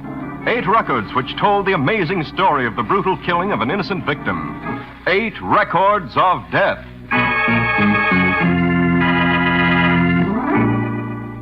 This is the box, Mr. Carter. How long ago did you say you bought it, Mr. Field? Oh, about a month ago. And the express company holds things for a year before selling, which means the murder's at least a year old. Were the wrappings on the box when you bought it? Yes, but I'm sorry to say they were destroyed before I knew they might give me a valuable clue to the mystery. Too bad. You recall the name to which the box was addressed? Oh, yes, I do. It was addressed to Alex Delano, New York City, no street address. The rest of the label was obliterated. I have searched every city directory, every telephone book, every place where names are listed, but no such name anywhere. When are we going to get to the records, Nick? Right now, Patsy, I hope. How about it, Mr. Field? Right away. I'm very curious to get your reaction to them. Are they numbered? No, but I've played them so often, I'm sure I have them in order. Here's the first one. I don't suppose anyone will ever hear this record, but it's the only way I can think of to tell my terrible story to the outside world. I'm being held a prisoner in my own house. Held prisoner without any hope of rescue, except death. And I know that will be the end for me.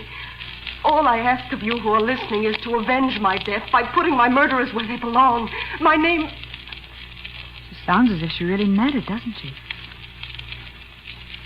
I thought he was coming in then, but he didn't. My name is Nancy Deering. You will undoubtedly recognize it. As you know, I'm very rich, but all my money is no good to me now. I've tried to escape, but he keeps too close a watch on me. I only hope they don't kill me. Oh. That's all on that. He apparently came back unexpectedly. She certainly had trouble getting her story on the record, didn't she? Yes, she was interrupted many times, generally in the wrong places. Oh, what a terrible feeling. To expect to be killed any minute. Here's the next one.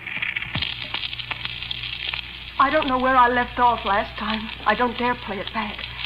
If they should ever hear what I'm trying to do, they'd take the machine away from me. From the way they talk, the end is very near. They may... I'm sure Ralph was listening outside the door, so I switched on the radio till he went away. Ralph is the one who will kill me when the time comes. Bad as Olive is, I don't believe she could kill her own cousin. But her husband is different. When I refused to sign the deed last night, he hit me several times. But he can't make me sign because I'm positive that would be the end of me. He can do anything he... And that's all there is on that.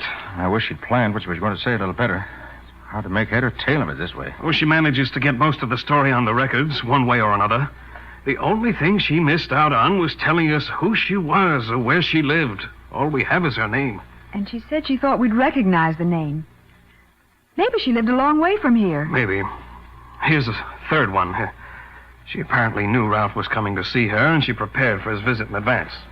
This is what she got. Come in. Well, my beautiful cousin, have you decided to sign that deed? I told you I'd never do it. Never. All we want, my cousin, is your money. As soon as you've made it over to us, we'll set you free, just as we promised. You don't fool me for 1 minute. The minute I put my name on that paper, you'd kill me. Set me free. Oh, that's funny. I haven't had a free minute since that cousin of mine moved into this house. I thought she was going to be company for me after Leonard died. But I'd have been better off living here alone. It was very sweet of you to invite her to come and live with you, Nancy. It was even nicer of you to let her bring me along. We've had such fun here. I wish I'd known then what I know now. A little late to worry about that, dear cousin. Well, for the last time, will you sign me? No.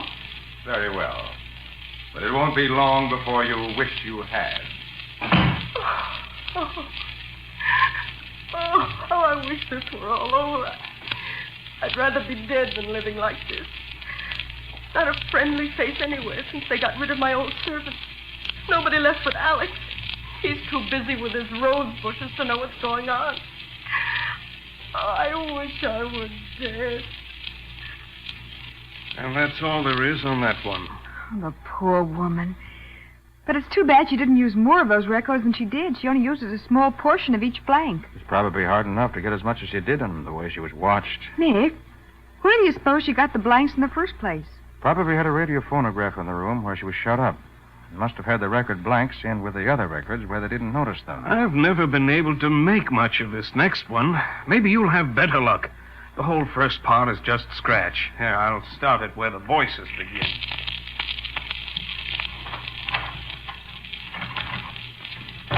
Nancy! the idea of voting. Nancy. Isn't she in here? Why, of course she is. Nancy, come out here.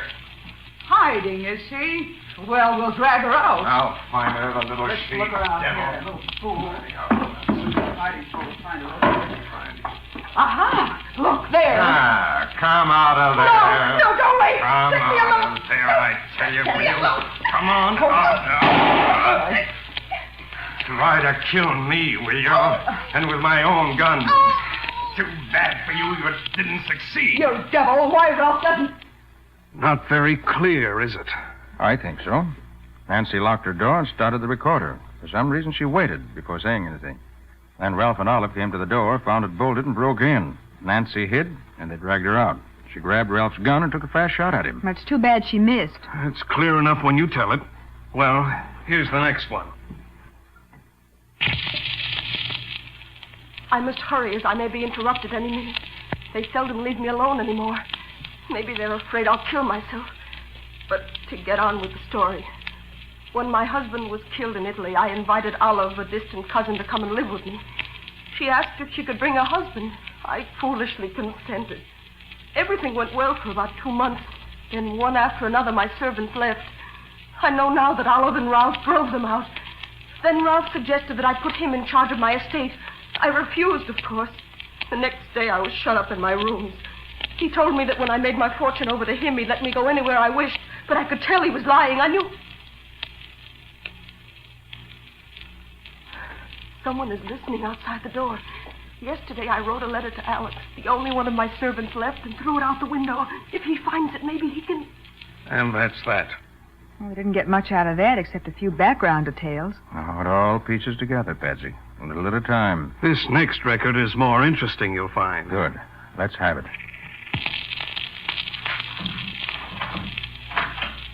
Well, Nancy, how do you feel today? You're not interested, so why ask me? I'm extremely interested in the state of your health, always. If you had your way, I'd be dead.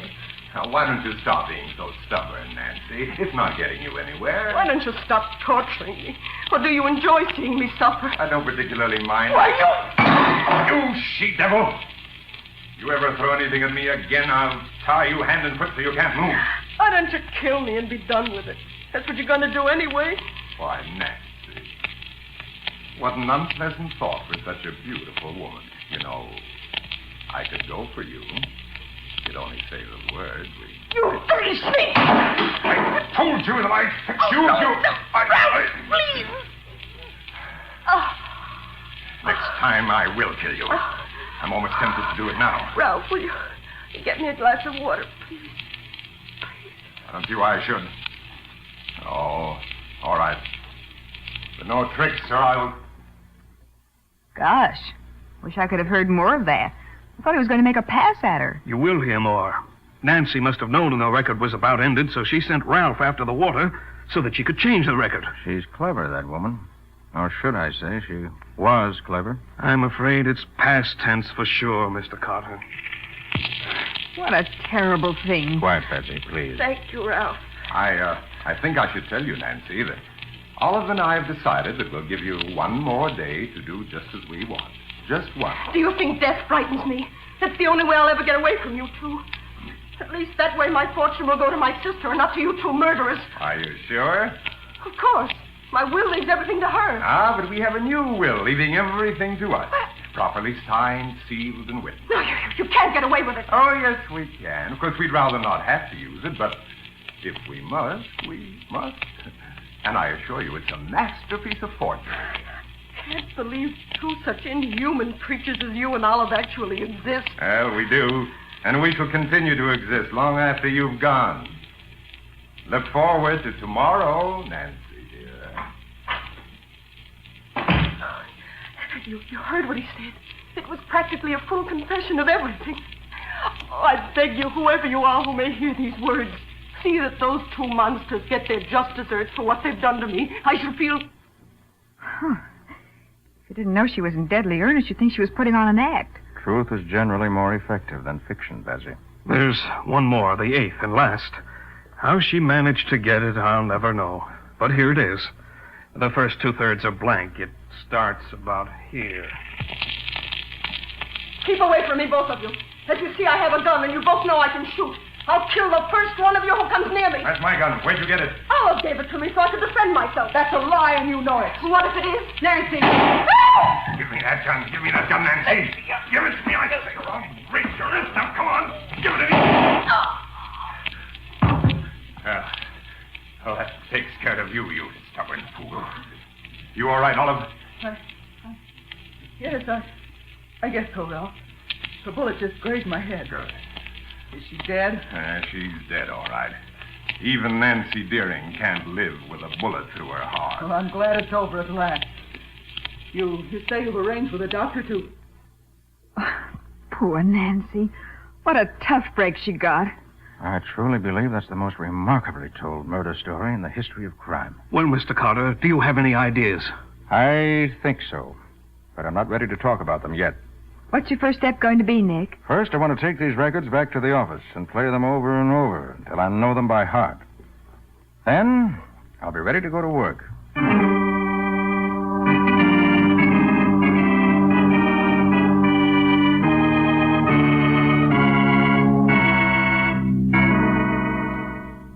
Got a sandwich in your pocket, Patsy? Oh, Nick, I thought you'd never finished listening to those records. I wanted to be sure I didn't miss anything that could possibly be helpful to me. Did you find anything worthwhile?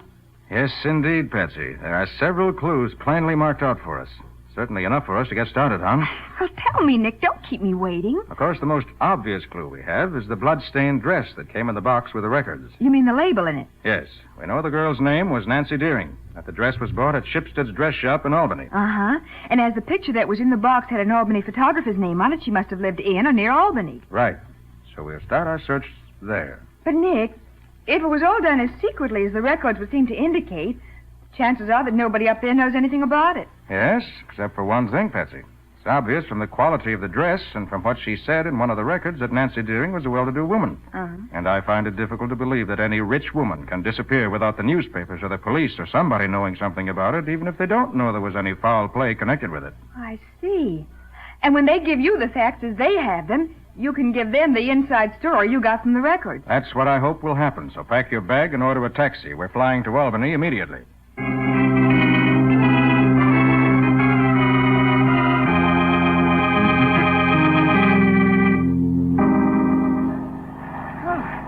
You were lucky to be able to get us on this plane. Well, this business demands a certain amount of priority. Now, Patsy, here's what I plan to do. As soon as we get there, you take the photograph to the address shown. See if it really is a picture of Nancy Deering, and also how recent it is. Uh-huh. I'm going to the newspaper office and see what they can tell me. Meet me there. You're not going to the police first? No, not unless we can't find anything anywhere else. I want to keep this unofficial as long as I can. I think I'll get further that way. We've got to be careful. We don't know what we may be stirring up when we start asking questions.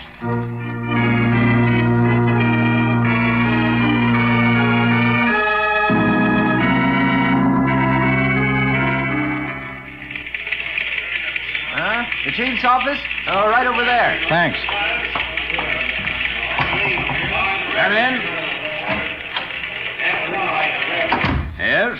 What can I do for you? Mr. Brown, I'm Nick Carter. I hope you can give me some information. Oh, sure, Carter. Glad to help you if I can. What's on your mind? As the editor of a big paper, you must run into things every now and then. Would your files have any dope on a woman called Nancy Deering? Well, what sort of dope you looking for and why? I'd like particularly to know when and how she died, and I'd rather not tell you why just yet. Carter, I smell a story here. If I give you the information you want, I want that story. I don't know that there is any story, but in return for your help, I'll promise to give you first crack at anything I may find that's worth your attention. Okay. If that's the way you want it, I'll play along with you. Nancy Deering, you say? Yes. How and when she died.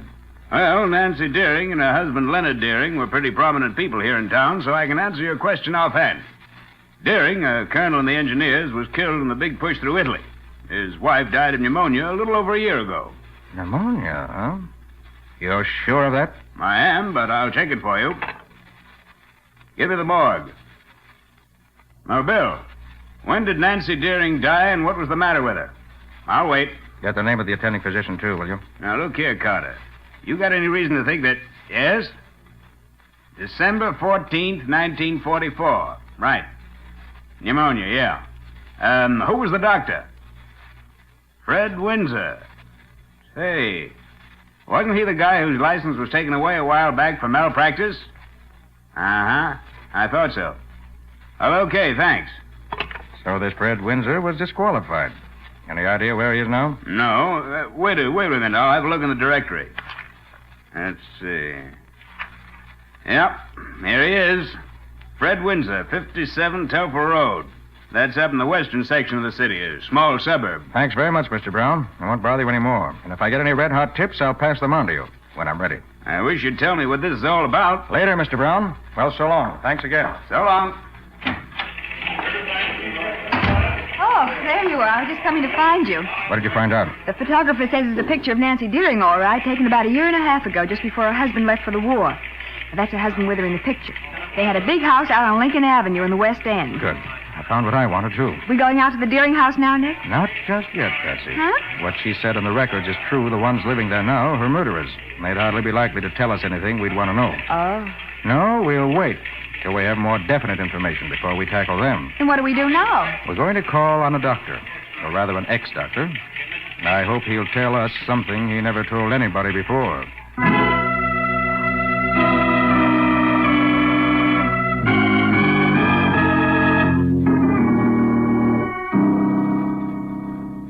Well, now you're in. What do you want? And make it brief. Mr. Windsor, I'll come directly to the point. A little over 1 year ago, a woman named Nancy Deering died. You, as attending physician, signed the death warrant. All right? Yes, I signed it. What about it? I have reason to believe she didn't die of pneumonia. You're crazy. Of course she did. If you think you can come Now, here wait a and minute. start a... I said I had reason to think she died of something else. I might have said I have proof that she did. Well, you haven't. Mr. Windsor, you'll save yourself and me a lot of trouble if you... Get out of here, both of you. You're a pair of meddling... Hold it, good for Windsor. nothing- It won't help you any to get rough. I've got nothing to say to you. You might just as well get out. I'd like you to do just one thing for me before I go. I've got nothing to say. You won't have to talk. Just listen to a record. A record? Yes. You have a player here? Yes, right here. What's the record? Let me play it for you, and you'll see. I can promise you'll be greatly interested. Well, go ahead, play it. But be quick about it. Put it on, Patsy. You mean the last one of the series? Yes. Okay. Keep away from me, both of you. No. As you see, I have a gun. You both know I can shoot. I'll kill the first one of you who comes near me. That's my gun. Where'd you get it? Oh, that's Ralph. Arnold gave it to me so I could defend myself. That's a lie, and you know it. What if it is? Can't be possible. What do you think? That takes care of you, you stubborn fool. Stop it. You Stop it. are- I won't hear anymore. I won't hear anymore. Windsor, stop! Windsor! Nick, did he... Yes, right through the temple. Oh, what a tragedy. But he practically confessed before he died. But we can't prove he did, Patsy. No matter how much we know ourselves, we're right back where we started as far as legal proof goes. Then we'll have to find some other way to prove what we know. We can't stop here. I have no intention of stopping. Well, what now? I'm going to put an ad in the paper for Alex Delano, the man who sent the box to New York originally. He isn't listed in the city directory or the phone book, so we'll have to try it this way. Won't that be dangerous, Nick? How do you mean dangerous? Well, suppose this Ralph should see it. Mightn't he get suspicious? That's one reason I'm using the ad, Patsy. Hope Ralph does see it, and I hope he does something about it. I want to smoke him right out into the open. And this may be one way to do it.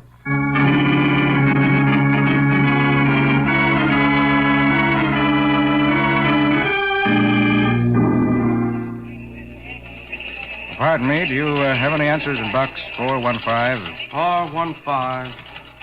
Yeah, one. Here you are. Well, results. What is it, Nick? Let me get it open and I'll tell you. From Alex himself. Oh. We'll be looking for you at my residence at 84 Green Court about 8 tonight. Alex Delano. You going, Nick? Of course I'm going. But you're going to stay in your hotel room and wait for me to call if I need your help. Oh, Nick, I want to go, too. Nothing doing, Patsy. As you yourself said, this may be a trap, and I'd rather deal with it myself.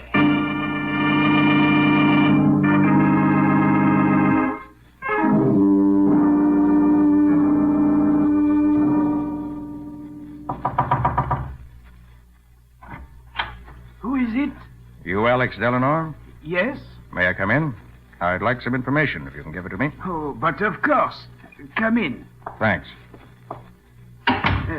Sit there, please. Delano, You used to work for Mrs. Nancy Deering, didn't you? Oh, Mrs. Deering. Oh, yes, I worked for her for many years. It was only after she died that Mr. Morgan fired me. Mr. Morgan. Yes. Tell me, Eleanor, after she died, did you pack up a box of records and send them to New York? Oh, you have found the records? Oh, I've waited so long for that. Yes, we found them. And why did you send them to New York like that? Well, her letter asked me to prove she was murdered. Her letter? Yes. It says she is being kept prisoner, and she is afraid she will be killed at any time. She say if she die quick, I must pack the records I find in her radio cabinet and take them to the police. It will prove what she say. And why didn't you go to the police with that letter? She have died the day before I find the letter. It is too late. She throw the letter out of the window to me a few days before, but I find it behind a rose bush, too late to help. So I do what she say. And you didn't take the records to the police? Oh, me, I am afraid of police. So I put them in a box and send box to New York. Then I write police to get it and find out what have happened. Do you have her letter now? Oh, yes, I keep it in my pocket always. Here it is. Thank you, Eleanor. With that letter and the records, I'll take that letter, Mr. Carter. No, I have a gun here covering you. Put your hands up over your head. That's it. So it was you who arranged this meeting? Yeah, I was curious to know what you wanted with Alex. And I find he knows much more than I thought he did. I should have got rid of him before this. And what do you intend to do now? Dispose of you and Alex. The records are still in existence. They'll prove you murdered Mrs. Deering. With this letter in my possession and the doctor dead, oh, yes, I know about that, too. The records will prove nothing. Now, come on, I have my car outside. You and Alex and I'll take a ride to my house, where you'll stay until I decide how best to get rid of you.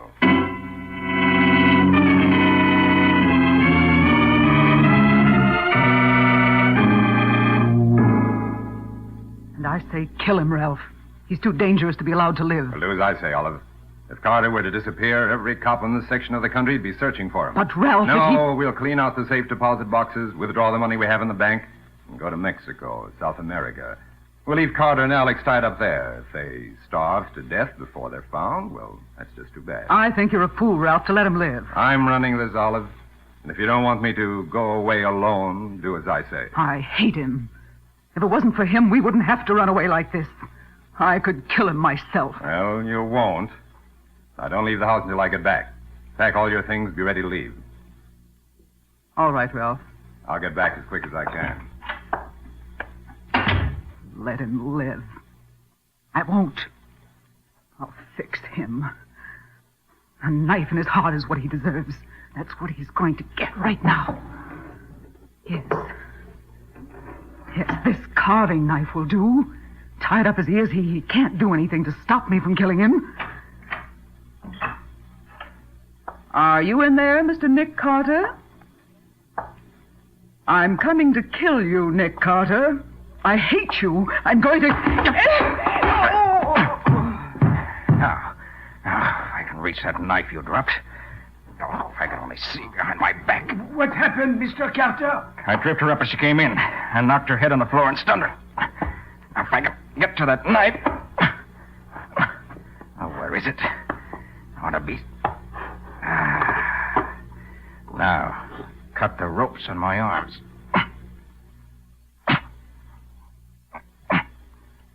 There. I'll have you free in a minute, too, Alex. Oh, look out, Mr. Carter. She's coming too. It's all right. I'm free now.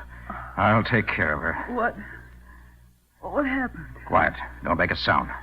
But I... You try to cry out, I'll fix you so you can't. Ralph isn't here anyway. Wouldn't do any good. Where is he? He's gone to town. Olive. You're lying to me. Olive. That's he calling. He must have come back for something. Olive, why don't you answer me? Call to him.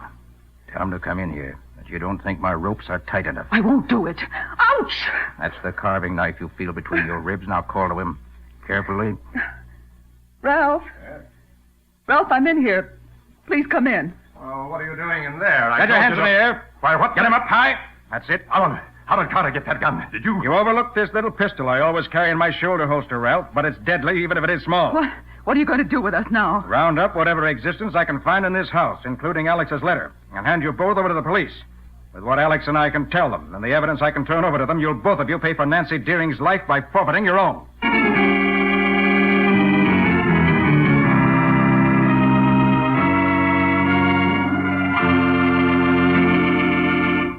Nick, how about a few hints about next week's show? For next week, Ken, I'm going to tell you about a suicide that turned out to be a murder and then disappeared entirely. Hold on a minute now. That's too fast for me. Well, it's true, Ken. If it hadn't been that my woman's intuition told me that what Scubby and I saw wasn't what we ought to have seen, the entire story might have been different. Yes, Patsy, that was one time when you really put the finger on the answer to a very tricky problem. This I gotta hear. What do you call it, Nick? I call it the case of the disappearing corpse.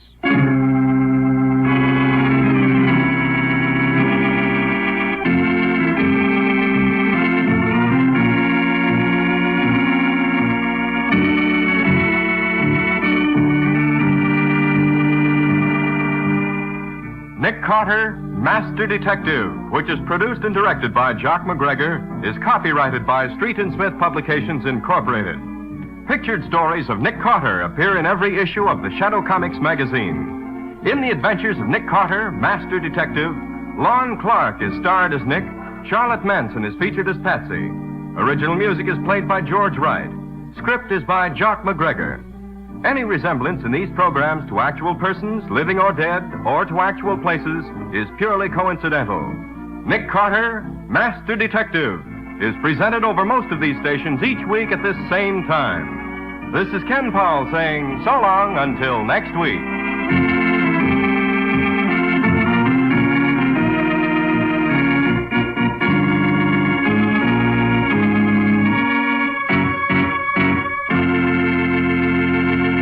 This is the Mutual Broadcasting System.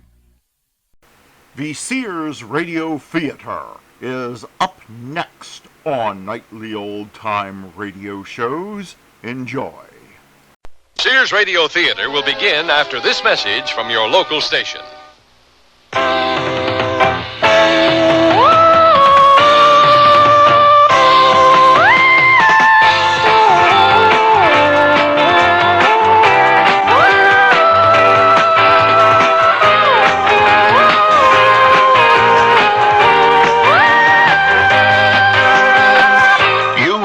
Traveler, and you know there are certain foods, plants, and animal products you can't bring back to the U.S.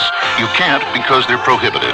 They're prohibited because even one of these foods, plants, or animal products might carry a disease or pest that could spread to our crops and gardens and animals with devastating results. You haven't been everywhere on the globe yet, but there's always tomorrow. And before you go again, write for the free booklet that explains the law. Even one can hurt. Write for Traveler's Tips. Write to Traveler's Tips, U.S. Department of Agriculture, Washington, D.C. 20250. This is Vincent Price. But first on earth, as vampires sent, thy corpse shall from the tomb be rent. Then ghastly haunt thy native place, and suck the blood of all thy race. That, my friends, is a verse written by the poet Lord Byron.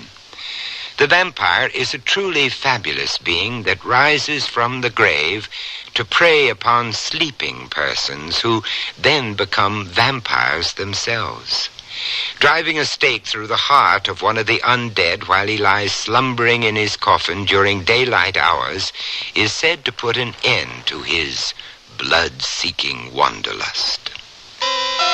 Fate brought Carmilla and Amy together in the city of Vienna in the year 1922, not long after an armistice had ended the First World War.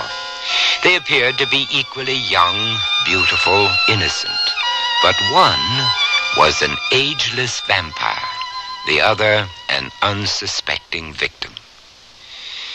And that's just the beginning of our story.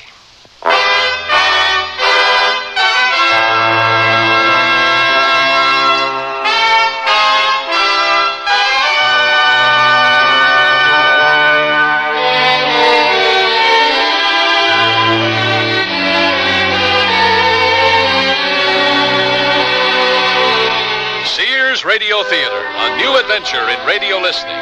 5 nights of exceptional entertainment every week, brought to you in Elliott Lewis production of the Sears Radio Theater. Our story, Carmilla, a version for listening by Brainerd Duffield of a story by Sheridan Le Fanu.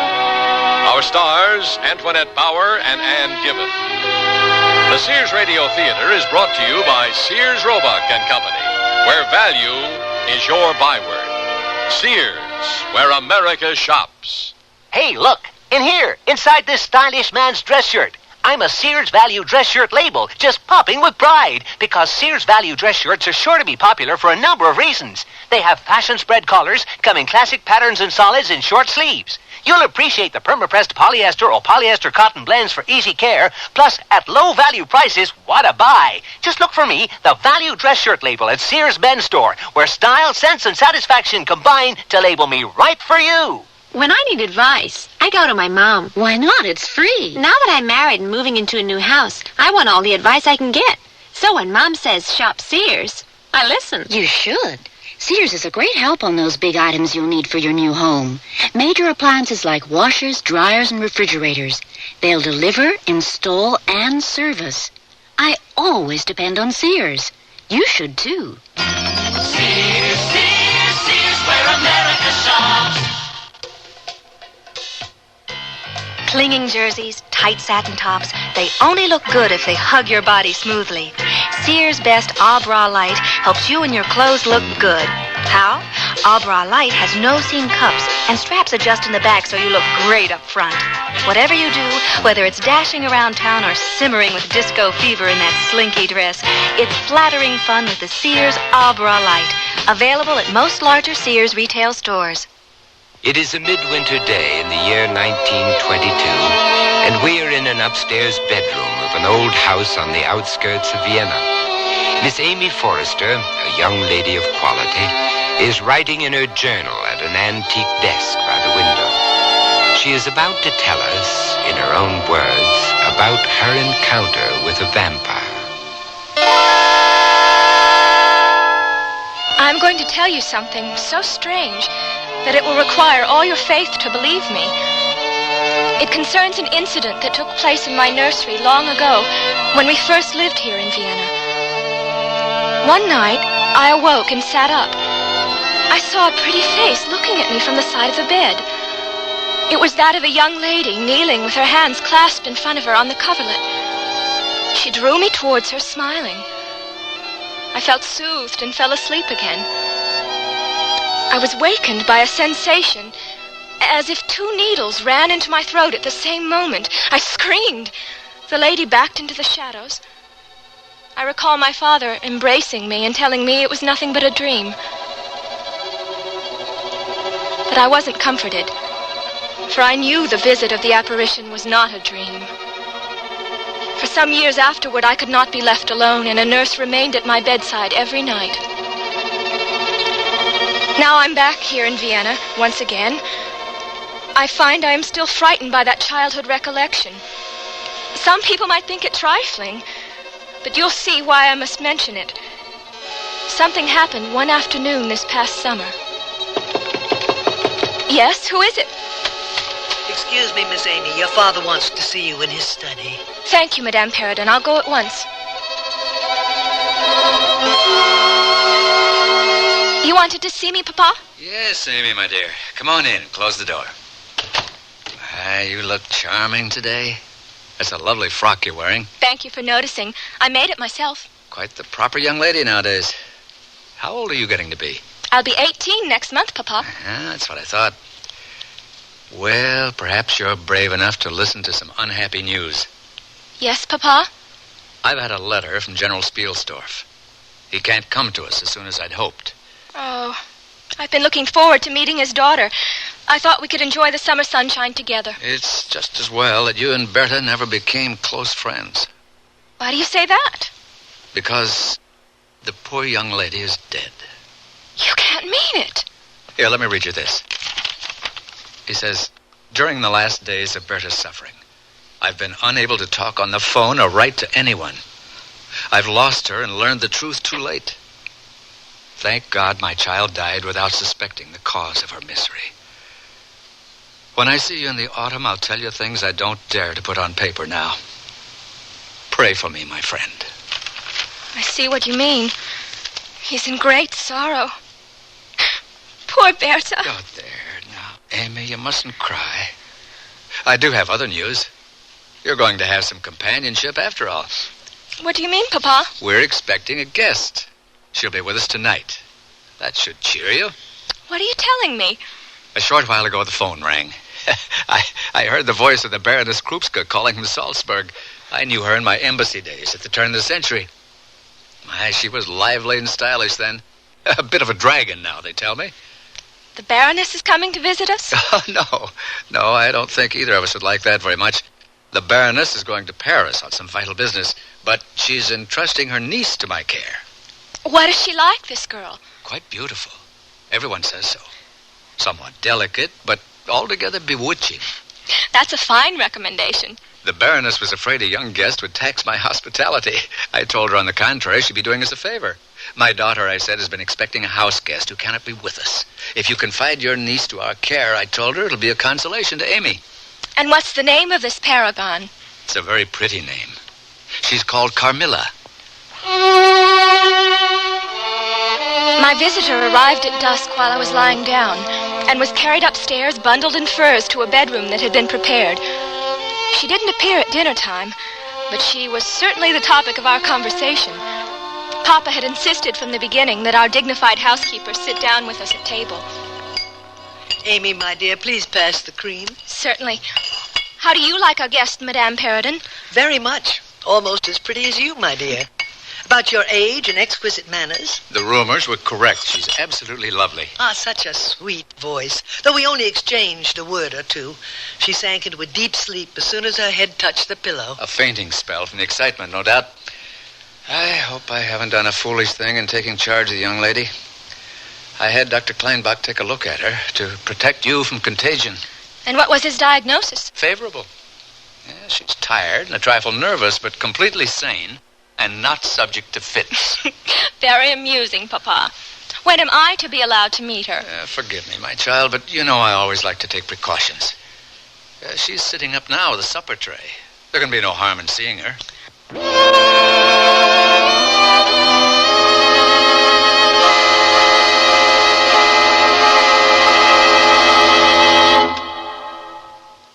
What's the best way to save on new clothes? Sew them. Start by saving $40 on a Kenmore sewing machine at Sears with a convertible free arm for narrow sleeves, cuffs, and legs, a built-in buttonholer, even 6 stretch stitches. This free arm Kenmore just $199.95 and save $30 on a wood veneer sewing cabinet. Sale ends March 31st. Prices and dates may vary in Alaska and Hawaii. Available at most Sears retail stores. Kenmore.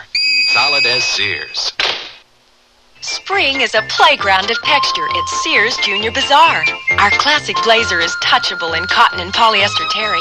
Push the collar and the sleeves up, wrap it close, or let it breeze open. Slip a saucy pointelle top underneath, and you've got contrast. Or let each go solo in the sunshine. Finish with crisp coolness in polyester and cotton, poplin wrap skirts, and pleated pants. All mix and matchable in neutral and earthy tones from Junior Bazaar at most larger Sears retail stores. Generations ago, families dined by the warmth of the open hearth. Today, Sears rekindles this spirit with its open hearth dining room furniture. Faithfully rendered early American designs and careful workmanship give it an heirloom quality. The satin glow and warm highlighting of Sears open hearth take 26 steps to achieve. There's no shorter method to bring out the beauty of the wood. And like all good furniture, open hearth is made to last for a long time with sturdy tongue and groove and mortise and tenon construction. Choose from 16 different pieces of open hearth at most Sears retail stores.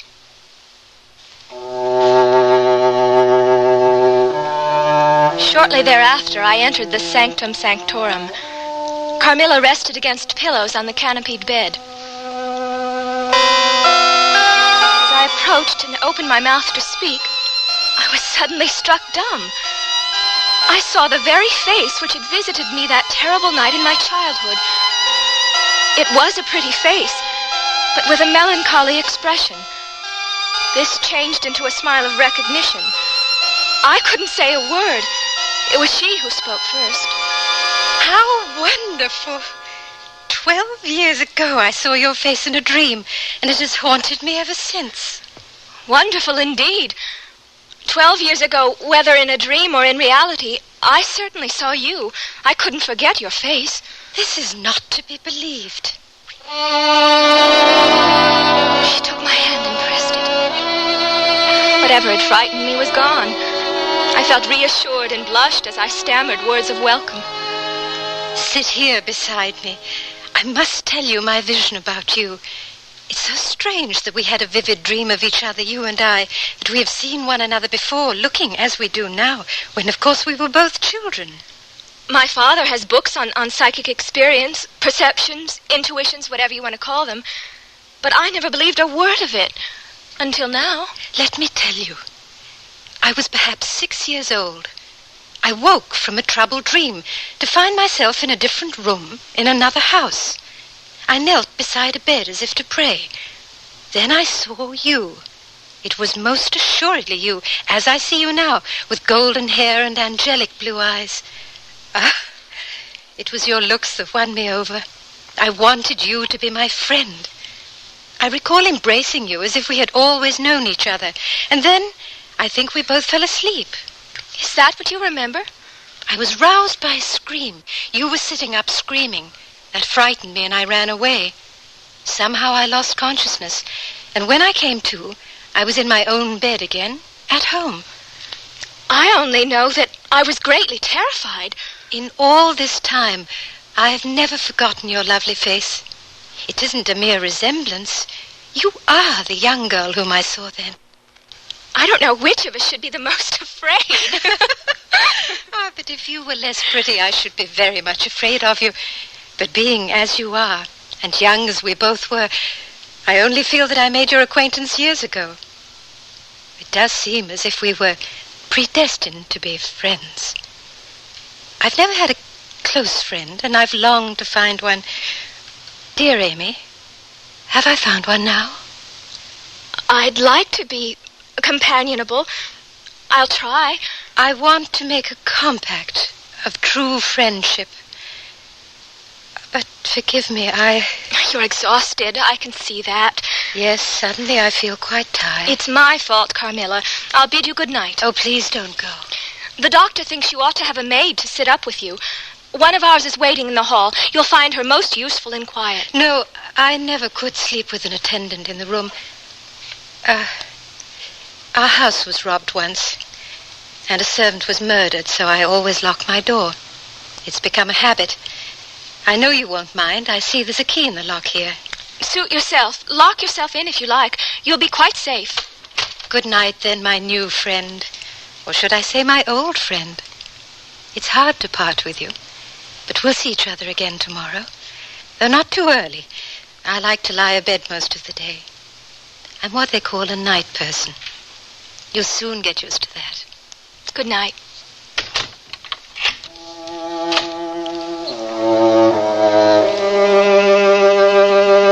She had walked with me to the door and embraced me fondly, determined that we should be great friends. Young people like and even fall in love with one another on impulse. I was flattered by the affection she showed and had every reason to be delighted with my new companion. Yet, I felt a faint antipathy along with my admiration of her. I woke in the night and saw a vision of Carmilla standing at the foot of my bed and smiling. I had a sudden premonition, a foreboding of my own death.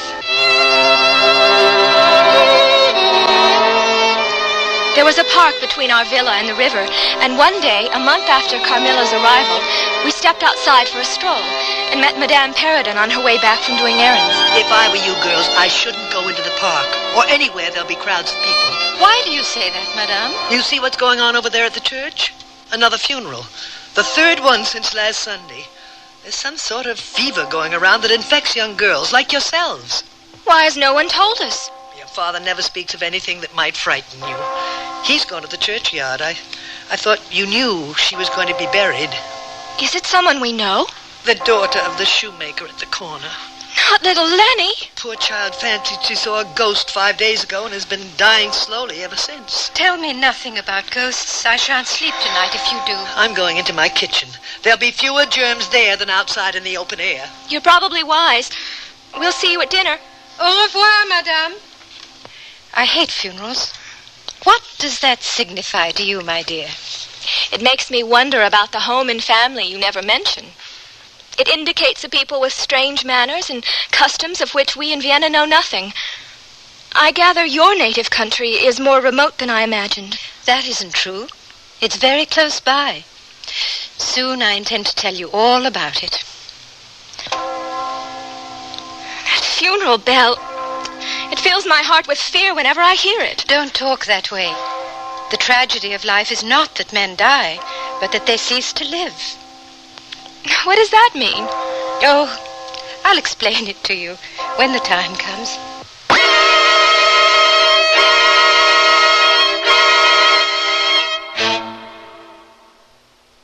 Sears Radio Theater will return after this message from your local station.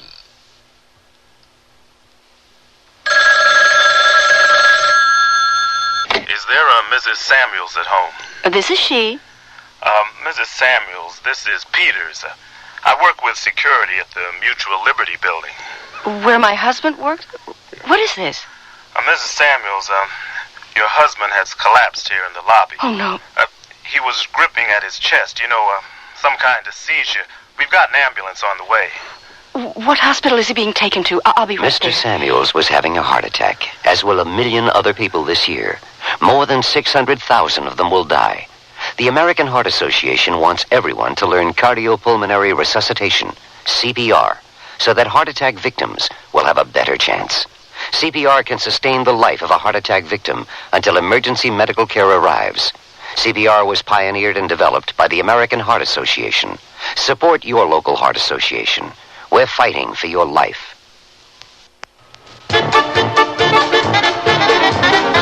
If trivia turns you on, turn on William B. Williams and Bill St. James every weekday when they may give you a chance to win WNEW cash for the answers to trivia questions from any one of 4 categories, and you pick the category.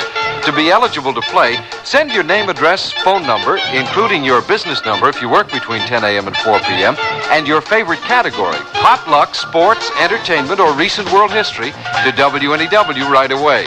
Now, if William B. or Bill call you, you'll win $10 for a Trivia Quickie answer or $100 for a Jim Lowe Trivia Toughie. The question may be trivial, but the cash is not.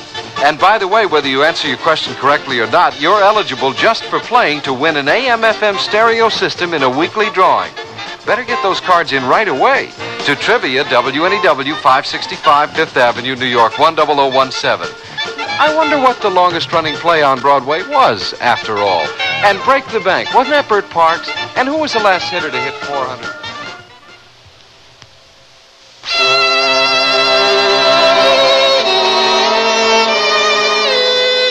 Snow is falling on the Viennese countryside out beyond the window where Amy Forrester continues to write in her journal. The icicles on the roof outside seem an appropriate background for Amy's story of her encounter with a vampire. Later, Carmilla grew cheerful, and we talked a great deal. The evening went by without further sign of her weakness, as she called it. I didn't want her to pick up the fever they said was all around us. I was so healthy, I couldn't allow anything to happen to my guest. The following evening after dinner, my father called us to his study. Come right in, young ladies. I have something to show you. Here, look at these. What are they, Father? Old pictures, portraits mostly. I recently sent them to be cleaned. Aren't they splendid? Do you see them, Carmilla?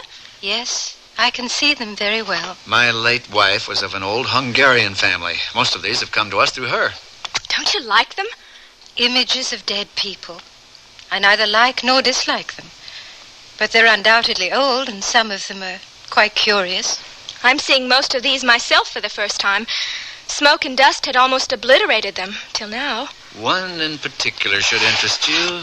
Let's see. Here it is. I remember that one. I always loved her. But she was so blackened with age I could hardly make out the face. It's a small picture, but interesting. What is her history? Not only a small picture, it's a small miracle. Why, it's the very image of you, Carmilla. It's certainly a wonderful likeness. I thought you'd notice that. It's really startling. It seems to live. Here you are on canvas, living, smiling, ready to speak. Isn't it perfection? See, she even has a little mole like yours on her throat. I don't have a mole. It's a beauty spot. May I hang this picture in my room? May I, Father? Of course you may. Now the lettering's restored, we can read the name quite plainly. Marcia Karnstein. And the date, 1698. Yes, but it's not Marcia. The name is Mircalla, Countess of Karnstein. And there's a tiny coronet above it. I'm descended from the Karnsteins. I ought to say my mother was. Ah, so am I, you know. A long descent, very ancient. Are there any Karnsteins living now? The family was wiped out, I believe, in some civil wars. But the ruins of the castle aren't far from here, in a private park, about 3 miles away. Yes, I've been there. It's situated among other more recent ruins of the Great War, but it's right in the middle of the city with honking traffic all around. I don't care much for ruins, but we must go there sometime. We'll get up an expedition and take a picnic before the weather turns too cold. Come to the window, Amy. See the moonlight? We can look at pictures tomorrow. Why don't we take a walk and look down on the river?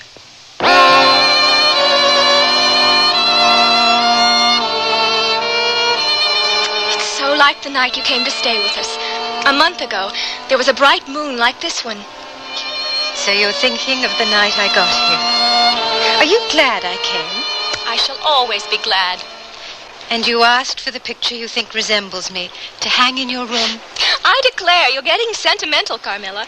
When you get around to telling me your story, it'll be one romance after another. Don't be silly. I'm sure you've been in love. There's probably an affair of the heart going on right now. I've never cared deeply for anyone. And never shall unless it be someone like you. You'll have me in tears in a minute. It's the fever. Papa would grieve if he thought you were running a fever and didn't let us know. How cold it's getting to be. Oh, that wind off the Danube. Yes, let's go back to the house at once. Soon we were by the fire. Carmilla seemed more melancholy than ever before. Tell me, my dear, have you heard from your aunt while you've been with us? No. Do you know where a letter would reach her right now? I can't really say. But I do think I've overstayed my welcome. You've already been too hospitable. I shall go away tomorrow and look for my aunt. I know where I will find her eventually. Carmilla, you're talking nonsense. No, you mustn't dream of doing any such thing. I won't consent to your leaving us. The Baroness said you should stay with us till she returned. Do you hear that, Carmilla? We won't allow you to leave us. I'm not used to taking orders from anyone. Oh, no one is giving orders, my dear girl. But tonight, the reports of the mysterious disease in the district are more alarming than ever. I feel responsible for your safety. You mustn't think of leaving us. I must thank you again, sir. I have seldom been so happy in my life as under your care and in the company of your daughter. I went up with Carmilla to her room, as I did every evening, while she was preparing to go to bed. I apologize for my behavior tonight. There are things I want to tell you, but I don't know how to begin. Do you think you'll ever confide in me? You won't answer. I ought not to have asked you that. You were quite right to ask me. I wish I could answer, but you don't realize I'm under vows. The time is coming soon when I shall tell you everything. When I do tell you, you'll think of me as cruel and very selfish. Selfish? My kind of friendship is always selfish. You and I, we need a blood oath to seal our friendship. You're delirious again. How you do run on. If you're going to talk that way, I won't listen. I shall leave the room. Good night, Carmilla. For the blood is the life. Remember that. Blood is the life.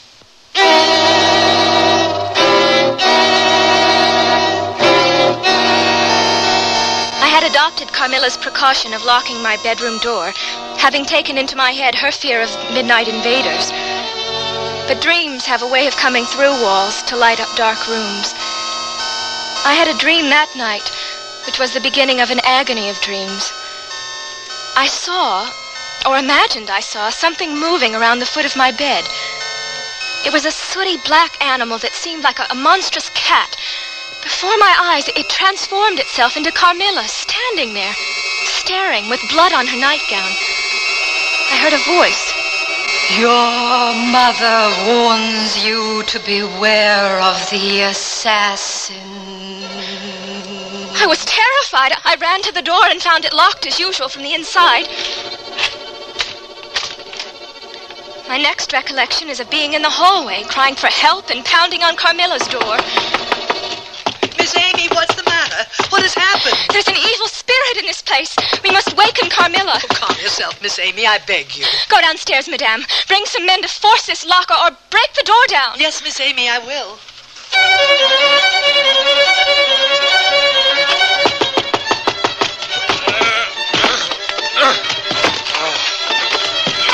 The door swung open.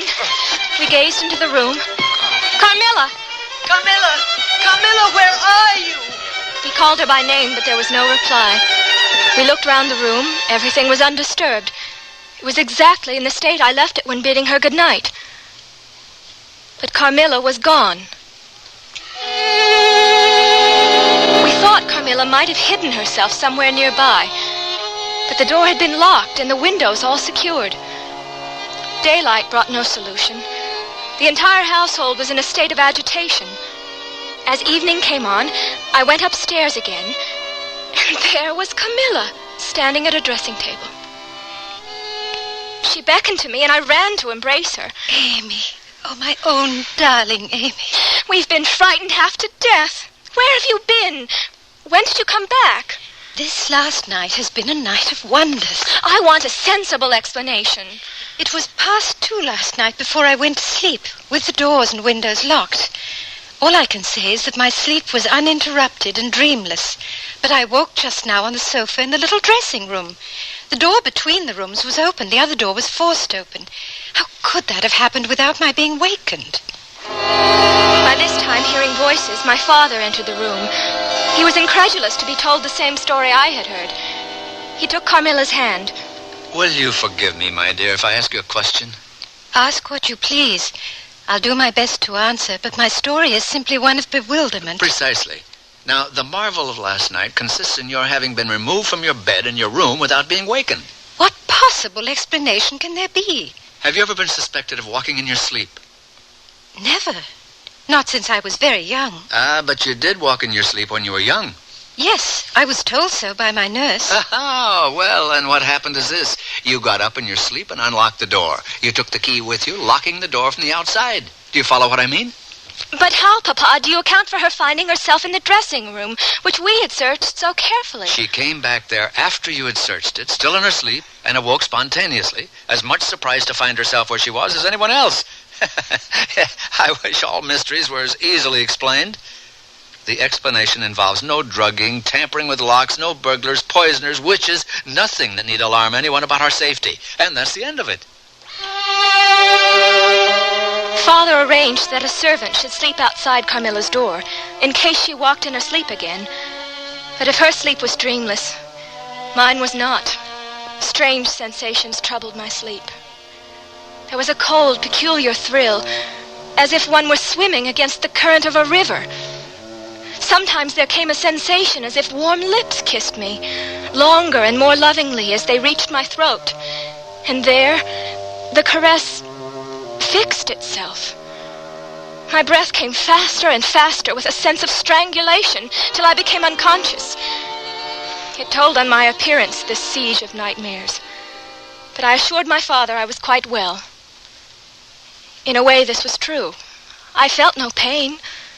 Some kind of narcotic was acting on me, and my perceptions were benumbed.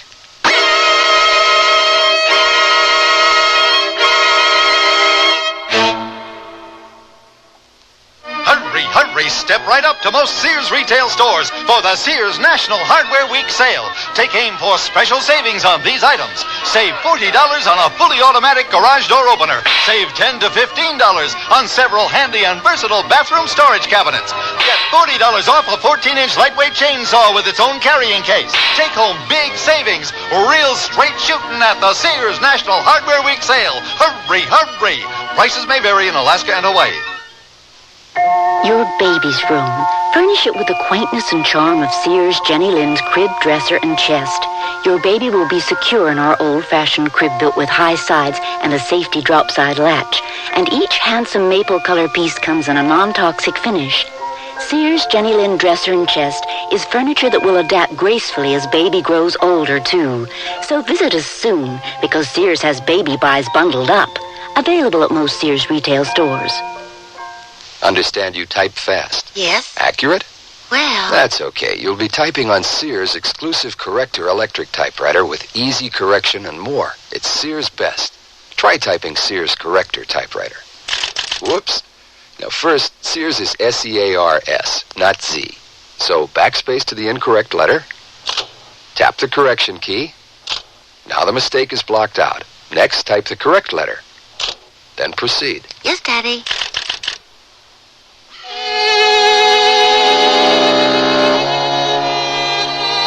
Vincent Price again. And here's the concluding act of Carmilla. Early one morning, I found Dr. Kleinbach waiting downstairs. Father had sent for him without telling me. Since the doctor was there, I told him my story. My father came and stood beside me. Well, Doctor, I dare say you'll tell me I'm an old fool for having brought you here. Not a bit of it. Amy, you mentioned a sensation. Needles piercing the skin of your throat the night of that first dream. Did you feel any soreness? None at all. Indicate with your finger the point where this occurred. A little below my throat. Here. Remove your scarf, please, and open your collar. We need to look for symptoms. There's nothing there, is there? Indeed there is, my dear girl. A small blue spot. God bless me, so there is. A spot about the size of the tip of your little finger. The question is, what's best to be done? Am I in any danger? I trust not, my dear. I don't see why you shouldn't begin to get better immediately. Now, that's the same point at which the feeling of strangulation began? Yes. And also the center of that thrill, like the current of an icy stream running against you. It may be. Yes, I think it is. May I say a word to Madame? Yes, certainly. Madame Paradon, will you come over here, please? Yes, Doctor. Is there something I can do? I find this young lady far from well. Steps must be taken. Madame, be so good as to not let Miss Amy be alone for one moment. That is the only order I need give for the present. But it's an important one. We may rely on your discretion, Madame, I know. Indeed, you may, sir. Thank you. I shall be back about 7 this evening. Later that morning, when Papa came from his study, he had an envelope in his hand. Amy, this letter has been delayed in the mail. It's from General Spielsdorf. He'll be with us soon. He may be here today. You don't look pleased, as you should when a friend is coming. You look as if you wished him at the bottom of the Red Sea. Oh, it's just that his plans are so erratic. Dear Papa, will you confide in me? That all depends. Does the doctor think me very ill? He thinks you'll be well again, Amy. At least on the road to recovery in a day or two. Meanwhile, don't trouble your head about it. Carmilla had been upstairs, sleeping late as always. When next I saw her, it was mid-afternoon, and she was coming from the kitchen with a picnic basket on her arm. Get ready, Amy. We're going to make our expedition. Where are we going? To the ruins of Karnstein. We're not putting off seeing them any longer. How will we get there? By taxi, of course. Come along. Don't keep me waiting. But I shouldn't. An old friend of my father's, General Spielsdorf, may be arriving this afternoon. The general will have to wait. See him when we get back. Come now. Put on your coat this instant. Amy, where are you going? You can't go out right now. It's a sort of picnic. Carmilla has decided. Does your father know? He said you mustn't be alone. But, Madame, I shan't be alone. Carmilla will be with me. No autumn drive could have been prettier. A steep Gothic bridge led to the deserted chapel among a grove of cypress trees. We had dismissed the taxicab to enjoy our stroll. Isn't it peaceful, Amy, dear? Look at those colors. A woodland in the midst of a busy city. One could linger for an eternity. We shan't do that. Let's find a grassy spot to spread the blanket and have our sandwiches. I love the crunch of leaves underfoot, don't you? Autumn is my favorite season. We can sit down here. Give me the basket. My goodness, the sun's going down. We must think of getting home before dark. You're not going home, Amy. Neither of us will go. This will be our home from now on. Mother was standing behind me. Her slender hand closed like a vice of steel around my wrist. A kerchief soaked with some acrid chemical was pressed over my nose and mouth. I awoke in a dim, dark chamber, surrounded by dampness and stone. It was so cold, so frightening. I couldn't see her, but I knew she was there on the marble floor beside me. A shaft of moonlight showed her once lovely face, twisted in a diabolical grin. Amy, my dear child. Where have you taken me? What is this place? It is a place of refuge. I come here every day for the sleep I need to sustain my existence. This is a nightmare. Another nightmare. I don't understand what's happening to me. It's the renewed slumber as much as the living blood that supplies us with our vigor. What must I do? You will do as I do. You no longer have any choice. Am I dead then? Am I dead? Not yet. But before the night is over, I will drain you to the brink. You shan't suffer. I have learned to be gentle. You needn't be afraid. No, you can't do this. I don't want to die. Are you afraid of dying? Why, you must die. Everyone on earth must die, and all are happier when they do. Where have you brought me? What is this place? It is the tomb of the Karnsteins, my dear friend. Who are you? I am Mircalla, Countess of Karnstein. Mircalla is dead. She died 3 centuries ago. I am undead, and you will soon be one of us. I thought you were my friend. I shall be, always. You're the companion I've been seeking. I will teach you the things you must know. You've seen your last sunrise. Your human life will soon be over, but I will keep you alive forever as a vampire. You mean tomorrow? Yes. Tomorrow you will begin. Tomorrow night, you make your first kill. I will show you how. No, I can't bear to think. I cannot. I've made the decision for you. You had to come with me. Now you know what I couldn't tell you before. Have pity on me, please. Too late for pity. Now we must be quiet. We must rest while we can. Go to sleep, my precious child.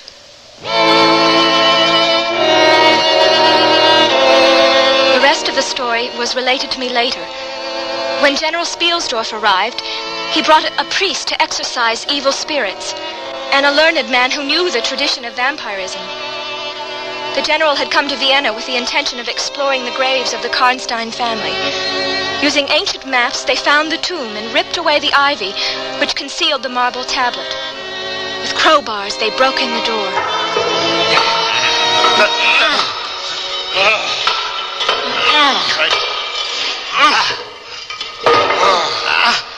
Good work.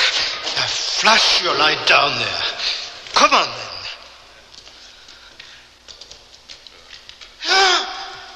Look, I didn't anticipate this. Look there, my friend. They are here. Both of them are here. But Amy looks so pale. Is she? Stand aside. Let me test her pulse. Is she alive? Yes, she's alive. Though the heart action and the respiration are barely perceptible. Then we've come in time? We'll save her, never fear. And the other one there, gentlemen, is the Countess Mircalla. I knew her by another name.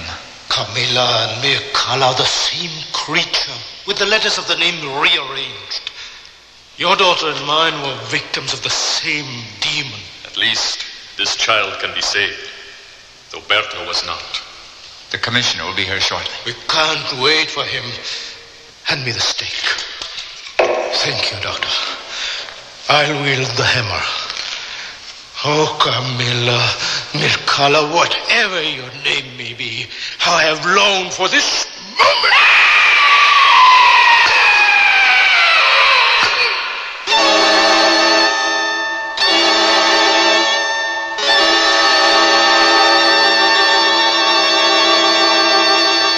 It has taken me a long time to recover.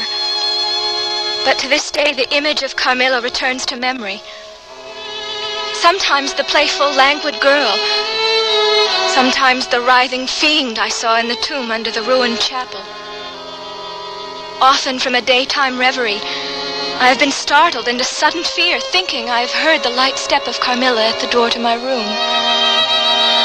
By the light of day, it is not particularly alarming. At night, in the dark, it is sometimes enough to make my heart stop. I am assured that Carmilla is dead. Yet she will never be gone from my memory. Not now. Not ever.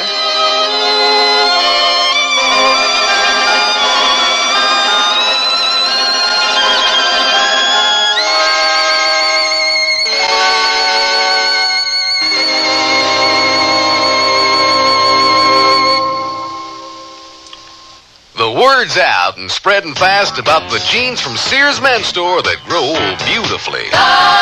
It's a sure sign they're feeling fine and feeling good. For the denim that keeps going strong a long time. Get them trim cut, regular cut, even get them pre-washed. The jeans that grow beautifully.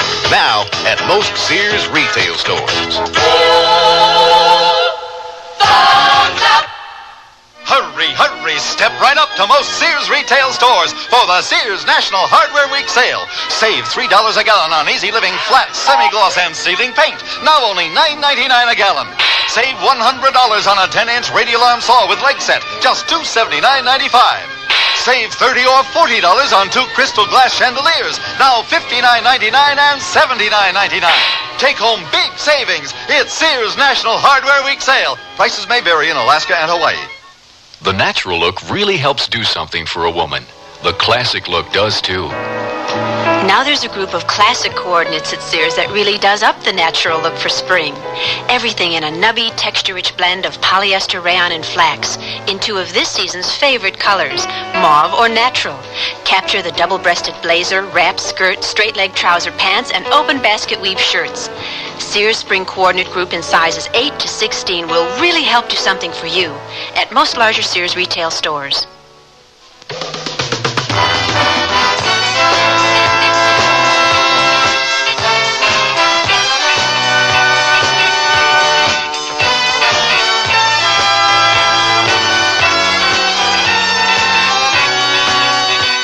The Sears Radio Theater has been brought to you by Sears Roebuck and Company, where our policy is satisfaction guaranteed or your money back. Sears, where America shops. Carmilla was written by Brainerd Duffield, produced and directed by Fletcher Markle. Your host was Vincent Price. Our stars were Antoinette Bauer and Ann Given. Also heard were Olin Soule, Ann Seymour, George Sperdakos, and Don Diamond. The music for Sears Radio Theater was composed and conducted by Nelson Riddle. Art Gilmore speaking. The Elliott Lewis production of Sears Radio Theater is a presentation of CBI.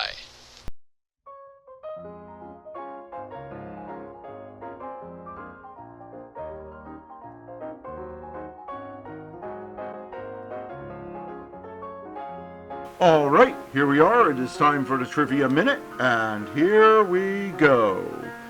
King George V of England was King of the United Kingdom, the British Dominions, and Emperor of India from May 6, 1910, to his death on January 20th, 1936. He was the son of Edward VII and Princess Alexandria of Wales, and was the grandson of Queen Victoria. He originally was not supposed to be king and went into the Navy, but the untimely death of his eldest brother, Albert Victor, of pneumonia, ended his naval service as it made him next in line for the throne. Upon the death of his father, Edward VII, he wrote in his diary, "I have lost my best friend and the best of fathers. I never had a crossword with him in my life. I am heartbroken and overwhelmed with the grief, but God will help me in my responsibilities, and darling May will be my comfort as she has always been. May God give me strength and guidance in the heavy task which has fallen on me." One of the major events of his reign was his having to sweep aside his family's German titles and change the name of the royal family from the German House of Saxe-Coburg and Gotha to the more English-sounding House of Windsor, as during the First World War the British public began to question his family's loyalty to the British Empire, since they originally came from Germany and still had claim to lands and titles in that now hostile country. He hated posing for portraiture and despised modern art. He was so displeased with one portrait painted by Charles Sims, he had it burned. Despite the First World War and conflict in Ireland being major events in his reign, he died respected and was noted for his upstanding character, love for his wife and children, and upholding family values. That's not too bad of a legacy, if you ask me. So that was the Trivia Minute, and now let's get back to the shows.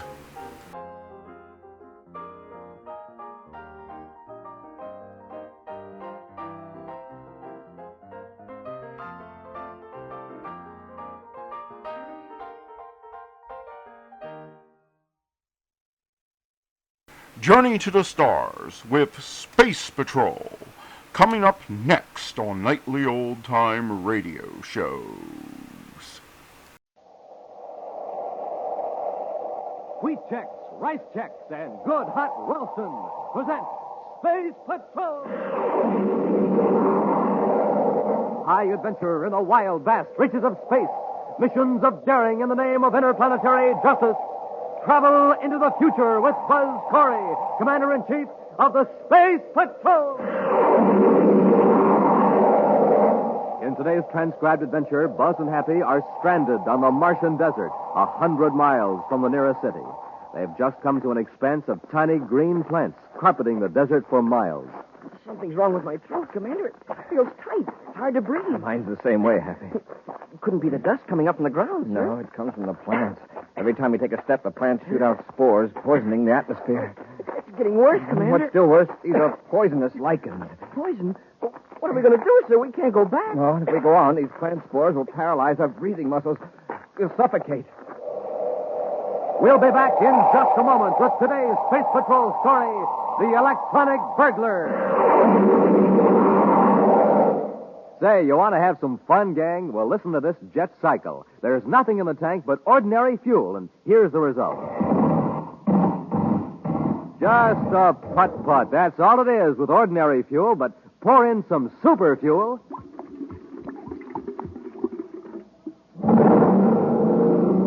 Wow, that jet cycle is supercharged now.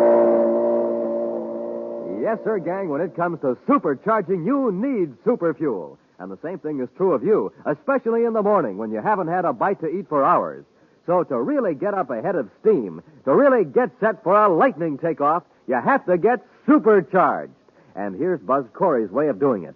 He eats a good breakfast with Rice Chex or Wheat Chex, the super cereals that help to supercharge you. Bite-sized Chex.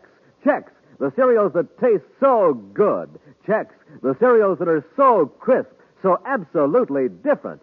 So take a tip from Buzz Corey. Eat a good breakfast with a super cereal and get supercharged. The super cereals, Rice Chex, Wheat Chex. Even on the man-made planet Terra itself, few citizens are aware of the existence of the Marist Design and Development Company. Yet from Mercury to Pluto, there's hardly a man, woman, or child whose life isn't made more secure and pleasant because of the engineering know-how in the creation of electronic devices by the Marist Company. And so when Howard Maris reported that his terror offices had been burglarized, Commander Corey assumed personal charge of the investigation. Right now, Buzz and Happy are standing before the damaged door of the Maris Company vault, questioning the perplexed and worried executive, Howard Maris. I can't understand why the alarm system didn't work. I set it myself last night, just as I always do. How do you set it? There's a lock switch in my private office. Once that switch is set, nobody can force an entrance to the building without setting off the alarm. But what if somebody had the key to the outside doors? If they used it before regular opening time, even a key would set off the alarm. The only sign of force, inside or out, is at the vault door. Mr. Maris, are you positive you set the alarm switch last night? Absolutely. And the alarm did work, you know. Yes, but several hours too late. By the time our men got here, the metal on the Endurium door had cooled where the atomo torch had melted it. It's the most baffling thing I've ever run into, Commander. Mm-hmm. One fact is pretty clear, Mr. Maris. Yes, what's that? Whoever did this job was extremely familiar with your operations. Are you suggesting it was an inside job? Yeah, it almost had to be. Just look at what was taken. Yes, the anoscope plans. The most valuable thing in the vault. Excuse me, sir, but what is this anoscope? It's a device for detecting mineral deposits hundreds of feet underground. It's 10 times more efficient than any other instrument or method we have. Those plans, in the hands of someone who knows their value, are worth at least 1 million space credits. Wow. Oh, excuse me. Yes, Maris here. Oh, very well. Commander, I'm wanted in my office. Would you excuse me, please? Surely, Mr. Maris. Go ahead. Thank you.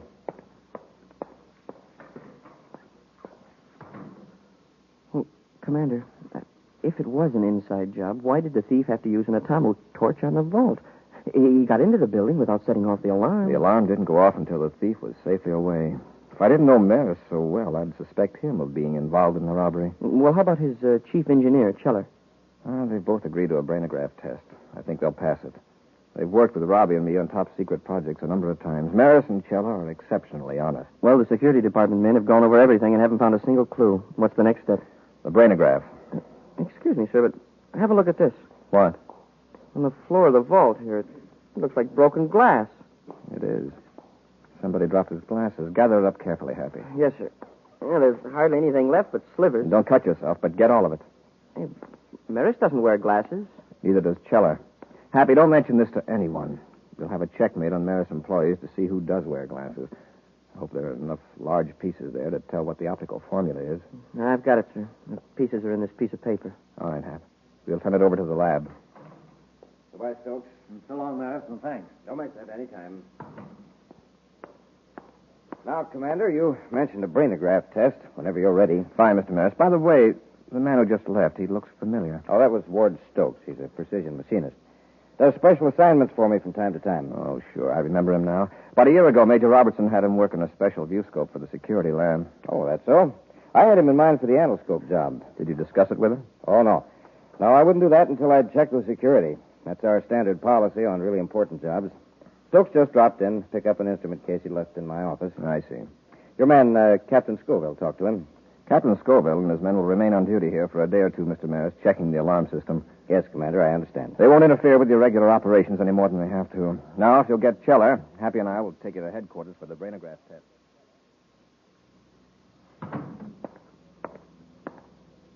Oh, Stokes, you got the case all right. Yes, walked right into Maris' office. One of Corey's men gave me the once-over, but didn't even stop me. Has the case been tampered with? Oh, it was on the floor exactly where I left it yesterday. After all, it looks just like what it's supposed to be, an instrument case. Yes. Not even Buzz Corey would suspect this small box of being an electronic burglar. And now that we've got it back here, no one will ever suspect. Oh, I see you found your spare glasses. Yeah. You know, I worn glasses for 30 years, and I never broke a pair till last night. And you never cracked a safe till last night either. Oh, did you? Well, if I did, I wouldn't have been so awkward when I removed the protective goggles. No. Well, it was a small price to pay for what we've got. Yes. That reminds me, you better put that robot burglar away and help me copy the anoscope design. Where do you want me to put the burglar? In the staging room for now. All right.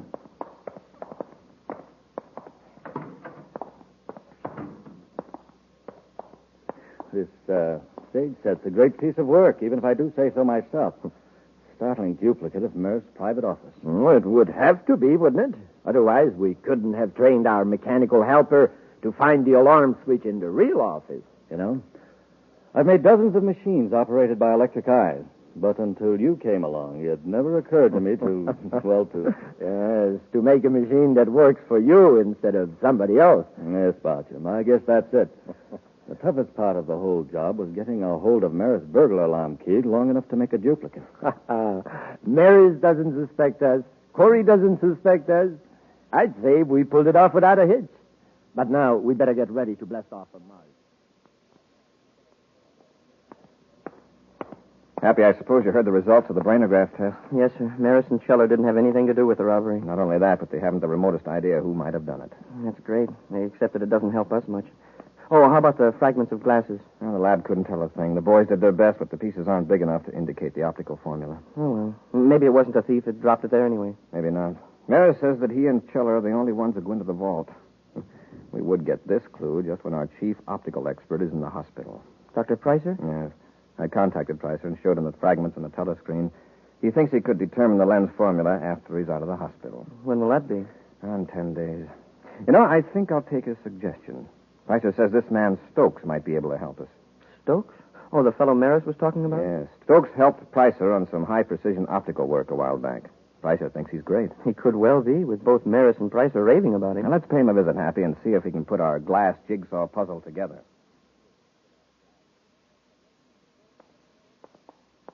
Mr. Stokes, I imagine you're a pretty busy man, but at the moment, you're the only one who can help us. I'm rather rushed, Commander, but if it's for the Space Patrol, I'll be glad to if I can. I have some fragments of what apparently was once a pair of glasses. Can you determine the optical formula from these small pieces? Why, it would be rather difficult. May I ask why you want this information? By tracing the prescription, we might be able to check with various opticians and find a thief. A thief? Yes. Confidentially, I'll tell you that these fragments were found in Maris's vault after the burglary. You know about that, of course. Yes, perfectly outrageous. And this is the only clue you have? So far. Oh. Well, I'm afraid I couldn't give you a very accurate analysis, Commander. I see. Well, perhaps Dr. Pricer can do it when he gets out of the hospital. However, let me examine these fragments more closely. Will you let me take them into my lab in the next room? Of course. It won't take me long to find out if further tests will be worthwhile. He didn't seem very interested at first, Commander. It's a challenge to his ingenuity. He'll probably help us. All these pictures of gadgets on the walls. Are these Stokes' inventions? I suppose so. Hey, come and look at this one, sir. The picture here by the door. All right. It's a miniature view scope, no bigger than your hand. An amazing piece of construction. I'd like to see the actual thing. Hey, I wonder what's in this room here. Happy. Oh, well, I wasn't snooping, sir. I just thought... Hey, look at this. What is it? For a minute, I thought I'd been here before. But this is an exact duplicate of Maris's private office. It does look like it. Same furniture arrangement, same size, same fixtures. Yeah, maybe the same person designed the offices, and Maris's is just like Stokes. No, I don't think so, Happy. What do you mean, sir? These walls don't reach the ceiling. This is a room built inside a larger room, like a stage set. You're right. It seems kind of silly. It certainly does. And then... Hey, what's that, Commander? Machinery of some kind, but I don't see... Oh, it's that instrument case. The lid's opening. Look at it, Commander. Now the whole case is moving, rolling across the floor. I wonder what could have started that thing up. Now look, it's running a long rod up in the air. Yeah, very ingenious.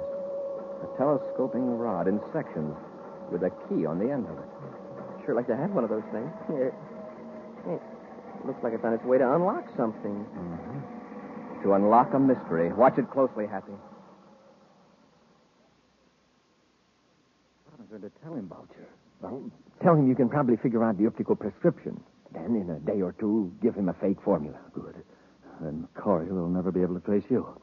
Go tell him and get him out of here. Yes. Commander, I've got good news for you. Commander, where are you? In here, Stokes. Oh. Happy and I are watching this fantastic gadget of yours. How does that thing get started? Here, I'll shut it off. No, wait. Let's see what it does. It's just a silly toy. I'll turn it off. Later, Stokes. But Commander. Hey, it acts like it's looking for something. Now it's heading right for that little doojigger on the wall there. The lock switch. It's feeling for the keyhole. A very clever machine, Stokes. So that's how the alarm system was shut off. What do you mean? You can't deny this room is an exact replica of Naris's office. Suppose it is. Lots of offices are alike. I see. Then, of course, you won't mind taking a brainograph test. That'll be enough snooping, Corey. Get your hands up. You too, cadet. Get their weapons, Stokes. Yes, Boucher. Keep behind them in case I have to use this ray gun. So you're Stokes' partner in the burglary. Boucher, huh? Hold them, Stokes. Confounded men, you should have locked the door. How did I know they'd be coming here? And that robot. How did it get started? The timing mechanism. I forgot to shut it off. So just 12 hours after the robbery, it started up again. Yes. In another 3 hours, the robot would turn the lock switch back on, move back to its original position, withdraw its wheels and levers, and become an innocent instrument case again. Too bad Stokes has such a good reputation as a precision machinist, or we'd never have come here. It is too bad, Corey. But I'm afraid it's too bad for you. What are we going to do with them? We can't dispose of them here on Terra. We'll take them to my lab on the Martian desert, where they'll never be found.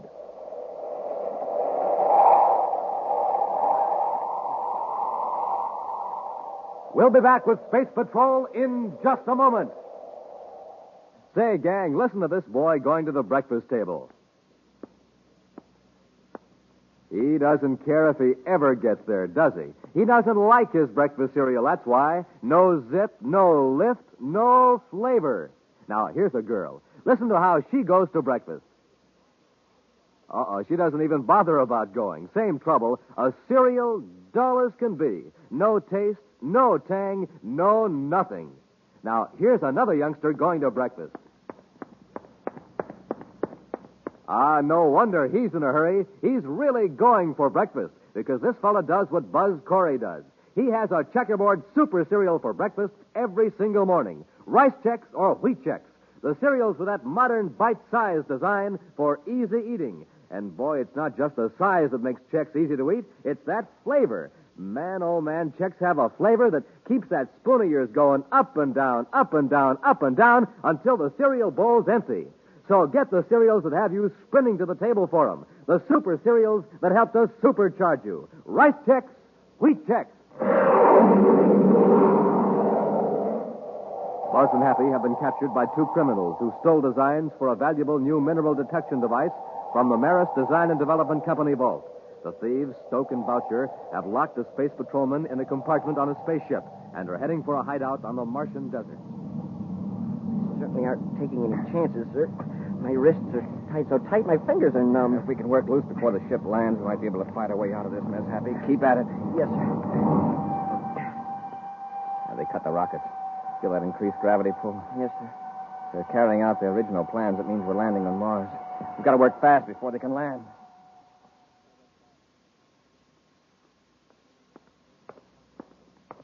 Unlock the compartment, Stokes. I'll keep them covered. All right. Now, you two on your feet. Let's check these ropes. Turn around. I said turn around. And I say something, I mean it, Corey. I'll remember that, Boucher. With the little time you got left, I suggest you dwell on more pleasant memories. Okay. The ropes are still tight. Get moving, you two.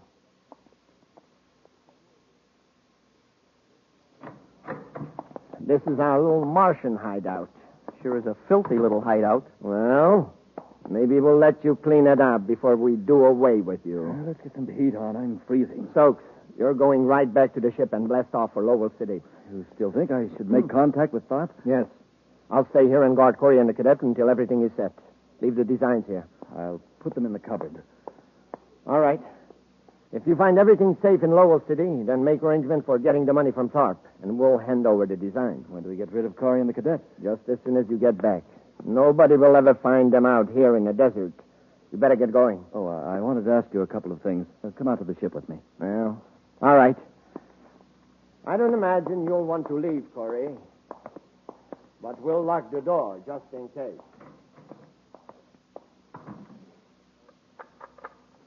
Well, sir, we've got until Stokes gets back to get out of here. Even if we overpower Boucher, we'll need Stokes' ship to escape. Do you see a space phone in here? No, sir. But maybe there's one hidden around someplace. Happy, there's a heating control. Kick the switch with your foot. You cold, sir? No, but put it on full, quickly. Yes, sir. There it is, sir. Good. Now, if this room will just heat up in a hurry.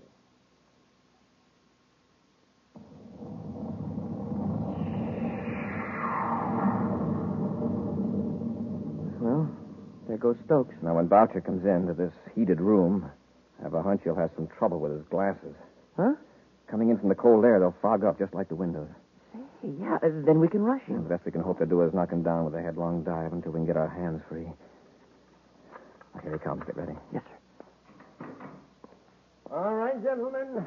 Now we'll just relax. Oh, you got the heat on. I told you space patrolmen wear hardy souls accustomed to cool. Confound it. My glasses are... Okay, Happy? Get off of me. He dropped his gun, Commander. Take it out of the way. That's it. Can you handle Boucher with your hands tied, sir? I won't have to. They're loose, Happy. All right, Boucher. Let go of me. And stop struggling. On your feet. I'll take the gun, Happy. Boucher, untie the cadet.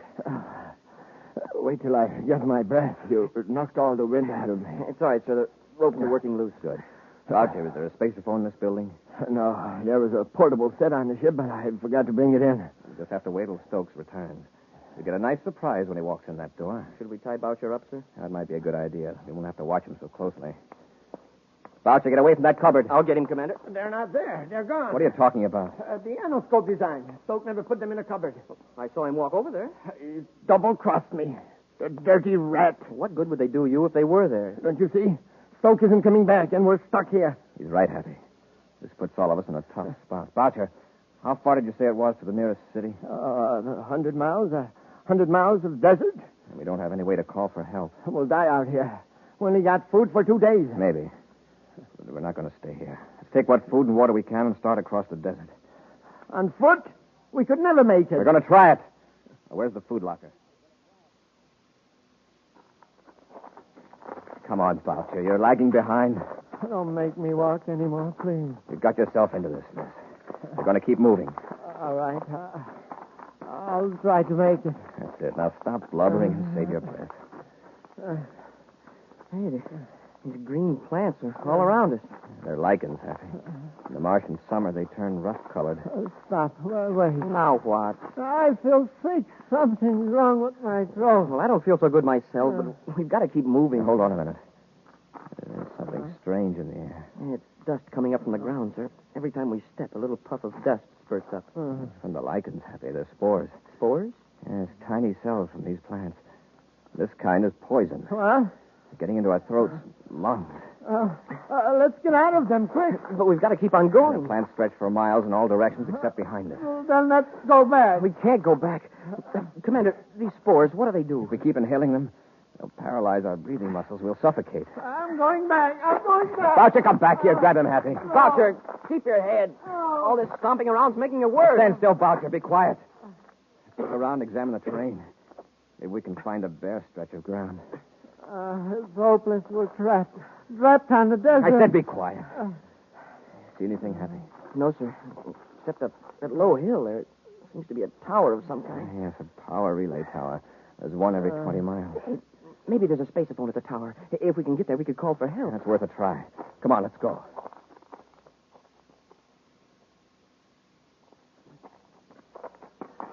Come on, Boucher. Just a few yards more. I can hardly breathe. I don't see anything that looks like a spacerphone, Happy. Neither do I, sir. Just some wheels and gears. Those are to adjust the receiving and deflecting coils at the top of the tower.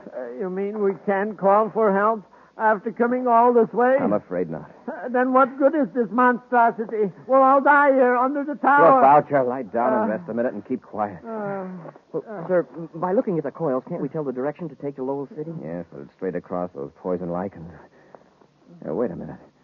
If we were to turn those wheels, it would interrupt the power beam. The beam would miss the next relay tower. Hey, yeah. They'd have to send somebody out to investigate. Well, then do it. Turn the wheels. Cut off the power. Boucher, do you realize that human lives may depend on that power beam? Well, what about our lives? Our lives depend on it, too. Turn it off. Well, what we might do, Happy, Turn it off. might deflect it slightly, just enough to register in the instruments at the monitor station. Well, how could we be sure we weren't turning it too far? See that dial? It points to 0. That means it's right on the beam. The red lines on either side are the danger limits. Here, let's release the holding mechanism. Now we'll turn the wheel carefully. The indicator's still on 0, sir. The control mechanism has a high gear ratio for accurate focusing of the beam. Now it's moving, sir. Halfway to the danger line. That ought to alert the maintenance crew. Now we'll spin the wheel the other way, back and forth.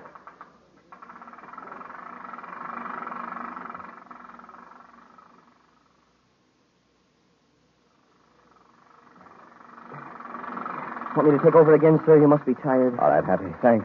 You've been doing that for half an hour and nothing happened. Turn the beam off. Clear off. That's the only way to make them pay attention. It'll be dark in a little while. Nobody will be able to see us. Commander, look. It's an atmosphere ship. And it's headed right for the tower. Well, wave to them. Make sure he sees us. He'll see us, don't worry. It's a power commission ship, all right, sir. See the big red circle on the hull? All right, Happy. He's coming in for a landing. Set the indicator back to 0. There it is, sir. I'll lock it in place. Control secured, sir. All right, let's get to the ship. We've got an appointment with Stokes in Lowell City.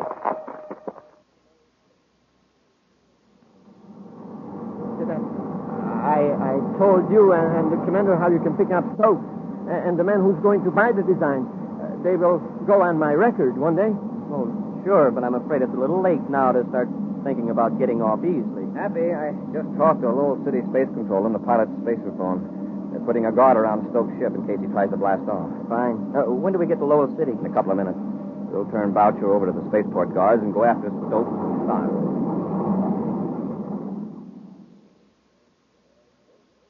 Well, Stokes, the designs seem to be complete. That all there, Mr. Tharp? Now I'd like my money. Of course. I'm glad you and Boucher changed your minds and made a straightforward business deal. The original plan was just a precaution in case we were being followed. But everything worked out so well. All right, Stokes. I'll take those plans. Corey. Get Tharp, Happy. I'll handle Stokes. Yes, sir. Where do you think you're going? All right, Stokes. Had enough? Oh, yes, Corey. Let up. I've got Tharp, Commander. Keep them covered. I'll get the anoscope design. Yes, sir. All right, Stokes. Move over next to your partner. Just tell me one thing. How did you get out of the desert? Well, Commander, why don't we let Boucher explain that to him? It'll give them something to talk about for the next several years they're going to be spending together. We'll be back with an action preview of next week's exciting Space Patrol story in just a moment. Say, you want to hear something funny? Well, listen to this.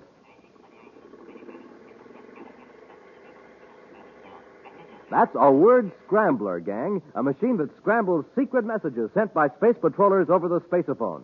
Now, do you want to know what the message said? Well, here, I'll have it unscrambled for you.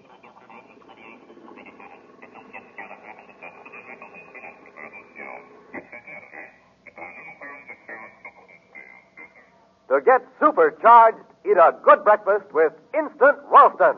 That's one of the most important messages a space patroller ever sent. Yes, sir, when you sit down to a good breakfast with good hot Ralston, well, boy, oh, boy, that's your day to shine. For Instant Ralston packs a wallop in every spoonful. It's rich whole wheat. Remember, rich whole wheat. That means it'll warm up your motor, tune up your thinker, help start off your day with a bang. Yes, that's the kind of start Buzz Corey gets. That's the kind of start you need to be a winner just like him. So come on, Space Patrollers, get supercharged. Eat a good breakfast with good hot Ralston. And now for a preview of next week's exciting Space Patrol story. Buzz and Happy are on Venus on a farm where food is chemically grown in large tanks. As they walk toward a building where Tonga is held captive, huge sun mirrors atop several tall towers turn ominously toward them.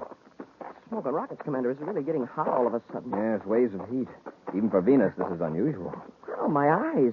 What a glare. Happy, don't look at those reflectors. They'll blind you. Let's run for the building and get out of this sun. Hap, look out. They're focusing those sun mirrors on us. A whole battery of them are pointed right toward us. Maybe we can dodge them. Run back this way. Commander, they've got us surrounded by those heat beams, and they're closing in. If they hit us with all those at once, we're finished for good.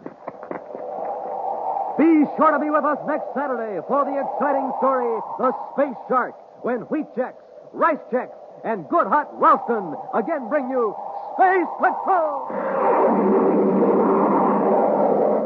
And now here's a message from Commander Buzz Corey. Here's a little riddle. What is it that is scarce, valuable, and necessary, yet given away free? The answer is blood, the gift of life. Yes, when grown-ups give blood at the Red Cross Center, they don't receive money, but they do receive the wonderful, deep-felt satisfaction of knowing they helped save a life. Now, how would you like to help me get more people to save lives? Join my Space Patrol Blood Boosters. It's lots of fun, so how about it? Join today.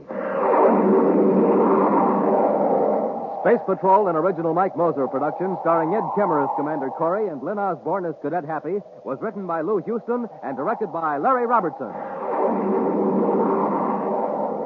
Other players were Bela Kovach, Ken Mayer, and Norman Jolly. Dick Tufeld speaking. Now, don't forget to tune in next Saturday and every Saturday when Wheat Chex, Rice Chex, and Good Hot Ralston again present the new, exciting Space Patrol! And be sure to see another exciting Space Patrol story on your local ABC television station. Consult your local paper for time and channel. Space Patrol comes to you transcribed from Hollywood. This is ABC Radio Network. Look, up in the sky. It's a bird. It's a plane. It's the adventures of Superman on nightly old-time radio shows. Coming up next. Presenting Superman. Up in the sky. Look, it's a bird. It's a plane. It's Superman. And now, Superman. Just a few hours to go before the crack train of the West Coast Railroad, the Silver Clipper, leaves Denver for Salt Lake City, where the mysterious power, through its agent, the Wolf, has sworn she will never arrive. And Superman, in his character of Clark Kent, news reporter for the Daily Planet, Superman was last seen being dragged down a flight of steel stairs and thrown into the soundproof room of the Wolf's hideout near the railroad yard. It is late afternoon, verging toward sundown in the world above, and still the gangster Keno works on the unresisting form of Kent, bound and shackled to the wall before him. Hey, listen, you. I'm getting tired of this. How about talking? I've already told you. There's nothing I care to talk about. Wise guy, hey? Okay, we'll see how long you last at this. Open the door, you know. Okay, here comes the boss. Wait till you see what happens now. Well, kiddo, what luck? No luck at all so far. He ain't doing much talking. He's tough, boss. Still, I was just gonna... Let it go, Keno. There's no more time. I did want to know where he got his information, but it won't matter. That's what you think, Wolf. That's what I know, my young friend. What do you mean? You'd like me to talk, huh? Very well, I don't mind in the least. In a few hours' time, Mr. Clark Kent, the Silver Clipper will leave Denver for Salt Lake. You recall what happened to the locomotive and tender last night? Don't boast, Wolf. You didn't have anything to do with that. They'll find that engine. Possibly. But they haven't found it yet. And let me tell you this, Mr. Kent. They won't find the Silver Clipper either. Keno. Yeah, boss. We're leaving at once. Well, what about this guy? He'll stay where he is, permanently. What are you going to do, Wolf? Nothing whatever. We shall leave you just where you are, for all time. Or until someone comes down here and finds you, which may take a month or two. Keno, the Persuader. Oh! Out like a light. And when he comes to... When he comes to, we'll be 20 miles on our way to San Joaquin. Hey, wait, boss. He's plenty tough. What if he breaks out? Breaks out? Don't be silly, Keno. The walls are solid sheet steel, 3 inches thick. Then 5 inches of concrete. Then more steel. If he breaks out of that, I'll put him in the circus. Okay. Reckon he's safe. Come, Keno. Goodbye, Mr. Clark Kent. You'll forgive me if I do not say, I hope we meet again. But we will meet again, and very soon. And thanks for telling me where. On the road to San Joaquin, eh? Well, I'll give you a little while to get clear of town, and then I'll be seeing you, Wolf. Handcuffs, eh? It's a good thing for you I wasn't feeling playful. All right, Keno. From now on, things will move. Jump in, boss. Take the lower road to the river, and then up toward the pass. Look, Keno. The sun's just going down over the railroad yard. Hey, boss. There she is, the Silver Clipper. Just in from Shy. Stay over a while and then hit the line for Salt Lake. And we'll be ready and waiting. Let's go.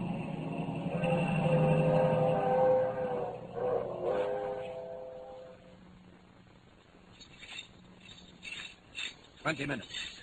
That ought to give me time enough to get out of earshot. What was that he said about sheet steel 3 inches thick? You're a liar, Wolf. 2.5 at the most. Look at those walls bend. Well, you might have kept Clark Kent in a vault like this, but not Superman.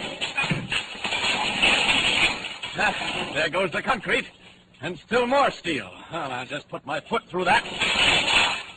And that's that. Now, up the stairs. I won't go out in the street. Attract too much attention. Just up to the roof for an easy takeoff. Oh, what's this? A skylight. And padlocked. Here goes. Out into the night in the fresh air. One jump and we're up. Up. And away. Now then, all I have to do is follow his car on the San Joaquin Road. Oh, yes. And a fellow called the Wolf is going to put Clark Kent in the circus. Here I come, Wolf.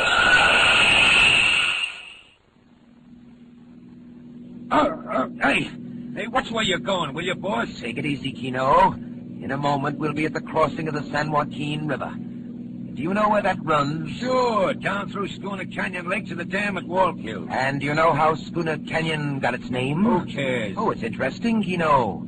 The canyon took its name from an old mining camp, now at the bottom of the lake. I still don't see why... It was a roaring camp, Kino, until they built the dam and turned the canyon into a reservoir. Must have been tough to get to, down in a hole like that. They had a railroad, Kino. They broke a tunnel through the canyon wall, laid the tracks through the tunnel, and down the canyon wall to the camp. Yeah? Ah, now you're beginning to understand. Exactly, Kino. The camp is under 1,000 feet of water, but the branch line tracks still lead to the water's edge. Through the tunnel, down the wall. Hey, now listen, you don't think that you can... What was that? I didn't hear nothing. It sounded like a rushing of wind. Or wings.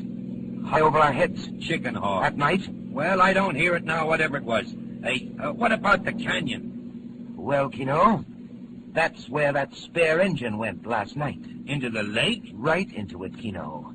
It left the main line after my men had attended to the switch, shut down the grade, roared into the tunnel, and disappeared forever in the waters of Schooner Canyon Lake. Couldn't they stop? No time. And the rails of the branch line were thick with grease. Oh, you can't do it again. It's wholesale murder. What of it? Not losing your nerve, are you, Kino? Look, we're here. Hey, you left the road. Naturally. We're on the back road above the old junction. Come along, Kino. Well, where are we going? Down the tunnel, just a few yards ahead. I'll show you what's going to happen. What's that? Hey, what's that guy doing over there? One of my workmen, I suppose. I have several. Where? I don't see him. He dodged off again. Listen, now, I don't like this. Someone's sure to catch on. Who? Don't be a fool, Kino. The only outsiders are the 2 members of the train crew on the engine. They jumped off last night just in time. What, the engineer? Well, where is he? He'll never jump again. Nor will the firemen. Well, where are they? Up on the rocks above the tunnel, shackled down. Later, they'll be found lying dead beside the tracks. Sensation, Kino. Imagine the mystery, the terror. Train crew dead on the tracks. No sign of an accident. No sign of the train. Oh, there he is again. Look. Be quiet, will you? What are you talking about? I seen it. A long red cape. He was just flying. Kino, you're out of your head. The conductor. That's what the conductor saw. Clearing the line for the Continental. The conductor was seeing things, and so are you, Kino. Come along. Here's the tunnel. I don't want to go in there. Oh, yes, you do, Kino. I want you to. It's not far, but I want you to see what happens to trains and to people. What do you mean? You're weak, Kino. You see things in the dark. You might be tempted to forget who you're working for. Oh, no, never, not before. Well, we'll just make sure of that. Keep going, Kino, until I tell you to stop.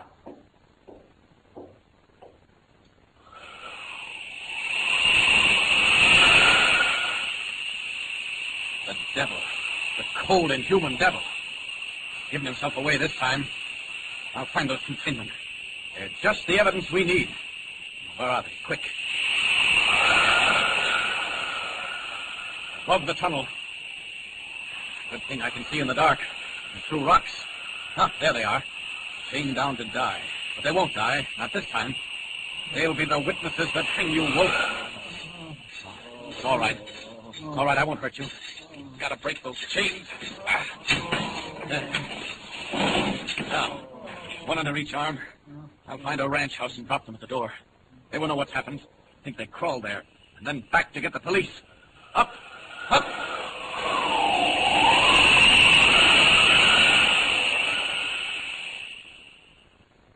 There, Tino.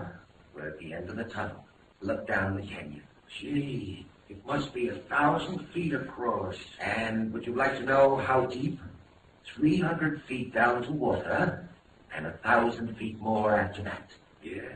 The Lake of Schooner Canyon. What's the time? The flashlight. 7:15. 7:15. Tino, the Silver Clipper is 20 minutes out of Denver.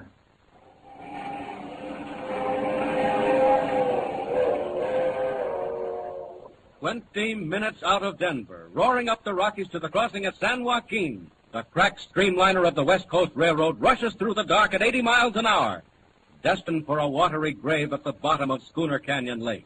Meanwhile, a strange figure hurtles through space, back the way he came. But will he be in time? Can he drop the injured men, warn the authorities, and get back to save the train without revealing who he is? Thrills, suspense, climax. Tune in and follow the story of Superman. Be with us again for the next thrilling installment of Superman.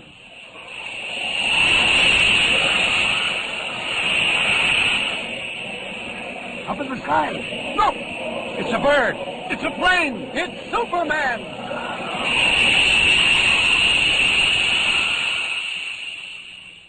Superman is a copyrighted feature appearing in Action Comics magazine. Action Comics magazine. Action. The adventures of Philo Vance are up next on Nightly Old Time Radio Shows.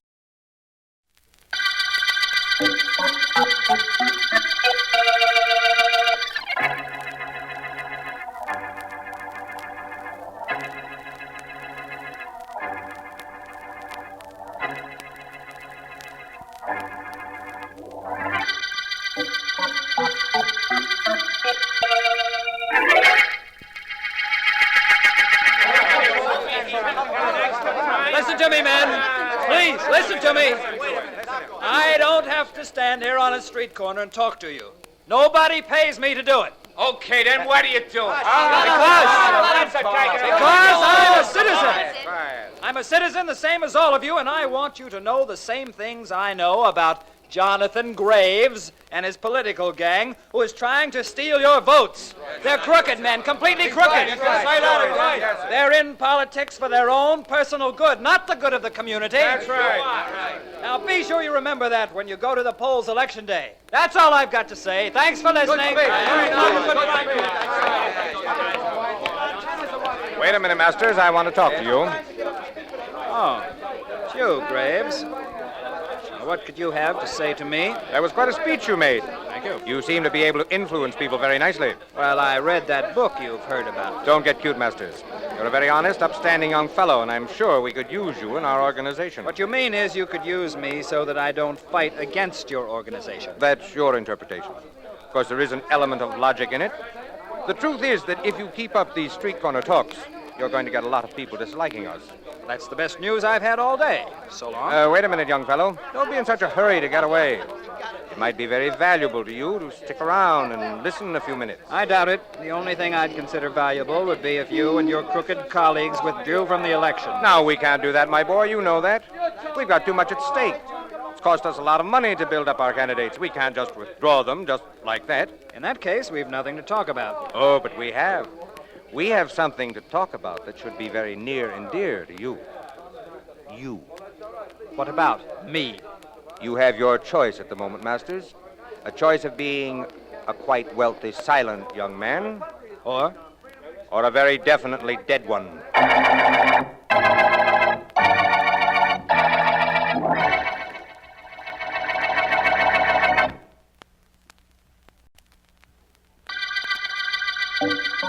Come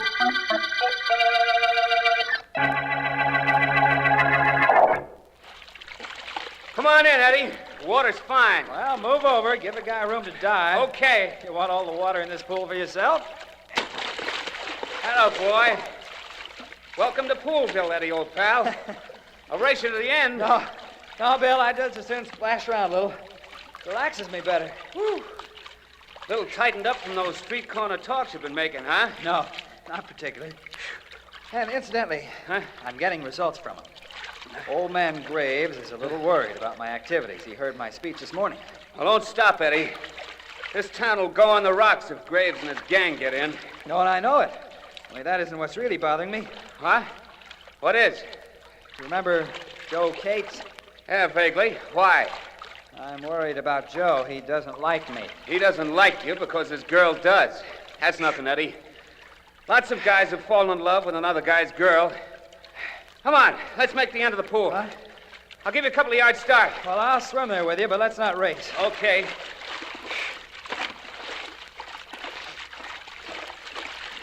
I'd rather talk. Look, talking and swimming aren't for me. Let's sit up the edge of the pool if you want to gab. Good enough.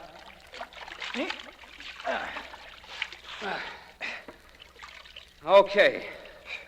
What's with this Joe Gates business? Well, he came to see me last night, Bill, and he warned me to stay away from Dorothy, or else. You think he was serious? Yes, he certainly sounded it. I don't scare easily, Bill. We wound up in quite a battle. I finally had to clip him. Went that far, huh? Further. In fact, it went so far that I sat down and wrote the district attorney a letter saying that if anything happened to me, they ought to grab Joe Cates right away. Where's the letter? In my desk. I told Joe I was going to write it, but I didn't tell him where I'd put it. Naturally. Well, I hope this thing's only in your imagination, Eddie. I do, too, but I'm afraid it's not. Well, want to hop in for a swim now? Getting that thing off my chest kind of made me feel better. All right, now I'll race you to the end of the pool and back, and then we'll get dressed, okay? You got it, Eddie. Here we go. Yep.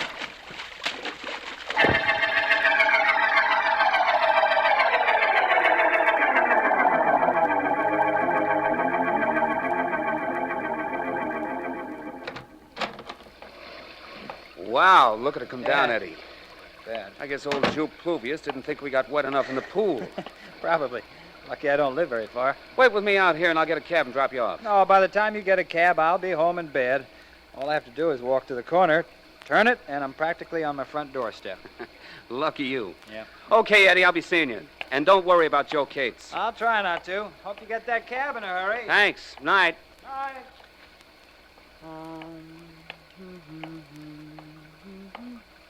Oh, good evening, officer. Well, Awful night, isn't it? It ain't good. Waiting for a taxi? That's right. My friend is Lucky. He lives just around the corner. That's him walking down the street now. Well, he doesn't seem to be too much in a hurry. He's got a lot on his mind. Hey, officer, look. What is it? That fellow with a slouch hat and his coat collar turned up. Came out of a doorway and followed Eddie around the corner. I don't like that. Come on. What the... That was a shot, officer. Hurry. I knew it was a shot, and I'm hurrying as fast as I can. Who was this Eddie? Eddie Masters. Guy I've known for years. We were swimming together just now, and he was worried Here's about... the corner. Let's see if he had something to worry about. He sure did. Is that him on the ground over there? Sure is, and that guy bending over him. Grab him, officer. He's starting to run. He ain't going to get very far. Stop, you! Stop or I'll shoot! No, don't shoot. Don't. Eddie. Okay, you! Eddie, what happened? I saw you throw your gun away just now. You're coming to headquarters with me. No, officer, no, I didn't do it. I didn't shoot him. No, huh? Well, you just happen to be out for a stroll in this lovely weather, huh? Come on, back with me. I'll go pick up your gun and take you downtown. I didn't do it, officer. I swear I didn't. Why'd you run away when you saw us coming around the corner? I was going to chase the guy who did shoot him. That's all I was going to do, honest. Stop your lying. Let's see if your victim's friend knows who you are.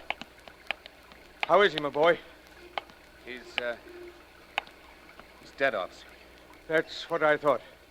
Recognize this guy I grabbed? Hold your head up, you. Sure I recognize him. He's the guy I saw sneaking around the corner after Eddie. He's the fella Eddie was afraid would kill him, and he did. He's Joe Cates.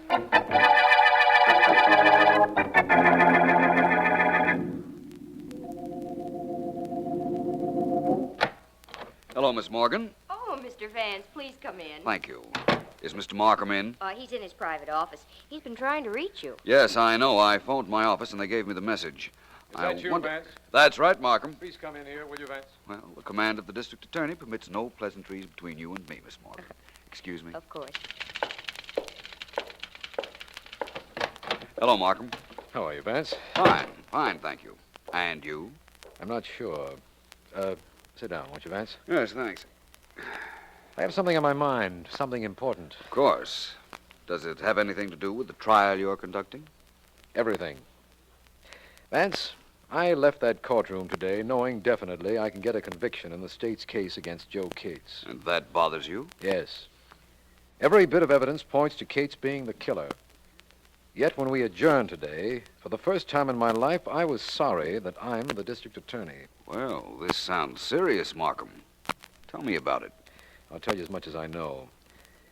Joe Cates was picked up near the spot where Edward Masters was murdered, and we rushed the case to trial, as you know. Tell me the things I don't know, Markham. Perhaps that would be easier. All right. A witness, Bill Miller, saw this Joe Cates follow the victim around the corner. Then Miller and a policeman heard a shot and found Cates bending over Masters' body. The newspapers say Cates threw away his gun and started to run, but the policeman overtook and overpowered him. That's the way it happened, isn't it, Markham? Yes, and despite a letter in which Masters wrote he feared Cates, I'll tell you something, Vance. Cates denies shooting Masters, and I don't entirely disbelieve him. No? No, despite this letter the victim wrote naming Cates as the man who had threatened him. It seems there's rather a complete case against Mr. Cates, but you say you don't entirely disbelieve Cates' claim that he didn't kill Masters. Why? I don't know why. Call it a sixth sense, call it anything you like, but I don't think he did it. Everything points to him, and I'm sure I'll get a conviction when the case goes to the jury. But I don't believe he did it. Well, perhaps he didn't. Perhaps someone else did murder Mr. Masters. He had political enemies, I believe. Yes, but Vance, it's the ballistics report on the gun that the police officer picked up that proved our conclusive evidence against Cates. The officer saw him throw it away. And it's the murder gun, all right, a pearl-handled automatic, a .45. I know why you tried to reach me. As the district attorney, there isn't anything you can do to prevent Joe Cates from being convicted. But as a man, I'm sure he didn't murder Masters. And tomorrow I've got to put him on the stand and convince the jury that he's guilty. I know how you feel. Let me see. There are 3 reasons why Cates is believed guilty. The witness who saw him trail Masters around the corner, the letter written by Masters and indicting Cates, and Cates' gun, which the officer saw him throw away and which has been proved to be the murder weapon. That's right. Combined, they form irrefutable testimony against Cates. But you're not too happy about the certain proof you have that Cates is a murderer. Definitely not. Only there isn't anything I can do about it. I don't like to see you unhappy, Markham. Maybe there's something I can do about it. I'll be at the trial tomorrow.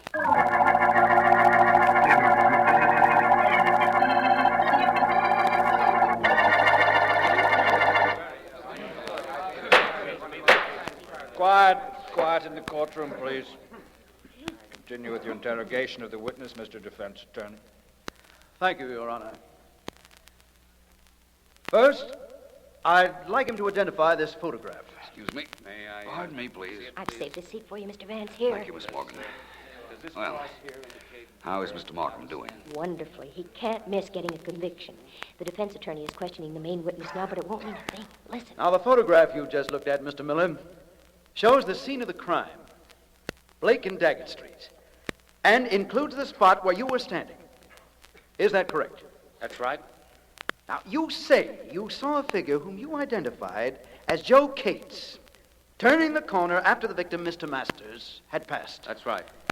Now, do you mean to say that you could definitely identify a figure in a pouring rain late at night, a figure with his coat collar up and his hat pulled down at so great a distance? Yes, I do.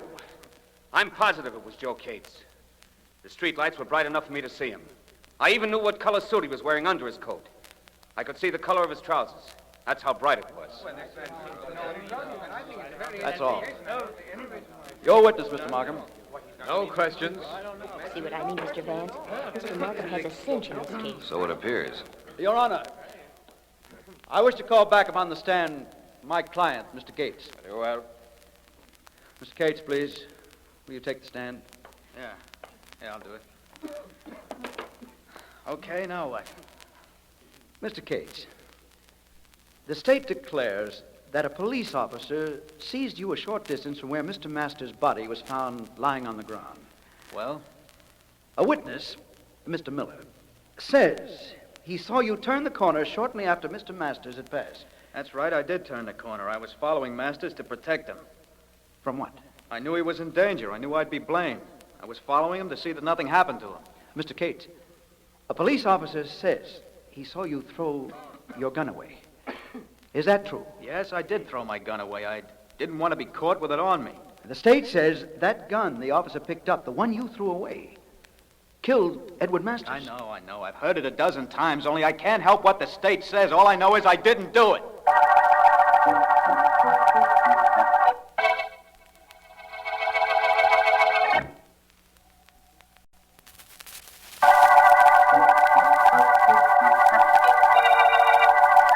This is District Attorney Markham. The Masters murder case began with the finding of Edward Masters' body, with Joe Cates discovered bending over the body seconds later. Cates had thrown away his gun when the officer approached, and later it was found to be the murder weapon. Cates is on trial, and I'm prosecuting him, but I have a strong feeling that despite the evidence, he is not the killer. Because of my misgivings, Philo Vance is in the courtroom as the trial continues with the defense attorney questioning the prisoner. Mr. Cates, I want you to tell the court. Now, you admit throwing your gun away when the policeman approached. Tell the court, where did you get that gun? Down at Henry's pawn shop. I paid $20 for it. How many times had you fired that gun, Mr. Cates? I never fired it. Never in my life. Quiet in the court. Thank you, Your Honor. You never fired it? No, I tell you, never. Once when I was cleaning it at my place right after I got it, it went off accidentally, but I never fired it at anybody. The police established definitely that it was the gun you threw away that fired the shot that killed Mr. Masters. Now, how do you explain that? I'll tell you how. I'm being framed, that's how. I never fired that gun. I never aimed it at anybody, and I never murdered Edward Masters, but it doesn't look to me like anybody's going to believe that.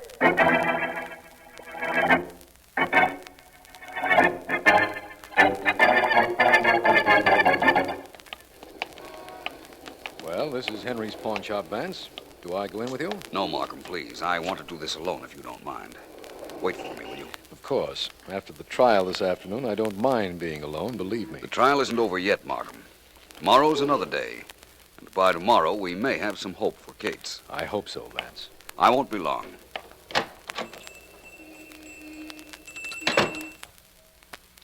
Yes? Yes? What can I do for you, sir? I'm not sure. Can anyone hear us? There's no one here, sir. Nobody but the two of us. What is it you want? A gun.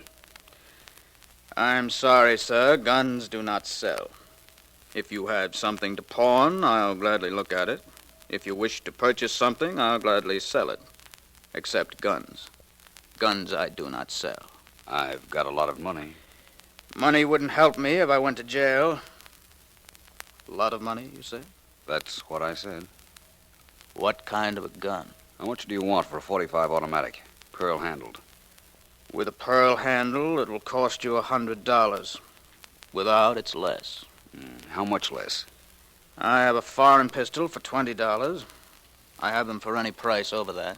Thank you. That's what I wanted to know. I'll be back. When they say they'll be back, they never come back. Plenty of money, huh? Good day, sir. Well, Vance, what'd you find out? Nothing definite, Markham, but something that insists that I continue on this case. I don't know how I'm going to prove it at the moment, but I think that I can blast the most incriminating evidence against Joe Cates. Possession of the murder gun.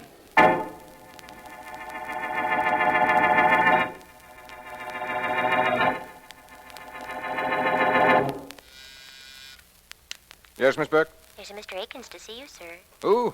Mr. Akins. I don't know any Mr. Akins. You sure he wants to see me? He said he wanted to see you, Mr. Graves. He asked if you were the political leader, and I told him yes, and then he said he had something very private and personal to discuss with you. What could that be? I'm sure I don't know, sir. Well, send him in. Then if you like, you can leave. Well, thanks, Mr. Graves. Private and personal. What could that be? Mr. Graves. Come in, Mr. Akins. What can I do for you? I rather think it's something you can do for yourself. Yes, Mr. Graves. That's exactly what I'd rather think. And what does that mean? Mr. Graves, I live at the corner of Blake and Daggett Street, above the drugstore. Well? Remember that rainy night when that fellow, what's his name? Yes, Eddie Masters, was shot? Yes. What about it? Well, I was standing at the window, looking out. I like to look out when it rains.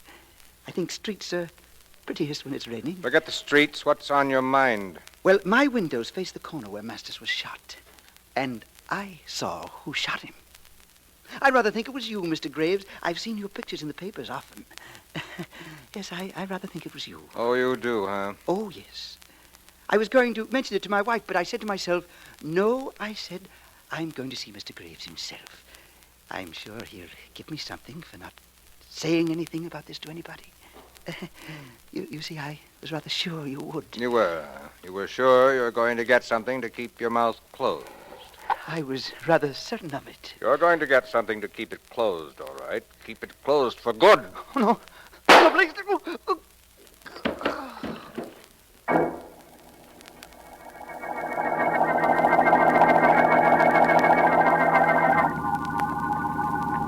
This, Markham, will prove something to us or nothing, but it must be done. Granted, it must be, if you say so. But what is it, Vance? This is Joe Cates' apartment. He told the court from the witness stand that he had a gun and had fired a bullet from it accidentally the other day. Yes. The bullet apparently entered into the woodwork about here. I'm getting it out. And what do you want with that bullet, Vance? Support of a theory of mine, for one thing, Markham. Should we answer that, Vance? Why not? It's for you. For me? The phone rings in Joe Cates' apartment, and you know it's for me. Vance, how's that possible? Relatively simple. It can't be for Cates. Everybody knows he's in jail. And I did call your office and leave word you'd be here. Well, it could also be a wrong number. Don't forget that. Hello. Mr. Markham, Riley. Riley. Vance was right again. What? Nothing, Riley, nothing. What is it? There's been another murder, Mr. Markham. Quiet fellow named Akins, George Akins. Yes? Lived at the corner of Blake and Daggett Street. We picked his body out of a lot. Shot through the head. Where are you calling from? The morgue. Akins' widow just identified the body. Thought I'd let you know. Well, I'm glad you did. Thanks, Riley. Bye. Well, Vance, just to make matters worse, there's been another murder. A fellow named Akins lived at the corner of Blake and Daggett Streets. Shot through the head. Well, rather unfortunate for Mr. Akins. But it doesn't make matters worse for us. Why not? It's just another murder the police will have to solve. Perhaps. Where did the murder of Edward Masters take place, Markham? At the corner of Blake and Daggett. Vance. You see what I mean, Markham? I think perhaps our Mr. Akins might have seen the Masters murder, tried to shake down, and got himself killed for his efforts. Sounds reasonable, doesn't it? Well, it can't be coincidence. That's the way I feel about it, too. Now, Markham, there's something I want you to do for me. I want to be present when the bullet taken from Akins is compared with this bullet I just took out of the wall in Kate's apartment. All right, Vance, but why? Because the answer to that question is the answer to the Masters murder, Markham.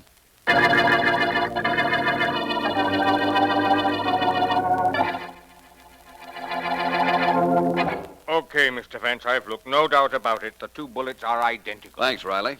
Satisfied, Markham? I'm completely satisfied that the bullet we took out of the wall in Kate's apartment came from the same gun as the bullet that killed Akins. But what does that prove? Everything. Everything to my satisfaction. I'm convinced now that Cates did not kill Masters. Satisfied beyond the shadow of a doubt. And I understand that Masters was particularly active against a political organization trying to get into power. That's right. He made street corner speeches against the organization every day. The head of that party is a Mr. Jonathan Graves, I believe. Yes. Get him in your office, Markham. I'm going to see Akins' widow. With half a break, we'll clear up this case in an hour.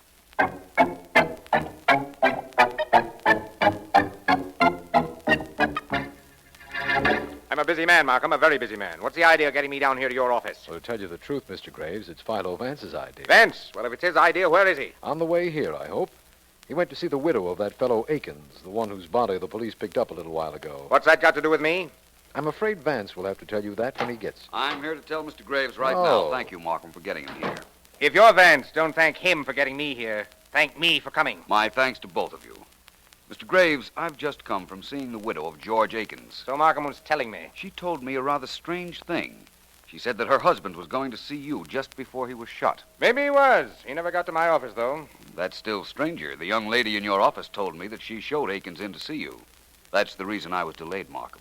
I saw both Mrs. Akins and Mr. Graves' office assistant. Okay, so he was in to see me. What about it? He left. I never saw him again. Mr. Graves, you made a terrible error, leaving your gun in your desk drawer. You don't trick me, Vance. I didn't leave it in any drawer. I've got it with me right here. Thank you. I'll just take it if you don't mind. Come now, Mr. Graves. You have no reason for not giving it to me, have you? No, of course I haven't. No, I won't do it. I won't give it to you. Oh, yes, you will. I'm taking it from you. Stop it, you break. There, you've got it now. What do you want it for? For a wonderful reason, Mr. Graves. It's undoubtedly the gun that killed Mr. Akins, for one thing. You think my gun killed Akins? No, but this is not your gun. I think your gun killed Edward Masters. It was Joe Cates' gun that killed Akins. But you fired both guns, Mr. Graves. Markham, when Cates' trial is resumed tomorrow, ask that the charge against him be dismissed and that Mr. Graves be held for Masters' murder.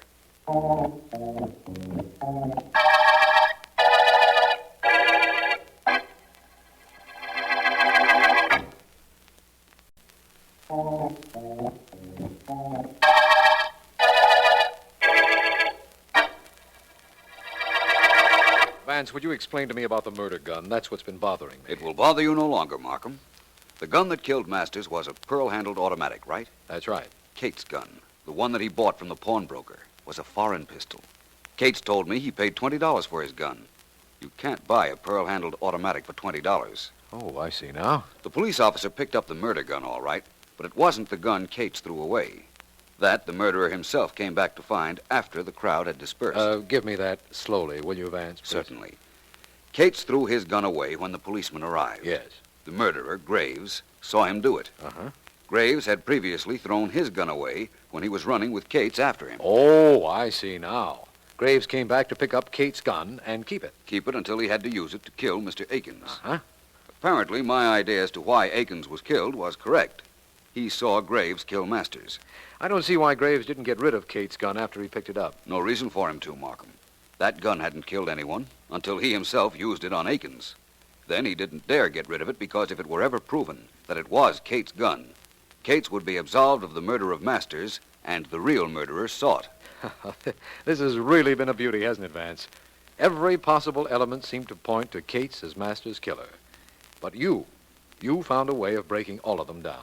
Well, Markham, I was glad to do it for a number of reasons. One of them is that all this publicity after Graves' indictment will mean that his crooked political machine will be at an end. That's quite a coincidence, Vance. Yes, the end of the machine and, of course, the end of the Masters murder case.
And now you will hear the rest of the story with Paul Harvey up next.